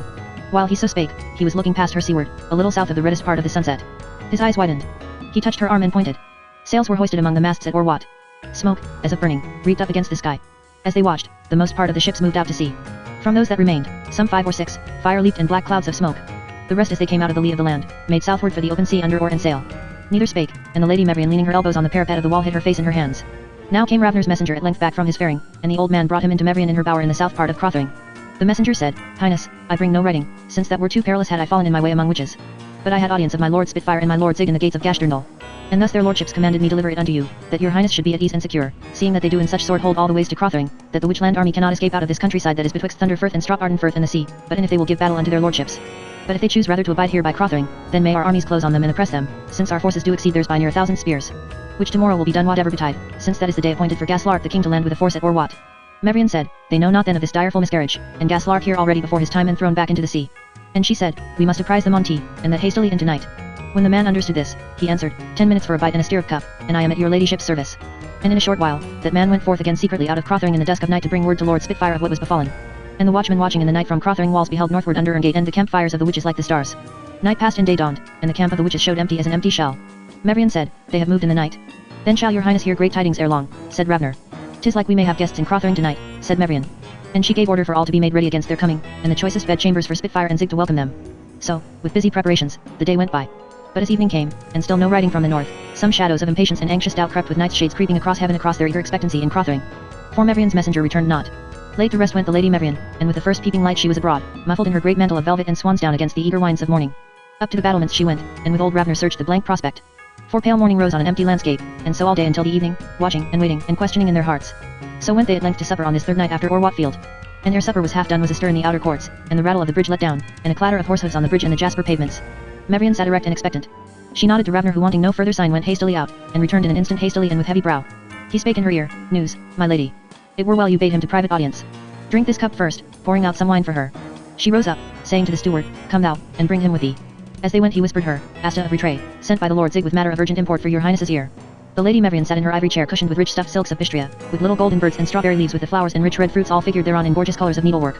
She reached out her hand to Asta who stood before her in his battle harness, muddy and beblowed from head to foot. He bowed and kissed her hand, then stood silent. He held his head high and looked her in the face, but his eyes were bloodshot and his look was ghastly like a messenger of ill. Sir, said Mevrian, stand not in doubt, but declare all. Thou knowest it is not in our blood to quail under dangers and misfortune. Asta said, Zig, my brother-in-law, gave me this in charge, madam, to tell thee all truly. Proceed, said she. Thou knowest our last news. Hour by hour since then, we watched on victory. I have no mean welcome feast prepared against your coming. Asta groaned. My lady Mevrian, said he, you must now prepare a sword, not a banquet. You did send a runner to Lord Spitfire. Aye, said she. He brought us advertisement that night, said Asta, of Gaslark's overthrow. Alas, that goblin land was a day too soon, and so bear alone the brunt. Yet was vengeance ready to our hand, as we supposed. For every pass and way was guarded, and ours the greater force. So for that night we waited, seeing Corneus's fires alight in his camp on Crothering side, meaning to smite him at dawn of day. Now in the night were mists abroad, and the moon early sunken. And true it is as ill it is, that the whole witchland army marched away past us in the dark. What? Cried Mevrian, and slept yet all to let them by. In the middle night, answered he, we had sure tidings he was afoot, and the fires yet burning in his camp a show to mock us withal. By all sure signs, we might know he was broke forth northwestward, where he must take the upper road into Meland over Broxty House. Zig with 700 horse galloped to Heathby to head him off, whiles our main force fared their swiftest up Little Ravendale. Thou seest, madam, Corneus must march along the bow and we along the bowstring. Yes, said Mevrian. Ye had but to check him with the horse at Heathby, and he must fight or fall back toward Justdale where he was like to lose half his folk in memory moss. Outlanders shall scarce find a firm way there in a dark night. Certain it is we should have had him, said Asta. Yet certain it is he doubled like a hare and fooled us all to the top of our bent, turned in his tracks, as later we concluded, somewhere by Goose Sand, and with all his army slipped back eastward under our rear. And that was the wonderfulest feat heard tell of in all chronicles of war. Tush, noble Asta, said Mevrian. Labor not Witchland's praises, nor imagine not I'll deem less of Spitfire's nor Zig's generalship because Corneus, by art or fortune's favor, dodged in the dark. Dear lady, said he, even look for the worst and prepare yourself for the same. Her grey eyes steadily beheld him. Certain intelligence, said he, was brought us of their faring with all speed they might east away past Switchwater, and ere the sun looked well over Gemser Edge we were hot on the track of them, knowing our force the stronger and our only hope to bring them to battle ere they reached the stile, where they have made a fortress of great strength we might scarce hope to houster them out from if they should win thither. He paused. Well, said she. Madam, he said, that we of Demonland are great and invincible in war, 'tis most certain. But in these days fight we as a man that fighteth hobbled, or with half his gear laid by, or as a man half roused from sleep. For we be bereft of our greatest. Bereft of these, such sorrows befall us and such doom as at Thremnir's last autumn shattered our strength in pieces, and now this very day yet more terribly hath put us down on Switchwater way. Mevrian's cheek turned white, but she said no word, waiting. We were eager in the chase, said Asta. I have told thee why, madam. Thou knowest how near to the mountains runneth the road past Switchwater, and the shores of the lake hem in the way for miles against the mountain spurs, and woods clothe the lower slopes, and dells and gorges run up betwixt the spurs into the mountain side. The day was misty, and the mists hung by the shores of Switchwater. When we had marched so far that our van was about over against the stead of high bank that stands on the farther shore, the battle began, greatly to their advantage, since Coriolanus had placed strong forces in the hills on our right flank, and so ambushed us and took us at unawares. Not to greet thee with a woeful tale, madam, we were most bloodily overthrown, and our army merely brought to not being.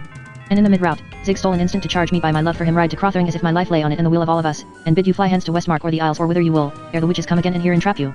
Since save for these walls and these few brave soldiers you have to ward them, no help standeth any more twixt you and these devilish witches. Still she was silent. He said, let me not be too hateful to you, most gracious lady, for this rude tale of disaster. The suddenness of the times bar any pleasant closing. And indeed I thought I should satisfy you more with plainness, than should opinion of I know not what false courtliness bind me to show you comfort where comfort is not. The Lady Mevrian stood up and took him by both hands. Surely the light of that lady's eyes was like the new light of morning glancing through mists on the grey still surface of a mountain tarn, and the accent of her voice sweet as the voices of the morning as she said, O Asta, think me not so unhandsome, nor yet so foolish. Thanks, gentle Asta. But thou hast not supped, and sure in a great soldier battle and swift far riding should breed hunger, howsoever the news he beareth. Thy welcome shall not be the colder because we looked for more than thee, alas, and for far other tidings. A chamber is prepared for thee. Eat and drink, and when night is done is time enough to speak more of these things. Madam, he said, you must come now or 'tis too late. But she answered him, no, noble Asta. This is my brother's house. So long as I may keep it for him against his coming home I will not creep out of Crothering like a rat, but stand to my watch. And this is certain, I shall not open Crothering gates to witches whiles I and my folk yet live to bar them against them. So she made him go to supper, but herself sat late that night alone in the chamber of the moon, that was in the dungeon keep above the inner court in Crothering. This was Lord Brandick Daha's banquet chamber, devised and furnished by him in years gone by, and here he and she commonly sat at meat, using not the banquet hall across the court save when great company was present. Round was that chamber, following the round walls of the tower that held it. All the pillars and the walls and the vaulted roof were of a strange stone, white and smooth, and yielding such a glistering show of pallid gold in it as was like the golden sheen of the full moon of a warm night in midsummer. Lamps that were milky opal self-effulgent filled all the chamber with a soft radiance, in which the bas-reliefs of the high dado, delicately carved, portraying those immortal blooms of amaranth and nepenthe and moly and Elysian asphodel, were seen in all their delicate beauty, and the fair painted pictures of the Lord of Crothering and his lady sister, and of Lord just above the great open fireplace with Goldry and Spitfire on his left and right. A few other pictures there were, smaller than these, the Princess Ermeline of Goblin Land, Zig and his lady wife, and others, wondrous beautiful. Here a long while sat the Lady Mevrian. She had a little lute wrought of sweet sandalwood and ivory inlaid with gems. While she sat a-thinking, her fingers strayed idly on the strings, and she sang in a low sweet voice. There were 3 ravens sat on a tree. They were as black as they might be. With the down, dairy down. The one of them said to his make. Where shall we our break fast take? Down in yonder green field. There lies a knight slain under his shield. His hounds they lie down at his feet. So well they can their master keep. His hawks they flew so eagerly. There's no fowl dare him come nigh. Down there comes a fallow doe. As great with young as she might go. She lift up his blowdy head. And kissed his wounds that were so red. She gat him up upon her back. And carried him to earth and lake. She buried him before the prime. She was dead herself ere even some time. God send every gentleman. Such hawks, such hounds, and such a. With the down, dairy down. With the last sighing sweetness trembling from the strings, she laid aside the lute, saying, the discord of my thoughts, my lute, doth ill agree with the harmonies of thy strings. Put it by. She fell to gazing on her brother's picture, the Lord Brandick Daha, standing in his jeweled hauberk laced about with gold, his hand upon his sword. And that lazy laughter-loving yet imperious look of the eyes which in life he had was there, wondrous lively caught by the painter's art, and the lovely lines of his brow and lip and jaw, where power and masterful determination slumbered, as brazen Ares might slumber in the arms of the Queen of Love. A long while Mevrian looked on that picture, musing. Then, burying her face in the cushions of the long low seat she sat on, she burst into a great passion of tears. XXIII, the word begun of Ishnan Nemartra. Of the counsel taken by the witches touching the conduct of the war, whereafter in the 5th assault the castle of Lord Brandick Daha was made a prey unto Coriolanus. Now was little time for debate or conjecture, but with the morrow's morn came the witchland army once more before Crothering, and a herald sent by Coriolanus to bid Mevrian yield up the castle in her own proper person lest a worse thing befall them. Which she stoutly refusing, Canius let straight assault the castle, but won it not. And in the next 3 days following he thrice assaulted Crothering, and, failing with some loss of men to win an entry, closely invested it. And now summoned he those other lords of witchland to talk with him. How say yet? Or what rede shall we take? They be few only within to man the walls, and great shame it is to us and to all witchland if we get not this hold taken, so many as we be here gone up against it, and so great captains. Laxus said, thou art king in demon land. Thine it is to take order what shall be done. But if thou desire my rede, then shall I give it thee. I desire each one of you, said Coriolanus, to show forth to me frankly and freely his rede. And well ye know I strive for naught else but for witchland's glory and to make firm our conquest here. Well, said Laxus, I told thee once already my counsel, and thou wast angry with me. Thou madest a mighty victory on Switchwater Way, which had we followed up, pushing home the sword of our advantage till the hilt came clap against the breastplate of our adversary, we might now have exterminated from the land the whole nest of them, Spitfire, Zig, and Ball. But now are they gotten away the devil knows whither, for the preparing of fresh thorns to prick our sides withal. Coriolanus said, claim not wisdom after the event, my lord. 'Twas not so thou didst advise. Thou didst bid me let go Crothering, a thing I will not do, once I have set mine hand to it. Laxus answered him, not only did I so advise thee as I have said, but Hemming was by, and will bear me out, that I did offer that he or I with a small force should keep this comfit box shut for thee till thou shouldst have done the main business. 'Tis so, said Hemming. But Coriolanus said, 'Tis not so, Hemming. And were it so, 'tis easily seen why he or thou shouldst hanker for first suck at this luscious fruit. Yet not so easy to see why I should yield it you. That, said Laxus, is very ill said. I see thy memory needs jogging, and thou art sliding into ingratitude. How many such like fruits hast thou enjoyed since we came out hither, that we had all the pains and plucking of? Oh cry thee mercy, my lord, said Coriolanus, I should have remembered, dreams of Scriba's moist lips keep thee from straying. But enough of this fooling, to the matter. Lord Laxus flushed. By my faith, said he, this is very much to the matter. 'Twere well, Corey News, if thy loose thoughts were kept from straying. Spend men on a fortress? Better a sailing, then, that were a prize worth more to our safety and our lordship here. Aye, said Hemming. Seek out the enemy. 'Tis therefore we came hither, not to find women for thee. Thereupon the Lord Corey News struck him across the table a great buffet in the face. Hemming, mad wroth, snatched out a dagger, but Gro and Laxus catching him one by either hand restrained him. Gro said, my lords, you must not word it so dangerous ill. We have but one heart and mind here, to magnify our lord the king and his glory. Thou, Hemming, forget not the king hath put authority in the hand of Corey News, so that thy dagger set against him setteth most treasonably against the king's majesty. And thou, my lord, I pray be tempered in thy power. Sure, for want of open war it is that our hands be so ready for these private brawls. When by fair words the stew was cooled again, Corey News bade Gro say forth his mind, what he thought lay next to do. Gro answered, my lord, I am of Laxus's opinion. Abiding here by Crothering, we fare as idle cooks toying with sweetmeats while the roast spoils. We should seek out power and destroy it where still it fareth free, lest it swell again to a growth may danger us, wheresoever these lords be fled, think not they'll be slack to prepare mischief for us. I see, said Corey News, ye be all three of an accord against me. But there is no one beam of these thoughts your discourse hath planted in me, but is able to discern a greater cloud than you do go in. It is very true, said Laxus, that we do think somewhat scornfully of this war against women. Aye, there's the cover off the dish, said Corey News, and a pretty mess within. Why are women mad, every jack of you, and this blears your eyes to think me sick o' the same folly. Thou and thy little dark-eyed baggage, that I dare swear bath months ago forgot thee for another. Hemming here and I know not what sweet made his young heart doth on. Gro, ha, ha. And he fell a laughing. Wherefore the king saddled me with this goblin, he only know it, and his secretary the devil, not I. By Satan, thou hast a starved look I the eyes giveth me to think the errand I sent thee to Crothering Gates did thee no good. My cat's leering look showeth me that my cat goeth a catervauving. Dost now find the raven's wing a seemlier hue and a wench's hair to set thy cold blood a leaping than tawny red? Or dost think this one bath a softer breast than thy queen's to cushion thy perfumed locks? With that word spoken, all three of them leaped from their seats. Gro, with a face ashen grey, said, at me thou mayst spit what filth thou wilt. I am schooled to bear with it for Witchland's sake and until thine own venom choke thee. But this shalt thou not do whiles I live, thou or any other, to let thy body tongue meddle with Queen Presimora's name. Canius sat still in his chair in a posture of studied ease, but his sword was ready. His great jowl was set, his insolent blue eyes scornfully looked from one to another of those lords where they stood menacing him. Pshaw! Said he, at last. Who brought her name into it but thyself, my lord Gro? Not I. Thou wert best not bring it in again, Corey News, said Hemming. Have we not well followed thee and upheld thee? And so shall we do henceforth. But remember, I am King Karun's son. And if thou speak this wicked lie again, it shall cost thee thy life if I may. Corey News threw out his arms and laughed. Come, said he, standing up, with much show of jolly friendliness, 'twas but a jest, and, I freely acknowledge, an ill jest. I'm sorry for it, my lords. And now, said he, come we again to the matter. Crothering Castle will I not forego, since 'tis not my way to turn back for any man on earth, no not for the gods almighty, once I have ta'en my course. But I will make a bargain with you, and this it is, that we tomorrow do assault the hold a last time, using all our men and all our might. And if, as I think is most unlikely and most shameful, we get it not, then shall we fare away and do according to thy counsel, O Laxus. 'Tis now 4 days lost, said Laxus. Thou canst not retrieve them. How so? Be it as thou wilt. So break up their counsel. But the mind and heart of the Lord Gro was not peaceful within him, but tumultuous with manifold imaginings of hopes and fears and old desires, that intertwined like serpents twisting and contending. So that naught was clear to him save the unclear trouble of his discontent, and it was as if the conscience of a secret grant his inward mind made had suddenly cast a veil betwixt his thoughts and him that he durst not pluck aside. Betimes on the morrow Corey News let fare against Crothering with all his host, Laxus from the south, Hemming and Cargo from the east against the main gates, and himself from the west where the walls and towers showed strongest but the natural strength of the place weaker than elsewhere.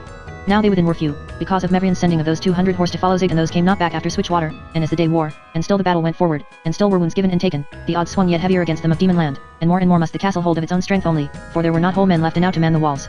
And now had Corey News well nigh won the castle, faring up on the walls west of the dungeon tower where he and his fell to clearing the battlements, rushing on like wolves.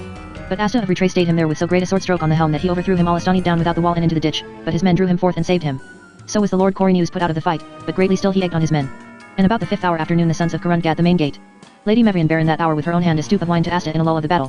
While he drank, she said, Asta, the hour demandeth that I pledge thee to obedience, even as I pledged mine own folk in Ravner that here commandeth my garrison in Crothering.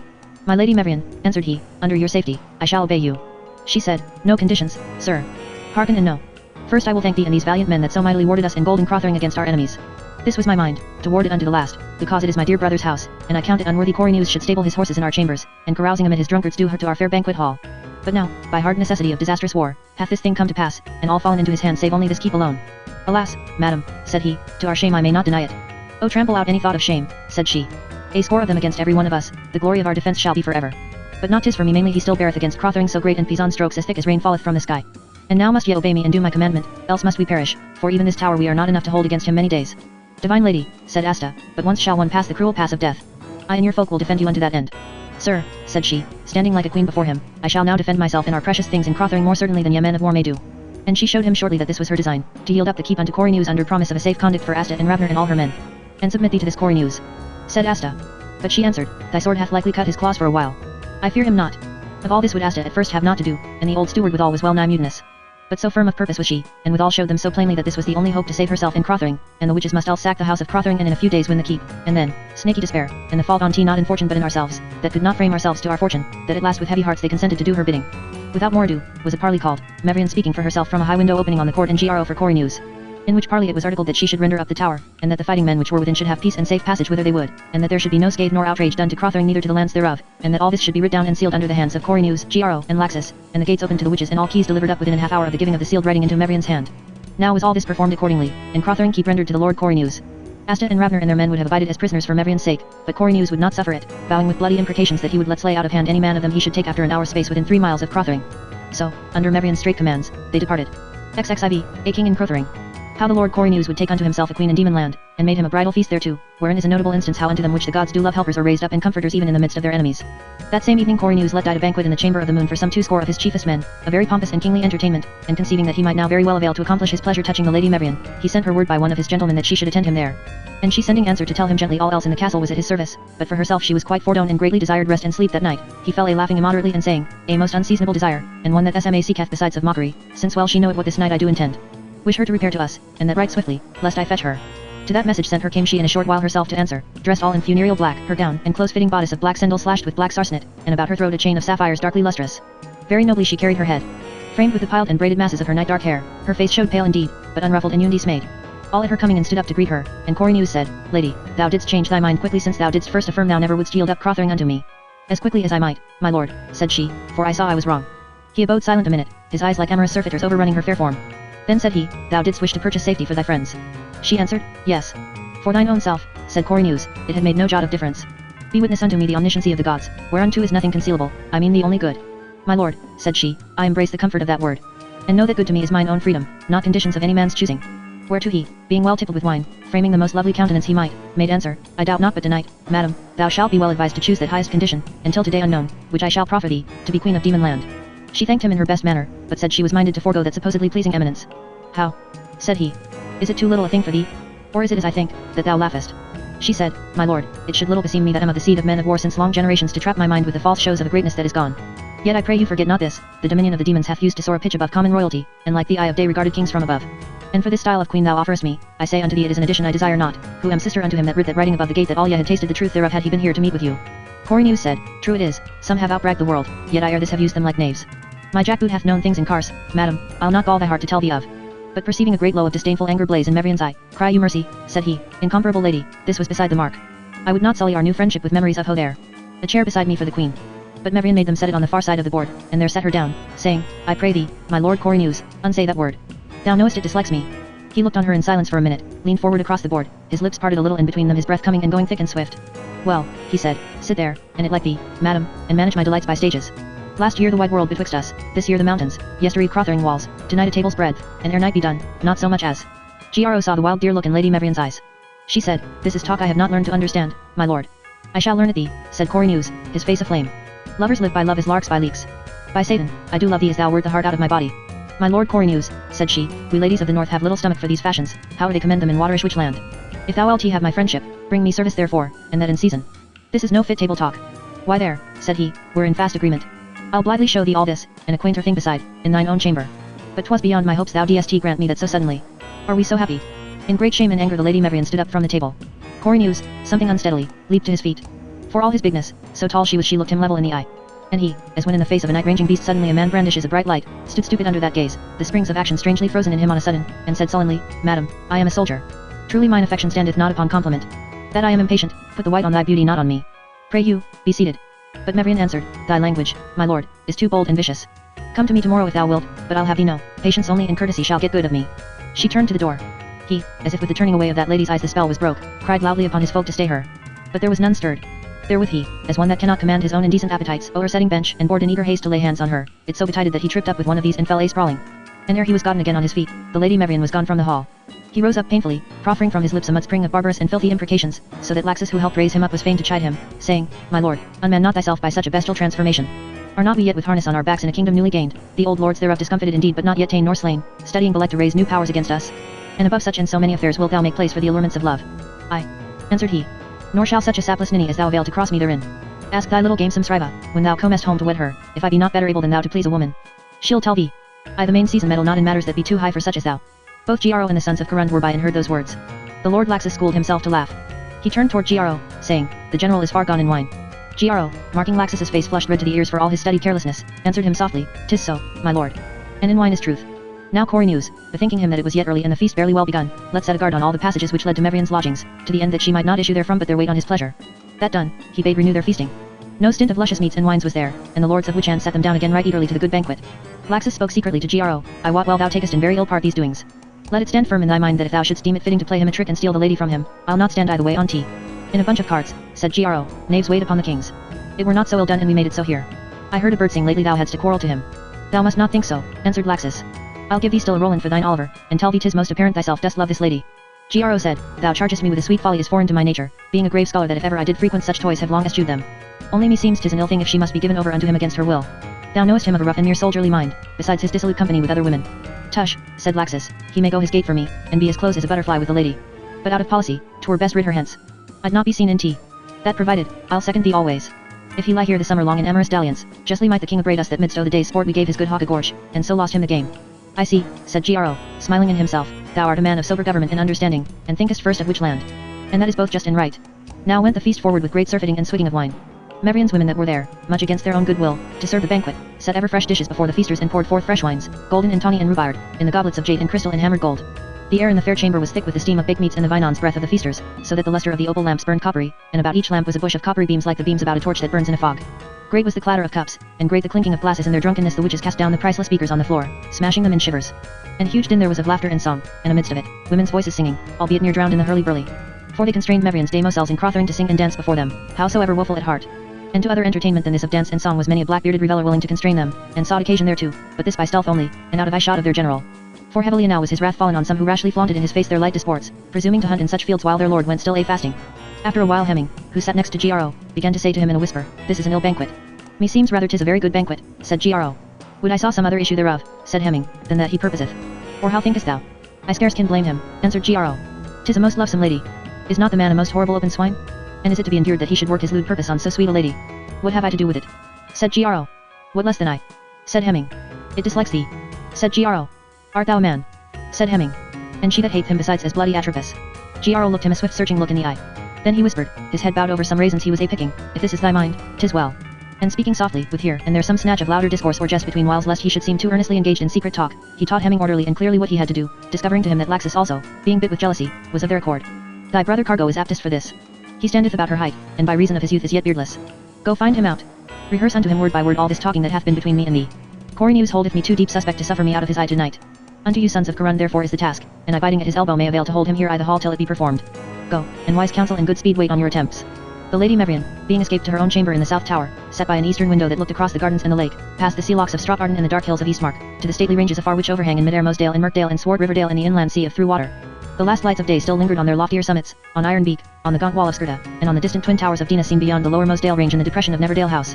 Behind them rolled up the ascent of heaven the wheels of quiet night, holy night, mother of the gods, mother of sleep, tender nurse of all little birds and beasts that dwell in the field and all tired hearts and weary, mother besides of strange children, of frights and rapes, and midnight murders bold. Mevrian sat there till all the earth was blurred in darkness and the sky a-throb with starlight, for it was yet an hour until the rising of the moon. And she prayed to Lady Artemis, calling her by her secret names and saying, Goddess and maiden chaste and holy, triune goddess, which in heaven art, and on the earth huntress divine, and also hast in the veiled sunless places below earth thy dwelling, viewing the large stations of the dead, save me and keep me that am thy maiden still. She turned the ring upon her finger and scanned in the gathering gloom the bezel thereof, which was of that chrysoprase that is hid in light and seen in darkness, being as a flame by night but in the daytime yellow or wan. And behold, it palpitated with splendor from withinward, and was as if 1,000 golden sparks danced and swirled within the stone. While she pondered what interpretation lay likeliest on this sudden flowering of unaccustomed splendor within the chrysoprase, behold, one of her women of the bedchamber who brought light said, standing before her, twain of those lords of which land would speak with your ladyship in private. 2. Said Mevrian. There's safety yet in numbers. Which be they? Highness, they be tall and slim of body. They be black advised. They bear them discreet as dormice, and most commendably sober. Mevrian asked, is it the Lord Giaro? Hath he a great black beard, much curled and perfumed? Highness, I mark not that either weareth a beard, said the woman, nor their names I know not. Well, said Mevrian, admit them. And do thou and thy fellows attend me while I give them audience. So it was done according to her bidding. And there entered in those two sons of Karund. They greeted her with respectful salutations, and Hemming said, our errand, most worshipful lady, was for thine own ear only if it please thee. Mevrian said to her women, make fast the doors, and attend me in the antechamber. And now, my lords, said she, and waited for them to begin. She was seated sideways in the window, betwixt the light and the dark. The crystal lamps shining from within the room showed deeper darknesses in her hair than night's darkness without. The curve of her white arms resting in her lap was like the young moon cradled above the sunset. A falling breeze out of the south came laden with the murmur of the sea, far away beyond fields and vineyards, restlessly surging even in that calm weather amid the sea caves of Stropgarden. It was as if the sea and the night enfolding Demonland gasped in indignation at such things as Corey News, holding himself already an undoubted possessor of his desires, devised for that night in Crothering. Those brethren stood abashed in the presence of such rare beauty. Hemming with a deep breath spake and said, Madam, what slender opinion soever thou hast held of us of which land, I pray thee be satisfied that I and my kinsmen have sought to thee now with a clean heart to do thee service. Princes, said she, scarce might ye blame me did I misdoubt you. Yet, seeing that my life's days have been not among ambidexters and coney catchers but lovers of clean hands and open dealing, not even after that which I this night endured will mine heart believe that all civility is worn away in which land. Did I not freely receive Corneus' self when I did open my gates to him, firmly believing him to be a king and not a ravening wolf? Then said Hemming, Canst thou wear armor, madam? Thou art something of an height with my brother. To bring thee past the guard, if thou go armed, as I shall conduct thee, the wine they have drunken shall be thy minister. I have provided an horse. In the likeness of my young brother mayst thou ride forth tonight out of this castle, and win clean away. But in thine own shape thou mayst never pass from these thy lodgings, for he hath set a guard thereon, being resolved, come thereof what may, to visit thee here this night, in thine own chamber, madam. The sounds of furious revelry floated up from the banquet chamber. Mevrian heard by snatches the voice of Corey News singing an unseemly song. As in the presence of some dark influence that threatened an ill she might not comprehend, yet felt her blood quail and her heart grow sick because of it, she looked on those brethren. She said at last, Was this your plan? Hemming answered, It was the Lord Gro did most ingeniously conceive it. But Corey News, as he hath ever held him in distrust, and most of all when he hath drunken overmuch, keepeth him most firmly at his elbow. Cargo now did off his armor, and Mevrian calling in her women to take this and other gear fared straightway to an inner chamber to change her fashion. Hemming said to his brother, Thou shalt need to go about it with great circumspection, to come off when we are gone so as thou be not aspied. Were I thou, I should be tempted for the rareness of the jest to await his coming, and assay whether thou couldst not make as good a counterfeit Mevrian as she a counterfeit Cargo. Thou, said Cargo, mayst well laugh and be gay, thou that must conduct her. And art resolved, I dare lay my head to a turnip, to do thy utmost endeavour to despoil Corey News of that felicity he hath tonight decreed him, and bless thyself therewith. Thou hast fallen, answered Hemming, into a most barbarous thought. Shall my tongue be so false a traitor to mine heart as to say I love not this lady? Compare but her beauty and my youth together, how should it other be? But with such a height of fervour I do love her that I as lief offer violence to a star of heaven, as require of her aught but honest. Said Cargo, what said the wise little boy to his elder brother? Sith thou hast gotten the cake, brother, I must e'en make shift with the crumbs. When you are gone, and all wished in quiet, and I left here amid the waiting women, it shall go hard but I'll teach em somewhat afore good night. Now opened the door of the inner chamber, and there stood before them the Lady Mevnan armed and helmed. She said, 'Tis no light matter to halt before a cripple. Think you this will pass I the dark, my lords? They answered, 'Twas beyond all commendation excellent. I'll thank thee now, Prince Cargo, said she, stretching out her hand. He bowed and kissed it in silence. This harness, she said, shall be a keepsake unto me of a noble enemy. Would someday I might call thee friend, for such wise hast thou borne thee this night. Therewith, bidding young Cargo adieu, she with his brother went forth from the chamber and through the antechamber to that shadowy stairway where Corneus' soldiers stood sentinel. These, as many more be drowned in the beaker than in the ocean, not overheatful after their tipplings, seeing two go by together with clanking armor and knowing Hemming's voice when he answered the challenge, made no question but here were Karun's sons returning to the banquet. So passed he and she lightly by the sentinels. But as they fared by the lofty corridor without the chamber of the moon, the doors of that chamber opening suddenly left and right there came forth torchbearers and minstrels two by two as in a progress, with cymbals clashing and flutes and tambourines, so that the corridor was filled with the flare of flamboys and the din. In the midst walked the Lord Canius. The lusty blood within him burned scarlet in all his shining face, and made stand the veins like cords on the strong neck and arms and hands of him. The thick curls above his brow where they strayed below his coronal of sleeping nightshade were a drip with sweat. Plain it was he was in no good trim, after that shrewd knock on the head Asta that day had given him, to withstand deep quaffings. He went between Gro and Laxus, swaying heavily now on the arm of this one now of the other, his right hand beating time to the music of the bridal song. Mevnan whispered to Hemming, Let us bear out a good face so long as we be alive. They stood aside, hoping to be passed by unnoticed, for retreat nor concealment was there none. But Corey News his eye lighting on them stopped and hailed them, catching them each by an arm, and crying, Hemming, thou art drunk. Cargo, thou art drunk, sweet youth. 'Tis a damnable folly, drink as drunk as you be, and these bonny wenches I've provided you. How shall I satisfy em, think yet, when they come to me with their plaints to mourn, that each must sit with a snoring drunkard's head in her lap the night long. Mevrian, as if she had all her part by rote, was leaned this while heavily upon Hemming, hanging her head. Hemming could think on naught likelier to say, then, truly, O Corey News, we be sober. Thou least, said Corey News. 'Twas ever sign manifest of drunkenness to deny it. Look you, my lords, I deny not I am drunk. Therefore is sign manifest I am drunk, I mean, sign manifest I am sober. But the hour calleth to other work than questioning of these high matters. Said on. So speaking he reeled heavily against Gro, and, as if moved by some airy influence that, whispering him of schemings afoot, yet conspired with the wine that he had drunken to make him look all otherwhere for treason than where it lay under his hand to discover it, gripped Gro by the arm, saying, Bide by me, goblin, thou wert best. I do love thee very discreetly, and will still hold thee by the ears, to see thou bite me not, nor go no more igadeeing. Being by such happy fortune delivered out of this peril, Hemming and Mevrian with what prudent haste they might, and without mishap or hindrance, got them their horses and fared forth of the main gate between the marble hippogriffs, whose mighty forms shone above them stark in the low beams of the rising moon. So they rode silently through the gardens and the home meads and thence to the wild woods beyond, quickening now their pace to a gallop on the yielding turf. So hard they rode, the air of the windless April night was lashed into storm about their faces. The trample and thunder of hoofbeats and the flying glimpses of the trees were to young Hemming but an undertone to the thunder of his blood which night and speed and that lady galloping beside him knee to knee set a gallop within him. But to Mevrian's soul, as she galloped along those woodland rides, those moonlight glades, these things, and night and the steadfast stars attuned to heavenlier music, so that she waxed momently wondrous peaceful at heart, as with the most firm assurance that not without the abiding glory of Demonland must the great mutations of the world be acted, and but for a little should their evil willers usurp her dear brother's seat in Crothering. They drew rein in a clearing beside a broad stretch of water. Pine woods rose from its further edge, shadowy in the moonshine. Mevrian rode to a little eminence that stood above the water and turned her eyes toward Crothering. Save by her instructed and loving eye scarce might it be seen, many miles away be east of them, dimmed in the obscure soft radiance under the moon. So sat she a while looking on golden Crothering, while her horse grazed quietly, and Hemming at her elbow held his peace, only beholding her. At last, looking back and meeting his gaze, Prince Hemming, she said, from this place goeth a hidden path north about beside the firth, and a dry road over the marsh, and a ford and an upland horseway leadeth into Westmark. Here in all wheres in Demonland I might fare blindfold. And here I'll say farewell. My tongue is a poor orator, but I mind me of the words of the poet where he saith, my mind is like to the asbeston stone, which if it once be heat in flames of fire, denieth to become in cold again. Be the latter issue of these wars in my great kinsman's victory, as I most firmly trow it shall be, or in Boris his, I shall not forget this experiment of your nobility manifested unto me this night. But Hemming, still beholding her, answered not a word. She said, how fares the queen thy stepmother? 7 summers ago this summer I was in Norvis at Lord Garun's wedding feast, and stood by her at the bridal. Is she yet so fair? He answered, Madam, as June bringeth the golden rose unto perfection, so waxeth her beauty with the years. She and I, said Mevrian, were playmates, she the elder by 2 summers. Is she yet so masterful? Madam, she is a queen, said Hemming, nailing his very eyes on Mevrin. Her face half turned towards him, sweet mouth half closed, clear eyes uplifted toward the east, showed dim in the glamour of the moon, and the lilt of her body was as a lily fallen dreaming beside some enchanted lake at midnight. With a dry throat he said, Lady, until tonight I had not supposed there lived on earth a woman more beautiful than she. Therewith the love that was in him went like a wind and like an upsweeping darkness athwart his brain. As one who has too long, unbolt, unresolved, delayed to lift that door's latch which must open on his heart's true home, he caught his arms about her. Her cheek was soft to his kiss, but deadly cold, her eyes like a wild bird's caught in a purse net. His brother's armor that cased her body was not so dead nor so hard under his hand, as to his love that yielding cheek, that alien look. He said, as one dagger for his wits in the presence of some unlooked for chance, thou dost not love me. Mevrian shook her head, putting him gently away. Like the passing of a fire on a dry heath in summer the flame of his passion was passed by, leaving but a smouldering desolation of scornful sullen wrath at himself and fate. He said, in a low shamed voice, I pray you forgive me, madam. Mevrian said, Prince, the gods give thee good night. Be kind to Crothering. I have left there an evil steward. So saying, she reined up her horse's head and turned down westward towards the firth.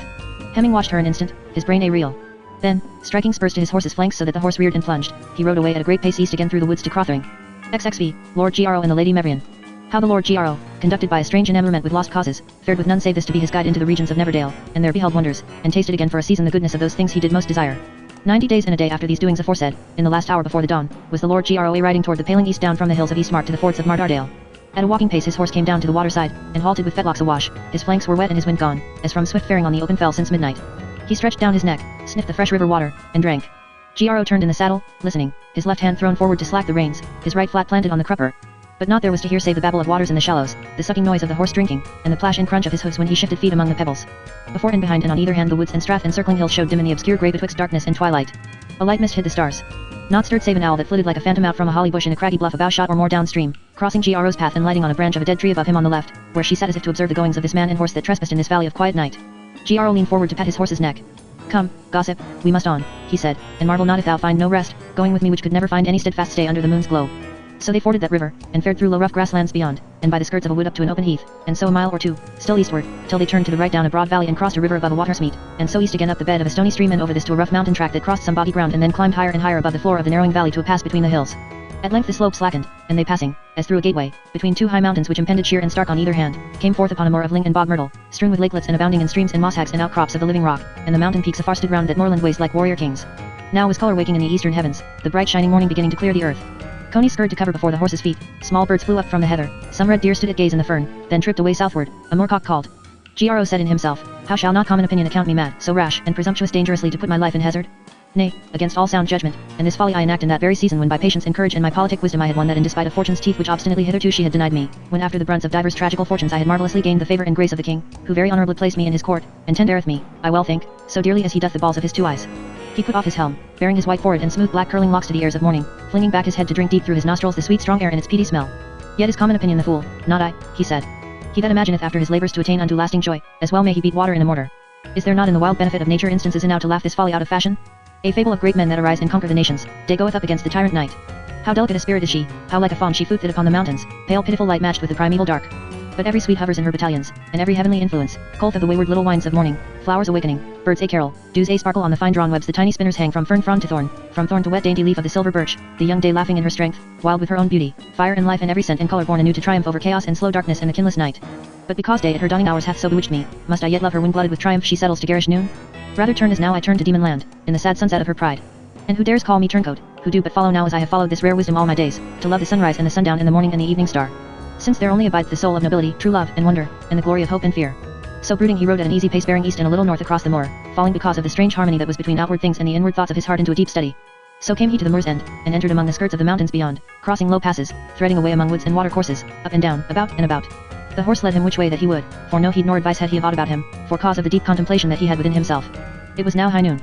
The horse and his rider were come to a little dell of green grass with a beck winding in the midst with cool water flowing over a bed of shingle. About the dell grew many trees both tall and straight. Above the trees high mountain crags a bake in the sun showed ethereal through the shimmering heat. A murmur of waters, a hum of tiny wings flitting from flower to flower, the sound of the horse grazing on the lush pasture, there was naught else to hear. Not a leaf moved, not a bird.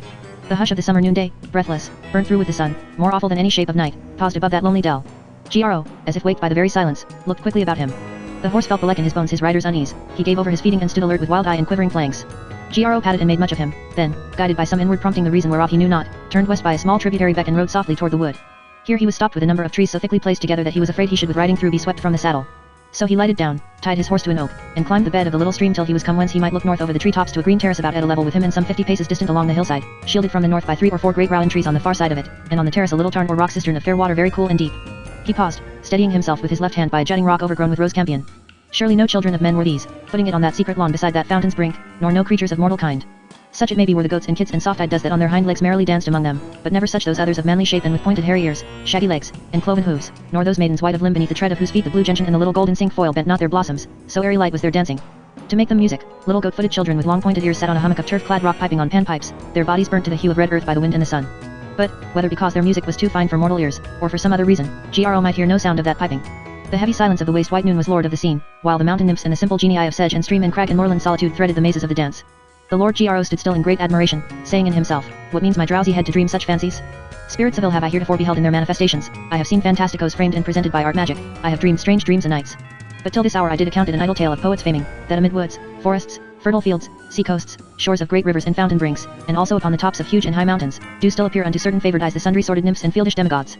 Which thing if I now verily behold, 'tis a great marvel, and sore taith well with the strange allurements whereby this oppressed land hath so lately found a means to govern mine affections." And he thought a while, reasoning thus in his mind, if this be but an apparition, it hath no essence to do me a hurt. If the contrary these be very essential beings, needs must they joyfully welcome me and use me well, being themselves the true vital spirits of many mountain demon land, unto whose comfort and the restorement of her old renown and praise I have with such a strange determination bent all my painful thoughts and resolue on. So on the motion he discovered himself and hailed them. The wild things bounded away and were lost among the flanks of the hill. The quadrupeds, leaving on the instant their piping or their dancing, crouched watching him with distrustful startled eyes.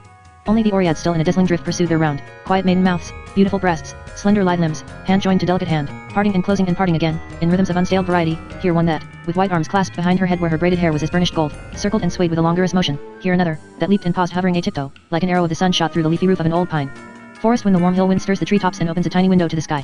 Gro went toward them along the grassy hillside. When he was come a dozen paces the strength was gone from his limbs. He kneeled down crying out and saying, "Divinities of earth, deny me not, neither reject me, albeit cruelly have I till now oppressed your land, but will do so no more. The footsteps of mine overtrodden virtue lie still as bitter accusations unto me. Bring me of your mercy where I may find out them that possess this land and offer them atonement, who were driven forth because of me and mine to be outlaws in the woods and mountains." So spake he, bowing his head in sorrow. And he heard, like the trembling of a silver lute string, a voice in the air that cried, "North 'tis and north 'tis. Why need we further?" He raised his eyes. The vision was gone. Only the noon and the woodland, silent, solitary, dazzling, were about and above him. Lord Gro came now to his horse again, and mounted and rode northwardly through the fells all that summer afternoon, full of cloudy fancies. When it was eventide his way was high up along the steep side of a mountain between the screes and the grass, following a little path made by the wild sheep. Far beneath in the valley was a small river tortuously flowing along a bouldery bed amid hillocks of old moraines which were like waves of a sea of grass-clad earth. The July sun wheeled low, flinging the shadows of the hills far up the westward-facing slopes where Gro was riding, but where he rode and above him the hillside was yet aglow with the warm low sunshine, and the distant peak that shut in the head of the valley, rearing his huge front like the gable of a house, with sweeping ribs of bare rock and scree and a crest of crag like a great breaker frozen to stone in mid-career, bathed yet in a radiance of opalescent light. Turning the shoulder of the hillside at a place where the hill was cut by a shallow gully, he saw before him a hollow or sheltered nook. There, protected by the great body of the hill from the blasts of the east and north, 2 rowan trees and some hollies grew in the clefts of the rock above the watercourse. Under their shadow was a cave, not large but so big as a man might well abide in and be dry in wild weather, and beyond it on the right a little waterfall, so beautiful it was a wonder to behold. This was the fashion of it, a slab of rock, twice a man's height, tilted a little forward from the hill, so that the water fell clear from its upper edge in a thin stream into a rocky basin. The water in the basin was clear and deep, but a churn always with bubbles from the plunging jet from above, and over all the rocks about it grew mosses and lichens and little water flowers, nourished by the stream at root and refreshed by the spray. The Lord Gro said in his heart, "Here would I dwell forever had I but the art to make myself little as an eft. And I would build me an house a span high beside yonder cushion of moss emeraldude, with those pink foxgloves to shade my door which balance their bells above the foaming waters. This shy grass of Parnassus should be my drinking cup, with pure white chalice poised on a hair-thin stem, and the curtains of my bed that little thirsty sandwort which, like a green heaven sown with milk-white stars, curtains the shady sides of these rocks." Resting in this imagination he abode long time looking on that fairy place, so secretly bestowed in the fold of the naked mountain. Then, unwilling to depart from so fair a spot, and bethinking him, besides, that after so many hours his horse was weary, he dismounted and lay down beside the stream. And in a short while, having his spirits sublimed with the sweet imagination of those wonders he had beheld, he was fain to suffer the long dark lashes to droop over his large and liquid eyes. and deep sleep overcame him. When he awoke, all the sky was afire with the red of sunset. A shadow was betwixt him and the western light, the shape of one bending over him and saying in masterful wise, yet in accents wherein the echoes and memories of all sweet sounds seemed mingled and laid up at rest forever, lie still, my lord, nor cry not a rescue. Behold, thine own sword, and I took it from thee sleeping. And he was ware of a sharp sword pointed against his throat where the big veins lie beneath the tongue. He stirred not at all, neither spake aught, only looking up at her as at some vision of delight straight from the fugitive flock of dreams. The lady said, where by thy company? And how many? Answer me swiftly. He answered her like a dreamer, how shall I answer thee? How shall I number them that be beyond all count? Or how name unto your grace their habitation which are even very now closer to me than hand or feet, yet the next instant are able to transcend a main wilder belike than even a starbeam hath turned it o'er. She said, riddle me no riddles. Answer me, thou wert best. Madam, said Gro, these that I told thee of be the company of mine own silent thoughts. And, but for mine horse, this is all the company that came hither with me. Alone. Said she. And sleep so securely in thine enemy's country? That showed a strange confidence. Not enemies, if I may, said he. But she cried, and thou Lord Gro of which land? That one sickened long since, he answered, of a mortal sickness, and 'tis now a day and a night since he is dead thereof. What art thou, then? Said she. He answered, if your grace would so receive me, Lord Gro of Demon Land. A very practiced turncoat, said she. Belike they also are wearied of thee and thy ways. Alas, she said in an altered voice, thy gentle pardon. When doubtless it was for thy generous deeds to me ward they fell out with thee, when thou didst so nobly befriend me. I will tell your highness, answered he, the pure truth. Never stood matters better twixt me and all of them than when yesternight I resolved to leave them. The Lady Mevrian was silent, a cloud in her face. Then, I am alone, she said. Therefore think it not little-hearted in me, nor forgetful of past benefits, if I will be further certified of thee ere I suffer thee to rise. Swear to me thou wilt not betray me. But Gro said, how should an oath from me avail thee, madam? Oaths bind not an ill man. Were I minded to do thee wrong, lightly should I swear thee all oaths thou mightest require, and lightly the next instant be forsworn. That is not well said, said Mevrian. Nor helpeth not thy safety. You men do say that women's hearts be faint and feeble, but I shall show thee the contrary is in me. Study to satisfy me. Else will I assuredly smite thee to death with thine own sword. The Lord Gro lay back, clasping his slender hands behind his head. Stand, I pray thee, said he, the other side of me, that I may see thy face. She did so, still threatening him with the sword. And he said smiling, divine lady, all my days have I had danger for my bedfellow, and peril of death for my familiar friend, while I'm leading a delicate life in princely court, where murder sitteth in the wine cup and in the alcove, while I'm journeying alone in more perilous lands than this, as witness the Morna, where the country is full of venomous beasts and crawling poisoned serpents, and the devils be as abundant there as grasshoppers on a hot hillside in summer. He that feareth is a slave, were he never so rich, were he never so powerful. But he that is without fear is king of all the world. Thou hast my sword. Strike. Death shall be a sweet rest to me. Thraldom, not death, should terrify me. She paused a while, then said unto him, my Lord Gro, thou didst do me once a right great good turn. Surely I may build my safety on this, that never yet did kite bring forth a good flying hawk. She shifted her hold on his sword, and very prettily gave it him hilt foremost, saying, I give it thee back, my lord, nothing doubting that that which was given in honor thou wilt honorably use. But he, rising up, said, Madam, this in thy noble words hath given such root fastness to the pact of faith betwixt us that it may now unfold what blossom of oaths thou wilt, for oaths are the blossom of friendship, not the root.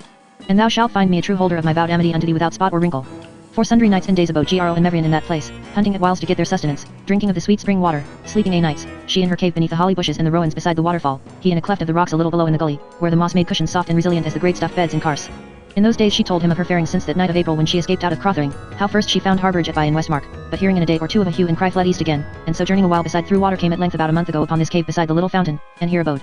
Her mind had been to win over the mountains to Galing, but she had after the first attempt given over that design, for fear of companies of the enemy whose hands she barely escaped when she came forth into the lower valleys that open on the eastern coast lands. So she had turned again to this hiding place in the hills, as secret and remote as any in Demon Land. For this dale she let him know was never dale, where no road ran save the way of the deer and the mountain goats, and no garth opened on that dale, and the reek of no man's hearthstone burdened the winds that blew thither. And that gable-crested peak at the head of the dale was the southernmost of the forks of Nantraganon, nursery of the vulture and the eagle. And a hidden way was round the right shoulder of that peak, over the toothed ridge by Neverdale House to the upper waters of Tavarndurdal. On an afternoon of sultry summer heat it so befell that they rested below the house on a bastion of rock that jutted from the southwestern slope.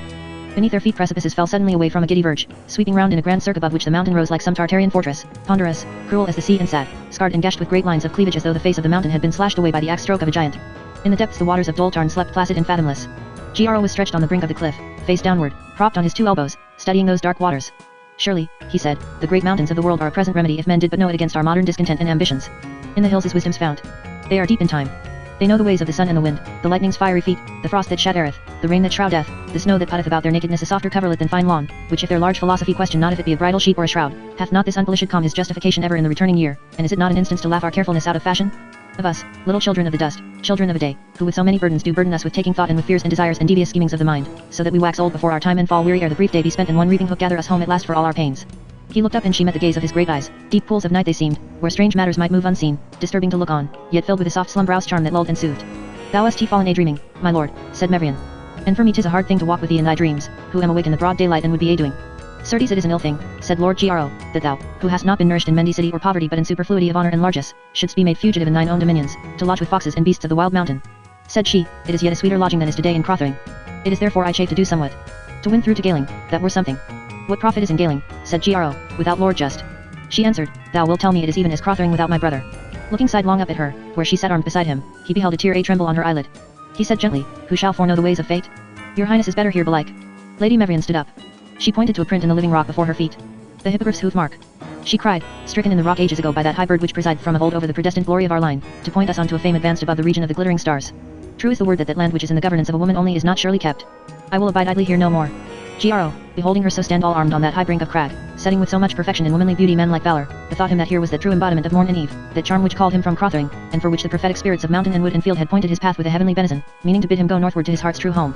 He kneeled down and caught her hand in his, embracing and kissing it as of her in whom all his hopes were placed, and saying passionately, Mevrian, Mevrian, let me but be armed in thy good grace and I defy whatever there is or can be against me. Even as the sun lighteth broad heaven at noonday, and that giveth light unto this dreary earth, so art thou the true light of demon land which because of thee maketh the whole world glorious. Welcome unto me be all miseries, so only unto thee I may be welcome. She sprang back, snatching away her hand.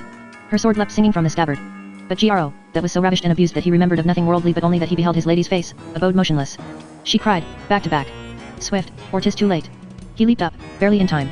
6 stout fellows, soldiers of which land stolen softly upon them at unawares, closed now upon them. No breath to waste in parley, but the clank of steel, he and Mevrian back to back on a table of rock, those 6 setting on from either side. Kill the goblin, said they. Take the lady unhurt, 'tis death to all if she be touched. So for a time those two defended them of all their power. Yet at such odds could not the issue stand long in doubt, nor Gro's high mettle make up what he lacked of strength bodily and skill in arms. Cunning of fence indeed was the Lady Mevrian, as they guessed not to their hurt, for the first of them, a great chuff-headed fellow that thought to bear her down with rushing in upon her, she with a deft thrust passing his guard ran clean through the throat, by whose taking off, his fellows took some lesson of caution. But Gro being at length brought to earth with many wounds, they had the next instant caught Mevrian from behind whilst others engaged her in the face, when in the nick of time as by the intervention of heaven was all their business taken in reverse, and all 5 in a moment lay bleeding on the stones beside their fellows. Mevrian, looking about and seeing what she saw, fell weak and faint in her brother's arms, overcome with so much radiant joy after that stress of action and peril, beholding now with her own eyes that homecoming whereof the genii of that land had had foreknowledge and in Gro's sight shown themselves wild with joy thereof, Brandick Daha and just come home to demon land, like men arisen from the dead. Not touched, she answered them. But look to my lord Gro, I fear he be hurt. Look to him well, for he hath approved him our friend indeed. XXVI, the battle of Crothering's side. How word was brought unto the Lord Corey news that the Lords Just and Brandick Daha were come again into the land, and how he resolved to give them battle on the side, under Erngate end, and of the great flank march of Lord Brandick Daha over the mountains from Transdale, and of the great battle, and of the issue thereof. Laxus and those sons of Corund walked on an afternoon in Crothering home mead. The sky above them was hot and coloured of lead, presaging thunder. No wind stirred in the trees that were livid green against that leaden pall. The noise of mattock and crowbar came without intermission from the castle. Where gardens had been and arbors of shade and sweetness, was now but wreck, broken columns and smashed porphyry vases of rare workmanship, mountains of earth and rotting vegetation. And those great cedars, emblems of their lord's estate and pride, lay prostrate now with their roots exposed, a tangle of sere foliage and branches broken, withered, and lifeless. Over this deathbed of ruined loveliness the towers of onyx showed ghastly against the sky. Is there not a virtue in 7? Said Cargo. Last week was the 6th time we thought we had gotten the eel by the tail in yon fly-blown hills of Meland and came empty home. When think St, Laxus, shall's run to earth indeed. When egg pies shall grow on apple trees, answered Laxus.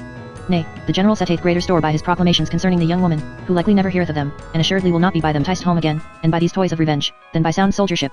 Hark! There goeth this day's work. They turned at a shout from the gates, to behold the northern of those 2 golden hippogriffs totter and crash down the steeps into the moat, sending up a great smoke from the stones and rubble which poured in its wake. Lord Laxus's brow was dark. He laid hand on Hemming's arm, saying, the times need all sage counsel we can reach unto, O ye sons of Corund, if our lord the king shall have indeed from this expedition into demon land the victory at last of all his evil willers. Remember, that was a great miss to our strength when the goblin went out upon the viper. Said Cargo. Corey News was right in this, not to warrant him the honesty of such slippery cattle. He had not served above a month or 2, but that he ran to the enemy. Corey News, said Laxus, is yet but green in his estate. Doth he suppose the rest of his reign shall be but play in the enjoying of a kingdom? Those left-handed strokes of fortune may yet overthrow him, the while that he streameth out his youth in wine and venery and manageth his private spite against this lady.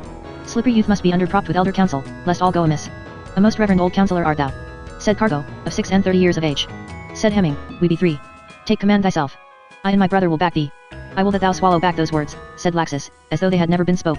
Remember Corsus and Galantus. Besides, albeit he seemeth now rather to be a man straught than one that hath his wits, yet is Corey News in his sober self a valiant and puissant soldier, a politic and provident captain as is not found besides in demon land, no, nor in which land neither, and it were not your noble father, and this one in his youthly age. That is true, said Hemming. Thou hast justly reproved me.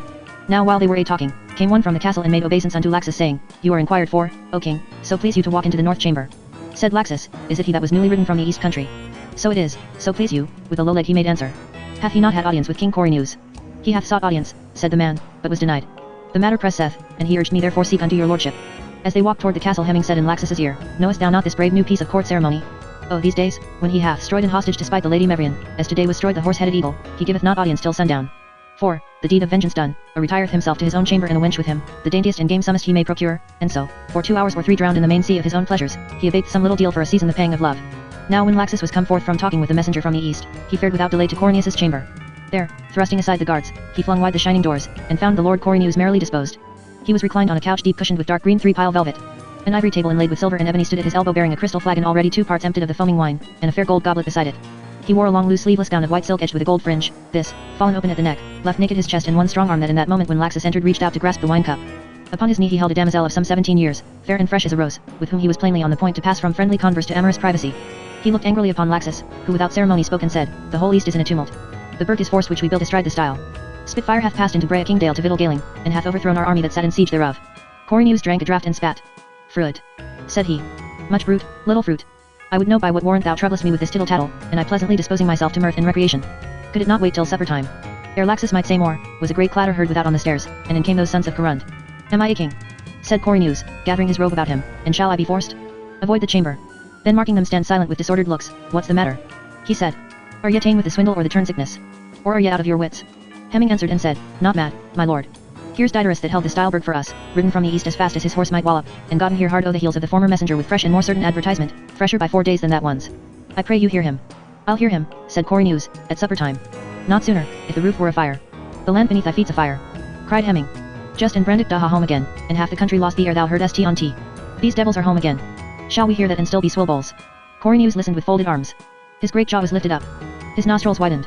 For a minute he abode in silence, his cold blue eyes fixed as it were on somewhat afar. Then, "Home again," said he. "And the east in a hubbub? And not unlikely. Thank Diderus for his tidings. He shall sweeten mine ears with some more at supper. Till then, leave me, unless ye mean to be stretched." But Laxus, with sad and serious brow, stood beside him and said, "My lord, forget not that you are here the vicar and legate of the king. Let the crown upon your head put perils in your thoughts, so as you may hearken peaceably to them that are willing to lesson you with sound and sage advice. If we take order tonight to march by Switchwater, we may very well shut back this danger and stifle it ere it wax to too much bigness. If o' the contrary we suffer them to enter into these western parts, like enough without let or stay they will overrun the whole country." Corneus rolled his eye upon him. "Can nothing," he said, "prescribe unto thee obedience. Look to thine own charge. Is the fleet in proper trim? For there's the strength, ease, and anchor of our power, whether for victualling, or to shift our weight against which way we choose, or to give us sure asylum if it were come to that. What ails thee? Have we not these 4 months desired not better than that these demons should take heart to strike a field with us? If it be true that just himself and Brandick Daha have thrown down the castles and strengths which I had I the east and move with an army against us, why then I have them in the forge already, and shall now bring them to the hammer. And be satisfied, I'll choose mine own ground to fight them. There's yet matter for haste in this," said Laxus. "A day's march, and we oppose not, will bring them before Crothering." "That," answered Corneus, "jumpeth pat with mine own design. I'll not go a league to bar their way, but receive here where the ground lieth most favourable to meet an enemy.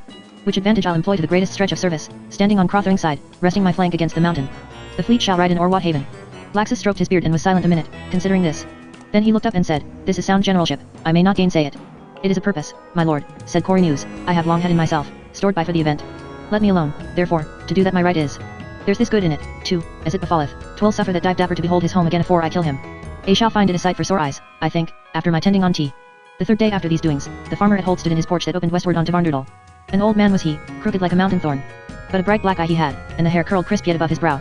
It was late afternoon and the sky overcast. Tousle-haired sheepdogs slept before the door. Swallows gathered in the sky. Near to him sat a damosel, dainty as a meadow pipit, lithe as an antelope, and she was grinding grain in a hand mill, singing the while. "Grind, mill, grind. Corneus grinds us all. Kinging it in widowed Crothering."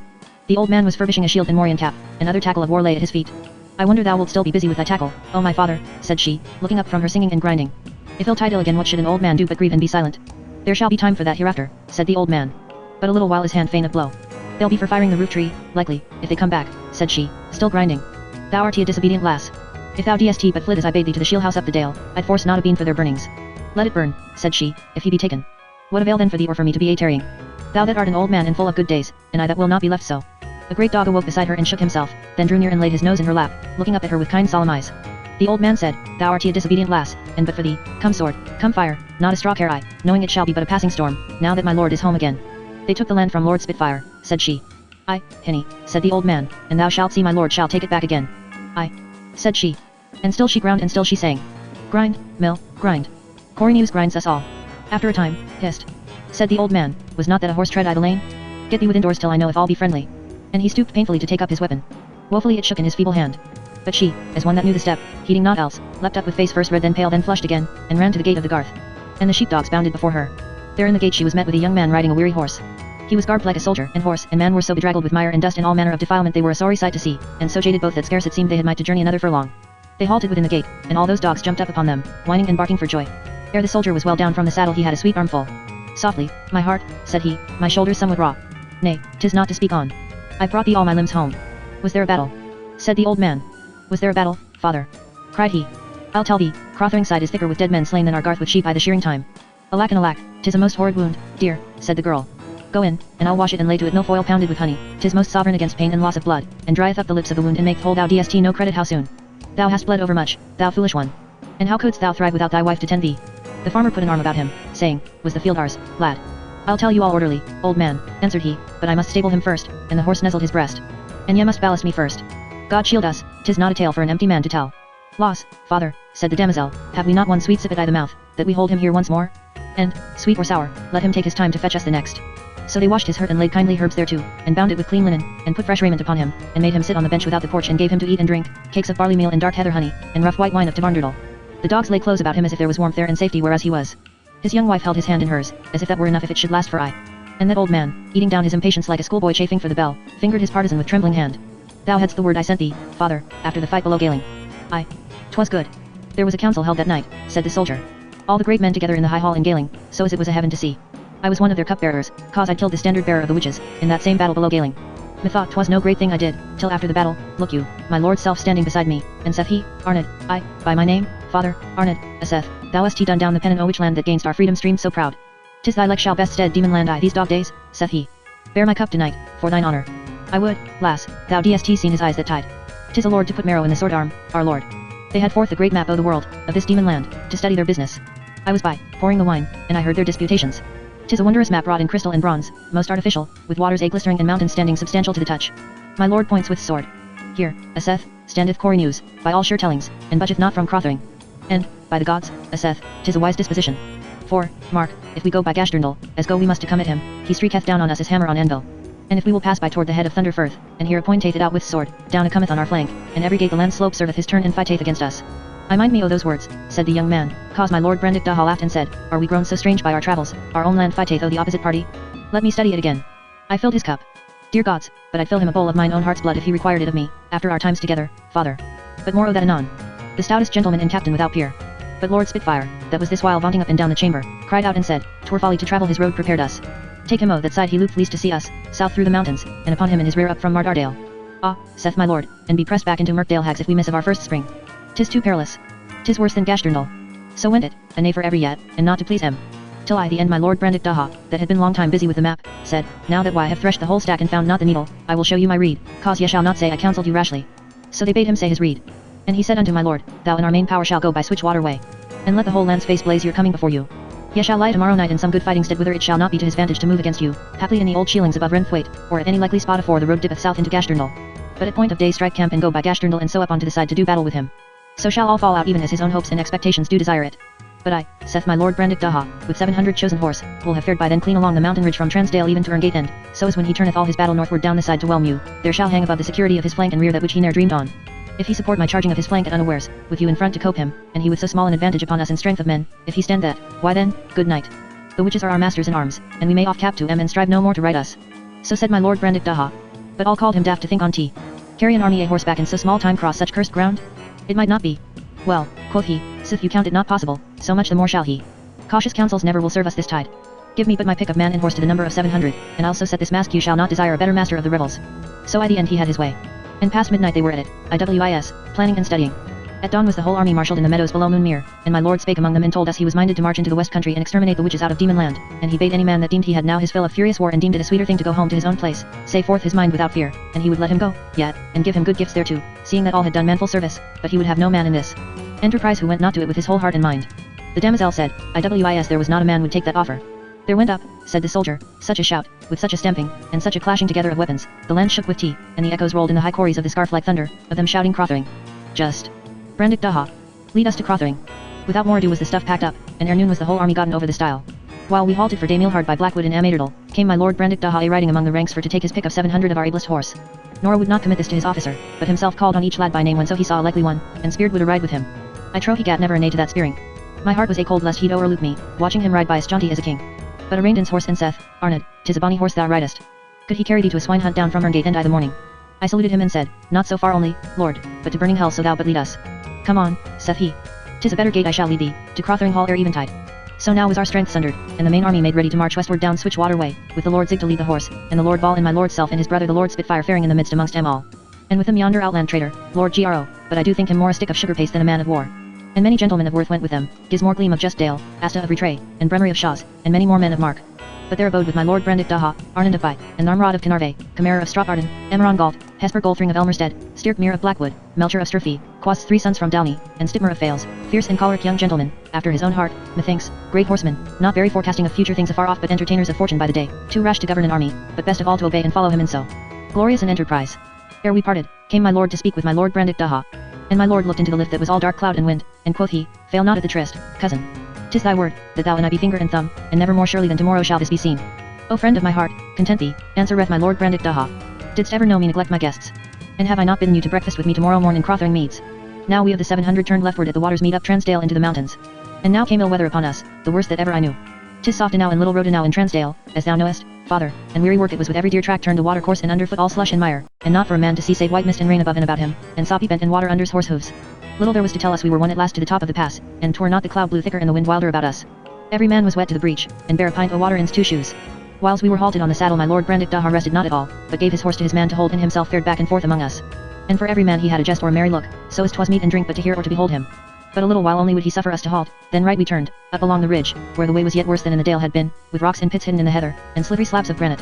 By my faith, I think no horse that was not born and bred to tea might cross such country, wet or fine, he should be foundered or should break his legs and his rider's neck ere he should be gotten 2 hours' journey along those ridges, but we that rode with my lord Brandick Daha to Crothering side were 10 hours riding so, besides our halts to water our horses and longer halts to feed em, and the last part o' the way through murk night, and all the way I the wind's teeth with rain blown on they. Wind like spray, and hail at whiles. And when the rain was done, the wind veered to the northwest and blew the ridges dry. And then the little bits of rotten granite blew in our faces like hailstones on the wind. There was no shelter, not o' the lee side of the rocks, but everywhere the storm wind baffled and buffeted us, and clapped his wings among the crags like thunder. Dear heaven, weary we were and like to drop, cold to the marrow, nigh blinded man and horse, yet with a dreadful industry pressed on. And my lord Brandick Daha was now in the van now in the rearguard, cheering men's hearts who marked with what blithe countenance himself did suffer the same hardships as his meanest trooper, like to one riding at ease to some great wedding feast, crying, what, lads, merrily on.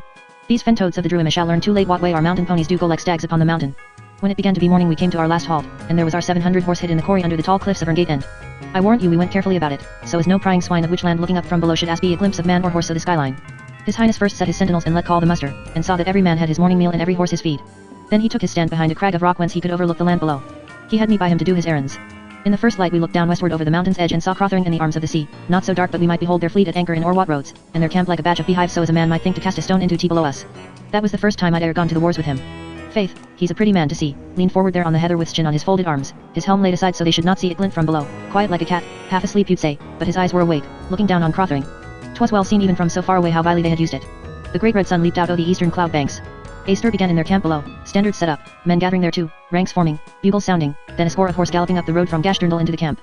His Highness, without turning his head, beckoned with his hand to me to call his captains. I ran and fetched em.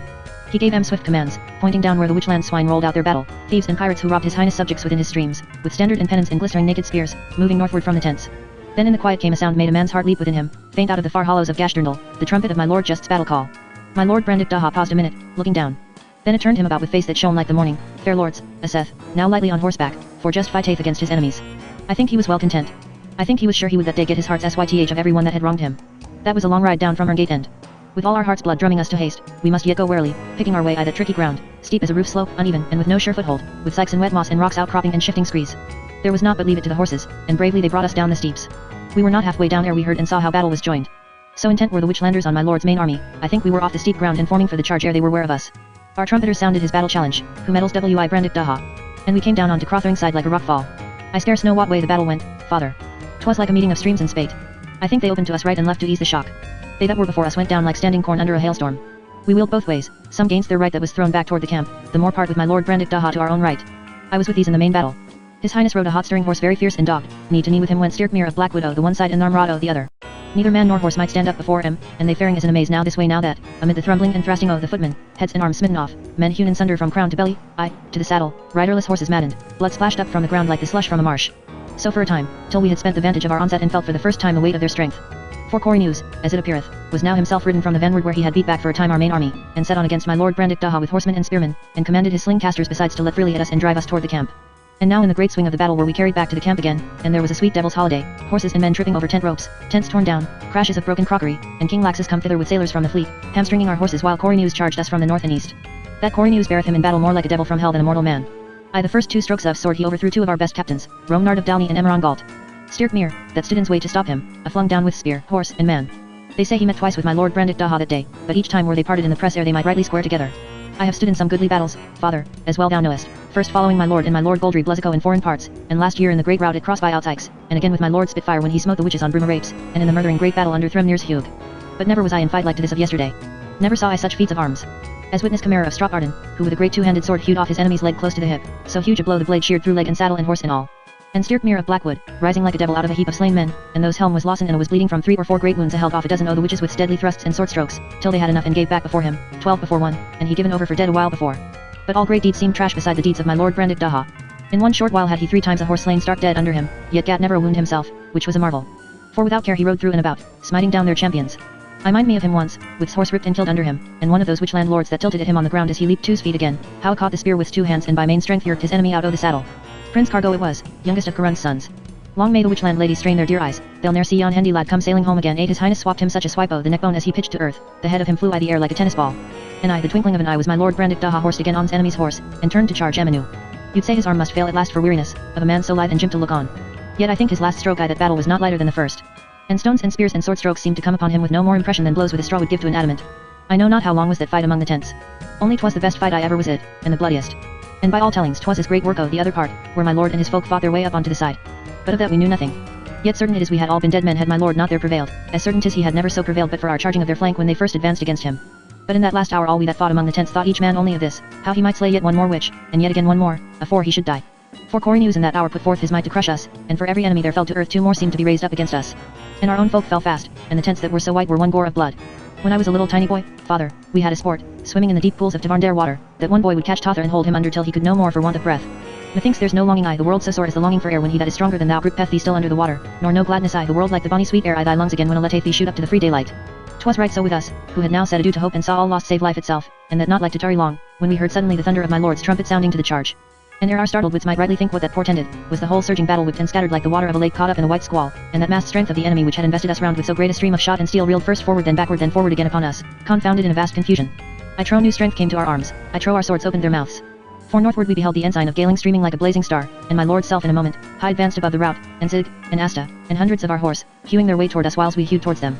And now was reaping time for us, and time of payment for all those weary bloody hours we had held on to life with our teeth among the tents on Crothering side, while they o' the other part, my lord and his, had with all the odds of the ground against them painfully and yard by yard fought out the fight to victory. And now, ere we well wist of it, the day was won, and the victory ours, and the enemy broken and put to so great a rout as hath not been seen by living man. That false King Corynus, after he had tarried to see the end of the battle, fled with a few of his men out of the great slaughter, and as it later appeared gat him ashipboard in Orwat harbour and with 3 ships or 4 escaped to sea. But the most of their fleet was burned there in the harbour to save it from our hands. My lord gave command to take up the wounded and tend them, friend and foe alike. Among them was King Laxus ta'en up, stunned with a mace blow or some such. So they brought him before the lords where they rested a little way down the side above the home meads of Crothering. He looked them all in the eye, most proud and soldier-like. Then saith unto my lord, it may be pain, but no shame to us to be vanquished after so equal and so great a fight. Herein only do I blame my ill luck, that it denied me fall in battle. Thou mayst now, O just, strike off my head for the treason I wrought you 3 years ago. And since I know thee of a courteous and noble nature, I'll not scorn to ask of thee this courtesy, not to tarry but take it now. My lord stood there like a warhorse after a breather. He took him by the hand. O Laxus, saith he, I give thee not thy head only, but thy sword, and here gave it him hilt foremost. For thy dealings with us in the battle of Kartadza, let time that hath an art to make dust of all things so do with the memory of these. Since then, thou hast shown thyself still our noble enemy, and so shall we account thee still. Therewith my lord commanded bring King Laxus down to the sea, and ship him aboard of a boat, for Corynus still held off the land with his ships, waiting no doubt to see if he or any other of his folk could yet be saved. But as King Laxus was upon parting, my lord Brandick Daha, speaking with great show of carelessness as of some trifling matter had by chance called to mind, my lord, saith he, I ne'er ask favour of any man. Only in a manner of return of courtesies, methought thou mightest be willing to bear my salutations to Corynus, sith I've no other messenger. Laxus answereth he would freely do it. Then saith his highness, say to him I will not blame him that he abode us not the field after the battle was lost, for that had been a simple part, flatly gainst all maxims of right soldiership, and but to cast his life away. But freakish fortune I blame, that twined us one from the other when we should have dealt together this day. He hath borne him in my halls, I am let to know, more the fashion of a swine or a beastly ape than a man. Pray him come ashore ere you sail home, that I and he, with no man else to make betwixt us, may cast up our account. We swear him peace and grith and a safe conduct back to his ships if he prevail against me or if I so use him that he cry for mercy. If he'll not take this offer, then is he a dastard, and the whole world shall so acclaim him. Sir, saith Laxus, I'll punctually discharge thy message. Whether he did so or no, father, I know not. But if he did, it seemeth it was little to Corynus's liking. For no sooner had his ship ta'en Laxus aboard, than she hoist sail and put out into the deep, and so goodbye. The young man ceased, and they were all three silent a while. A faint breeze rippled the foliage of the oak woods of Tavarndurdal. The sun was down behind the stately thornbacks, and the whole sky from bourne to bourne was alight with the sunset glory. Dappled clouds, with sky showing here and there between, covered the heavens, save in the west where a great archway of clear air opened between clouds and earth, air of an azure that seemed to burn, so pure it was, so deep, so charged with warmth, not the harsh blue of noonday nor the sumptuous deep eastern blue of approaching night, but a bright heavenly blue bordering on green, deep, tender, and delicate as the spirit of evening. Athwart the midst of that window of the west a blade of cloud, hard-edged and jagged with teeth colored as of live coals and dead, fiery, and iron dark in turn, stretched like a battered sword. The clouds above the arch were pale rose, the zenith like black opal, dark blue and thunderous grey dappled with fire. XXVII, the second expedition to him planned. How the Lord just, not to be persuaded from his set purpose, found, where least it was to be looked for, upholding in that resolve, and of the sailing of the armament to Muelva by way of the straits of Melitafkas. That was the last ember of red summer burning when they cut them that harvest on Crothering side. Autumn came, and winter months, and the lengthening days of the returning year. And with the first breath of spring were the harbours filled with ships of war, so many as had never in former days been seen in the land, and in every countryside from the western isles to Byland, from Shilgreth and Kellyalan to the headlands under Ryman Armen, were soldiers gathered with their horses and all instruments of war. Lord Brandick Daha rode from the west, the day the pask flowers first opened on the bluffs below Gate and primroses made sweet the birch forests in Gashdurndal. He set forth betimes, and hard he rode, and he rode into Galing by the Lion Gate about the hour of noon. There was Lord Just in his private chamber, and greeted him with great joy and love. So Brandick Daha asked, what speed? And Just answered, 30 ships and 5 afloat in Looking Haven, whereof all save 4 be dragons of war. Zig I expect tomorrow with the Kellyalan levies, Spitfire lieth at Owlswick with 1500 men from the Southlands, Val came in but 3 hours since with 400 more. In sum, I'll have 4000, reckoning ships companies and our own bodyguards. 8 ships of war have I, said Lord Brandick Daha, in Stropart Firth, all busked and bound. 5 more at Orwat, 5 at Lornegay and Morvay, and 3 on the Meland coast at Stack Crayois, besides 4 more in the Isles. And I have 1600 spearmen and 600 horse. All these shall come together to join with thine in Looking Haven at the snapping of my fingers, give me but 7 days' notice. Just gripped him by the hand. Bare were my back without thee, he said. In Crothering I've shifted not a stone nor swept not a chamber clean, said Brandick Daha. 'Tis a muck pit. Every man's hand I might command I set only to this. And now 'tis ready. He turned sharp toward Just and looked at him a minute in silence. Then with a gravity that sat not often on his lips he said, let me be urgent with thee once more, strike and delay not. Do him not again that kindness we did him aforetime, fribbling our strength away on the cursed shores of Impland, and by the charmed waters of Ravery, so as he might us secure asleep send courses hither and Corey news to work havoc I the land, and so put on us the greatest shame was ever laid on mortal men, and we not bred up to suffer shame. Thou saidst 7 days, said Just. Snap thy fingers and call up thy armies. I'll delay thee not an hour. But I mean to Kars, said he. To Kars, whither else? Said Just. But I'll take my brother Goldry with us. But I mean first to Kars, said Brandick Daha. Let my opinion sway thee once. Why, a schoolboy should tell thee, clear thy flank and rear ere thou go forward. Just smiled. I love this new garb of caution, cousin, said he, it doth most prettily become thee. I question though whether this be not the true cause, that Corey News took not up thy challenge last summer, but let it lie, and that hath left thee hungry still. Brandick Daha looked him sidelong in the eye, and laughed. Oh Just, he said, thou hast touched me near. But 'tis not that. That was in the word that bright lady laid on me, in the Sparrowhawk Castle in Impland forlorn, that he I held most in hate should ruin my fair lordship, and that to my hand should vengeance be denied. That I in must brook. Oh no. Think only, delays are dangerous. Come, be advised. Be not mulish. But the Lord Just's face was grave. Urge me no more, dear friend, said he. Thou sleepest soft. But to me, when I am cast in my first sleep, cometh many a time the likeness of Goldry Bluzzico, held by a maleficial charm on the mountain top of Zorarach, that standeth apart, out of the sunlight, out of all sound or warmth of life. Long ago I made vow to turn neither to the right nor to the left, until I set him free. He is thy brother, said Lord Brandick Daha. Also is he mine own familiar friend, whom I love scarce less than thee. But when thou speakest of oaths, remember there's law fieries too. What shall he think on us after our oaths to him 3 years ago, that night in Kars? Yet this one blow should right him too. He will understand, said Just. He is to come with Gaslark, and thou toldest me thou dost e'en now expect them, said Brandick Daha. I'll leave you. I cannot for shame say to him, patience, friend, truly 'tis not today convenient. Thou shalt be paid in time. By heavens, I'd scorn to entreat my mantle maker so. And this our friend that lost all and languished in exile because he saved our lives. So saying, he stood up in great discontent and ire as if to leave the chamber. But Just caught him by the wrist. Thou dost upbraid me most unjustly, and well thou knowest it in thy heart, and 'tis that makes thee so angry. Hark, the horn soundeth at the gate, and 'tis for Gaslark. I'll not let thee go. Well, said Lord Brandick Daha, have thy will. Only ask not me to plead thy rotten case to them. If I speak it shall be to shame thee. Now thou art warned. Now went they into the high presence chamber, where were bright ladies not a few, and captains and noble persons from up and down the land, and stood on the dais. Gaslark the king walked up the shining floor, and behind him his captains and councillors of Goblin land walked 2 by 2. The Prince La Fiery strode at his elbow, proud as a lion. Blithely they greeted those lords of Demon land that rose up to greet them beneath the starry canopy, and the Lady Mevrian that stood betwixt her brother and Lord Just so as 'twere hard to say which of the 3 was fairest to look on, so much they differed in their beauty's glory. Gro, standing near, said in himself, I know a fourth. And were she but joined with these, then were the crown of the whole earth's loveliness fitted in this one chamber, in a right casket surely.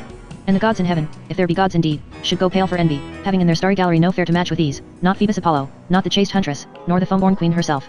But Gaslark, when his eye lighted on the long black beard, the lean figure slightly stooping, the pallid brow, the curls smoothed with perfumed unguents, the sickle-like nose, the great liquid eyes, the lily hand, he, beholding and knowing these of old, waxed in a moment dark as thunder with the blood rush beneath his sun-browned skin, and with a great sweep snatched out his sword, as if without dare or beware to thrust him through.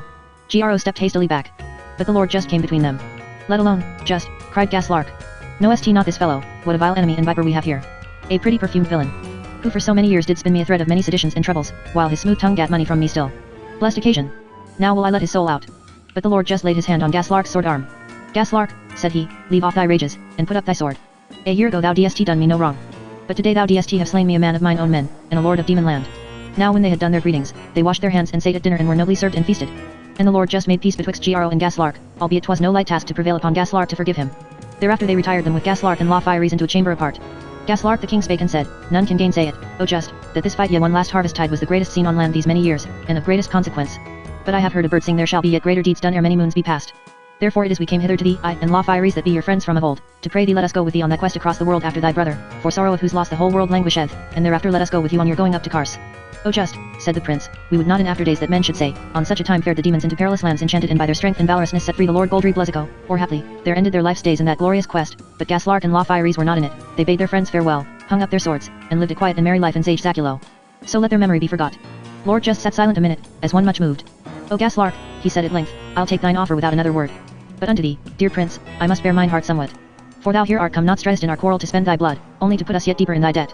And yet small blame it were to thee shouldst thou in dishonorable sword revile me, as many shall cry out against me, for a false friend unto thee and a friend forsworn. But the prince La Fieries brake in upon him, saying, I prithee have done, or thou lt shame me quite. Whatever I did in Kars, 'twas but equal payment for your saving of my life in Lidanangana. So is all evened up betwixt us. Think then no more on tea, but deny me not to go with you to implant. But up to Kars I'll not go with you, for albeit I am clean broke with which land, against Garund and his kin I will not draw sword nor against my lady sister. A black curse on the day I gave her white hand to Garund. She holdeth too much of our stock, methinks, her heraldry is hearts not hands. And giving her hand she gave her heart. 'Tis a strange world. La Fieries, said Just, we weigh not so lightly our obligation unto thee. Yet must I hold my course, having sworn a strong oath that I would turn aside neither to the right nor to the left until I had delivered my dear brother Goldry out of bondage. So swear I wherever I went that ill journey to Kars and was closed in prison fast and by thee delivered. Nor shall blame of friends nor wrongful misprison nor any power that is shake me in this determination. But when that is done, no rest remaineth unto us till we win back for thee thy rightful realm of Pixie land, and many good things besides to be a token of our love. Said the prince, thou doest right. If thou didst other thou dst have my blame. And mine thereto, said Gaslark. Do not I grieve, think st thou, to see the Princess Armeline, my sweet young cousin, grow every day more wan o' the cheek and pale? And all for sorrow and teen for her own true love, the Lord Goldry Blesico. And she so carefully brought up by her mother as nothing was too dear or hard to be brought to pass for her desire, thinking that a creature so noble and perfect could not be trained up too delicately. I deem today better than tomorrow, and tomorrow better than his morrow, to set sail for wide-fronted implant. All this while the Lord Brandick Daha said never a word. He sat back in his chair of ivory and chrysoprase, now toying with his golden finger rings, now twisting and untwisting the yellow curls of his mustachios and beard. In a while he yawned, rose from his seat and fell to pacing lazily up and down. He had hitched up his sword across his back under his 2 elbows, so that the shoe of the scabbard stood out under one arm and the jeweled hilt under the other. His fingers strummed little tunes on the front of the rich rose velvet doublet that cased his chest. The spring sunlight as he paced from shine to shade and to shine again, passing the tall windows, seemed to caress his face and form. It was as if spring laughed for joy beholding in him one that was her own child, clothed to outward view with so much loveliness and grace, but full besides to the eyes and fingertips with fire and vital sap, like her own buds bursting in the Brankdale coppices. In a while he ceased his walking, and stood by the Lord Gro who sat a little apart from the rest. How thinkest thou, Gro, of our counsels? Art thou for the straight road or the crooked? For Kars or Zorarach? Of the roads, answered Gro, a wise man will choose ever that one which is indirect. For but consider the matter, thou that art a great cragsman, think our life's course a lofty cliff. I am to climb it, sometime up, sometime down. I pray, whither leadeth the straight road on such a cliff? Why, no whither. For if I will go up by the straight way, 'tis not possible, I am left gaping whilst thou by crooked courses hast gained the top. Or if down, why 'tis easy and swift, but then, no more climbing evermore for me. And thou, clambering down by the crooked way, shalt find me a dead and unsightly corpse at the bottom. Gramercy for thy me's and these, said Lord Brandick Daha. Well, 'tis a most weighty principle, backed with a most just and lively exposition. How dost thou interpret thy maxim in our present question? Lord Gro looked up at him. My lord, you have used me well, and to deserve your love and advance your fortunes I have pondered much how you of Demonland might best obtain revenge upon your enemies. And I daily thinking hereupon, and conceiving in my head divers imaginations, can devise no means but one that in my fancy seemeth best, which is this. Let me hear it, said Lord Brandick Daha. Said Gro, 'twas ever a fault in you demons that you would not perceive how 'tis oft times good to draw the snake from her hole by another man's hand. Consider now your matter. You have a great force both for land and sea. Trust not too much in that. Oft hath he of the little force overcome most powerful enemies, going about to entrap them by sleight and policy. But consider yet again. You have a thing is mightier far than all your horses and spearmen and dragons of war, mightier than thine own sword, my lord, and thou counted the best swordsman in all the world. What thing is that? Asked he. Gro answered, reputation, my lord Brandick Daha. This reputation of you demons for open dealings even to your worst enemies. Tush, said he. 'Tis. But our way I the world. Moreover, 'tis, I think, a thing natural in great persons, of whatsoever country they be born. Treachery and double-dealing proceed commonly from fear, and that is a thing which I think no man in this land comprehendeth. Myself, I do think that when the high gods made a person of my quality they traced between his 2 eyes something, I know not what, which the common sort durst not look upon without trembling. Give me but leave, said Lord Gro, and I'll pluck you a braver triumph in a little hour than your swords should win you in 2 years. Speak smooth words to which land, offer him composition, bring him to a council and all his great men along with him. I'll so devise it, they shall all be suddenly taken off in a night, haply by setting upon them in their beds, or as we may find most convenient. All save Karund and his sons, them we may wisely spare, and conclude peace with them. It shall not by 10 days delay your sailing to Impland, whither you might then proceed with light hearts and minds at ease. Very prettily conceived, upon my soul, said Brandik Daha. Might I advise thee, thou dst best not talk to just I this manner. Not now, I mean, while his mind's so bent on matters of weight and moment. Nor I should not say it to my sister Mevrian. Women will oft times take in sad earnest such a conceit, though it be but talk and discourse. With me 'tis otherwise. I am something of a philosopher myself, and I jest am bleak with my humour very pleasantly. Thou art pleased to be merry, said Lord Gro. Many ere now, as the event hath proved, rejected my wholesome counsels to their own great hurt. But Brandik Daha said lightly, fear not, my Lord Gro, will reject no honest reeds of so wise a counsellor as thou. But, and here was a light in the eye of him made Gro startle, did any man with serious intent dare bid me do a dastard deed, he should have my sword through the dearest part of's body. Lord Brandik Daha now turned him to the rest of them. Just, said he, friend of my heart, meseemeth we are all of one mind, and none of my mind. I'll e'en bid you farewell. Farewell, Gaslark, farewell, La Fieries. But whither away? Said Just, standing up from his chair. Thou must not leave us. Whither but to mine own place? Said he, and was gone from the chamber. Gaslark said, he's much incensed. What hast thou done to anger him? Mevrian said to Just, I'll follow and cool him. She went, but soon returned saying, no avail, my lords. He is ridden forth from Galing and away as fast as his horse might carry him. Now were they all in a great stew, some conjecturing one thing and some another. Only the lord Just kept silence and a calm countenance, and the lady Mevrian. And Just said at length to Gaslark, this it is, that he chafeth at every day's delay that letteth him from having at Cory news. Certes, I'll not blame him, knowing the vile injuries the fellow did him in his insolence toward thee, madam. Be not troubled. His own self shall bring him back to me when time is, as no other power should do gainst his goodwill, he whose great heart heaven cannot force with force. And even so, the next night after, when folk were abed and asleep, Just, in his high bedchamber sitting late at his book, heard a bridle ring. So he called his boys to go with him with torches to the gate. And there in the dancing torchlight came the Lord Brandik Daha riding into Galing Castle, and somewhat of the bigness of a great pumpkin tied in a silken cloth hung at his saddlebow. Just met him in the gate alone. Let me down from my horse, he said, and receive from me thy bedfellow that thou must sleep with by the lake of Ravery. Thou hast gotten it. Said Just. The hippogriff's egg, out of Doltarn, by thyself alone. And he took the bundle right tenderly in his 2 hands. Ay, answered he. 'Twas where thou and I made sure of it last summer, according to the word of her little martlet that first found it for us. The tarn was frozen and 'twas tricky work diving and most villainous cold. It is small marvel thou art a lucky man in thine undertakings, O Just, when thou hast such an art to draw thy friends to second thee. I thought thou dst not leave me, said Just. Thought? Cried Brandik Daha. Didst ever dream I'd suffer thee to do thy foolishness alone? Nay, I'll come first to the enchanted lake with thee, and let Bikarsai the meantime. Howbeit I'll do it gainst the stream of my resolution quite. Now was but 6 days more of preparation, and on the 2nd day of April was already in looking haven for the sailing of that mighty armament, 59 ships of war and 5 ships of burthen and thrice 2,000 fighting men.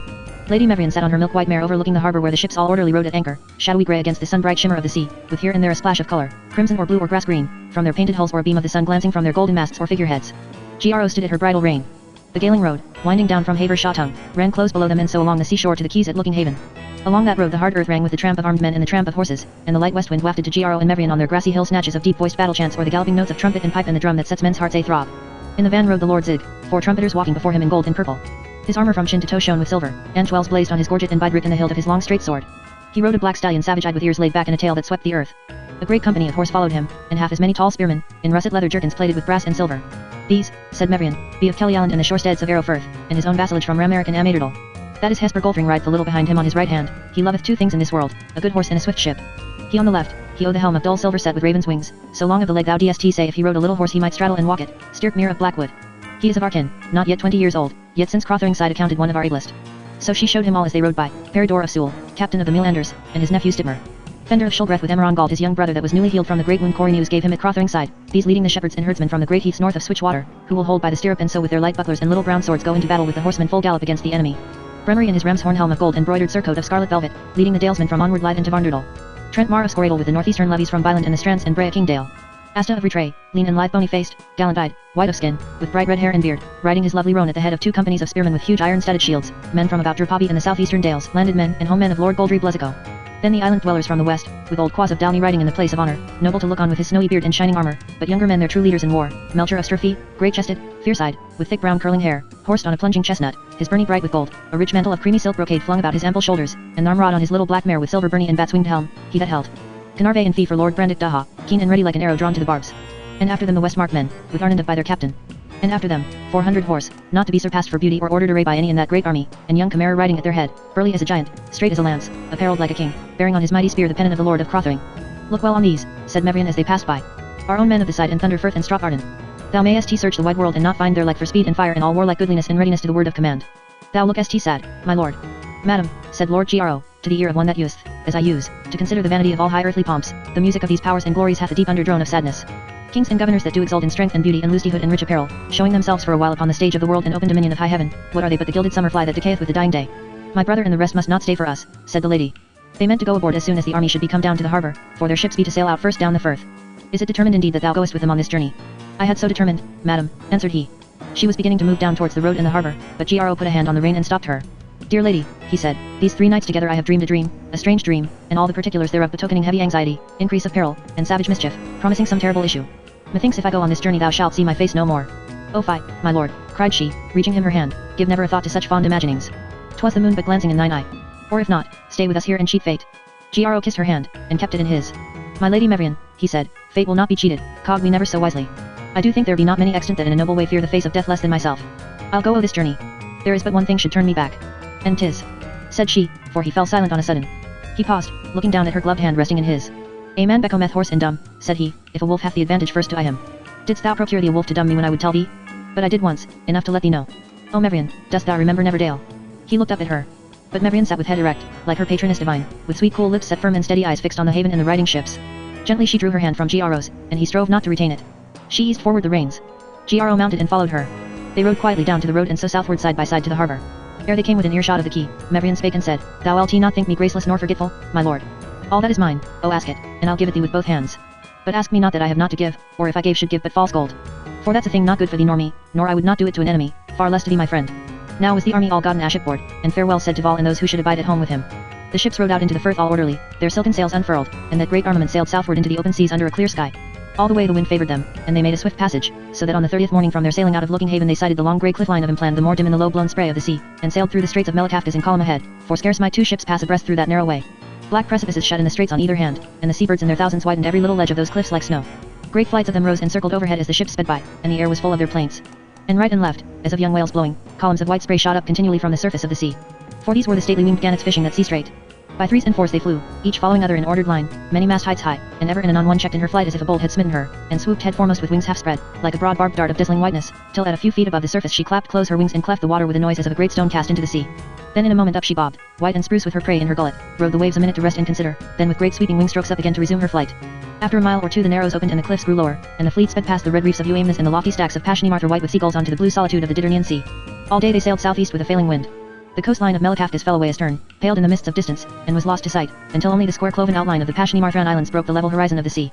Then these 2 sank out of sight, and the ships rode on southeastward in a dead calm. The sun stooped to the western waves, entering his bath of blood-red fire. He sank, and all the ways were darkened. All night they rode gently on under the strange southern stars, and the broken waters of that sea at every oar stroke were like fire burning. Then out of the sea to eastward came the day star, ushering the dawn, brighter than all night's stars, tracing a little path of gold along the waters.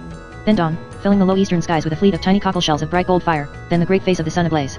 And with the going up of the sun a light wind sprang up, bellying their sails on the starboard tack, so that ere day declined the sea cliffs of Muelva hung white above the spray mist on their larboard bow. They beached the ships on a white shell strand behind a headland that sheltered it from the east and north. Here the barrier of cliffs stood back a little from the shore, giving place for a fertile dell of green pasture, and woods clustering at the foot of the cliffs, and a little spring of water in the midst. So for that night they slept on board, and next day made their camp, discharging the ships of burthen that were laden with the horses and stuff. But the Lord just was minded not to tarry an hour more in Muelva than should suffice to give all needful orders to Gaslark and Lafires what they should do and when expect him again, and to make provision for himself and those who must fare with him beyond these shadowing cliffs into the haunted wastes of the Morna. Ere noon was all this accomplished and farewell said, and these lords, Just, Spitfire, and Brandick Daha, set forth along the beach southward towards a point where it seemed most hopeful to scale the cliffs. With them went the Lord Gro, both by his own wish and because he had known the Morna aforetime and these particular parts thereof, and with them went besides those 2 brothers-in-law, Zig and Asta, bearing the precious burden of the egg, for that honor and trust had just laid on them at their earnest seeking. So with some pains after an hour or more they won up the barrier, and halted for a minute on the cliff's edge. The skin of Gro's hands was hurt with the sharp rocks. Tenderly he drew on his lamb's wool gloves, and shivered a little, for the breath of that desert blew snell and frore and there seemed a shadow in the air southward, for all it was bright and gentle weather below whence they were come. Yet albeit his frail body quailed, even so were his spirits within him raised with high and noble imaginings as he stood on the lip of that rocky cliff. The cloudless vault of heaven, the unnumbered laughter of the sea, that quiet cove beneath, and those ships of war and that army camping by the ships, the emptiness of the blasted wolds to southward, where every rock seemed like a dead man's skull and every rank tuft of grass had ridden, the bearing of those lords of demon land who stood beside him, as if not should be of commoner course to them pursuing their resolve than to turn their backs on living land and enter those regions of the dead. These things with the power as of a mighty music made Gro's breath catch in his throat and the tear spring in his eye. In such wise after more than 2 years did Lord Just begin his second crossing of the Morna in quest of his dear brother the Lord Goldry Bluzzico. XXVIII, Zora Rach Nam Sarayan. Of the Lord Just's riding of the hippogriff to Zora Rach, and of the ills encountered by him in that accursed place, and the manner of his performing his great enterprise to deliver his brother out of bondage. Lulled with light stirring airs too gentle soft to ruffle her glassy surface, warm incense laden air sweet with the perfume of immortal flowers, the charmed lake of Ravery dreamed under the moon. It was the last hour before the dawn. Enchanted boats, that seemed builded of the glowworm's light, drifted on the starry bosom of the lake. Over the sloping woods the limbs of the mountains lowered, unmeasured, vast, mysterious in the moon's glamour. In remote high spaces of night beyond glimmered the spires of Koshtra Pivarka and the virgin snows of Ramshur and Koshtra Valorn. No bird or beast moved in the stillness, only a nightingale singing to the stars from a coppice of olive trees near the Queen's pavilion on the eastern shore. And that was a note not like a bird's of Middle Earth, but a note to charm down spirits out of the air, or to which the imperishable senses of the gods when they would hold communion with holy night and make her perfect, and all her lamps and voices perfect in their eyes. The silken hangings of the pavilion door, parting as in the portal of a vision, made way for that queen, fosterling of the most high gods. She paused a step or two beyond the threshold, looking down where those lords of Demonland, Spitfire, and Brandik Daha, with Giaro and Zig and Asta, wrapped in their cloaks, lay on the gowny dewy banks that sloped down to the water's edge. Asleep, she whispered. Even as he within sleep hath against the dawn. I do think it is only in a great man's breast sleep hath so gentle a bed when great events are toward. Like a lily, or like a moonbeam strayed through the leafy roof into a silent wood, she stood there, her face uplifted to the starry night where all the air was drenched with the silver radiance of the moon. And now in a soft voice she began supplication to the gods which are from everlasting, calling upon them in turn by their holy names, upon grey-eyed Pallas and Apollo and Artemis the fleet huntress, upon Aphrodite and Hera, queen of heaven and Ares and Hermes, and the dark-tressed earth shaker. Nor was she afraid to address her holy prayers to him who from his veiled porch beside Acheron and leafy lake binds to his will the devils of the undergloom, nor to the great Father of all in whose sight time from the beginning until today is but the dipping of a wand into the boundless ocean of eternity. So prayed she to the blessed gods, most earnestly requiring them that under their countenance might be that ride, the like whereof earth had not known, the riding of the hippogriff, not rashly and by an ass as heretofore to his own destruction, but by the man of men who with clean purpose and resolution undies made should enforce it carry him to his heart's desire. Now in the east beyond the feathery hilltops and the great snow wall of Ramshur the gates were opening to the day. The sleepers wakened and stood up. There was a great noise from within the pavilion. They turned wide-eyed, and forth of the hangings of the doorway came that young thing new hatched, pale, and doubtful as the new light which trembled in the sky. Just walked beside it, his hand on the sapphire mane. High and resolute was his look, as he gave good morrow to the queen, to his brother and his friends. No word they said, only in turn gripped him by the hand. The hour was upon them. For even as day striding on the eastern snowfield stormed night out of high heaven, so and with such swift increase of splendor was might bodily and the desire of the upper airborne in that wild steed. It shone as if lighted by a moving lamp from withinward, sniffed the sweet morning air and whinnied, pawing the grass of the waterside and tearing it up with its claws of gold. Just patted the creature's arching neck, looked to the bridle he had fitted to its mouth, made sure of the fastenings of his armor, and loosened in the scabbard his great sword. And now up sprang the sun. The queen said, "Remember, when thou shalt see the Lord thy brother in his own shape, that is no illusion. Mistrust all else. And the almighty gods preserve and comfort thee." Therewith the hippogriff, as if maddened with the daybeams, plunged like a wild horse, spread wide its rainbow pinions, reared, and took wing. But the Lord just was sprung astride of it, and the grip of his knees on the ribs of it was like brazen clamps. The firm land seemed to rush away beneath him to the rear, the lake and the shore and islands thereof showed in a moment small and remote, and the figures of the queen and his companions like toys, then dots, then shrunk into nothingness, and the vast silence of the upper air opened and received him into utter loneliness. In that silence earth and sky swirled like the wine in a shaken goblet as the wild steed rocketed higher and higher in great spirals. A cloud billowy white shut in the sky before them, brighter and brighter it grew in its dazzling whiteness as they sped towards it, until they touched it and the glory was dissolved in a grey mist that grew still darker and colder as they flew till suddenly they emerged from the further side of the cloud into a radiance of blue and gold blinding in its glory. So for a while they flew with no set direction, only ever higher, till at length obedient to Just's mastery the hippogriff ceased from his sports and turned obediently westward, and so in a swift straight course, mounting ever, sped over Ravari towards the departing night. And now indeed it was as if they had verily overtaken night in her western caves. For the air waxed darker about them and always darker, until the great peaks that stood round Ravari were hidden, and all the green land of Zemiambia, with its plains and winding waters and hills and uplands and enchanted woods, hidden and lost in an evil twilight. And the upper heaven was a-teem with portents, whole armies of men skirmishing in the air, dragons, wild beasts, bloody streamers, blazing comets, fiery strakes, with other apparitions innumerable. But all silent, and all cold, so that Just's hands and feet were numbed with the cold and his mustachios stiff with hoarfrost. Before them now, invisible till now, loomed the gaunt peak of Zorarach, black, wintry, and vast, still towering above them for all they soared even higher, grand and lonely above the frozen wastes of the Sirian glaciers. Just stared at that peak till the wind of their flight blinded his eyes with tears, but it was yet too far for any glimpse of that which he hungered to behold, no brazen citadel, no coronal of flame, no watcher on the heights. Zora, like some dark queen of hell that disdains that presumptuous mortal eyes should dare to look lovely on her dread beauties, drew across her brow a veil of thundercloud. They flew on, and that steel blue pall of thunderous vapor rolled forth till it canopied all the sky above them. Just tucked his two hands for warmth into the feathery armpits of the hippogriff's wings where the wings joined the creature's body. So bitter cold it was, his very eyeballs were frozen and fixed, but that pain was a light thing beside somewhat he now felt within him the like whereof he never before had known, a death-like horror as of the houseless loneliness of naked space, which gripped him at the heart. They landed at last on a crag of black obsidian stone a little below the cloud that hid the highest rocks. The hippogriff, crouched on the steep slope, turned its head to look on Just. He felt the creature's body beneath him quiver. Its ears were laid back, its eye wide with terror. "Poor child," he said. "I have brought thee an ill journey, and thou but 1 hour hatched from the egg." He dismounted, and in that same instant was bereaved. For the hippogriff with a hoarse scream of terror took wing and vanished down the murk air, diving headlong away to eastward, back to the world of life and sunlight. And the Lord Just stood alone in that region of fear and frost and the soul-quailing gloom, under the black summit rocks of Zorarach. Setting, as the queen had counseled him to do, his whole heart and mind on the dread goal he intended, he turned to the icy cliff. As he climbed the cold cloud covered him, yet not so thick but he might see 10 paces distance before and about him as he went. Ill sights enow to quail a strong man's resolution, showed in his path, shapes of damned fiends and gorgons of the pit running in the way, threatening him with death and doom. But Just, gritting his teeth, climbed on and through them, they being unsubstantial. Then uprose an eldritch cry, "What man of Middle-earth is this that troubleth our quiet? Make an end. Call up the basilisks. Call up the golden basilisk, which bloweth upon and setteth on fire whatsoever he seeth. Call up the starry basilisk, and whatso he seeth it immediately shrinks up and perisheth. Call up the bloody basilisk, who if he see or touch any living thing it floweth away so that not there remaineth but the bones." That was a voice to freeze the marrow, yet he pressed on, saying in himself, "All is illusion, save that alone she told me of." And naught appeared, only the silence and the cold, and the rocks grew ever steeper and their ice glaze more dangerous, and the difficulty like the difficulty of those barriers of Emshur, up which more than 2 years ago he had followed Brandik Daha and on which he had encountered and slain the beast Manticora. The leaden hours drifted by, and now night shut down, bitter and black and silent. Sore weariness bodily was come upon Just, and his whole soul weary withal and near to death as he entered a snow-bedded gully that cut deep into the face of the mountain, there to await the day. He durst not sleep in that freezing night, scarcely dared he rest lest the cold should master him, but must keep forever moving and stamping and chafing hands and feet. And yet, as the slow night crept by, death seemed a desirable thing that should end such utter weariness. Morning came with but a cold alteration of the mist from black to grey, disclosing the snowbound rocks silent, dreary, and dead. Just, in forcing his half-frozen limbs to resume the ascent, beheld a sight of woe too terrible for the eye, a young man, helmed and grithed in dark iron, a black Amor with goggle eyes and white teeth Egrin, who held by the neck a fair young lady kneeling on her knees and clasping his in supplication, and he most bloodily brandishing aloft his spear of 6 foot of length as minded to relieve her of her life. This lady, seeing the Lord Just, cried out on him for succor very piteously, calling him by his name and saying, Lord Just of Demon Land, have mercy, and in your triumph over the powers of night pause for an instant to deliver me, poor afflicted damosel, from this cruel tyrant. Can your towering spirit, which hath quarried upon kingdoms, make a stoop at him? Oh, that should approve you noble indeed, and bless you forever. Surely the very heart of him groaned, and he clapped hand to sword wishing to right so cruel a wrong. But on the motion he bethought him of the wiles of evil that dwelt in that place, and of his brother, and with a great groan passed on. In which instant he beheld sidelong how the cruel murderer smote with his spear that delicate lady, and detrenched and cut the 2 master veins of her neck, so as she fell dying in her blood. Just mounted with a great pace to the head of the gully, and looking back beheld how black Amur and lady both were changed to 2 coiling serpents. And he labored on, shaken at heart, yet glad to have so escaped the powers that would have limed him so. Darker grew the mist, and heavier the brooding dread which seemed elemental of the airs about that mountain. Pausing well nigh exhausted on a small stance of snow, Just beheld the appearance of a man armed who rolled prostrate in the way, tearing with his nails at the hard rock and frozen snow, and the snow was all one gore of blood beneath the man, and the man besought him in a stifled voice to go no further but raise him up and bring him down the mountain. And when Just, after an instant's doubt betwixt pity and his resolve, would have passed by, the man cried and said, Hold, for I am thy very brother thou seekest, albeit the king hath by his art framed me to another likeness, hoping so to delude thee. For thy love's sake be not deluded. Now the voice was like to the voice of his brother Goldry, howbeit weak. But the Lord Just bethought him again of the words of Sophonisba the queen, that he should see his brother in his own shape and not else must he trust, and he thought, it is an illusion, this also.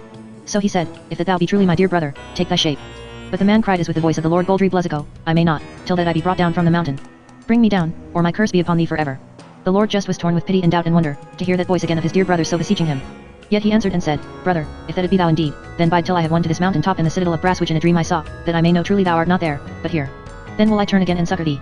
But until I see thee in thine own shape I will mistrust all. For hither I came from the ends of the earth to deliver thee, and I will set my good on no doubtful cast, having spent so much and put so much in danger for thy dear sake. So with a heavy heart he set hand again to those black rocks, iced and slippery to the touch. Therewith uprose an eldritch cry, Rejoice, for this earthborn is mad. Rejoice, for that was not perfect friend, that relinquished his brother at his need. But Just climbed on, and by looking back beheld how in that seeming man's place writhed a gristful serpent. And he was glad, so much as gladness might be in that mountain of affliction and despair. Now was his strength near gone, as day drew again toward night and he climbed the last crags under the peak of Zora. And he, who had all his days drunk deep of the fountain of the joy of life and the glory and the wonder of being, felt ever deadlier and darker in his soul that lonely horror which he first had tasted the day before at his first near sight of Zora, while he flew through the cold air portent laden, and his whole heart grew sick because of it. And now he was come to the ring of fire that was about the summit of the mountain. He was beyond terror or the desire of life, and trod the fire as it had been his own home's threshold. The blue tongues of flame died under his foot tread, making a way before him. The brazen gate stood wide. He entered in, he passed up the brazen stair, he stood on that high roof floor which he had beheld in dreams, he looked as in a dream on him he had crossed the confines of the dead to find, Lord Goldry Bluzzico keeping his lone watch on the unhallowed heights of Zora. Not otherwise was the Lord Goldry, not by an hair's breadth, than as Just had aforetime seen him on that first night in Koshter Valorn, so long ago. He reclined propped on one elbow on that bench of brass, his head erect, his eyes fixed as on distant space, viewing the depths beyond the starshine, as one waiting till time should have an end. He turned not at his brother's greeting. Just went to him and stood beside him. The Lord Goldry Bluzzico moved not an eyelid. Just spoke again, and touched his hand. It was stiff and like dank earth. The cold of it struck through Just's body and smote him at the heart. He said in himself, he is dead. With that, the horror shut down upon Just's soul like madness. Fearfully he stared about him. The cloud had lifted from the mountain's peak and hung like a pall above its nakedness. Chill air that was like the breath of the whole world's grave, vast blank cloud barriers, dim far forms of snow and ice, silent, solitary, pale, like mountains of the dead, it was as if the bottom of the world were opened and truth laid bare, the ultimate nothing. To hold off the horror from his soul, Just turned in memory to the dear life of earth, those things he had most set his heart on, men and women he loved dearest in his life's days, battles and triumphs of his opening manhood, high festivals in Galing, golden summer noons under the Westmark pines, hunting morns on the high heaths of Meland, the day he first backed a horse, of a spring morning in a primrose glade that opened on Moonmere, when his small brown legs were scarce the length of his forearm now, and his dear father held him by the foot as he trotted, and showed him where the squirrel had her nest in the old oak tree. He bowed his head as if to avoid a blow, so plain he seemed to hear somewhat within him crying with a high voice and loud, Thou art nothing. And all thy desires and memories and loves and dreams, nothing. The little dead earth louse were of greater avail than thou, were it not nothing as thou art nothing. For all is nothing, earth and sky and sea and they that dwell therein. Nor shall this illusion comfort thee, if it might, that when thou art abolished these things shall endure for a season, stars and months return, and men grow old and die, and new men and women live and love and die and be forgotten. For what is it to thee, that shall be as a blown out flame? And all things in earth and heaven, and things past and things for to come, and life and death, and the mere elements of space and time, of being and not being, all shall be nothing unto thee, because thou shalt be nothing, forever. And the Lord just cried aloud in his agony, Fling me to Tartarus, deliver me to the black infernal furies, let them blind me, seethe me in the burning lake. For so should there yet be hope. But in this horror of nothing is neither hope nor life nor death nor sleep nor waking, forever. Forever. In this black mood of horror he abode for a while, until a sound of weeping and wailing made him raise his head, and he beheld a company of mourners walking one behind another about the brazen floor, all cloaked in funeral black, mourning the death of Lord Goldry Bluzzico.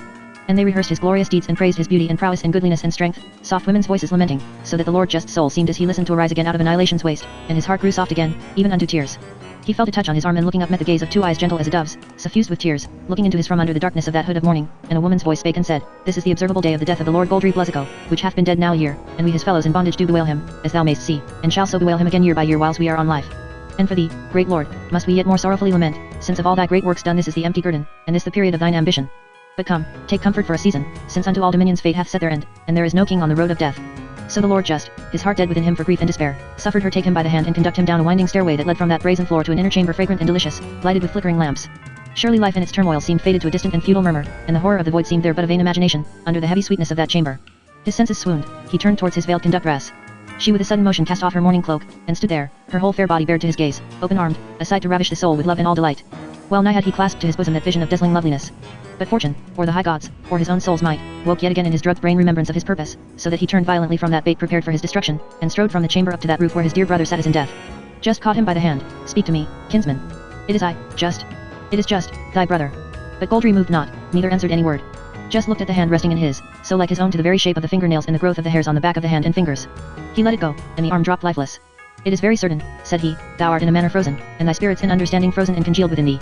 So saying, he bent to gaze close in Goldry's eyes, touching his arm and shoulder. Not a limb stirred, not an eyelid flickered. He caught him by the hand and sleeve as if to force him up from the bench, calling him loudly by his name, shaking him roughly, crying, Speak to me, thy brother, that crossed the world to find thee, but he abode a dead weight in Just's grasp. If thou be dead, said Just, then am I dead with thee. But till then I'll ne'er think thee dead. And he sat down on the bench beside his brother, taking his hand in his, and looked about him. Naught but utter silence. Night had fallen, and the moon's calm radiance and the twinkling stars mingled with the pale fires that hedged that mountain top in an uncertain light. Hell loosed no more her denizens in the air, and since the moment when Just had in that inner chamber shaken himself free of that last illusion no presence had he seen nor simulacrum of man or devil save only Goldry his brother, nor might that horror any more master his high heart, but the memory of it was but as the bitter chill of a winter sea that takes the swimmer's breath for an instant as he plunges first into the icy waters. So with a calm and a steadfast mind the Lord Just abode there, his second night without sleep, for sleep he dared not in that accursed place. But for joy of his found brother, albeit it seemed there was in him neither speech nor sight nor hearing, Just scarce wist of his great weariness. And he nourished himself with that ambrosia given him by the queen, for well he thought the uttermost strength of his body should now be tried in the task he now decreed him. When it was day, he arose and taking his brother Goldry bodily on his back set forth. Past the gates of brass Just bore him, and past the barriers of flame, and painfully and by slow degrees down the long northern ridge which overhangs the Syrian glaciers. All that day, and the night following, and all the next day after were they on the mountain, and well nigh dead was Just for weariness when on the second day an hour or two before sundown they reached the moraine. Yet was triumph in his heart, and gladness of a great deed done. They lay that night in a grove of strawberry trees under the steep foot of a mountain some 10 miles beyond the western shore of Ravari, and met Spitfire and Brandick Daha who had waited with their boat 2 nights at the appointed spot, about eventide of the following day. Now as soon as Just had brought him off the mountain, this frozen condition of the Lord Goldry was so far thought that he was able to stand upon his feet and walk, but never a word might he speak, and never a look they gat from him, but still his gaze was set and unchanging, seeming when it rested on his companions to look through and beyond them as at some far thing seen in a mist. So that each was secretly troubled, fearing lest this condition of the Lord Goldry Bluzzico should prove remediless, and this that they now received back from prison but the poor remain of him they had so much desired. They came Aland and brought him to Siphonisba the queen where she made haste to meet them on the fair lawn before her pavilion. The queen, as if knowing beforehand both their case and the remedy thereof, took by the hand the Lord Just and said, O my lord, there yet remaineth a thing for thee to do to free him throughly, that hast outfaced terrors beyond the use of man to bring him back, a little stone indeed to crown this building of thine, and yet without it all were in vain, as itself were vain without the rest that was all thine, and mine is this last, and with a pure heart I give it thee. So saying she made the Lord Just bow down till she might kiss his mouth, sweetly and soberly, one light kiss. And she said, This give unto the Lord thy brother. And Just did so, kissing his dear brother in like manner on the mouth, and she said, Take him, dear my lords. And I have utterly put out the remembrance of these things from his heart. Take him, and give thanks unto the high gods because of him. Therewith the Lord Goldry Bluzzico looked upon them and upon that fair queen in the mountains and the woods and the cool lake's loveliness, as a man awakened out of a deep slumber. Surely there was joy in all their hearts that day. XXIX, the fleet at Nuelva. How the lords of Demonland came again to their ships at Nuelva, and the tidings they learned there. For 9 days space the lords of Demonland abode with Queen Siphonisba in Coast Forlorn and beside the lake of Ravari tasting such high and pure delights as belike none else hath tasted, if it were not the spirits of the blessed in Elysium. When they bade her farewell, the queen said, My little martlets shall bring me tidings of you. And when you shall have brought to mere perdition the wicked regiment of Witchland and returned again to your dear native land, then is my time for that, my lord Just, whereof I have often talked to thee and often glad my dreams with the thought thereof, to visit earth again in the habitations of men, and be your guest in many mountain demon land. Just kissed her hand and said, Fail not in this, dear queen, whatso ye are betide. So the queen let bring them by a secret way out upon the high snowfields that are betwixt Coast Forlorn and Romshire, whence they came down into the glen of the dark water that descends from the glacier of Temarm, and so through many perilous escapes after many days back by way of the moor not to Muelva and the ships. Their Gaslark and Lafires, when their greetings were done and their rejoicings, said to the Lord Just, We abide too long time here. We have entered the barrel and the bunghole is stopped. Therewithal they brought him Hesper Goldthring, who 3 days ago sailing to the straits for forage came back again but yesterday with a hot alarm that he met certain ships of Witchland, and brought them to battle, and gat one sunken ere they brake off the fight, and took up certain prisoners. By whose examination, saith he, as well as from mine own perceiving and knowing, it appeareth Laxus holdeth the straits with 8 ships of war, the greatest ships that ever the sea bare until this day, come hither of purpose to destroy us. 8 ships, said Lord Brandick Daha. Which land commandeth not the half, nor the third part, of such a strength since we did them down last harvest tide in Orwat Haven. It is not leavable, Hesper. Hesper answered him, your highness shall find it truth, and more the sorrow on tea and the wonder. 'Tis the scourings of his subject allies, said Spitfire. We shall find them no such hard matter to dispatch after the others. Just said to the Lord Gro, what makest thou of these news, my lord? I think no wonder in it, answered he. Which land is of good memory and mindeth him of your seamanship off Kartadsa. He useth not to idle, nor to set all on one hazard. Nor comfort not thyself, my lord Spitfire, that these be pleasure galleys borrowed from the soft Bistrians or the simple Foliots. They be new ships builded for us, my lords, and our undoing. It is by no conjecture I say it unto you, but of mine own knowledge, albeit the number appeareth far greater than e'er I dreamed of. But wherever I sailed with Cory news to Demon Land, great buildings of an army naval was begun at Denemos. I do very well believe, said King Gaslark, that none knoweth all this better than thou, because thyself didst counsel it. O Gaslark, said Lord Brandick Daha, must thou still itch to play at chop cherry when cherry time is past? Let him alone. He is our friend now. 8 ships I the straits, said Just. And ours an 100. 'Tis well seen what great difference in odds there is betwixt us. Which we must needs encounter, or else ne'er sail home again, let alone to Kars. For out of the sea is no seaway for ships, but only by these straits of Melikafkas.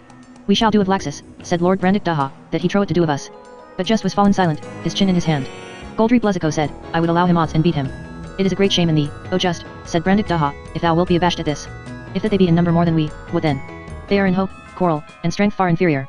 But Just, still in a study, reached out and caught him by the sleeve, holding him so a moment or two, and then looked up at him and said, Thou art the greatest quarreller, of a friend, that ever I knew, and if I were an angry man I could not bear thee. May I not 3 minutes study the means, but thou shalt cry out upon me for a milksop. They laughed, and the Lord just rose up and said, Call we a council of war.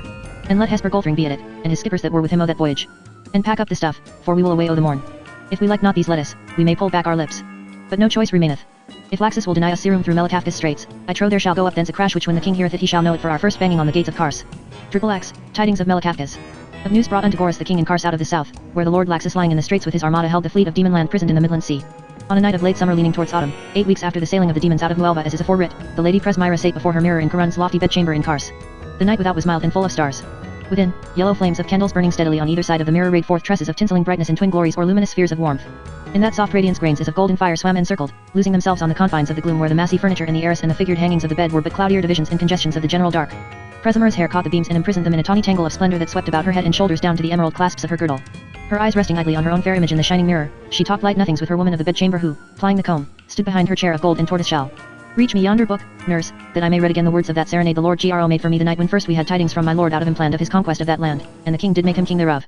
The old woman gave her the book, that was bound in goatskin chiseled and ornamented by the gilder's art, fitted with clasps of gold, and enriched with little gems, smaragds, and margery pearls, inlaid in the panels of its covers. Presmyra turned the page and read. You meaner beauties of the night. That poorly satisfy our eyes. More by your number than your light. You common people of the skies. What are you when the moon shall rise? You curious chanters of the wood. That warble forth Dame Nature's lays. Thinking your passions understood. By your weak accents, what's your praise? When Philomel her voice shall raise. You violets that first appear. By your pure purple mantles known. Like the proud virgins of the year. As if the spring were all your own. What are you when the rose is blown? So, when my princess shall be seen. In form and beauty of her mind. By virtue first, then choice a queen. Tell me, if she were not designed Eclise and glory of her kind. She abode silent a while. Then, in a low sweet voice where all the chords of music seemed to slumber, 3 years will be gone next Yuletide, she said, since first I heard that song. And not yet am I grown accustomed to the style of queen. 'Tis pity of my lord Gro, said the nurse. Thou thinkest. Mirth sat oftener on your face, O queen, when he was here, and you were used to charm his melancholy and make a pish of his fantastical humorous forebodings. Oft doubting not his forejudgment, said Presmyra, even the while I thripped my fingers at it. But never saw I yet that the lowering thunder hath that partiality of a tyrant, to blast him that faced it and pass by him that quailed before it. He was most deeply bound servant to your beauty, said the old woman. And yet, she said, viewing her mistress sidelong to see how she would receive it, that were a miss easily made good. She busied herself with the comb a while in silence. After a time she said, O queen, mistress of the hearts of men, there is not a lord in which land, nor in earth beside, you might not bind your servant with one thread of this hair of yours. The likeliest and the goodliest were yours at an eye glance. The lady Presmyra looked dreamily into her own sea green eyes imaged in the glass. Then she smiled mockingly and said, Whom then accountest thou the likeliest and the goodliest man in all the established earth? The old woman smiled. O queen, answered she, this was the very matter in dispute amongst us at supper only this evening. A pretty disputation, said Presmyra. Let me be merry. Who was adjudged the fairest and gallantiest by your high court of censure? It was not generally determined of, O queen. Some would have my lord Gro. Alack, he is too feminine, said Presmyra. Others are lord the king. There is none greater, said Presmyra, nor more worshipful. But for an husband, thou shouldst as well wed with a thunderstorm or the hungry sea. Give me some more. Some chose the lord admiral. That, said Presmyra, was a nearer stroke. No skipjack nor soft marmalady courtier, but a brave, tall, gallant gentleman. Aye, but too watery a planet burned at his nativity. He is too like a statue of a man. No, nurse, thou must bring me better than he. The nurse said, true it is, O queen, that most were of my thinking when I gave him my choice, the king of demon land. Fie on thee! Cried Presmyra. Name him not, so that was too unmighty to hold that land against our enemies. Folk say it was by foxish arts and practices magical was spilled on Crothering side. Folk say 'twas devils and not horses carried the demons down the mountain at us. They say. Cried Presmyra. I say to thee, he hath found it apter to his bent to flaunt his crown in which land than make him give him the knee in galing. For a true king both knee and heart do truly bow before him. But this one, if he had their knee 'twas in the backside of him he had it, to kick him home again. Fie, madam, said the nurse. Hold thy tongue, nurse, said Presmyra. It were good ye were all well whipped for a bunch of silly mares that know not a horse from an ass. The old woman watching her in the glass counted it best keep silence. Presmyra said under her breath as if talking to herself, I know a man should not have miscarried thus. The old nurse that loved not Lord Garund and his haughty fashions and rough speech and wine-bibbing, and was besides jealous that so rude a stock should wear so rich a jewel as was her mistress, followed not her meaning. After some time, the old woman spake softly and said, You are full of thoughts tonight, madam. Presmyra's eyes met hers in the mirror. Why may I not be so, and it lecks me? Said she. That stony look of the eyes struck like a gong some 20-year-old memory in the nurse's heart, the little willful maiden, ill to goad but good to guide, looking out from that queen's face across the years. She knelt down suddenly and caught her arms about her mistress's waist. Why must you wed then, dear heart? Said she, if you were minded to do what likes you. Men love not sad looks in their wives. You may ride a lover on the curb, madam, but once you wed him 'tis all t'other way, all his way, madam, and beware of had I wist. Her mistress looked down at her mockingly. I have been wed 7 years to-night. I should know these things. And this night, said the nurse. And but an hour till midnight, and yet he sitteth at board. The lady Presmyra leaned back to look again on her own mirrored loveliness. Her proud mouth sweetened to a smile. Wilt thou learn me common women's wisdom? Said she, and there was yet more voluptuous sweetness trembling in her voice. I will tell thee a story, as thou hast told them me in the old days and norvest to wile me to bed. Hast thou not heard tell how old Duke Hilmans of Maltrinide, among some other fantasies such as appear by night unto many in divers places, had one in likeness of a woman with old face of low and little stature or body, which did scour his pots and pans and did such things as a maidservant ought to do, liberally and without doing of any harm? And by his art he knew this thing should be his servant still, and bring unto him whatsoever he would, so long time as he should be glad of the things it brought him. But this Duke, being a foolish man and a greedy, made his familiar bring him at once all the year's seasons and their several goods and pleasures, and all good things of earth at one time. So as in 6 months' space, he being sated with these and all good things, and having no good thing remaining unto him to expect or to desire, for very weariness did hang himself. I would never have ta'en me an husband, nurse, and I had not known that I was able to give him every time I would a new heaven and a new earth, and never the same thing twice. She took the old woman's hands in hers and gathered them to her breast, as if to let them learn, rocked for a minute in the bountiful infinite sweetness of that place. What foolish fears were these? Suddenly Presmyra clasped the hands tighter in her own, and shuddered a little. She bent down to whisper in the nurse's ear, I would not wish to die. The world without me should be summer without roses. Kars without me should be a night without the starshine. Her voice died away like the night breeze in a summer garden. In the silence they heard the dip and wash of oar blades from the river without, the sentinel's challenge, the answer from the ship. Presmyra stood up quickly and went to the window. She could see the ship's dark bulk by the water gate, and comings and goings, but not clearly. Tidings from the fleet, she said. Put up my hair. And ere that was done, came a little page running to her chamber door, and when it was opened to him, stood panting from his running and said, The king your husband bade me tell you, madam, and pray you go down to him I the great hall. It may be ill news, I fear. Thou fearest, pap face, said the queen. I'll have you whipped if thou bringest thy fears to me. Dost know aught? What's the matter? The ship's much battered, O queen. He is closeted with our lord the king, the skipper. None dare speak else. 'Tis feared the high admiral. Feared, cried she, swinging round for the nurse to put about her white shoulders her mantle of sendaline and cloth of silver, that shimmered at the collar with purple amethysts and was scented with cedar and galbanum and myrrh. She was forth in the dark corridor, down by the winding marble stair, through the mid-court, hasting to the banquet hall. The court was full of folk talking, but not certain, not save suspense and wonder, rumor of a great sea fight in the south, a mighty victory won by Laxus upon the demons, just and those lords of demon land dead and gone, the captives following with the morning's tide. And here and there like an undertone to these triumphant tidings, contrary rumors, whispered low, like the hissing of an adder from her shadowy lair, all not well, the Lord Admiral wounded, half his ships lost, the battle doubtful, the demons escaped. So came that lady into the great hall, and there were the lords and captains of the witches all in a restless quiet of expectation. Duke Corsus lolled forward in his seat down by the cross-bench, his breath stertorous, his small eyes fixed in a drunken stare. On the other side Garund sate huge and motionless, his elbow propped on the table, his chin in his hand, somber and silent, staring at the wall. Others gathered in knots, talking in low tones. The Lord Corynus walked up and down behind the crossbench, his hands clasped behind him, his fingers snapping impatiently at whiles, his heavy jaw held high, his glance high and defiant. Presmyra came to Hemming where he stood among 3 or 4 and touched him on the arm. We know nothing, madam, he said. He is with the king. She came to her lord. Thou didst send for me. Garund looked up at her. Why, so I did, madam. Tidings from the fleet. Maybe somewhat, maybe not. But thou dst best be here for tea. Good tidings or ill, that shake not Kars walls, said she. Suddenly the low buzz of talk was hushed. The king stood in the curtained doorway. They rose up all to meet him, all save Corsus that sat drunk in his chair. The crown of Witchland shed baleful sparkles above the darkness of the dark fortress face of Gorus the king, the glitter of his dread eyeballs, the deadly line of his mouth, the square black beard jutting beneath. Like a tower he stood, and behind him in the shadow was the messenger from the fleet with countenance the colour of wet mortar. The king spake and said, My lords, here's tidings touching the truth whereof I have well satisfied myself. And it importeth the mere perdition of my fleet. There hath been battle off Melicaftas in the implaned seas. Just bath sunk in our ships, every ship save that which brought the tidings, sunk, with Laxus and all his men that were with him. He paused, then, these be heavy news, he said, and I'll have you bear 'em in the old witch hand fashion, the heavier hit the heavier strike again. In the strange deformed silence came a little gasping cry, and the lady Sriva fell a swooning. The king said, Let the kings of Implant and of Demon Land attend me. The rest, it is commanded that all do get them to bed o the instant. The Lord Garund said in his lady's ear as he went by, taking her with his hand about the shoulder. What, lass? If the broth split, the meat remaineth. To bed with thee, and never doubt we'll pay them yet. And he with Cory news followed the king. It was past middle night when the council brake up, and Garund sought his chamber in the eastern gallery above the inner court. He found his lady sitting yet at the window, watching the false dawn over Pixie land. Dismissing his lamp bearers that lighted him to bed, he bolted and barred the great iron-studded door. The breadth of his shoulders when he turned filled the shadowy doorway, his head well nigh touched the lintel. It was hard to read his countenance in the uncertain gloom where he stood beyond the bright region made by the candle light, but Presmira's eyes could mark how care sat on his brow, and there was in the carriage of his ponderous frame kingliness and the strength of some strong determination. She stood up, looking up at him as on a mate to whom she could be true and be true to her own self. Well, she said. The tables are set, said he, without moving. The king bath named me his captain general in Kars. Is it come to that? Said Presmira. They have hewn a limb from us, answered he. They have wit to know the next stroke should be at the heart. Is it truly so? Said she. 8,000 men? Twice thine army's strength that one am planned for us. All drowned. 'Twas the devilish seamanship of these accursed demons, said Garund. It appeareth Laxus held the straits where they must go if ever they should win home again, meaning to fight in the narrows and so crush with the weight of ships as easy as kill flies, having by a great odds the bigger strength both in ships and men.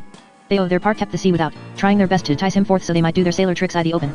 A week or more he withstood it, till the 9th day, the devil curse him for a fool, wherefore could not have had patience. The 9th morning, weary of inaction and having wind and tide something in his favor, the Lord Garund groaned and snapped his fingers contemptuously. I'll tell thee the tale tomorrow, madam. I'm surfeited with it tonight. The sum is, Laxus drowned and all that were with him, and just with his whole great armament northward bound for which land? And the wide seas his. And we expect him any day. The wind hangeth easterly. Any day, said Garund. Presmira said, that was well done to rest the command in thee. But what of our qualified young gentleman who had that office aforetime? Will he play these terms? Garund answered, hungry dogs will eat dirty puddings.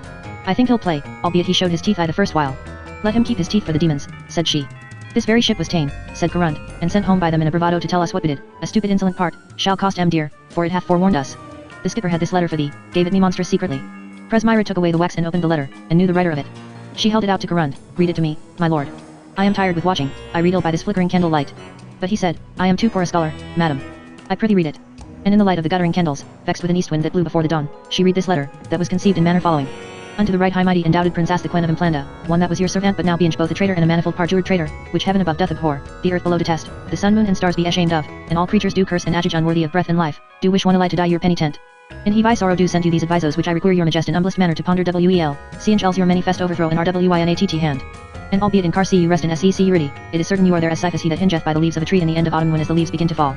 For in this late battle in Melikath ha sea hath the whole power of which land on the sea been beat down and ruined, and the high admiral of our whole navy list and ded and the names of the great men of account that were slain at the battle I may not number nor the common sword much less by resound that the more part were drowned in the sea which came not to syght. But of Demoun land and not ij ships companies were lost, but with great puissance they do bust them for Carsi. Having with them this Galdri Bliasco, strangely rescued from his Priasound house beyond the tomb, and a great army of the most stranged and fell folky that ever I saw or heard spec of. Such is the die of war.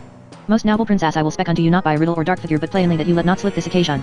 For I have dreamt an evil dream and one portending ruin unto which land, being in my slippy on the very eve of this same bitterly terrified and smitten with an appering ship of Laxus armed crying in high voice and load, an end of all.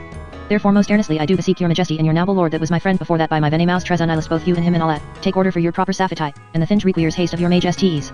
And this must you do, to fare straightway into your own country of Pixelanda and their raise force. Be you before these rebalds and obstinaties of Demounlanda and their proud attempts to strike at which land and so purchase their friendship who it is very certain will in power and vintable stand before Carsi or ever which land shall have time to put you down. This counsel I give you knowing full well that the power and dominion of the Demoun standeth now preeminent and not to be withstowed. So tarry not by a sinkinch skip, but do as I say lest all be lest. One thing more I tell you, that shall happily enforce my counsel unto you, the heaviest news of all that. 'Tis heavy news that such a false troker as he is should yet superview so many honest men, said Garund. The lady Presmira held out the letter to her lord. Mine eyes dazzle, she said. Read thou the rest. Garund put his great arm about her as he sat down to the table before the mirror and pored over the writing, spelling it out with one finger. He had little book learning, and it was some time ere he had the meaning clear. He did not read it out, his lady's face told him she had read all ere he began. This was the last news Gro's letter told her, the prince her brother dead in the sea fight, fighting for Demon land, dead and drowned in the sea off Melikathkas. Presmira went to the window. Dawn was beginning, bleak and grey. After a minute she turned her head. Like a she-lion she looked, proud and dangerous-eyed. She was very pale. Her accents, level and quiet, called to the blood like the roll of a distant drum, as she said, succors of Demon land, late or never. Garund beheld her uneasily. Their oaths to me and to him, said she, sworn to us that night in Kars. False friends. Oh, I could eat their hearts with garlic. He put his great hands on her 2 shoulders. She threw them off. In one thing, she cried, Gro counsel leth us well, to tarry no more on this sinking ship. We must raise forces. But not as he would have it, to uphold these demons, these oath breakers. We must away this night. Her lord had cast aside his great wolfskin mantle. Come, madam, said he, to bed's our nearest journey. Presmira answered, I'll not to bed. It shall be seen now, O Garund, if that thou be a king indeed. He sat down on the bed's edge and fell to doing off his boots. Well, he said, everyone as he likes, as the goodman said when he kissed his cow. Day's near dawning, I must be up betimes, and a sleepless night's a poor breeder of invention. But she stood over him, saying, It shall be seen if thou be a true king. And be not deceived, if thou fail me here I'll have no more of thee. This night we must away. Thou shalt raise Pixie land, which is now mine by right, raise power in thine own vast kingdom of Impland. Fling which land to the winds. What care I if she sink or swim? This only is the matter, to punish these vile perjured demons, enemies of ours and enemies of all the world. We need ride on no journey for that, said Garund, still putting off his boots. Thou shalt shortly see Just and his brethren before Kars with 300 fighting men at's back. Then cometh the medal to the anvil. Come, come, thou must not weep. I do not weep, said she. Nor I shall not weep. But I'll not be ta'en in Kars like a mouse in a trap. I'm glad thou LT not weep, madam. It is his great pity to see a woman weep as a goose to go barefoot. Come, be not foolish. We must not part forces now. We must bide this storm in Kars. But she cried, there is a curse on Kars. Gro is lost to us and his good counsel. Dear my lord, I see something wicked that like a thick dark shadow shadoweth all the sky above us. What place is there not subject to the power and regiment of Gorus the king? But he is too proud, we be all too insolent overweeners of our own works. Kars hath grown too great, and the gods be offended at us. The insolent vileness of Cory News, the old dotard courses that must still be at his boozing can, these and our own private quarrels in Kars must be our bane. Repugn not therefore against the will of the gods, but take the helm in thine own hand ere it be too late. Tush, madam, said he, these be but fray bugs. Daylight shall make thee laugh at em. But Presmyra, queening it no longer, caught her arms about his neck. The odd man to perform all perfectly is thou. Wilt thou see us rushing on this whirlpool and not swim for it ere it be too late? And she said in a choked voice, my heart is near broke already. Do not break it utterly. Only thou art left now. The chill dawn, the silent room, the guttering candles, and that high-hearted lady of his, daunted for an instant from her noble and equal courage, cowering like a bird in his embrace, these things were like an icy breath that passed by and quailed him for a moment. He took her by her two hands and held her off from him. She held her head high again, albeit her cheek was blanched. He felt the brave comrade grip of her hands in his. Dear lass, he said, I cast me not to be odd with none of these spawn of demon land. Here is my hand, and the hand of my sons. Heavy while breath remaineth us against demon land for thee and for the king. But sith our lord the king hath made me a king, come wind, come wheat, we must weather it in Kars. True is that saw, for fame one make the king, not for long living. Presmyra thought in her heart that these were fey words. But having now put behind her hope and fear, she was resolved to kick against the wind no more, but stand firm and see what destiny would do. XXXI, the demons before Kars. How Gorus the king, albeit so strong a sorcerer, elected that by the sword, and chiefly by the Lord Garund his captain general, should be determined as for this time the event of these high matters, and how those twain, the king and the Lord just, spake face to face at last, and of the bloody battle before Kars, and what fruit was garnered there and what made ripe against harvest. Gorus the king sate in his chamber the 13th morning after these tidings brought to Kars. On the table under his hand were papers of account and schedules of his armies and their equipment. Garund sate at the king's right hand, and over against him Cory News. Garund's great hairy hands were clasped before him on the table. He spoke without book, resting his gaze on the steady clouds that sailed across the square of sky seen through the high window that faced him. Of which land in the home provinces, O king, not but good. All the companies of soldiers which were appointed to repair to this part by the 10th of the month are now come hither, save some bands of spearmen from the south, and some from Estraganzia. These last I expect today. Viglas right they come with him with the heavy troops from Baldari I sent him to assemble. So is the muster full as for these parts, Thrun, Zorn, Permio, the land of Ar, Trace, Butini, and Estramarine. Of the subject allies, there's less good there. The kings of Minia and Gilta, Olus of Tekapan, County Escobrine of Tsiusha, the king of Elyen, all be here with their contingents. But there's mightier names we miss.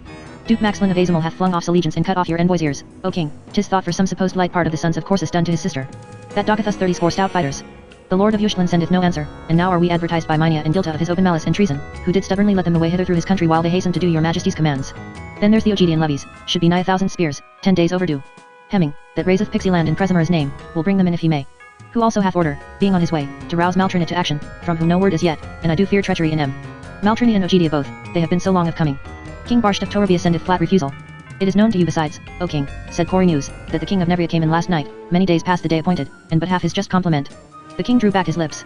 I will not dash his spirits by blaming him at this present. Later, I'll have that king's head for this. This is the sum, said Garund. Nay, then, I had forgot the red foliot Witzfolk, 300 perchance, came in this morning. Cory News thrust out his tongue and laughed, one hen lobster such as he shall scarce afford a course for this banquet. He keepeth faith, said Garund, where bigger men turn dastards. 'Tis seen now that these forced leagues be as sure as they were sealed with butter. Your majesty will doubtless give him audience. The king was silent a while, studying his papers. What strength today in Kars? He asked. Garund answered him, as near as may be 200 foot and 50 horse, 5,000 in all. And, that I weigh most, O king, big broad strong set lads of which land nigh every jack of em. The king said, 'Twas not well done, O Garund, to bid thy son delay for Ogedia and Maltrini. He might else have been in Kars now with 1,000 Pixie landers to swell our strength. I did that I did, answered Garund, seeking only your good, O king. A few days delay might buy us 1,000 spears. Delay, said the king, hath favored mine enemy. This we should have done, at his first landing give him no time but wink, set on him with all our forces, and throw him into the sea. If luck go with us that may yet be, said Garund. The king's nostrils widened. He crouched forward, glaring at Garund and Cory News, his jaw thrust out so that the stiff black beard on it brushed the papers on the table before him. The demons, said he, landed I the night at Ralpa. They come on with great journeys northward. We'll be here ere 3 days be spent. Both they grew red as blood. Garund spake, who told you these tidings, O king? Care not thou for that, said the king. Enough for thee, I know it. Hath it ta'en you napping? No, answered he. These 10 days past we have been ready, with what strength we might make, to receive them, come they from what quarter they will. So it is, though, that while we lack the Pixie land succors just hath by some odds the advantage over us, if, as our intelligence saith, 6,000 fighting men do follow him, and these forced besides with some that should be ours. Thou wouldst, said the king, await these out of Pixie land, with that else Hemming may gather, afore we offer them battle. Said Corund, that would I. We must look beyond the next turn of the road, O my lord the king. That would not I, said Corynus. That is stoutly said, Corynus, said the king. Yet remember, thou hadst the greater force on Crothering side, yet wast overborne. 'Tis that standeth in my mind, lord, said Corund. For well I know, had I been there I'd have fared no better. The lord Corynus, whose brow had darkened with the naming of his defeat, looked cheerfully now and said, I pray you but consider, O my lord the king, that here at home is no room for such a slight origin as that whereby in their own country they took me. When Just and Brandick Daha and their stinking Gaberlunzies do cry huff at us on which land soil, 'tis time to give them a choke pear. Which with your leave, lord, I will promise now to do, other else to lose my life. Give me thy hand, said Corund. Of all men else would I have chosen thee for such a day as this, and, were he today to meet the whole power of demon land in arms, to stand perdu with thee for this bloody service. But let us hear the king's commands, which way so he choose, we shall do it right gladly. Gorus the king sat silent. One lean hand rested on the iron serpent head of his chairs and, the other, with finger outstretched against the jutting cheekbone, supported his chin. Only in the deep shadow of his eye sockets a lambent light moved. At length he started, as if the spirit, flown to some unsound gulfs of time or space, had in that instant returned to its mortal dwelling. He gathered the papers in a heap and tossed them to Corund. Too much lieth on it, said he. He that hath many peas may put more in the pot. But now the day approacheth when I and Just must cast up our account together, and one or all shall be brought to death in vain. He stood up from his chair and looked down on those two, his chosen captains, great men of war raised up by him to be kings over 2/4 of the world. They watched him like little birds under the eye of a snake. The country hereabout, said the king, is not good for horsemanship, and the demons be great horsemen. Kars is strong, and never can it be forced by assault. Also under mine eye should my men of which land acquit themselves to do the greatest deeds. Therefore will we abide them here in Kars, until young Hemming come in his levies out of Pixie land. Then shall ye fall upon them and never make an end till the land be utterly purged of them, and all the lords of demon land be slain. Corynus said, to hear is to obey, O king. Howsoever, not to dissemble with you, I'd leave her at them at once, stead of let them sit a while and refresh their army. Occasion is a wanton wench, O king, that is quick to beckon another man if one look coldly on her. Moreover, lord, could you not by your art, in small time, with certain compositions, dash. But the king brake in upon him saying, thou knowest not what thou speakest. There is thy sword, there thy men, these my commands. See thou perform them punctually when time shall come. Lord, said Corynus, you shall not find me wanting. Therewith he did obeisance and went forth from before the king. The king said unto Corund, thou hast manned him well, this tassel gentle. There was some danger he should so mislike subjection unto thee in these acts martial as it should breed some quarrel should little speed our enterprise. Think not you that, O king, answered Corund. 'Tis grown like an almanac for the past year, past date. A will feed out of my hand now. Because thou hast carried it with him, said the king, in so honorable and open plainness. Hold on the road thou hast begun, and be mindful still that into thine hand is given the sword of which land, and therein have I put my trust for this great hour. Corund looked upon the king with grey and quick eyes shining like unto the eagles. He slapped his heavy sword with the flat of his hand. 'Tis a tough fox, O my lord the king, will not fail his master. Therewith, glad at the king's gracious words, he did obeisance unto the king and went forth from the chamber. The same night there appeared in the sky impending over Kars a blazing star with 2 bushes. Corund beheld it in an open space betwixt the clouds as he went to his chamber. He said not of it to his lady wife, lest it should trouble her, but she too had from her window seen that star, yet spake not of it to her lord for a like reason. And King Gorus, sitting in his chamber with his baleful books, beheld that star and its fiery streamers, which the king rather noted than liked. For albeit he might not know of a certain what way that sign intended, yet was it apparent to one so deeply learned in necromancy and secrets astronomical that this thing was fatal, being of those prodigies and ominous prognostics which forerun the tragical ends of noble persons and the ruins of states. The third day following, watchmen beheld from Kars walls in the pale morning the armies of the demons that filled the whole plain to southward. But of the succors out of Pixie land was as yet no sign at all. Gorus the king, according as he had determined, held all his power quiet within the fortress. But for passing of the time, and because it pleased his mind to speak yet face to face with the Lord just before this last mortal trial in arms should be begun betwixt them, the king sent Cytorus as his herald with flags of truce and olive branches into the demons' lines. By which mission it was concluded that the demons should withdraw their armies 3 bowshots from the walls, and they of which land should abide all within the hold, only the king with 14 of his folk unarmed and just with a like number unarmed should come forth into the midst of the bateable ground and there speak together. And this meeting must be at the 3rd hour afternoon. So either party came to this parley at the hour appointed. Just went bareheaded but, save for that, all armed in his shining byrnie with gorget and shoulder plates damasked and embossed with wires of gold, and golden leg harness, and rings of red gold upon his wrists. His kirtle was of wine dark silken tissue, and he wore that dusky cloak the sylphs had made for him, the collar whereof was stiff with broidery and strange beasts worked thereon in silver thread. According to the compact he bare no weapon, only in his hand a short ivory staff inlaid with precious stones, and the head of it a ball of that stone which men call bullseye, that is white and hath within it a black apple, the midst whereof a man shall see to glitter like gold. Very masterful and proud he stood before the king, carrying his head like a stag that sniffs the morning. His brethren and Brandick Daha remained a pace or 2 behind him, with King Gaslark and the lords Zig and Giaro and Melcher and Narmrod and Stirkmere, Quaz with his 2 sons, and Asta and Bremery of Shaws, goodly men and lordly to look on, unweaponed all, and wondrous was the sparkle of their jewels that were on them. Over against them, attending on the king, were these, Corund king of Impland, and Corynus called king of Demonland, Hackman and Biglos Corund's sons, Duke Porsus and his sons Decalogus and Gorius, Julian king of Minia, Olus lord of Tecapan, Duke Abel of Estraganzia, the Red Foliot, ERP the king of Elyen, and the counts of Thrym and Siusha, unweaponed, but armored to the throat, big men and strong the most of them and of lordly bearing, yet none to match with Corynus and Corund. The king, in his mantle of cobra skins, his staff royal in his hand, topped by half a head all those tall men about him, friend and foe alike. Lean and black he towered amongst them, like a thunder-blasted pine tree seen against the sunset. So, in the golden autumn afternoon, in the midst of that sad main of sedgelands where between slimy banks the wheat shook through him and deviously winds toward the sea, where those 2 men met together for whose ambition and their pride the world was too little a place to contain them both and peace lying between them. And like some drowsy dragon of the elder slime, squat, sinister, and monstrous, the citadel of Kars slept over all. By and by the king spake and said, I sent for thee because I think it good I and thou should talk together while yet is time for talking. Just answered, I quarrel not with that, O king. Thou, said the king, bending his brow upon him, art a man wise and fearless. I counsel thee, and all these that be with thee, turn back from Kars. Well I see the blood thou didst drink in Melekafkas will not allay thy thirst, and war is to thee thy pearl and thy paramour. Yet, if it be, turn back from Kars. Thou standest now on the pinnacle of thine ambition, wilt leap higher, thou fallest in the abyss. Let the four corners of the earth be shaken with our wars, but not this center. For here shall no man gather fruit, but and if it be doth he gather, or if, then this fruit only, that sokum, that fruit of bitterness, which when he shall have tasted of, all the bright lights of heaven shall become as darkness and all earth's goodness as ashes in his mouth all his life's days until he die. He paused. The Lord just stood still, quailing not at all beneath that dreadful gaze. His company behind him stirred and whispered. Lord Brandick Daha, with mockery in his eye, said somewhat to Goldry Bluzzico under his breath. But the king spake again to the Lord just, be not deceived. These things I say unto thee not as laboring to scare you from your set purpose with frights and fairy babes, I know your quality too well. But I have read signs in heaven, not clear, but threatful unto both you and me. For thy good I say it, O just, and again, for that our last speech leaveth the firmest print, be advised, turn back from Kars or it be too late. Lord Just hearkened attentively to the words of Gorus the king, and when he had ended, answered and said, O king, thou hast given us terrible good counsel. But it was riddle-wise. And hearing thee, mine eye was still on the crown thou wearest, made in the figure of a crabfish, which, because it looks one way and goes another, methought did fitly pattern out thy looking to our perils but seeking the while thine own advantage. The king gave him an ill look, saying, I am thy lord paramount. With subjects it sits not to use this familiar style unto their king. Just answered, thou dost thee and thou me. And indeed it were folly in either of us twain to bend knee to t'other, when the lordship of all the earth waiteth on the victor in our great contention. Thou hast been open with me, which land, to let me know thou art uneager to strike a field with us. I will be open too, and I will make an offer unto thee, and this it is, that we will depart out of thy country and do no more unpeaceful deeds against thee, till thou provoke us again, and thou, of thy part, of all the land of Demon Land shalt give up thy quarrel, and of Pixie Land and Implant beside, and shalt yield me up Corsus and Cori News thy servants that I may punish them for the beastly deeds they did in our land when as we were not there to guard it. He ceased, and for a minute they beheld each other in silence. Then the king lifted up his chin and smiled a dreadful smile. Cori News whispered mockingly in his ear, Lord, you may lightly give M Corsus. That were easy composition, and false coin too methinks. Stand back I thy place, said the king, and hold thy peace.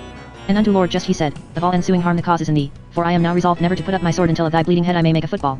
And now, let the earth be afraid, and Cynthia obscure her shine, no more words but mum. Thunder and blood and night must usurp our parts, to complete and make up the catastrophe of this great peace. That night the king walked late in his chamber in the iron tower alone. These 3 years past he had seldom resorted thither, and then commonly but to bear away some or other of his books to study in his own lodging. His jars and flasks and bottles of blue and green and purple glass wherein he kept his cursed drugs and electuaries of secret composition, his ethels and athanors, his crucibles, his horse-bellied retorts and alembics and banes marys, stood a row on shelves coated with dust and hung about with the dull spider's weavings. The furnace was cold, the glass of the windows was clouded with dirt, the walls were mildewed, the air of the chamber fusty and stagnant. The king was deep in his contemplation, with a big black book open before him on the six-sided reading stand, the damnablest of all his books, the same which had taught him aforetime what he must do when by the wicked power of enchantment he had wanted but a little to have confounded Demon Land and all the lords thereof in death and ruin. The open page under his hand was of parchment discolored with age, and the writing on the page was in characters of ancient out-of-fashion crabbedness, heavy and black, and the great initial letters and the illuminated borders were painted and gilded in dark and fiery hues with representations of dreadful faces and forms of serpents and toad-faced men and apes and manticores and succubi and incubi and obscene representations and figures of unlawful meaning. These were the words of the writing on the page which the king conned over and over, falling again into a deep study between whiles, and then conning these words again of an age-old prophetic writing touching the preordinate destinies of the royal house of Gorus and Kars. Suscul your house stand and be unto eternity. Yet walk where lie. Widinch full sardinely. That if impious lie. The second day time in the Bodhi. Practisinch gram Marie. One of ye catched shall be. By the fiendus subtlety. And high slith loss it be. Broke ys the nay the seer ye. Damned are you the nay eternal lie. Earth shall bestow the nay nevermore se. Scar she the gods mouth risk yet. Out of the helly where you all lie. Unto eternity. The stairs teal to hit me. Gorus the king stood up and went to the south window. The casement bolts were rusted, he forced them and they flew back with a shriek and a clatter and a thin shower of dust and grit. He opened the window and looked out. The heavy night grew to her depth of quiet.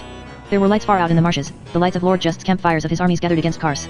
Scarcely without a chill might a man have looked upon that king standing by the window, for there was in the tall lean frame of him an iron aspect as of no natural flesh and blood but some harder colder element, and his countenance, like the picture of some dark divinity graven ages ago by men long dead, bore the imprint of those old qualities of unrelenting power, scorn, violence, and oppression, ancient as night herself yet untouched by age, young as each night when it shuts down and old and elemental as the prime of evil dark. A long while he stood there, then came again to his book. Gorus 7, he said in himself. That was once in the body. And I have done better than that, but not yet well enough. 'Tis too hazardous, the second time, alone. Garund is a man undaunted in war, but the man is too superstitious and quake that which hath not flesh and blood. Apparitions and urchin shows can quite unman him. There's Cori News, careth not for God or man a point. But he is too rash and unadvised, I were mad to trust him in it.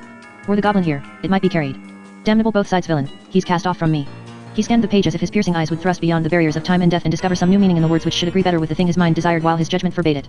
He says damned eternally he says that breaketh the series, and earth shouldst thou then never more see. Put him by. And the king slowly shut up his book, and locked it with 3 padlocks, and put back the key in his bosom. The need is not yet, he said. The sword shall have his day, and Garund. But if that fail me, then even this shall not turn me back but I will do that I will do. In the same hour when the king was but now entered again into his own lodgings, came through a runner of Hemmings to let them know that he, 1500 strong, marched down the way of kings from Pixie Land. Moreover they were advertised that the demon fleet lay in the river that night, and it was not unlike the attack should be in the morning by land and water. All night the king sate in his chamber holding counsel with his generals and ordering all things for the morrow. All night long he closed not his eyes an instant, but the others he made sleep by turns because they should be brisk and ready for the battle. For this was their counsel, to draw out their whole army on the left bank before the bridge gate and there offer battle to the demons at point of day. For if they should abide within doors and suffer the demons to cut young Hemming off from the bridge gate, then were he lost, and if the bridge house should fall in the bridge, then might the demons lightly ship what force they pleased to the right bank and so closely invest them in cars. Of an attack on the right bank they had no fear, well knowing themselves able to sit within doors and laugh at them, since the walls were there inexpugnable. But if a battle were now brought about before the bridge gate as they were minded, and Hemming should join in the fight from the eastward, there was good hope that they should be able to crumple up the battle of the demons, driving them in upon their center from the west whilst Hemming smote them on the other part. Whereby these should be cast into a great rout and confusion and not be able to escape away to their ships, but there in the fenlands before Kars should be made a prey unto the witches. When it was the cold last hour before the dawn the generals took from the king their latest commands ere they drew forth their armies. Coriolanus came forth first from the king's chamber a little while before the rest. In the draughty corridor the lamp swung and smoked, making an uncertain windy light. Coriolanus espied by the stairhead the lady Sriva standing, whether watching to bid her father adieu or but following idle curiosity. Whichever it were, not a fico gave he for that, but coming swiftly upon her whisked her aside into an alcove where the light was barely enough to let him see the pale shimmer of her silken gown, dark hair pinned loosely up in deep snaky coils, and dark eyes shining. My witty false one, have I caught thee? Nay, fight not. Thy breath smells like cinnamon. Kiss me, Sriva. I'll not, said she, striving to escape. Naughty man, am I used thus? But finding she got not by struggling, she said in a low voice, well, if thou bring back demon hand tonight, then, let's hold more chat. Hearken to the naughty traitress, said he, that but last night didst do me some uncivil discourtesies, and now speak me fair, and what a devil for. If not cause her see meth I'll likely not come back after this day's fight. But I'll come back, mistress kiss and be gone, aye, by the gods, and I'll have my payment too. His lips fed deep on her lips, his strong and greedy hands softly mastered her against her will, till with a little smothered cry she embraced him, bruising her tender body against the armor he was girt withal. Between the kisses she whispered, yes, yes, tonight. Surely he damned spiteful fortune that sent him not this encounter by an half hour sooner. When he was departed, Sriva remained in the shadow of the alcove to set in order her hair and apparel, not a little disarrayed in that hot wooing. Out of which darkness she had convenience to observe the leave-taking of Presmyra and her lord as they came down that windy corridor and paused at the head of the stairs. Presmyra had her arm in his. I know where the devil keepeth his tail, madam, said Corund. And I know a very traitor when I see him. When didst thou ever yet fare ill by following of my counsel, my lord? Said Presmyra. Or did I refuse thee ever anything thou didst require me of? These 7 years since I put off my maiden's own for thee, and 20 kings sought me in sweet marriage, but thee I preferred before them all, seeing the falcon shall not mate with popinjays nor the she-eagle with swans and bustards. And will you say nay to me in this? She stood round to face him.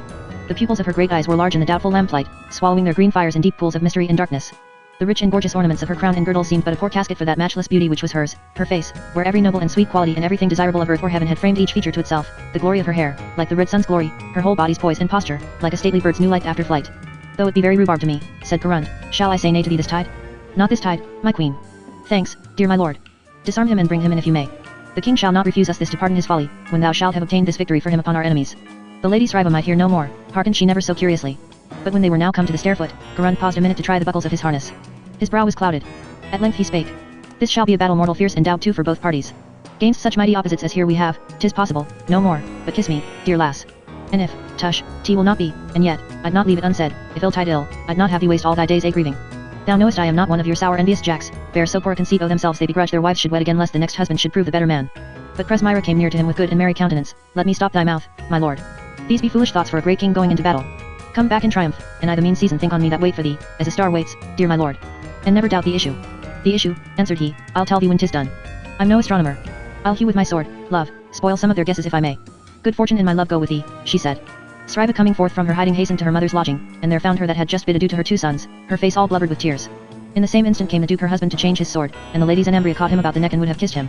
But he shook her off, crying out that he was weary of her and her slobbering mouth, menacing her besides with filthy imprecations, that he would drag her with him and cast her to the demons, who, since they had a strong loathing for such ugly tits and stale old trots, would no doubt hang her up or disembowel her and so rid him of his lasting consumption. Therewith he went forth hastily. But his wife and daughter, either weeping upon other, came down into the court, meaning to go up to the tower above the water gate to see the army marshalled beyond the river. And on the way Sriva related all she had heard said betwixt Corund and Presmyra. In the court they met with Presmyra's self, and she going with blithe countenance and light tread and humming a merry tune bade them good morrow. You can bear these things more bravelier than we, madam, said Zenambria. We be too gentle-hearted methinks and pitiful. Presmyra replied upon her, 'Tis true, madam, I have not the weak sense of some of you soft-eyed whimpering ladies. And by your leave I'll keep my tears, which be great spoilers of the cheeks beside, until I need em. When they were passed by, is it not a stony-livered and a shameless hussy, oh my mother? Said Sriva.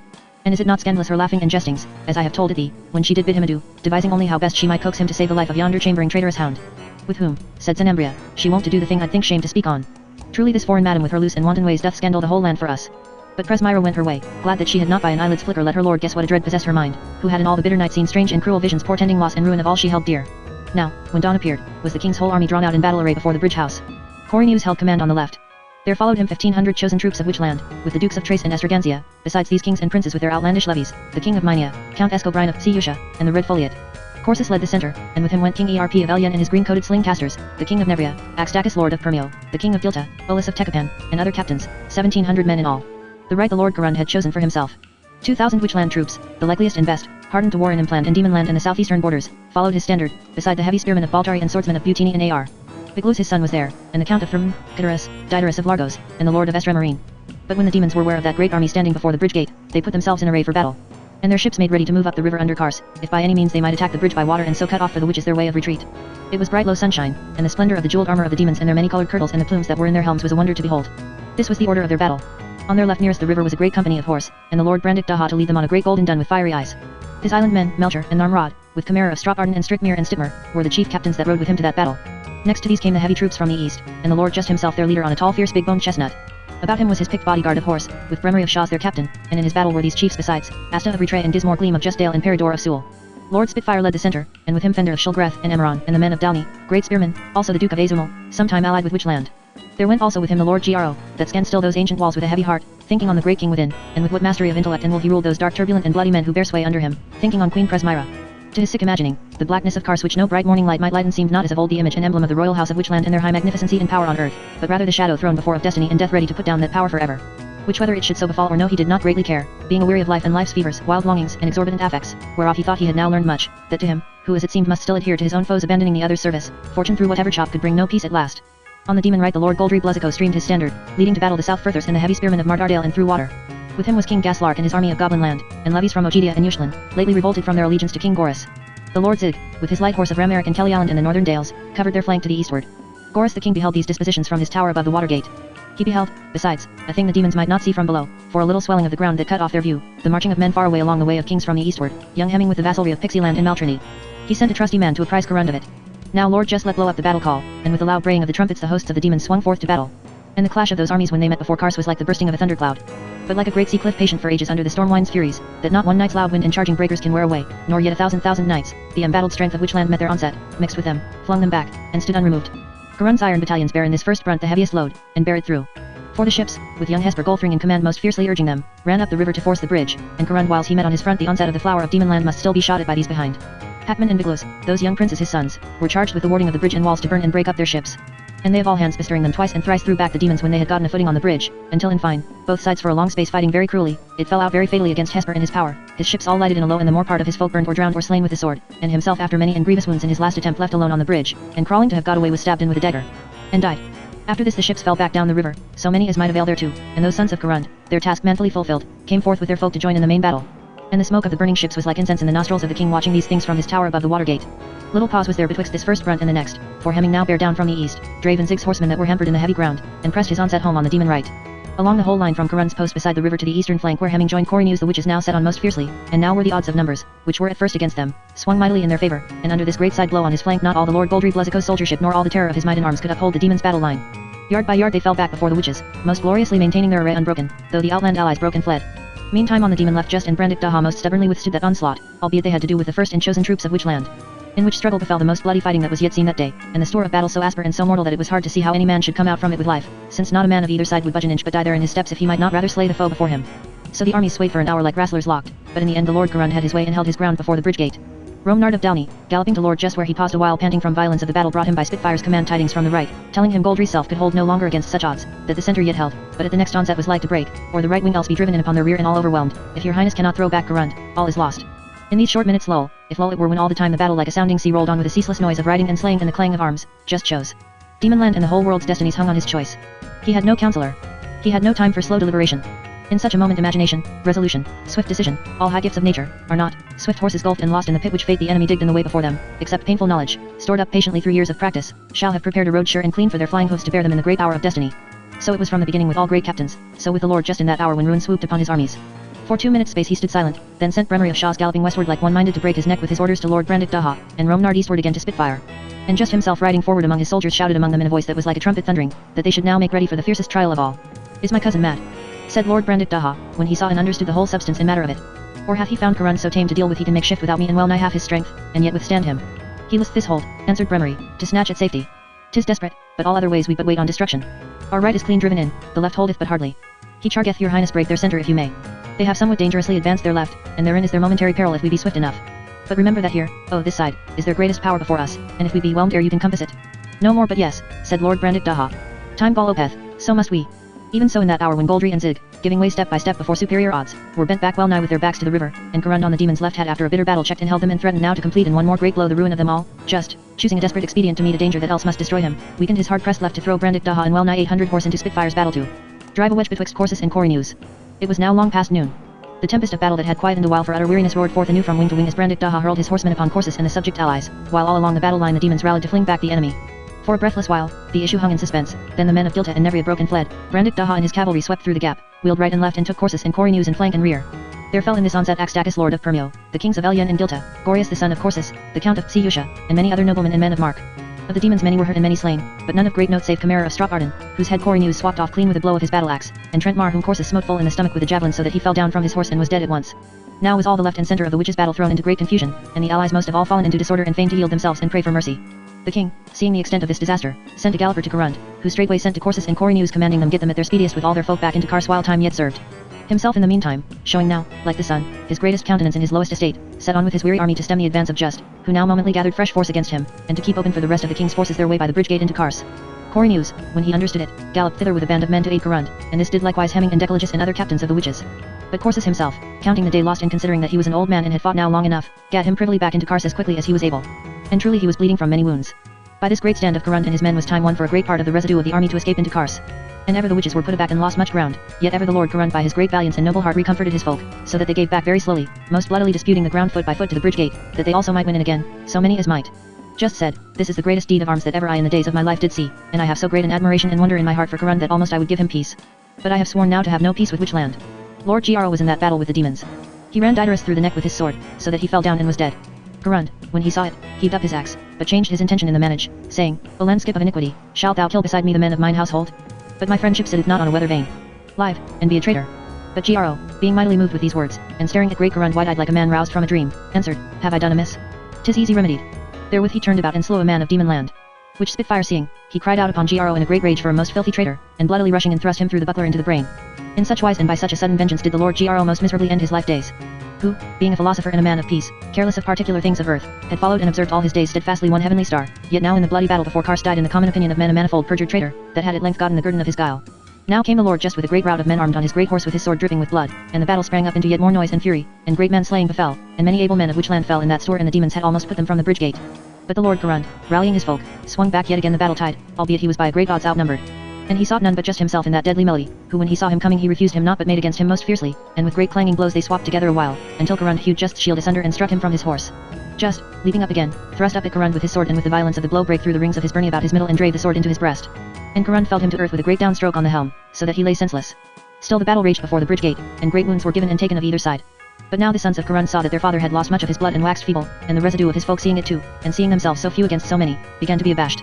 So those sons of Karund, riding up to him on either side with a band of men, made him turn back with them and go with them in by the gate to Kars, the which he did like a man amazed and knowing not what he doeth.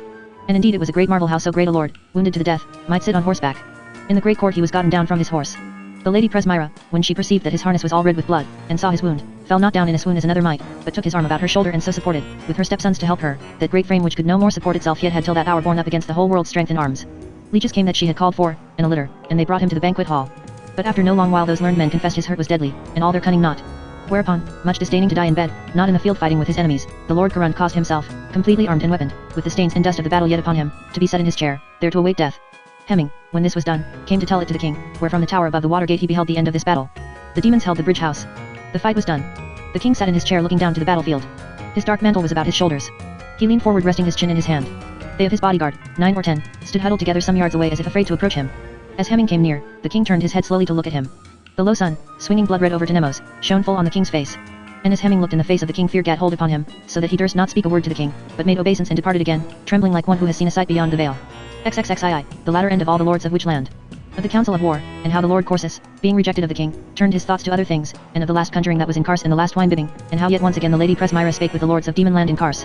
Gorus the king held in his private chamber a council of war on the morrow of the battle before Kars. The morning was overcast with sullen cloud, and though all the windows were thrown wide the sluggish air hung heavy in the room, as if it too were pervaded by the cold dark humor that clogged the vitals of those lords of Witchland like a drowsy drug, or as if the stars would breathe themselves for a greater mischief. Pale and drawn were those lords' faces, and, for all they strove to put on a brave countenance before the king, clean gone was the vigor and warlike mien that clothed them but yesterday. Only Corynus kept some spring of his old valiancy and portly bearing, seated with arms akimbo over against the king, his heavy under jaw set forward and his nostrils wide. He had slept ill or watched late, for his eyes were blood-sodden, and the breath of his nostrils was heavy with wine. We tarry for Corsus, said the king. Had he not word of my bidding?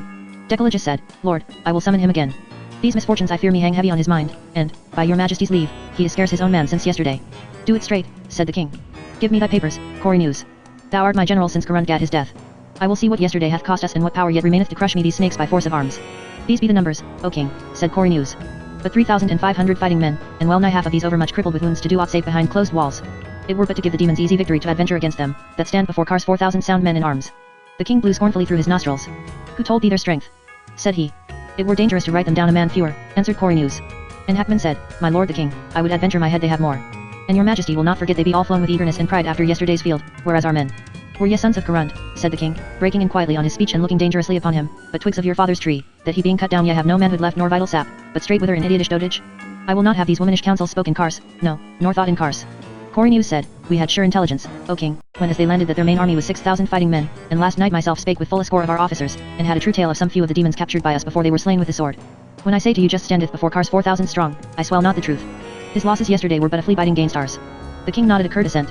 Corynus proceeded, If we might contrive indeed to raise help from without Cars, were it but 500 spears to distract his mind some part from usward, not but your majesty's strict command should stay me but I should assault him. It were perilous even so, but never have you known me leave a fruit unplucked it for fear of thorns. But until that time, not but your straight command might win me to essay a sally. Since well I wot it were my death, and the ruin of you, O king, and of all which land. The king listened with unmoved countenance, his shaven lips set somewhat in a sneer, his eyes half closed like the eyes of a cat couched sphinx-like in the sun. But no sun shone in that council chamber.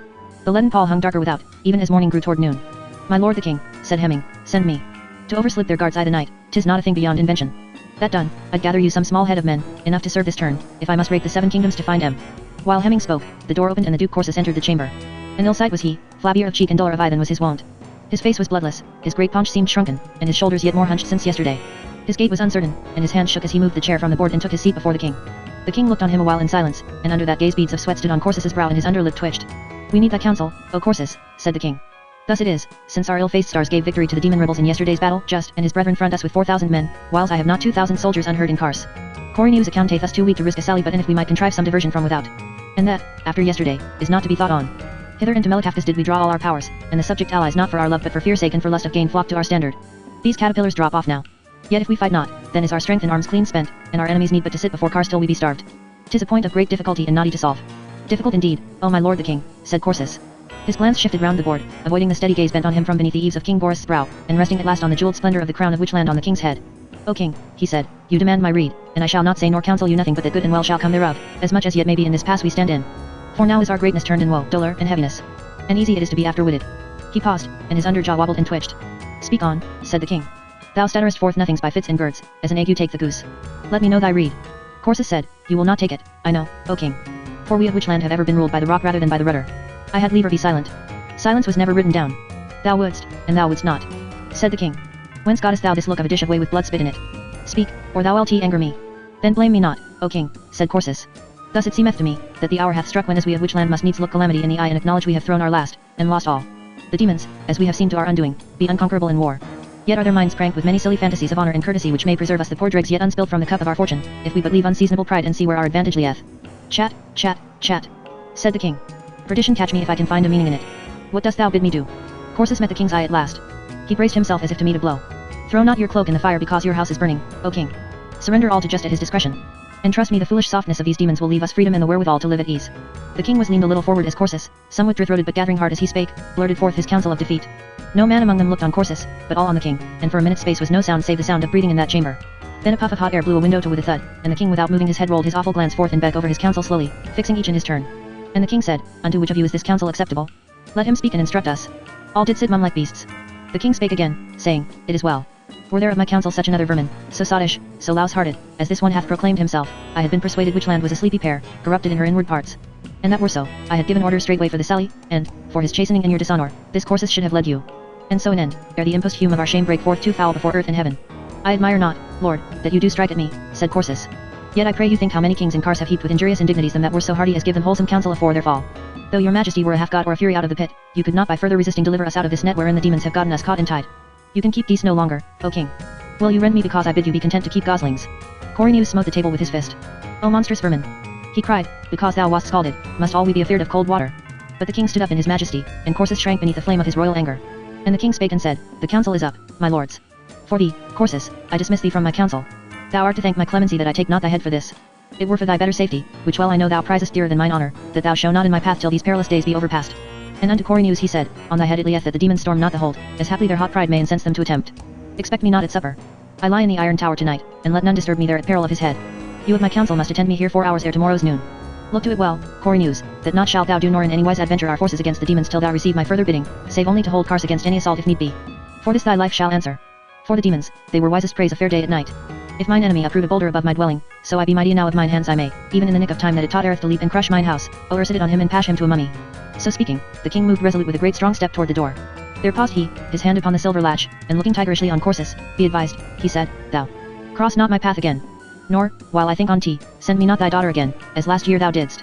Apt to the sport she is, and well now she served my turn aforetime. But the king of Witchland suppeth not twice of the same dish, nor lacketh he fresh wenches if he need them. Whereat all they laughed. But Corsus's face grew red as blood. On such wise break up the council. Corynus with the sons of Corund and of Corsus went upon the walls ordering all in obedience to the word of Gorus the king. But that old Duke Corsus betook him to his chamber in the north gallery. Nor might he abide even a small while at ease, but sate now in his carven chair, now on the windowsill, now on his broad canopied bed, and now walked the chamber floor twisting his hands and gnawing his lip. And if he were distraught in mind, small wonder it were, set as he was betwixt hawk and buzzard, the king's wrath menacing him in Kars and the hosts of demon land without. So wore the day till supper time. And at supper was Corsus, to their much amaze, sitting in his place, and the ladies Zenambria and Sriva with him. He drank deep, and when supper was done he filled a goblet saying, My lord the king of demon land and yet other witches, good it is that we, who stand as now we stand with one foot in the jaws of destruction, should bear with one another. Neither should any hide his thought from other, but say openly, even as I this morning before the face of our lord the king, his thought and counsel. Wherefore without shame do I confess me ill-advised today, when I urged the king to make peace with demon land. I wax old, and old men will oft embrace timorous counsels which, if there be wisdom and valiancy left in them, they soon renounce when the stress is overpast and they have leisure to afterthink them with a sad mind. And clear as day it is that the king was right, both in his chastening of my faint courage and in his bidding me, O King Corynus, stand to thy watch and do not till this night be worn. For went he not to the iron tower? And to what end else spendeth he the night in yonder chamber of dread than to do sorcery or his magic art, as aforetime he did, and in such wise blast these demons to perdition even in the springtide of their fortunes? At no point of time hath Witchland greater need of our wishes than at this coming midnight, and I pray you, my lords, let us meet a little before in this hall that we with one heart and mind may drink fair fortune to the king's enchantery. With such pleasant words and sympathetical insinuations, working at a season when the wine cup had caused to unfold some gayness in their hearts that were foredone with the hardscapes and chances of disastrous war, was Corsus grown to friendship again with the lords of Witchland. So, when the guard was set and all made sure for the night, they came together in the great banquet hall, whereas more than 3 years ago the Prince Lauphires had feasted and after fought against them of Witchland. But now was he drowned among the shifting tides in the straits of Melatafkas. And the Lord Corund, that fought that night in such valiant wise, now in that same hall, armed from throat to foot as Becometh a great soldier dead, lay in state, crowned on his brow with the amethyst and crown of implant. The spacious side benches were untenanted and void their high seats, and the cross bench was removed to make place for Corund's spear. The lords of Witchland sate at a small table below the dais, Corynus in the seat of honor at the end nearest the door, and over against him Corsus, and on Corynus's left Zenambria, and on his right Decologus son to Corsus, and then Hemming, and on Corsus's left his daughter Sriva, and those two remaining of Corund's sons on his right. All were there save Presmyra, and her had none seen since her lord's death, but she kept her chamber. Flamboy stood in the silver stands as of old, lighting the lonely spaces of the hall, and 4 candles shivered round the bier where Corund slept. Fair goblets stood on the board brimmed with dark sweet Thermian wine, one for each feaster there, and cold bacon pies and bottergoes and crawfish and hippocras sauce furnished a light midnight meal. Now scarce were they set, when the flamboys burned pale in a strange light from without doors, an evil, pallid, bale-like glow, such as Gro had beheld in days gone by when King Gorus XII first conjured in Kars. Corynus paused ere taking his seat. Goodly and stalwart he showed in his blue silk cloak and silvered byrnie. The fair crown of demon land, wherewith Corsus had been enforced to crown him on that great night in Owlswick, shone above his light brown curling hair. Youth and lustihood stood forth in every line of his great frame, and on his bare arms smooth and brawny, with their wristlets of gold, but somewhat ghastly was the corpse-like pallor of that light on his shaven jowl, and his thick scornful lips were blackened, like those of poisoned men, in that light of bale. Saw ye not this light aforetime? He cried, and 'twas the shadow before the sun of our omnipotence. Fate's hammer is lifted up to strike. Drink with me to our lord the king that laboureth with destiny. All drank deep, and Corynus said, Pass we on the cups that each may drain his neighbours. 'Tis an old lucky custom Corund taught me out of him planned. Swift, for the fate of Witchland is poised in the balance. Therewith he passed his cup to Zenambria, who quaffed it to the dregs. And all they, passing on their cups, drank deep again, all save Corsus alone. But Corsus's eyes were big with terror as he looked on the cup passed on to him by Corund's son. Drink, O Corsus, said Corynus, and seeing him still waver, what ails the old doting dissard? He cried. He stareth on good wine with an eye as ghastly as a mad dog's beholding water. In that instant the unearthly glare went out as a lamp in a gust of wind, and only the flamboys and the funeral candles flickered on the feasters with uncertain radiance. Corynus said again, Drink. But Corsus set down the cup untasted, and stayed irresolute. Corynus opened his mouth to speak, and his jaw fell, as of a man that conceiveth suddenly some dread suspicion. But ere he might speak word, a blinding flash went from earth to heaven, and the firm floor of the banquet hall rocked and shook as with an earthquake. All save Corynus fell back into their seats, clutching the table, amazed and dumb. Crash, after the listening ear was well nigh split by the roar, the horror broken out of the bowels of night thundered and ravened in Kars. Laughter, as of damned souls banqueting in hell, rode on the tortured air. Wildfire tore the darkness asunder, half blinding them that sat about that table, and Coriolanus gripped the board with either hand as a last deafening crash shook the walls, and a flame rushed up the night, lighting the whole sky with a livid glare. And in that trisulk flash Coriolanus beheld through the southwest window the iron tower blasted and cleft asunder, and the next instant fallen in an avalanche of red-hot ruin. "The keep hath fallen," he cried. And, deadly wearied on a sudden, he sank heavily into his seat. The cataclysm was passed by like a wind in the night, but now was heard a sound as of the enemy rushing to the assault. Coriolanus strove to rise, but his legs were over-feeble. His eye lit on Corsus's untasted cup, that which was passed on to him by Vigilus Carun's son, and he cried, "What devil's work is this? I have a strange numbness in my bones. By heavens, thou shalt drink that cup or die." Vigilus, his eyes protruding, his hand clutching at his breast, struggled to rise but could not. Hemming half staggered up, fumbling for his sword, then pitched forward on the table with a horrid rattle of the throat. But Corsus leaped up trembling, his dull eyes aflame with triumphant malice. "The king hath thrown and lost," he cried, "as well I foresaw it. And now have the children of night taken him to themselves. And thou, damned Coriolanus, and you sons of Carund, are but dead swine before me. Yet have all drunk venom, and yet are dead. Now will I deliver up Cars to the demons. And it, and your bodies, with mine electuary rotting in your vitals, shall buy me peace from demon land. Oh horrible! Then I too am poisoned," cried the lady Zenembria, and she fell swooning. "'Tis pity," said Corsus. "Blame the passing of the cups for that. I might not speak ere the poison had chained me the limbs of these cursed devils, and made em harmless." Coriolanus's jaw set like a bulldog's. Painfully gritting his teeth he rose from his seat, his sword naked in his hand. Corsus, that was now passing near him on his way to the door, saw too late that he had reckoned without his host. Coriolanus, albeit the baneful drug bound his legs as with a cere-cloth, was yet too swift for Corsus, who, fleeing before him to the door, had but time to clutch the heavy curtains ere the sword of Coriolanus took him in the back. He fell, and lay writhing lumpishly, like a toad spitted on a skewer. And the floor of steatite was made slippery with his blood. "'Tis well. Through the guts," said Coriolanus. No might he had to draw forth the sword, but staggered as one drunken, and fell to earth, propped against the jambs of the lofty doorway. Some while he lay there, hearkening to the sounds of battle without, for the iron tower was fallen athwart the outer wall, making a breach through all lines of defense. And through that breach the demons stormed the hold of Kars, that never unfriendly foot had entered by force in all the centuries since it was builded by Gorosei. An ill watch it was for Coriolanus to lie hearkening to that unequal fight, unable to stir a hand, and all they that should have headed the defense dead or dying before his eyes. Yet was his breath lightened and his pain some part eased when his eye rested on the gross body of Corsus twisting in the agony of death upon his sword. In such wise passed well nigh an hour. The bodily strength of Coriolanus and his iron heart bare up against the power of the venom long after those others had breathed out their souls in death. But now was the battle done and the victory with them of Demon Land, and the lords Just and Goldry Bluzzico and Brandic Daha with certain of their fighting men came into the banquet hall. Smeared they were with blood and the dust of battle, for not without great blows and the death of many a stout lad had the hold been won. Goldry said as they paused at the threshold, "This is the very banquet house of death. How came these by their end?" Coriolanus's brow darkened at the sight of the lords of Demon Land, and mightily he strove to raise himself, but sank back groaning. "I have gotten an everlasting chill o' the bones," he said. "Yon hellish traitor murdered us all by poison, else should some of you have gotten your deaths by me or ever ye won up into Kars." "Bring him some water," said Just. And he with Brandic Daha gently lifted Coriolanus and bare him to his chair where he should be more at ease. Goldry said, "Here is a lady liveth." For Sriva, that sitting on her father's left hand had so escaped a poisoned draught at the passing of the cups, rose from the table where she had cowered in fearful silence, and cast herself in a flood of tears and terrified supplications about Goldry's knees. Goldry bade guard her to the camp and there bestow her in safe asylum until the morning. Now was Coriolanus near his end, but he gathered strength to speak, saying, "I do joy that not by your sword were we put down, but by the unequal trumpery of fortune, whose tool was this Corsus and the king's devilish pride, that desired to harness heaven and hell to his chariot. Fortune's a right strumpet, to fondle me in the neck and now yurt me one thus I the midriff. Not fortune, my lord Coriolanus, but the gods," said Goldry, whose feet be shod with wool. By then was water brought in, and Brandic Daha would have given him to drink. But Coriolanus would have none of it, but jerked his head aside and o'erset the cup, and looking fiercely on Lord Brandic Daha, "Vile fellow," he said, "so thou too art come to insult on Witchland's grave? Thou dst strike me now into the center, and thou wert not more a dancing madam than a soldier." "How?" said Brandic Daha. "Say a dog bite me in the ham, must I bite him again I the same part?"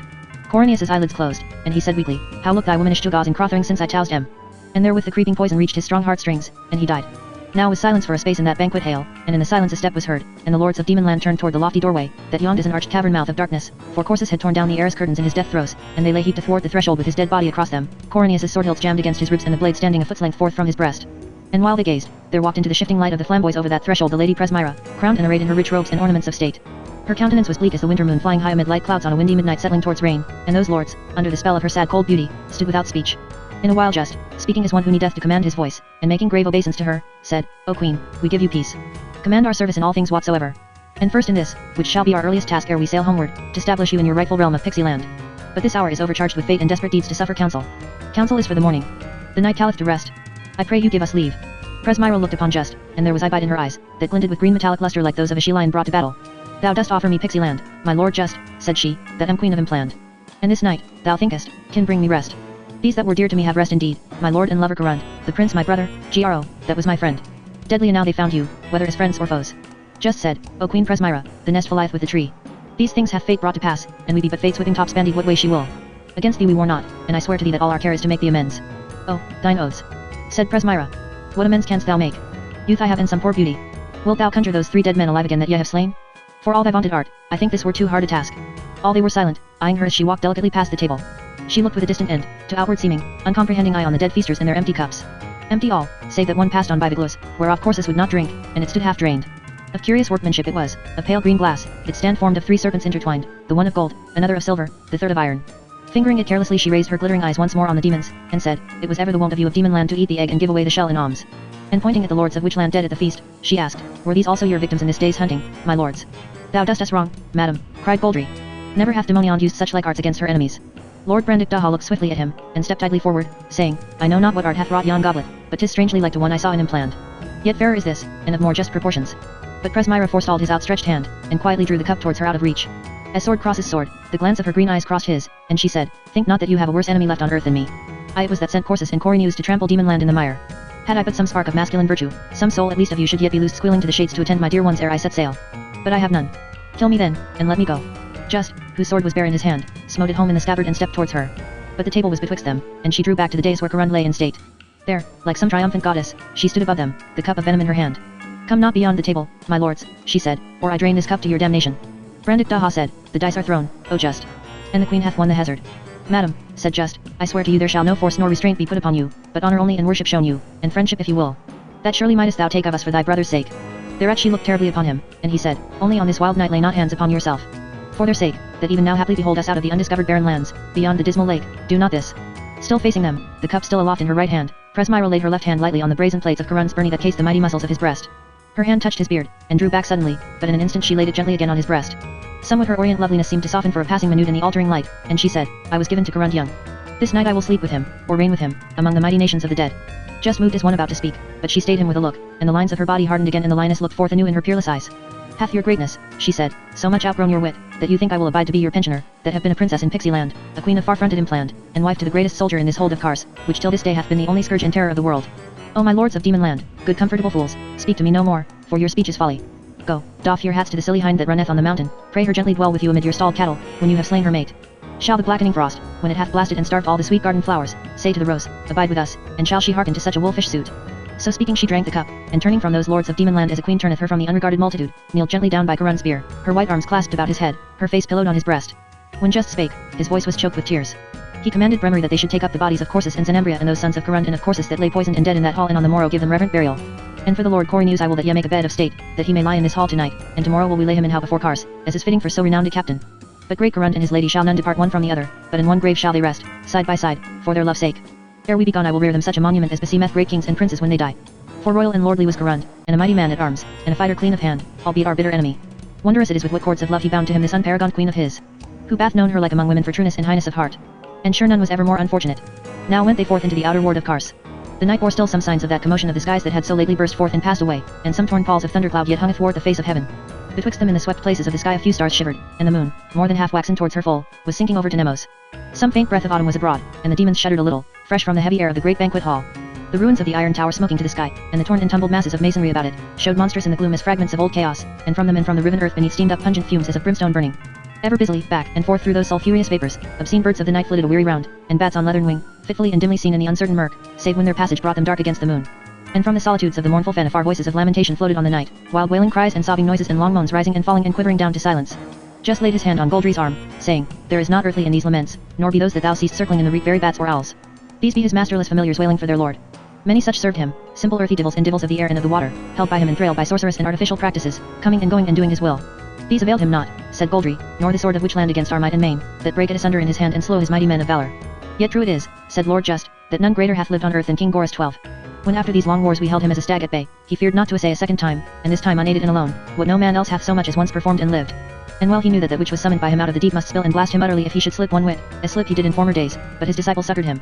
Behold now with what loud striking of thunder, unconquered by any earthly power, he hath his parting, with this Kars black and smoking in ruin for his monument, these lords of Witchland and hundreds besides of our soldiers and of the witches for his funeral baked meats, and spirits weeping in the night for his chief mourners." So came they again to the camp. And in due time the moon set and the clouds departed and the quiet stars pursued their eternal way until night's decline, as if this night had been but as other nights, this night which had beheld the power and glory that was Witchland by such a hammer stroke of destiny smitten in pieces. XXXIII, Queen Sophonisba in Galling.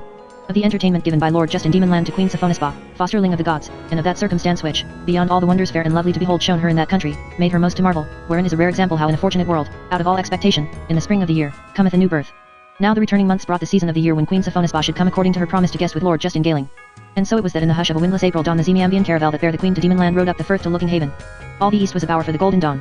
Kartadza, sharp outlined as if cut in bronze, still hid the sun, and in the great shadow of the mountain the haven and the low hills and the groves of whole milk and strawberry trees slumbered in a deep obscurity of blues and purples, against which the avenues of pink almond blossom and the white marble quays were bodied forth in pale awakening beauty, imaged as in a looking glass in that tranquility of the sea. Westward across the firth all the land was aglow with the opening day. Snow lingered still on the higher summits. Cloudless, bathing in the golden light, they stood against the blue, Dina, the forks of Nantraganon, Pico Shards, and all the peaks of the Thornback Range and Neverdale. Morning laughed on their high ridges and kissed the woods that clung about their lower limbs, billowy woods, where rich hues of brown and purple told of every twig on all their myriad branches thick and afire with buds. White mists lay like coverlets on the water meadows where Tavarndurdle opens to the sea. On the shores of Bothry and Scaramsey, and on the mainland near the great bluff of Thremneershoek and a little south of Owlswick, clear spaces among the birchwoods showed golden yellow, daffodils abloom in the spring. They rode into the northernmost berth and made fast the caravel. The sweetness of the almond trees was the sweetness of spring in the air, and spring was in the face of that queen as she came with her attendants up the shining steps, her little martlets circling about her or perching on her shoulders, she to whom the gods of old gave youth everlasting, and peace everlasting in Koshter Balorn. Lord Just and his brethren were on the quay to meet her, and the Lord Brandick Daha. They bowed in turn, kissing her hands and bidding her welcome to Demon Land. But she said, not to Demon Land alone, my lords, to the world again. And toward which of all earth's harbors should I steer, and toward which land if not to this land of yours, who have by your victories brought peace and joy to all the world? Surely peace slept not more softly on the Morna in old days before the names of Gaunt and which land were heard in that country, than she shall sleep for us on this new earth and Demon Land, now that those names are drowned forever under the whirlpools of oblivion and darkness. Just said, O Queen Sophonisba, desire not that the names of great men dead should be forgot forever. So should these wars that we last year brought to so mighty a conclusion to make us undisputed lords of the earth go down to oblivion with them that fought against us. But the fame of these things shall be on the lips and in the songs of men from one generation to another, so long as the world shall endure. They took horse and rode up from the harbor to the upper road, and so through open pastures on to Haver Shaw Tongue.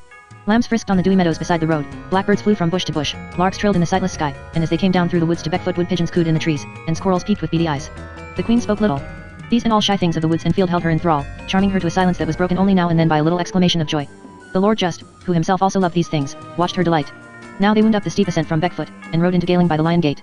The avenue of Irish yews was lined by soldiers of the bodyguards of Just, Goldry, and Spitfire, and Brandick Daha. These, in honor of their great masters and of the queen, lifted their spears aloft, while trumpeters blew 3 fanfares on silver trumpets. Then to an accompaniment of lutes and theorbos and citherns moving above the pulse of muffled drums, a choir of maidens sang a song of welcome, strewing the path before the lords of Demon Land and the queen with sweet white hyacinths and narcissus blooms, while the ladies Mevrian and Armeline, more lovely than any queens of earth, waited at the head of the golden staircase above the inner court to greet Queen Sophonisba come to Galing. A hard matter it were to tell of all the pleasures prepared for Queen Sophonisba and for her delight by the lords of Demon Land. The first day she spent among the parks and pleasure gardens of Galing, where Lord Just showed her his great lime avenues, his yew houses, his fruit gardens and sump gardens and his private walks and bowers, his walks of creeping time which being trodden on sends up sweet odors to refresh the treader, his ancient water gardens beside the Brankdale Beck, whither the water nymphs resort in summer and are seen under the moon singing and combing their hair with combs of gold. On the second day he showed her his herb gardens, disclosing to her the secret properties of herbs, wherein he was deeply learned. There grew that Zamolentition, which being well beaten up with fat without salt is sovereign for all wounds. And Dittany, which if eaten soon puts out the arrow and healeth the wounds, and not only by its presence stayeth snakes wheresoever they be handy to it, but by reason of its smell carried by wind and they smell it they die. And Mandragora, which being taken into the middle of an house compelleth all evils out of the house, and relieveth also headaches and produceth sleep. Also he showed her sea holly in his garden, that is born in secret places and in wet ones, and the root of it is as the head of that monster which men name the Gorgon, and the root twigs have both eyes and nose and colour of serpents. Of this he told her how when taking up the root, a man must see to it that no sun shine on it, and he who would carve it must avert his head, for it is not permitted that man may see that root unharmed. The third day Just showed the queen his stables, where were his war horses and horses for the chase and for chariot racing stabled in stalls with furniture of silver, and much she marvelled at his 7 white mares, sisters, so like that none might tell one from another, given him in days gone by the priests of Artemis in the lands beyond the sunset. They were immortal, bearing ichor in their veins, not blood, and the fire of it showed in their eyes like lamps burning. The 4th night and the 5th the queen was at Drapabi, guesting with Lord Goldry Bluzzico and the Princess Armeline, that were wedded in sage Zacula last Yule, and the 6th and 7th nights at Owlswick, and there Spitfire made her lordly entertainment. But Lord Brandick Daha would not have the queen go yet to Crothering, for he had not yet made fair again his gardens and pleasaunces and restored his rich and goodly treasures to his mind after their ill handling by Corynus. And it was not his will that she should look on Crothering Castle until all was there stablished anew according to its ancient glory.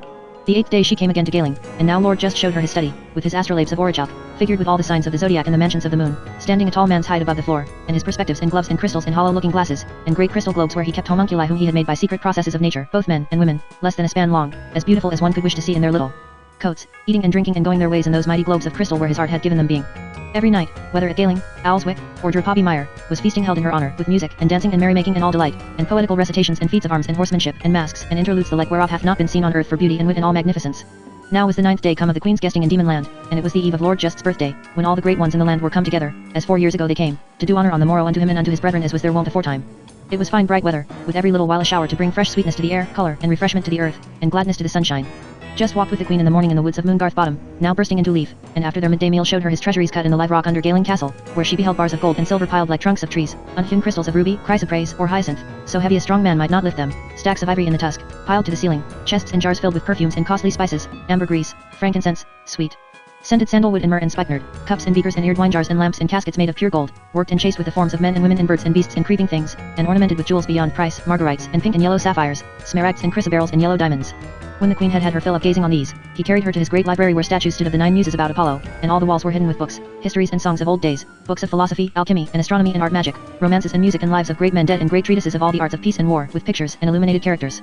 Great windows opened southward on the garden from the library, and climbing rose trees and plants of honeysuckle and evergreen magnolia clustered about the windows. Great chairs and couches stood about the open hearth where a fire of cedar logs burned in wintertime. Lamps of moonstone self-effulgent shaded with cloudy green tourmaline stood on silver stands on the table and by each couch and chair, to give light when the day was over, and all the air was sweet with the scent of dried rose leaves kept in ancient bowls and vases of painted earthenware. Queen Sophonisba said, "My lord, I love this best of all the fair things thou hast shown me in thy castle of Galing, here where all trouble seems a forgotten echo of an ill world left behind. Surely my heart is glad, O my friend, that thou and these other lords of Demonland shall now enjoy your goodly treasures and fair days in your dear native land in peace and quietness all your lives." The lord just stood at the window that looked westward across the lake to the great wall of the scarf. Some shadow of a noble melancholy hovered about his sweet dark countenance as his gaze rested on a curtain of rain that swept across the face of the mountain wall, half veiling the high rock summits. "Yet think, madam," said he, "that we be young of years. And to strenuous minds there is an unquieted and over-quietness." Now he conducted her through his armories where he kept his weapons and weapons for his fighting men and all panoply of war. There he showed her swords and spears, maces and axes and daggers, orfrayed and damascened and inlaid with jewels, byrnies and baldricks and shields, blades so keen, a hair blown against them in a wind should be parted in twain, charmed helms on which no ordinary sword would bite. And just said unto the queen, "Madam, what thinkest thou of these swords and spears? For know well that these be the ladders rungs that we of Demonland climbed up by to that seigneury and principality which now we hold over the 4 corners of the world." She answered, "O my lord, I think nobly of them. For an ill part it were while we joy in the harvest, to contemn the tools that prepared the land for it and reaped it." While she spoke, just took down from its hook a great sword with a half bound with plaited cords of gold and silver wire and cross hilts of latown set with studs of amethyst and a drake's head at either end of the hilt with crimson almandines for his eyes, and the pommel a ball of deep amber-colored opal with red and green flashes. "With this sword," said he, "I went up with Gaslark to the gates of Kars, 4 years gone by this summer, being clouded in my mind by the backwash of the sending of Goris the king. With this sword I fought an hour back to back with Brandik Daha against Garund and Corynus and their ablest men, the greatest fight that ever I fought, and against the fearfulest odds. Witchland himself beheld us from Kars walls through the watery mist and glare, and marveled that 2 men that are born of woman could perform such deeds. He untied the bands of the sword and drew it singing from its sheath. With this sword," he said, looking lovingly along the blade, "I have overcome hundreds of mine enemies, witches and ghouls and barbarous people out of Impland and the southern seas, pirates of Esamosha and princes of the eastern main. With this sword I gat the victory in many a battle, and most glorious of all in the battle before Kars last September. There, fighting against great Garund in the press of the fight I gave him with this sword the wound that was his death wound." He put up the sword again in its sheath, held it a minute as if pondering whether or no to gird it about his waist, then slowly turned to its place on the wall and hung it up again. He carried his head high like a warhorse, keeping his gaze averted from the queen as they went out from the great armory in Galing, yet not so skillfully but she marked a glistening in his eye that seemed a tear standing above his lower eyelash. That night was supper set in Lord Just's private chamber, a light regale, yet most sumptuous. They sat at a round table, 9 in company, the 3 brethren, the lords Brandik Daha, Zig, and Val, the ladies Armeline and Mevrian, and the queen. Brightly flowed the wines of Crothering and Norvisp and blithely went the talk to outward seeming. But ever and again silence swung athwart the board, like a great pall, till Zig broke it with a jest, or Brandik Daha or his sister Mevrian. The queen felt the chill behind their merriment. The silent fits came oftener as the feast went forward, as if wine and good cheer had lost their native quality and turned fathers of black moods and gloomy meditations. The Lord Goldry Bluzzico, that till now had spoke little, spake now not at all, his proud dark face fixed in staid pensive lines of thought. Spitfire too was fallen silent, his face leaned upon his hand, his brow bent, and whiles he drank amain, and whiles he drummed his fingers on the table. The Lord Brandik Daha leaned back in his ivory chair, sipping his wine. Very demure, through half-closed eyes, like a panther dozing in the noonday, he watched his companions at the feast. Like sunbeams chased by cloud shadows across a mountainside in windy weather, the lights of humorous enjoyment played across his face. The queen said, "O my lords, you have promised me I should hear the full tale of your wars in Impland and the Impland seas, and how you came to Kars and of the great battle that there befell, and of the latter end of all the lords of Witchand and of Goris 12. Of memory accursed. I pray you let me hear it now, that our hearts may be gladdened by the tale of great deeds the remembrance whereof shall be for all generations, and that we may rejoice anew that all the lords of Witchland are dead and gone because of whom and their tyranny earth bath groaned and laboured these many years." Lord Just, in whose face when it was at rest she had beheld that same melancholy which she had marked in him in the library that same day, poured forth more wine, and said, "O Queen Sophonisba, thou shalt hear it all." Therewith he told all that had befallen since they last bade her adieu in Koshter Valorn, of the march to the sea at Muelva, of Laxus and his great fleet destroyed and sunk off Melikafkas, of the battle before Kars and its swinging fortunes, of the unhallowed light and flaring signs in heaven whereby they knew of the kings conjuring again in Kars, of their waiting in the night, armed at all points, with charms and amulets ready against what dreadful birth might be from the kings. Enchantments, of the blasting of the iron tower, and the storming of the hold in pitch darkness, of the lords of Witchland murdered at the feast, and not left at last of the power and pomp and terror that was Witchland save dying embers of a funeral fire and voices wailing in the wind before the dawn. When he had done, the queen said, as if talking in a dream, "Surely it may be said of these kings and lords of Witchland dead. These wretched eminent things leave no more fame behind them than should one fall in a frost, and leave his print in snow. As soon as the sun shines, it ever melts, both form and matter."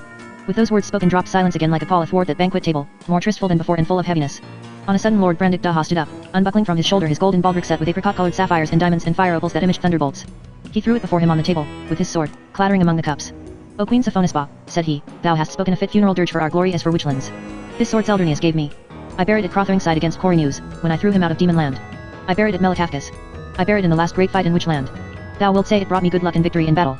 But it brought not to me, as to Seldurnius, this last best luck of all, that earth should gape for me when my great deeds were ended. The queen looked at him amazed, marveling to see him so much moved that she had known until now so lazy, mocking, and so debonair. But the other lords of Demonland stood up and flung down their jeweled swords on the table beside Lord Brandick Daha's. And Lord just spake and said, "We may well cast down our swords as a last offering on Witchland's grave. For now must they rust, seamanship and all high arts of war must wither, and, now that our great enemies are dead and gone, we that were lords of all the world must turn shepherds and hunters, lest we become mere mountebanks and fops, fit fellows for the chambering Bistrians or the red foliot. O Queen Sophonisba, and you my brethren and my friends, that are come to keep my birthday with me tomorrow in Galing, what make ye in holiday attire? Weep ye rather, and weep again, and clothe you all in black, thinking that our mightiest feats of arms and the high southing of the bright star of our magnificence should bring us unto timeless ruin. Thinking that we, that fought but for fighting's sake, have in the end fought so well we never may fight more, unless it should be in fratricidal rage each against each. And ere that should betide, may earth close over us and our memory perish." Mightily moved was the queen to behold such a violent sorrow, albeit she could not comprehend the roots and reason of it. Her voice shook a little as she said, "My lord Just, my lord Brandick Daha, and you other lords of Demonland, it was little in mine expectation to find in you such a passion of sour discontent. For I came to rejoice with you. And strangely it soundeth in mine ear to hear you mourn and lament your worst enemies, at so great hazard of your lives and all you held dear, struck down by you at last. I am but a maid and young in years, albeit my memory goeth back 200 springs, and ill it befitteth me to counsel great lords and men of war. Yet strange it seemeth if there be not peaceful enjoyment and noble deeds of peace for you all your days, who are young and noble and lords of all the world and rich in every treasure and high gifts of learning, and the fairest country in the world for your dear native land. And if your swords must not rust, ye may bear them against the uncivil races of Impland and other distant countries to bring them to subjection." But Lord Goldry Bluzzicle laughed bitterly. "O Queen," he cried, "shall the correction of feeble savages content these swords, which have warred against the house of Goris and against all his chosen captains that upheld the great power of Kars and the glory and the fear thereof?" And Spitfire said, "What joy shall we have of soft beds and delicate meats and all the delights that be in many mountain demon land, if we must be stingless drones, with no action to sharpen our appetite for ease?" All were silent a while. Then the Lord just spake saying, "O Queen Sophonisba, hast thou looked ever, on a showery day in spring, upon the rainbow flung across earth and sky, and marked how all things of earth beyond it, trees, mountainsides, and rivers, and fields, and woods, and homes of men, are transfigured by the colors that are in the bow?" "Yes," she said, and oft desired to reach them.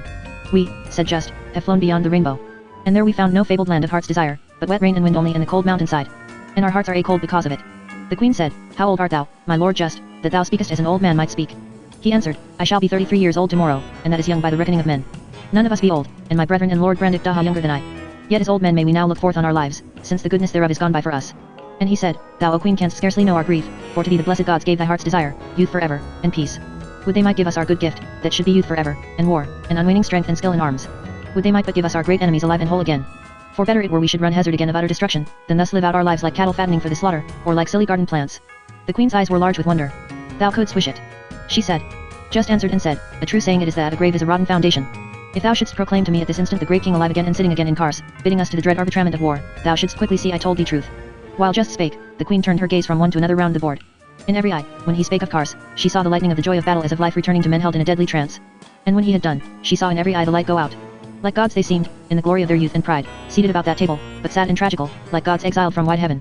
None spake, and the queen cast down her eyes, sitting as if wrapped in thought. Then the Lord just rose to his feet, and said, "O Queen Sophonisba, forgive us that our private sorrows should make us so forgetful of our hospitality as weary our guest with a mirthless feast. But think 'tis because we know thee our dear friend we use not too much ceremony. Tomorrow we will be merry with thee, whatever betide thereafter." So they bade good night.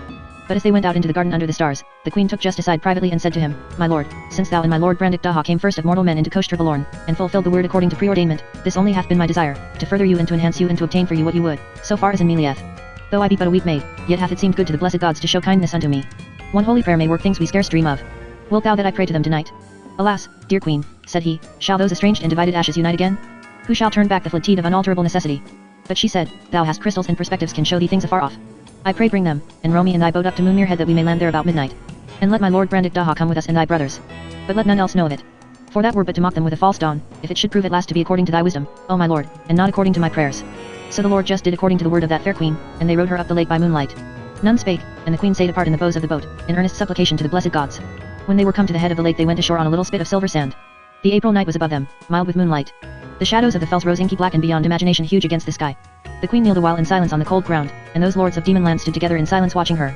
In a while she raised her eyes to heaven, and behold, between the two main peaks of the scarf, a meteor crept slowly out of darkness and across the night sky, leaving a trail of silver fire, and silently departed into darkness. They watched, and another came, and yet another, until the western sky above the mountain was ablaze with them. From 2 points of heaven they came, one betwixt the 4 claws of the lion and one in the dark sign of Cancer. And they that came from the lion were sparkling like the white fires of Rigel or Altair, and they that came from the crab were haughty red, like the luster of Antares. The lords of Demonland, leaning on their swords, watched these portents for a long while in silence. Then the traveling meteors ceased, and the steadfast stars shone lonely and serene. A soft breeze stirred among the alders and willows by the lake. The lapping waters lapping the shingly shore made a quiet tune. A nightingale in a coppice on a little hill sang so passionate sweet it seemed some spirit singing. As in a trance they stood and listened, until that singing ended, and a hush fell on water and wood and lawn. Then all the east blazed up for an instant with sheet lightnings, and thunder growled from the east beyond the sea. The thunder took form so that music was in the heavens, filling earth and skies with trumpets calling to battle, first high, then low, then shuddering down to silence. Just and Brandik Daha knew it for that great call to battle which had preluded that music in the dark night without her palace, in Kosh Triplorn, when first they stood before her portal divine. The great call went again through earth and air, sounding defiance, and in its train new voices, groping in darkness, rising to passionate lament, hovering, and dying away on the wind, till naught remained but a roll of muffled thunder, long, low, quiet, big with menace. The queen turned to Lord Just. Surely her eyes were like two stars shining in the gloom. She said in a drowned voice, "Thy perspectives, my lord." So the Lord Just made a fire of certain spices and herbs, and smoke rose in a thick cloud full of fiery sparks, with a sweet sharp smell. And he said, "Not we, O my lady, lest our desires cheat our senses. But look thou in my perspectives through the smoke, and say unto us what thou shalt behold in the east beyond the unharvested sea." The queen looked. And she said, "I behold a harbour town and a sluggish river coming down to the harbour through a mere set about with mud flats, and a great waste of fen stretching inland from the sea. Inland, by the riverside, I behold a great bluff standing above the fens. And walls about the bluff, as it were a citadel. And the bluff and the walled hold perched thereon are black like old night, and like throned iniquity sitting in the place of power, darkening the desolation of that fen." Just said, "Are the walls thrown down? Or is not the great round tower southwestward thrown down in ruin athwart the walls?" She said, "All is whole and sound is the walls of thine own castle, my lord." Just said, "Turn the crystal, O queen, that thou mayest see within the walls if any persons be therein, and tell us their shape and seeming." The queen was silent for a space, gazing earnestly in the crystal. Then she said, "I see a banquet hall with walls of dark green jasper speckled with red, and a massy cornice borne up by giants three-headed carved in black serpentine, and each giant is bowed beneath the weight of a huge crabfish. The hall is seven-sided. 2 long tables there be and a cross bench. There be iron braziers in the midst of the hall and flamboys burning in silver stands, and revellers quaffing at the long tables. Some dark young men black of brow and great of jaw, most soldier-like, brothers mayhap. Another with them, ruddy of countenance and kindlier to look on, with long brown mustachios. Another that weareth a brazen byrnie and sea-green kirtle, an old man he, with sparse grey whiskers and flabby cheeks, fat and unwieldy, not a comely old man to look upon." She ceased speaking, and just said, "Whom seest thou else in the banquet hall, O queen?" She said, "The flare of the flamboys hides the cross-bench. I will turn the crystal again. Now I behold 2 diverting themselves with dice at the table before the cross-bench. One is well-looking enough, well-knit, of a noble port, with curly brown hair and beard and keen eyes like a sailor. The other seemeth younger in years, younger than any of you, my lords. He is smooth-shaved, of a fresh complexion and fair curling hair, and his brow is wreathed with a festal garland. A most big, broad, strong, and seemly young man. Yet is there a somewhat make me ill at ease beholding him, and for all his fair countenance and royal bearing he seemeth displeasing in mine eyes. There is a damosel there too, watching them while they play. Showily dressed she is, and hath some beauty. Yet scarce can I commend her and, ill at ease on a sudden, the queen suddenly put down the crystal. The eye of Lord Brandik Daha twinkled, but he kept silence. Lord Just said, "More, I entreat thee, O queen, ere the reap be gone and the vision fade. If this be all within the banquet hall, cease thou not without." Queen Sophonisba looked again, and in a while said, "There is a terrace facing to the west under the inner wall of that fortress of old night, and walking on it in the torchlight a man crowned like a king. Very tall he is, lean of body, and long of limb. He weareth a black doublet bedizened o'er with diamonds, and his crown is in the figure of a crabfish, and the jewels thereof outface the sun in splendor. But scarce may I mark his apparel for looking on the face of him, which is more terrible than the face of any man that ever I saw. And the whole aspect of the man is full of darkness and power and terror and stern command, that spirits from below earth must tremble at and do his bidding." Just said, "Heaven forfend that this should prove but a sweet and golden dream, and we wake tomorrow to find it flown." "There walketh with him," said the queen, "in intimate converse, as of a servant talking to his lord, one with a long black beard curly as the sheep's wool and glossy as the raven's wing. Pale he is as the moon in daylight hours, slender, with fine-cut features and great dark eyes, and his nose hooked like a reaping hook, gentle-looking and melancholy-looking, yet noble." Lord Brandik Daha said, "Seest thou none, O queen, in the lodgings that be in the eastern gallery above the inner court of the palace?" The queen answered, "I see a lofty bed-chamber hung with arras. It is dark, save for 2 branching candlesticks of lights burning before a great mirror. I see a lady standing before the mirror, crowned with a queen's crown of purple amethysts on her deep hair that hath the colour of the tipmost tongues of a flame. A man cometh through the door behind her, parting the heavy hangings left and right. A big man he is, and looked like a king, in his great wolfskin mantle and his kirtle of russet velvet with ornaments of gold. His bald head set about with grizzled curls and his bushy beard flecked with grey speak him something past his prime, but the light of youth burns in his eager eyes and the vigour of youth is in his tread. She turneth to greet him. Tall she is, and young she is, and beautiful, and proud-faced, and sweet-faced, and most gallant-hearted too, and merry of heart too, if her looks belie her not." Queen Sophonisba covered her eyes, saying, "My lords, I see no more. The crystal curdles within like foam in a whirlpool under a high force in rainy weather. Mine eyes grow sore with watching. Let us row back, for the night is far spent and I am weary." But Just stayed her and said, "Let me dream yet a while. The double pillar of the world, that member thereof which we, blind instruments of inscrutable heaven, did shatter, restored again. From this time forth to maintain, I and he, his and mine, ageless and deathless forever our high contention whether he or we should be great masters of all the earth. If this be but phantoms, O queen, thou hast enticed us to the very heart of bitterness. This we could have missed, unseen and unimagined, but not now. Yet how were it possible the gods should relent and the years return?" But the queen spake, and her voice was like the falling shades of evening, pulsing with hidden splendor, as of a sense of wakening starlight alive behind the fading blue. "This king," she said, "in the wickedness of his impious pride did wear on his thumb the likeness of that Worm Ouroboros, as much as to say his kingdom should never end. Yet was he, when the appointed hour did come, thundered down into the depths of hell. And if now he be raised again and his days continued, 'tis not for his virtue but for your sake, my lords, whom the almighty gods do love. Therefore I pray you possess your hearts awhile with humility before the most high gods, and speak no unprofitable words. Let us row back." Dawn came golden-fingered, but the lords of Demonland lay along abed after their watch in the night. About the 3rd hour before noon, the presence was filled in the high presence chamber, and the 3 brethren sat upon their thrones, as 4 years ago they sat, between the golden hippogriffs, and beside them were thrones set for Queen Sophonisba and Lord Brandik Daha. All else of beauty and splendor in Galing Castle had the queen beheld, but not till now this presence chamber, and much she marvelled at its matchless beauties and rarities, the hangings, and the carvings on the walls, the fair pictures, the lamps of moonstone and escarbuncle self-effulgent, the monsters on the 4 and 20 pillars, carved in precious stones so great that 2 men might scarce circle them with their arms, and the constellations burning in that firmament of lapis lazuli below. The golden canopy.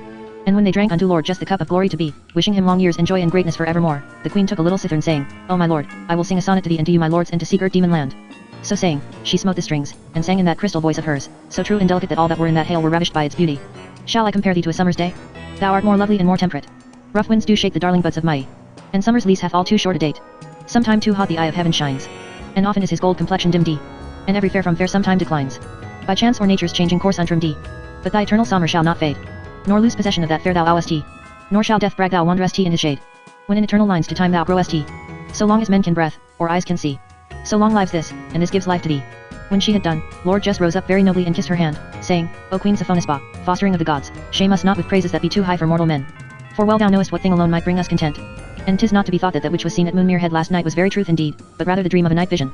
But Queen Sophonisba answered and said, My Lord Just, blaspheme not the bounty of the blessed gods, lest they be angry and withdraw it, who have granted unto you of demon land from this day forth youth everlasting and unwaning strength and skill in arms, and but hark. She said, for a trumpet sounded at the gate, 3 strident blasts. At the sound of that trumpet blown, the Lords Goldry and Spitfire sprang from their seats, clapping hand to sword. Lord Just stood like a stag at gaze. Lord Brandick Daha sat still in his golden chair, scarce changing his pose of easeful grace. But all his frame seemed alight with action near to birth, as the active principle of light pulses and grows in the sky at sunrise. He looked at the queen, his eyes filled with a wild surmise. A serving man, obedient to Just's nod, hastened from the chamber. No sound was there in that high presence chamber in Galing till in a minute's space the serving man returned with startled countenance, and, bowing before Lord Just, said, Lord, it is an ambassador from which land in his train? He craveth present audience.